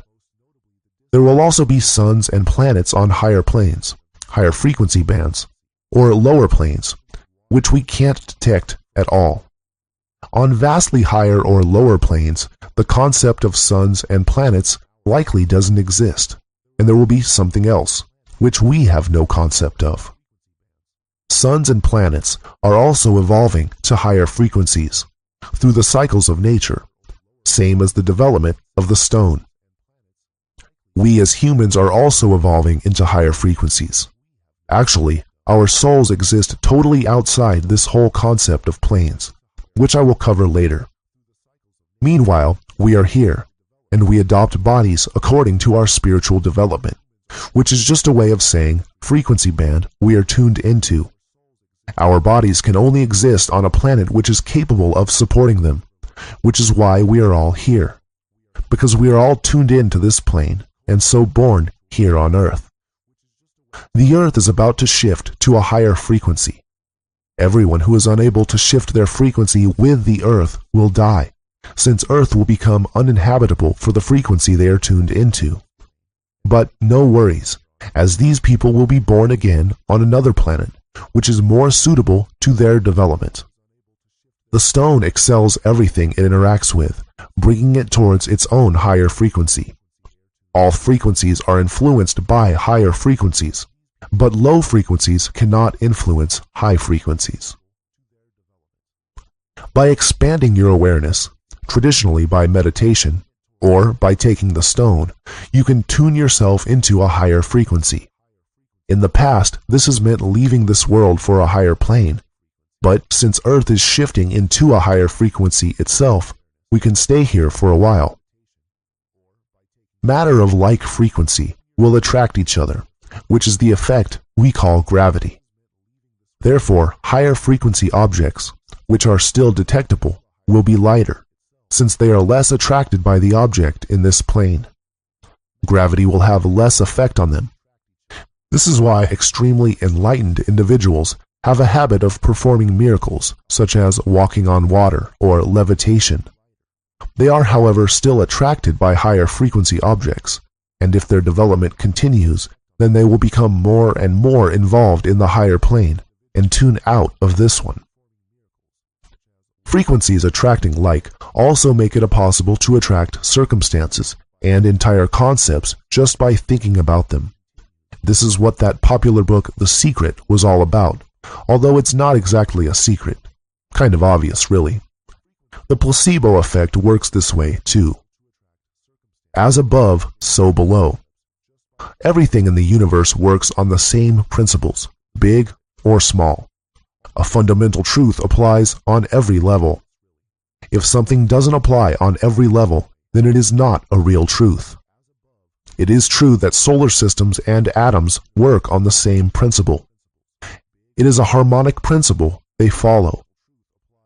You can't expect that they look the same way from our perspective, but that doesn't mean they work on different principles. Whenever we look up, everything appears orderly and predictable. Whenever we look down, everything appears chaotic and unpredictable. This is only a matter of perspective. If you were a galaxy, then you would think solar systems look chaotic and unpredictable. If you were an atom, you'd think humans were orderly and predictable. Particles are an illusion. They are really fields of energy which act kind of like waves. These energy fields are an illusion. They are caused by thought. Thought is an illusion too. It's caused by desire. Desire is an illusion caused by separation. Separation is an illusion. Chapter 51. Universes in Universes. The universe is really a dream. Everything else we have spoken about, and all the planes of our universe, exist only in this universe, this dream, and so only matter while we are here. Eventually, we will leave this dream. A dream is a closed system which exists due to the awareness of the creator of the dream. The creator of the dream is called God. Our universe and all its planes are a dream of God. We also create universes, of which we are the God. Every time you dream at night, or daydream, or think any thought at all, you are creating a new universe. Every thought is a new universe. It exists for the amount of time you are thinking about it. Then, when your awareness moves to something else, it ceases to exist. This is how thinking works. All thoughts are universes, because a universe is any closed system in which there is awareness, or just any closed system. But if there was no awareness, then it wouldn't exist, since nothing would be aware of it. There is nothing outside of awareness. In fact, there can't be. Nothing can be outside of God by definition. So when God creates a universe, it is created inside of himself, so to speak. When you dream, the dream is inside of you, but at the same time, it is a different reality and a different universe to this universe. It is a universe in a universe. I will elaborate. Whenever you think something, your thought exists. But where does it exist? It is existent in your awareness, and it only exists because you are thinking it. Your awareness created it. This, then, is a new universe. You created it to work out a problem, or to experience something. This new universe attempts to do what it was created for, and from this you intend to learn something. However, we can only create very weak and not particularly useful universes, since we are already so limited in this one. We don't have enough awareness to make a very complicated universe. So we just make very simple ones, and they don't work very well. It's better not to get answers from thoughts, therefore, since they are of our own creation, and so can't tell us something we don't already know. The best source for knowledge or inspiration is something in this universe, or better, from the one above, from God. So anyway, God created a universe, the one we are in, with a thought, and He wanted to experience it, so He created life forms and lent His awareness to each one. Each one of us does our own thing, and we have our own opinions, but the awareness in you, your consciousness, is God. We are all God. He's playing all of us at the same time. But pretty much everything in this universe has awareness, including rocks and planets and suns. They just have awareness in a different way to us humans. God is in everything. Everything is awareness. Most of us have had the experience of lucid dreams, which are common in childhood.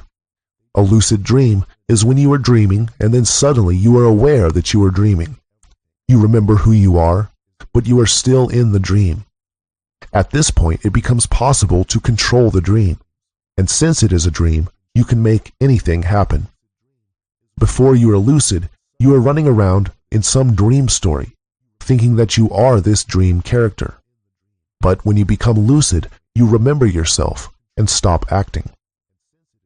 The experience of lucid dreams is the same experience as the true awakening in this dream also. We are all running and playing dream characters of our own creation, and we have forgotten who we really are. When awakened, we understand we are really God, and since we now understand we are just in a dream, we can do fun things, such as make water turn into wine, etc. But there's more. God is also in a dream of another God. Everything is dreams, since I'm using the word dream for any closed system of awareness. So the journey does not end here. So when we awaken from this dream and transcend, we will be able to create new universes according to our desires, and play around like this until we get bored and decide to transcend again. The only reason we are here is because of desire. Actually, our existence as an individual, which becomes less and less until we reach the highest God, is only a chain of desires. If you didn't want anything, you wouldn't be here. There is a method for enlightenment called the Path of Renunciation, which teaches you to become enlightened by not wanting anything. But the problem with this is that even wanting to become enlightened, or wanting to not want, is desire. All that person is really doing is thinking so much about enlightenment that they attract it, since they are adjusting their tuning to it and therefore attracting it. They haven't really stopped their desires, only focused them. Not desiring is not something we can do at this stage, else we wouldn't be here. Focusing your awareness on something does attract it, in the same way that matter attracts matter, gravity. But it also works for concepts and more sophisticated ideas. Matter is just a concept. Quote, "If God knows everything there is to know, then I ask, how can God learn or grow? If you knew all that was and all that will be, then how can any decision you make be free? If you were everything and everything was you, then there would be nothing for you to do. And there we find God, in this very position, imprisoned by the power of His own condition. But there is a way to escape from this net. All that God would have to do is forget. Forget what He was, and in ignorance find choice and free will from confusion of mind. And so God created a plane of limitation, that confusing place we call creation, a place of ignorance where we're free to choose, free to make mistakes, and free to lose. For only a being who knows not what is true has the free will to choose what to do. Through us, God can live, think, feel, and see, and experience he knew, but now he can be. Yet though we've forgotten where we come from, the closer we get, the happier we become. With control of awareness, you can return, but you have less choice the more you learn. Each mortal longs for the infinite's touch, yet the infinite longs to know not so much. Chapter 52. The Alchemist's Prophecy. Quote, from the book concerning the tincture of the philosophers, by Theophrastus Paracelsus, 16th century. And although these may by the Lord God be made manifest to anyone, still the rumor of this art does not on that account at once break forth, but the Almighty gives therewith the understanding how to conceal these and other like arts, even to the coming of Elias the artist, at which time there shall be nothing so occult that it shall not be revealed. Quote, from the Aurora of the Philosophers, by Theophrastus Paracelsus, 16th century. In the last times there should come a most pure man upon the earth, by whom the redemption of the world should be brought about, and that this man should send forth bloody drops of a red color, by means of which he should redeem the world from sin. Quote, from an open entrance to the closed palace of the king, by an anonymous sage and lover of truth, 1645 A.D. The time has arrived when we may speak more freely about this art, for Elias the artist is at hand, and glorious things are already spoken of in the city of God. I possess wealth sufficient to buy the whole world, but as yet I may not use it on account of the craft and cruelty of wicked men. It is not from jealousy that I conceal as much as I do. God knows that I am weary of this lonely, wandering life, shut out from the bonds of friendship, and almost from the face of God. I do not worship the golden calf, before which our Israelites bow low to the ground. Let it be ground to powder like the brazen serpent. I hope that in a few years gold, not as given by God, but as abused by man, will be so common that those who are now so mad after it shall contemptuously spurn aside this bulwark of Antichrist. Then will the day of our deliverance be at hand, when the streets of the New Jerusalem are paved with gold, and its gates are made of great diamonds. The day is at hand when, by means of this my book, gold will have become as common as dirt, when we sages shall find rest for the soles of our feet, and render fervent thanks to God. My heart conceives unspeakable things, and is enlarged for the good of the Israel of God. These words I utter forth with a herald's clarion tones. My book is the precursor of Elias, designed to prepare the royal way of the Master, and would to God that by its means all men might become adepts in our art. For then gold, the great idol of mankind, would lose its value, and we should prize it only for its scientific teaching. Virtue would be loved for its own sake. I am familiar with many possessors of this art who regard silence as the great point of honor. But I have been enabled by God to take a different view of the matter, and I firmly believe that I can best serve the Israel of God and put my talent out at usury by making this secret knowledge the common property of the whole world. Hence I have not conferred with flesh and blood, nor attempted to obtain the consent of my brother sages. If the matter succeeds according to my desire and prayer, they will all rejoice that I have published this book. Quote, from the Chemical Treatise, or The Ordinal of Alchemy, by Thomas Norton, 1477 A.D. One who shall have obtained his honors by means of this art will mend old manners, and change them for the better. When he comes, he will reform the kingdom, and by his goodness and virtue he will set an everlasting example to rulers. In his time, the common people will rejoice, and render praise to God in mutual neighborly love. O king, who art to accomplish all this, pray to God the king, and implore his aid in the matter. So the glory of thy mind will be crowned with the glory of a golden age, which shall not then be hoped for as future. Within the short space of 10 days, the same bed in a house near Leadenhall was successively occupied by 3 masters of this art, every one of whom possessed both the white and the red tincture, though hardly one person amongst 1,000,000 of men ever becomes possessed of the glorious prize. One of them, as I was told, was from the Duchy of Lorraine. The second hailed from the Midland counties of England. The third was the youngest, and was born near a cross, which stands at the boundary of the 3 shires. Wise men had foretold from the conjunction of planets that prevailed at his birth that he would be an ornament to England.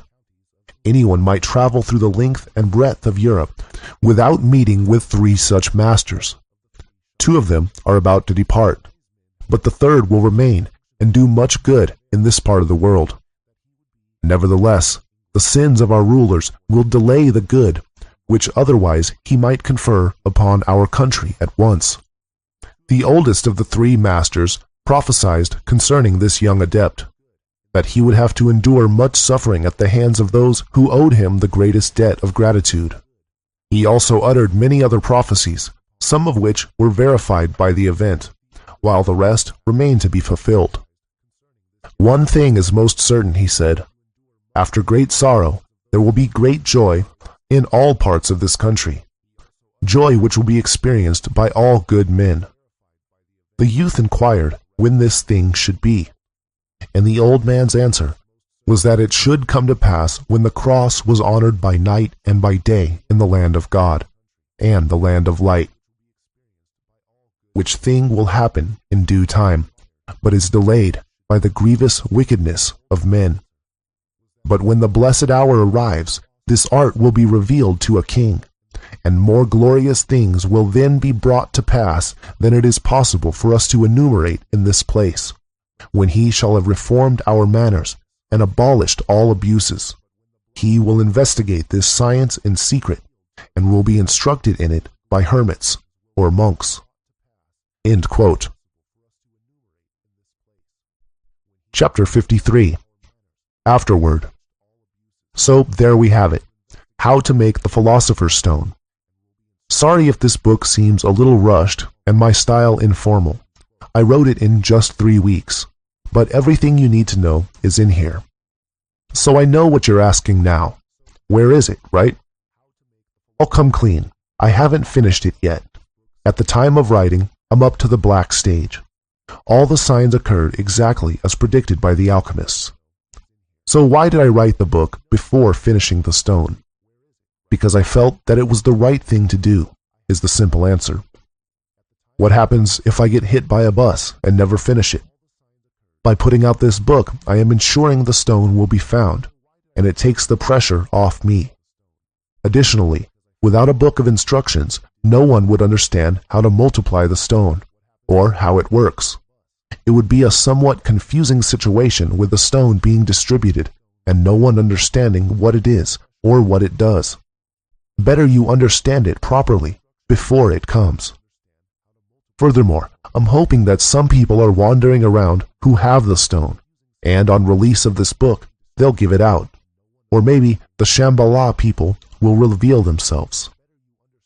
Or someone might have a great idea to use a different substance, which will make the process much shorter.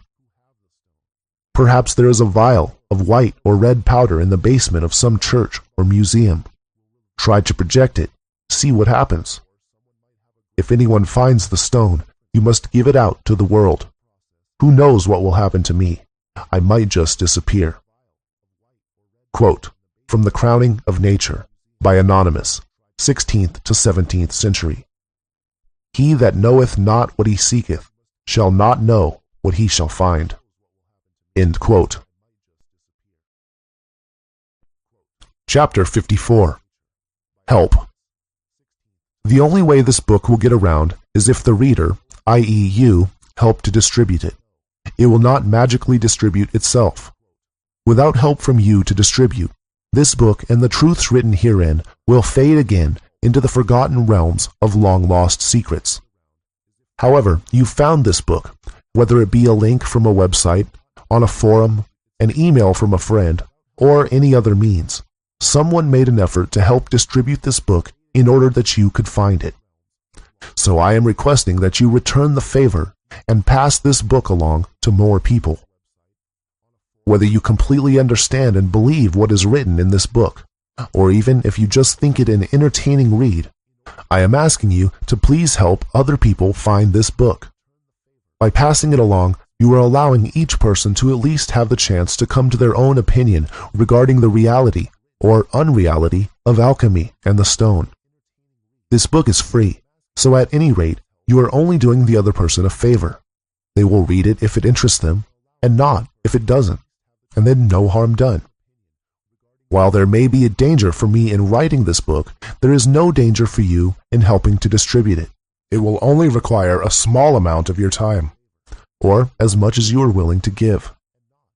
Please email the link bookofaquarius.forgottenbooks.org to your friends, family, and coworkers. If you are a member of any internet forums, please post a new topic for this book. If you run a website, please add a link to bookofaquarius.forgottenbooks.org. If you would prefer to anonymously email your friends, family, and coworkers in case they judge you negatively for your interest in alchemy, then you can email them anonymously from here. bookofaquarius.forgottenbooks.org/email. For those who are willing to be active in helping to distribute the book, I have put together a list of ways that you can help, and also a private forum for discussion on the subject of distribution. If you are willing to do a good deed, please sign up to become an active distributor at bookofaquarius.forgottenbooks.org/help. I'd like to thank Forgotten Books, who have been particularly helpful in distributing the Book of Aquarius. They have provided free hosting and a link on every page of their website, as well as an announcement to their subscribers. Additionally, Forgotten Books has offered to actively advertise the Book of Aquarius in exchange for a mention of their products here.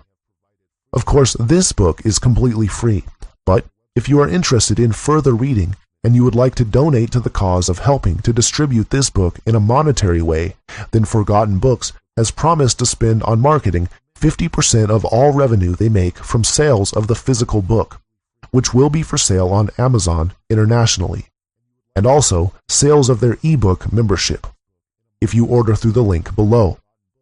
Of course, there's no point in purchasing unless you're actually interested in the products sold by Forgotten Books. I'm not asking you to spend money that you otherwise would not, but just remember that if you want to purchase membership from Forgotten Books, to use this link so as to help distribute the Book of Aquarius. www.forgottenbooks.org?ref=Book of Aquarius. Chapter 55. Questions and Answers. The following are all real questions asked to me by readers of this book, and my replies.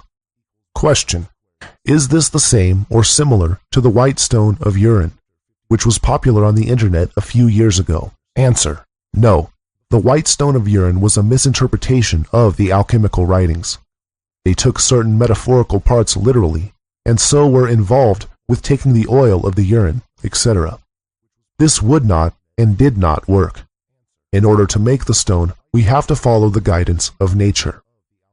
Question: to get to the white stone, you say that you need silver, and the red stone needs gold. Gold can't be used for both? Answer: silver for silver, gold for gold. No, you cannot use gold for both. Question: how much of the stone, approximately, will there be after the white stage? Answer: this depends on how much white salt you gather from the first part. Question: what is the difference besides strength of the white stone versus the red stone? Answer: the red stone and the white stone are the same in a way. The red stone is just much more powerful. Of course, the white stone transmutes metals into silver, whereas the red stone transmutes them into gold. As for the effects on the body, it is the red stone that can make an old person healthy and fit again, whereas the white stone will cure many diseases, but will not cure old age. Question: how do you use the stone? There were not specific instructions on how to ingest, or turn into a tincture, or to change the structure of other metals, and personally, I would want to use this for medicinal purposes for myself and many other people I know who have been struck with illness, so I'm mostly interested in the tincture ingestion part of it. Answer: the stone can be ingested in any form, solid, powder, or dissolved. It does not matter how. It can also be put on the skin as an ointment. Question: isn't alchemy spiritual, about the path to enlightenment and the purification of the soul? Answer: no. The Philosopher Stone is a real, physical object with all the attributed powers and more. The whole thing about the journey being worth more than the destination in alchemy is only because that in order to do alchemy, you must understand the cycles of nature. If you understand these cycles, then you understand how nature works. If you understand how nature works, then you understand something about God.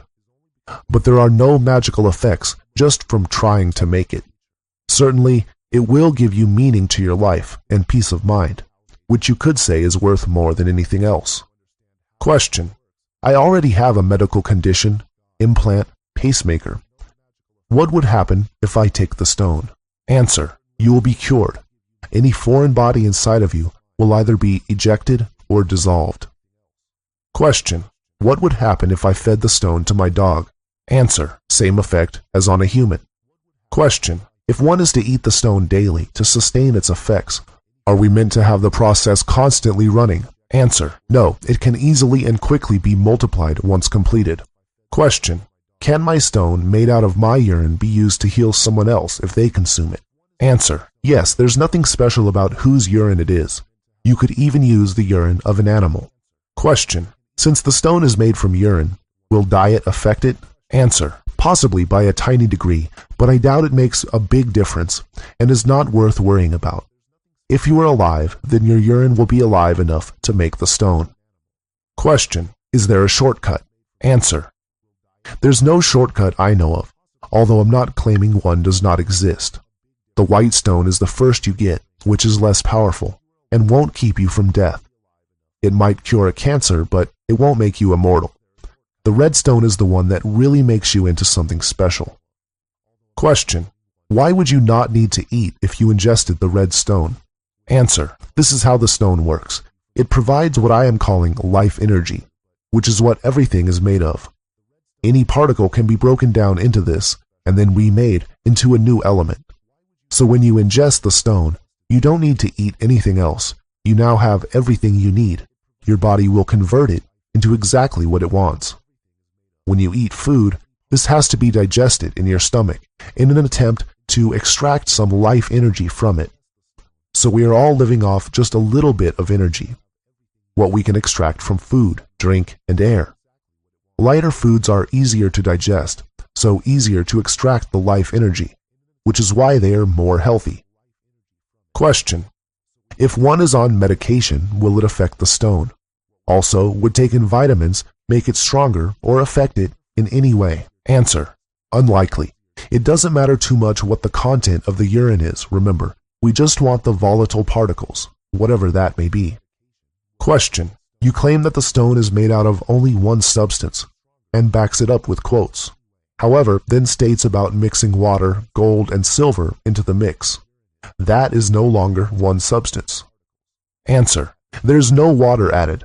The water is the distillate of the urine. The gold and silver are added at the end as a ferment. So it could be claimed that the stone is made from 2 or 3 substances, or it could be claimed to be 1. Either way, it doesn't really matter. The ferment is considered to be only for stabilizing the stone, and not really an ingredient as such, which is why the alchemists all claim that it is made from one thing alone.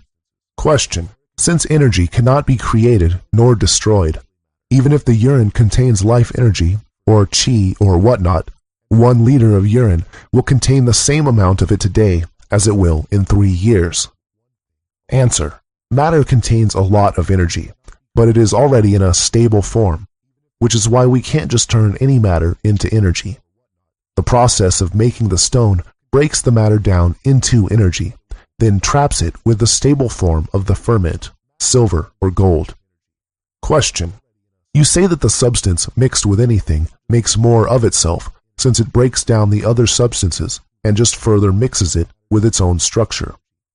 If that was true, then that means as soon as you ingested it, you would die, because the tissue that would touch this substance would break down. Answer: this was said in the context of projecting the stone onto molten metal. The stone must penetrate the metal in order to transmute it into gold or silver, or more stone.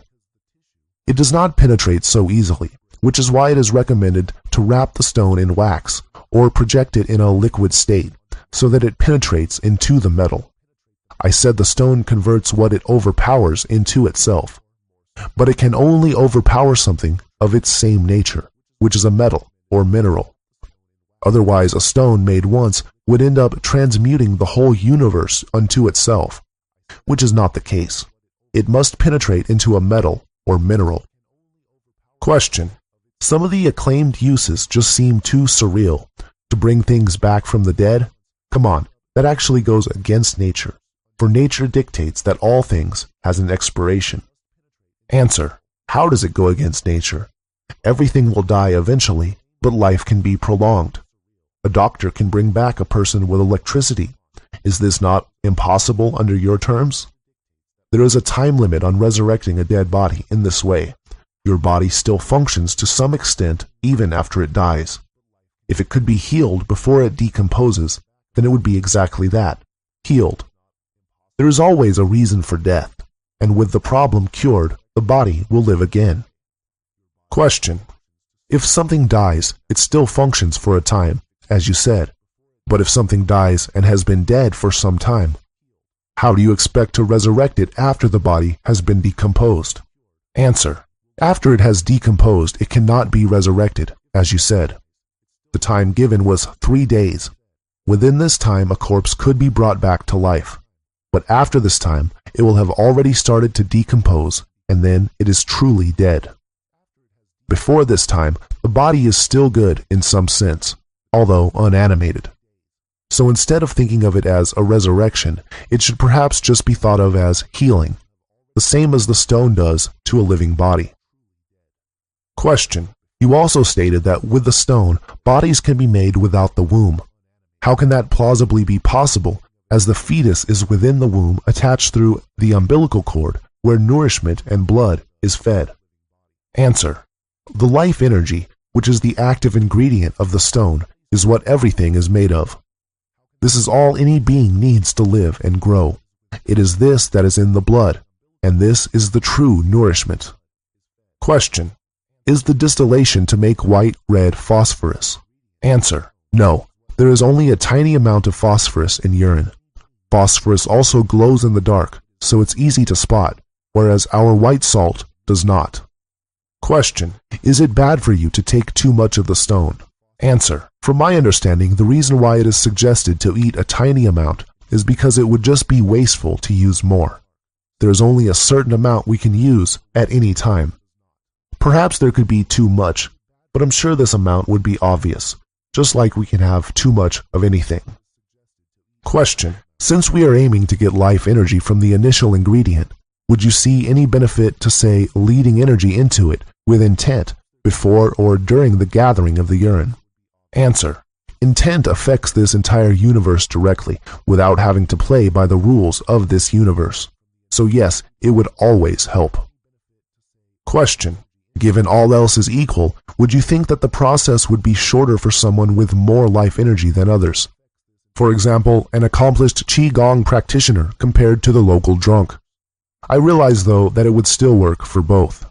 Answer: it makes logical sense that it would be more efficient to use urine from a healthier or more spiritual person, although I'm not sure exactly how much difference it would make. Question: in regards to the addition of silver, what would be your take on the addition of molecular silver or ionic silver instead of shavings? Answer: the ferment, silver or gold, must be 100%, or at least close to that, pure. In these other states, the silver is mixed in with other elements. Question: If the urine is so full of life energy, why does our body dispose of it in the first place? It is already broken down enough, isn't it? Why doesn't the body simply consume the supposed life energy instead of rejecting it? Is the problem in our body? Answer: the life energy is in the water of our blood. Our body cannot separate it from the water directly, and so when it needs to get rid of the water, the life energy has to go with it. Question: the author has mentioned that the salt of the urine is one of the essential parts of it. What exactly does the salt of the urine contain and/or represent? I mean at the urine's normal state, not after the first part. Answer: the particles which make up the salt are in the body of the urine, which is the color or cloudy part of it. The specific minerals of the salt do not matter. It is just the lightest, most volatile particles in the non-water part of the urine. If we could extract life energy directly instead of through a medium, then this would not be necessary. But the life energy is too volatile to trap unless it is trapped in a body. The body must be of the correct requirements, for which our salt serves perfectly. It must be able to be purified, be as light as possible, and then be able to absorb the moisture, putrefy, decompose into smaller particles, and then the life energy will form it. You could say grow into the white stone, then the red stone. Following the laws of nature, of course, and assuming the conditions are correct. Question: is there an approximate chemical analysis that could be done of urine to establish what it is in the final stone to speed up production? Answer: maybe, but I doubt it. Again, I think the actual elements and compounds are only a body for the active principle, which is the life energy. Question: in the text, gold is mentioned as the purest, most evolved metal. What of platinum? Would the stone turn platinum to gold? Answer: platinum wasn't well known in the time that the alchemical books were written, so it was not mentioned. I don't know is the honest answer.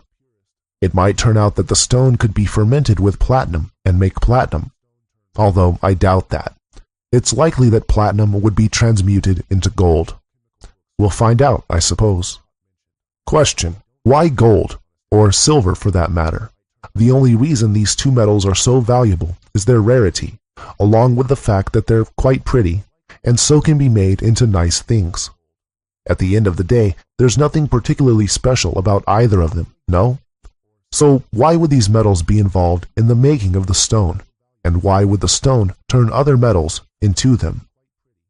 Answer: as far as rarity goes, silver is reasonably common, whereas gold is more rare. However, in antiquity, silver and gold were worth almost the same. Gold was always worth more than silver, except in some rare circumstances, but the difference was not nearly as much as it is today. The reason why gold and silver are valuable, and the most popular metals, is because the stone makes gold and silver. Not that the stone happens to make those metals which are valuable. They are valuable because the stone can make them. This goes all the way back 12,000 years to when the stone was first hidden from the multitude. The philosopher kings of the time chose gold and silver to be the currency for their nations, since it was so easily controlled by them. They could make it, whereas the common people could not make it. Therefore, it was a perfect currency, much more secure than pieces of paper with lots of little lines on them, like we have now.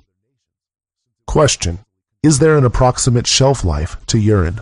Answer: probably, but you never need to store it as urine, only as salt or distillate. Question: I understand about the reason for the low temperature distilling, but the first distillation is well above body temperature. Why doesn't that destroy the life force, so that all the other distillations are working with liquid without the life force present? Answer: the first distillation during the first part is only at less than 80 degrees Celsius, which is not yet high enough to destroy the life energy. In the second part, white to black to white to red, you are only circulating the moisture, and so you use heat around body temperature, as this is best for allowing the moisture to evaporate and condense. Using 80 degrees Celsius here would mean the moisture would never condense. In the red stage, you use high heat again, but now the stone is already fermented with silver, so it can stand the high heat. Question. In the blackness phase, you don't specify exact temperature. Answer. Actually, you do not want to follow any set instructions concerning the exact temperature at the black stage, or any stage following. The required temperature is variable depending on the amount of matter, size of vessel, ambient temperature, and other factors. You will just need to use common sense to optimize the temperature so that the moisture ascends and descends efficiently. That is so the matter is continuously watered and dried, but is never always dry or always wet. Question. I do not have the time now to perform it.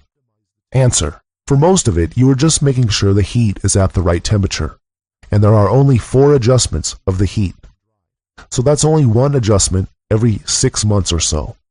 The rest of the time, the water bath is just running on electricity, all happy by itself. In the first part of the great work, you have to do more, but still it takes 1 week to distill the urine, and you have to do this 10 times. So that's only doing something once a week. Question. I think that if I tackle this project, I would probably get it right on the 3rd or 4th attempt. Let's say I get really good at making sure all the variables are precise. So 7 years the first time, 4 to 6 the second, and maybe 2 to 4 the following 1 or 2 attempts. Answer. You can't go wrong as long as you don't burn it.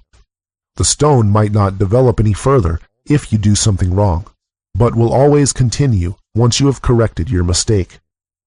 This is where 5 or 8 years comes from. But that means that it is still only 5 or 8 years total, even if you make a mistake. As long as you don't burn it, that is. But the old alchemist didn't have electricity, and so had to use coals. We are using an electric water bath, which has temperature control, so there's probably not too much risk of burning it. Question. How much does it cost to buy all the apparatus? Answer. The glassware cost only a few dollars. The retorts are maybe $50. The water bath is the most expensive. They range from $100 to $1,000. You might be able to get a cheap one on eBay. Silver is not expensive. The gold will cost maybe $100 to $500, though you could sell silver you've transmuted to buy the gold. Question. Could I make a few batches in case one goes wrong? Answer. It might be a good idea, but then if you put them in the same water bath, you would not be able to adjust the heat independently, in which case you may as well just have one batch. Several water baths would be expensive, and they use a lot of power. The stone can only really go wrong if you burn it, but it might be an idea to have a batch where you try to use a higher degree of heat, and a batch where you are very conservative with the heat. Question. What if I have added too much water in the second part? Should a small amount of liquid be poured off, or the vessel opened to evaporate out? Answer. If it's only a little too much water, then you can just turn up the heat accordingly. If it is quite a bit too much, then better not to evaporate it off, or you may lose the best part of it. In this case, you would want to use a pipette to carefully remove the excess. Though it is much better to be very careful not to add too much water, it could seriously increase the time it takes to get the stone. Question. Would it work better to filter the urine first? Answer. Filtering the urine won't make any difference. The urine has already been filtered by your body. Now it needs to be distilled and calcined. Filtration works only for visible large particles, but we are dealing with something very small. Question. What sort of location should be used to carry out the work? Space is at a premium for me. The only place I have available with power to carry this out is in a small office-type room in the upstairs of my house. Answer. For the most part, it can even be done in a cupboard. A locked cabinet would be perfect. Not that much space is required. Question. Can the apparatus be moved during the process? Say, relocated if moving home? Answer. The apparatus can. In the second part, you don't want the flask getting bashed around or turned upside down. But if you carefully carry it from one place to another, it should be okay. This will increase the time it takes because you'll have shaken it up, and so the layering will need to form again. But it will with time. Question. My partner and I are due a baby soon. and I am concerned about fumes, smells, etc. in the house. Can you please advise me if this is a viable location to conduct the great work, or should I wait until I can afford to hire some kind of lockup? Answer: your only concern with fumes is the calcining in the first part. This should be done outside. If you do not have an open and private garden, this could be done simply by taking a portable gas, electric stove, and the retort, and disappearing for a couple hours to somewhere away from your home and in the open, where no one is going to interrupt you. Question: will the urine stink out my house when distilling? Answer: no, distilled urine doesn't smell strongly, and the urine will be in the retort and so will not smell since it's not open to the air. Only the calcinations cause a bad smell. Question: in the first part you say after the distillation, calcination, the distilled urine must be distilled 3 times in the clean retort. My question regarding this step is, should I clean out the retort between distillations? Or the leftover, if any, can be left in the retort, just as in the distillation, calcination step? Answer: you do not need to clean out the retorts at any stage. You should be using a different retort, 2 retorts total, for the further 1 to 3 distillations. There is no need to clean the retort in between these distillations because the distillate is already super clean, and each distillation makes it even purer. Question: do I need 2 retorts because I'll break one to collect the white salt? If the white salt is collected without breaking the retort, then could I clean out the same retort and reuse it to distill the rest of the urine future? Answer: yes, in case you break it, and also because your first retort will get very dirty. You'd have a hard time cleaning it unless you use something very strong like paint thinner. Question: how do you remove the white crystals from the retort? Are they fairly hard to remove? Do you need to scrape? And then what's the best way to remove impurities? Answer: they're not too hard to remove, but the crystals need to be cracked and broken. Then the black bits on them can be separated. A knife is good for this. If you touch the crystals, they sting your skin, but I touched them plenty of times and didn't die. Question: do you need to use a lid for the water bath? Answer: it doesn't need a lid, but with no lid you'd be wasting a lot of energy and will be constantly having to top it up with more water. During the first part, if you don't use a lid, the heating element may not be able to heat the water up to the right temperature. A lid is strongly recommended. For a quick and cheap lid, you could use cling film and put towels on top of this for insulation. Question: some of the apparatus are rather costly, especially the water bath. Is it possible to improvise? Answer: water baths are very simple appliances. They're just expensive because they're specialist equipment. Anything that will heat water to a temperature you can set will do the job. I'm sure there are cheap alternatives. If you're into electronics, I'm sure it's possible to put one together from the components easily and cheaply. eBay is a good place for all the necessary apparatus. The largest piece of glassware you put into the water bath is only a 500 milliliter retort, and so the capacity of the water bath need not be larger than this. Unfortunately, it is difficult to find a water bath this small. It doesn't matter if you use a larger one, it is just more expensive and more wasteful of power. Question: during the first part, distillation, could the vapor contact with, for example, silicone used to glue glass, metal as in a jar lid, or other reasonable solid building materials? Would this affect the process negatively?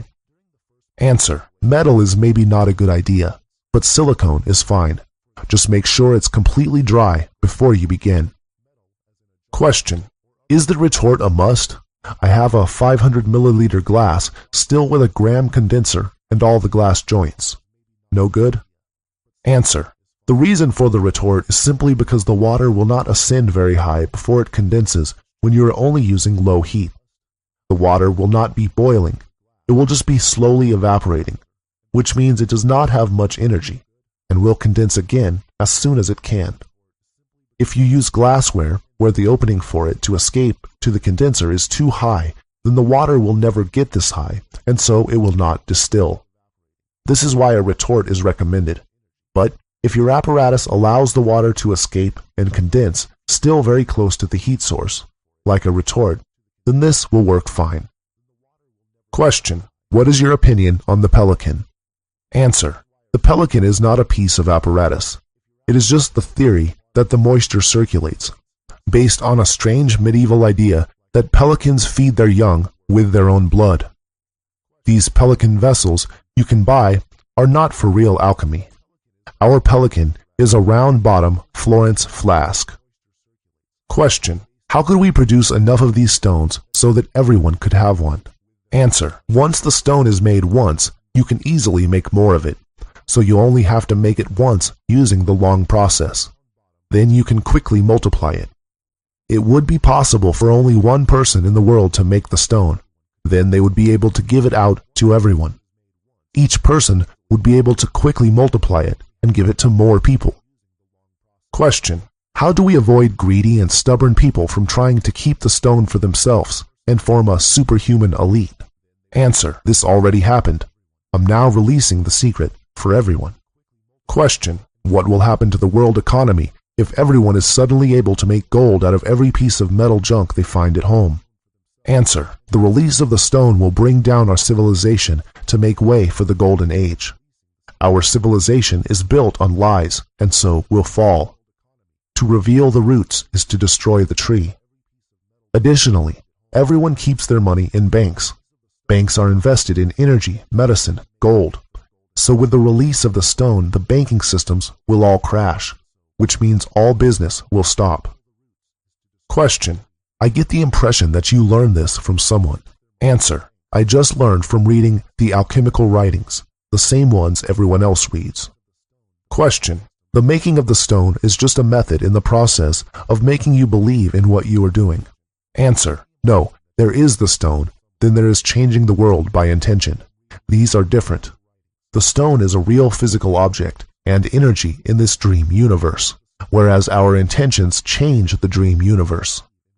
Question: it is a little suspicious, like a guy that wants to make himself a reputation, maybe to sell his future book, or just for fame. Answer: I don't care about reputation, else I would have given my name. I only care that people read the book, which is free and public domain, by the way. Question: I don't understand the motive to share it with the world. You should know human nature is not love, peace, compassion, friendship. Actually, humans are hateful creatures and always want more money and power. Answer: only when they think they have to steal these things from other people. If people were not worried about themselves and so caught up in things that don't matter, then they would care about other people naturally. We only attack because we think everyone else is attacking us. Question: if alchemists didn't share it, I think it's because they knew it wouldn't work. Answer: or because they knew it would. Question: in the book you said you hadn't actually finished the work, yet the level of detail with regards to the finished product was seemingly precise. Answer: yes, I have read hundreds and hundreds of alchemical texts. They each give a little clue. Put them all together and it's already overkill. I haven't seen it performed by anyone else, but I have got this far on my own, and I know it will work because it follows the laws of nature. If it did not work, then we live in a universe where actions do not lead to consequences. I have never been to Mongolia, but I believe that it exists because everything points to its existence. If Mongolia was a lie, then so much of the world, charts, history, etc., would not make sense. So I believe in Mongolia. I have seen evidence for Mongolia's existence, even if I have not seen it firsthand. My belief in the stone is the same. I am sure of it, as it makes perfect sense, and I understand how it works, and why it works. The universe would not make sense if it did not exist. Question: what makes you certain that this is the right recipe? Perhaps when we try it, we'll get poisoned. Answer: this is the right recipe. If you're worried about the stone being toxic, then all the person has to do is try first to transmute some metal into gold with it, and they will see it work. No one is forcing them to immediately ingest something without testing it first. It could also be fed to an animal, or given to a plant, etc., to test the effects. Question: what will you do if you find out that it doesn't work as you believe it will? Will you write that you have made it and the process doesn't work? Will you be convinced that it is impossible? Will you try again? Will you expose yourself? Answer: if something goes wrong with my stone, then I will start again, and let everyone know of this so they can avoid the same mistake. But I am already at the black stage, so much of the danger has passed already. The signs come as predicted. They would not appear in exactly the order as described by the alchemists, and then the stone not work in the end. That would make this a universe where actions do not lead to consequences, as I understand why it is working and can see the evolution and the work of nature with my own eyes. My belief has a solid foundation. Nothing will convince me this is impossible any more than I can be convinced that the sun is made of jelly beans, even though I have not been to the sun personally, but that is no argument for the sun being made of jelly beans. Question: is the life of a sage really as lonely as it has been said? Answer: I expect sages are less lonely than the average person. They just have nothing else to complain about. Question: I'm scared about what will happen to me and my family if there is a catastrophe. Answer: in the big picture of things, everyone is going to be so much happier than they are now, and everyone after the event will know and understand this. But before the event there is and will be a lot of fear, since we are always scared of what we don't understand. The stone will enable some people to survive what happens. It is perhaps not the stone itself that does this, or perhaps it is. But the stone enables one to see things how they truly are, both just by understanding it, and also by its direct effects on our body and mind. What will happen? It's kind of up to you. There is not really any benefit to living here on Earth any more than there would be to die and go up to the higher planes. So you don't need to feel sorry for yourself or anyone else, or worry about what will happen to yourself or others. It might be scary, but it's worth it, and you can at least appreciate that you're only living through this because you chose to be born into this time, so it was already your choice to experience what will happen. And we can't really save each other. Actually, there is nothing to be saved from, since both options are better than what we have now. Because in a way, everyone judges themselves, and not only that, but they already made their choice of whether to stay or leave before they were even born here. The only thing to fear is fear itself. Question: will you begin to distribute the replicas of your stone when you can create them in short periods of time? Answer: yes, but don't rely on me to do this. It might not get to you in time. Question: how does one study alchemy? Web searches turn up all sorts of conflicting messages. Do you have any advice? Answer: study the old books, not the new ones, with the exception perhaps of Fulcanelli. The 16th and 17th century texts are the more easy to understand. Firstly, I'd say to read all the books from my bibliography. Then go ahead and look for more. Be careful about listening to interpretations. If something is true, it has to make sense with nature. This is a natural process. You should be able to understand how it works, not assume it is something beyond you. Most people who don't understand feel this way not because it is too complicated for them, but because it is too simple for them. Question: I'd like to begin the process. Any other tips you have? Answer: everything is in the book. Read it through several times until you fully understand how the process works. Perhaps read the full source of any quotes you find interesting. Then start by obtaining the apparatus and just following the instructions. Be patient. Chapter 56. Bibliography.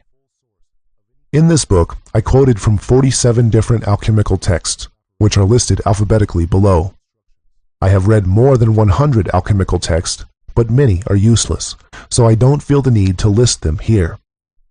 All of the following can be read on the internet for free, from the 4 sites I mentioned in the foreword. A Brief Guide to the Celestial Ruby by Irenaeus Philalethes, 1694 AD. A Demonstration of Nature by John A. Mehung, 16th to 17th century. A Dialogue by Alexander von Suchten, 16th to 17th century. A Golden and Blessed Casket of Nature's Marvels by Benedictus Figulus, 1607 A.D.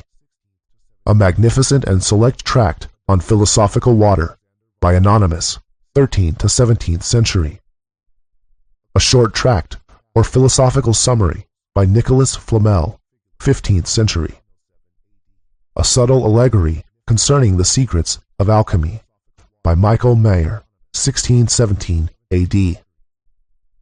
A Tract of the Great Price Concerning the Philosophical Stone by a German sage, 1423 A.D. A Very Brief Tract Concerning the Philosophical Stone by an unknown German sage, 15th to 17th century. Altar of the Therific Tie by B.M.I. of the Rosicrucians, 1616 A.D. An Anonymous Treatise Concerning the Philosopher's Stone by Anonymous, 12th to 17th century. An Excellent Introduction to the Art of Alchemy by Peter Bonus, 14th century. An Explanation of the Natural Philosopher's Tincture of Paracelsus by Alexander von Suchten, 16th century. An Open Entrance to the Closed Palace of the King by an Anonymous Sage and Lover of Truth, 1645 A.D. Aphorisms of Eubigerus by Barrow Eubigerus, 1690 A.D. Book of the Chemical Art by Marsilius Ficinus, 15th century. Compound of Compounds by Albertus Magnus, 13th century. Dwellings of the Philosophers by Fulcanelli, 1929 A.D. Fama Fraternitatis by the Rosicrucians, 1614 A.D.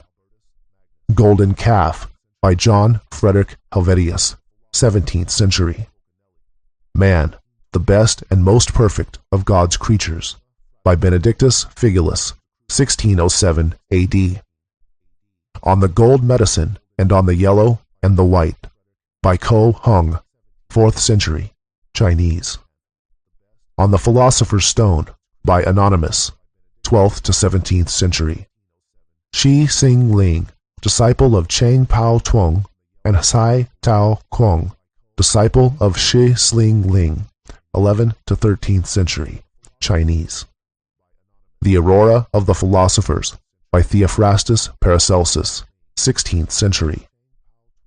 The Book of the Revelation of Hermes by Theophrastus Paracelsus, 16th century. The Chemical Treatise, or The Ordinal of Alchemy, by Thomas Norton, 1477 A.D. The Chemist's Key by Henry Nollius, 1617 A.D. The Crowning of Nature by Anonymous, 16th to 17th century. The Emerald Tablet by Hermes. The Epistle of Bonus of Ferrara by Peter Bonus, 14th century. The Fount of Chemical Truth by Irenaeus Philalethes, 1694 A.D. The Glory of the World, or Table of Paradise by Anonymous, 1526 A.D. The Golden Age Restored by Henry Mattathanas, 1622 A.D. The Golden Tract Concerning the Stone of the Philosophers by an anonymous German philosopher, 16th to 17th century. The Metamorphosis of Metals by Irenaeus Philalethes, 1694 A.D. The Mirror of Alchemy by Roger Bacon, 13th century. The New Atlantis by Francis Bacon, 1627 A.D. The New Chemical Light by Michael Sendivogius, 17th century. The New Pearl of Great Price by Peter Bonus, 1338 A.D. The Root of the World by Roger Bacon, 13th century. The Secret Book of Artephius by Artephius, 12th century. The Sophic Hydrolith, or Waterstone of the Wise by Anonymous, 17th century. The 12 Keys by Basilius Valentinus, 15th century. 3 Alchemical Poems by Chang Po Tuong, 11th century, Chinese. Verbum Dismissum by Count Bernard Trevisan, 15th century. Wu Chang Pian, Essay on the Understanding of Truth by Chang Po Tuong, 1078 AD, Chinese.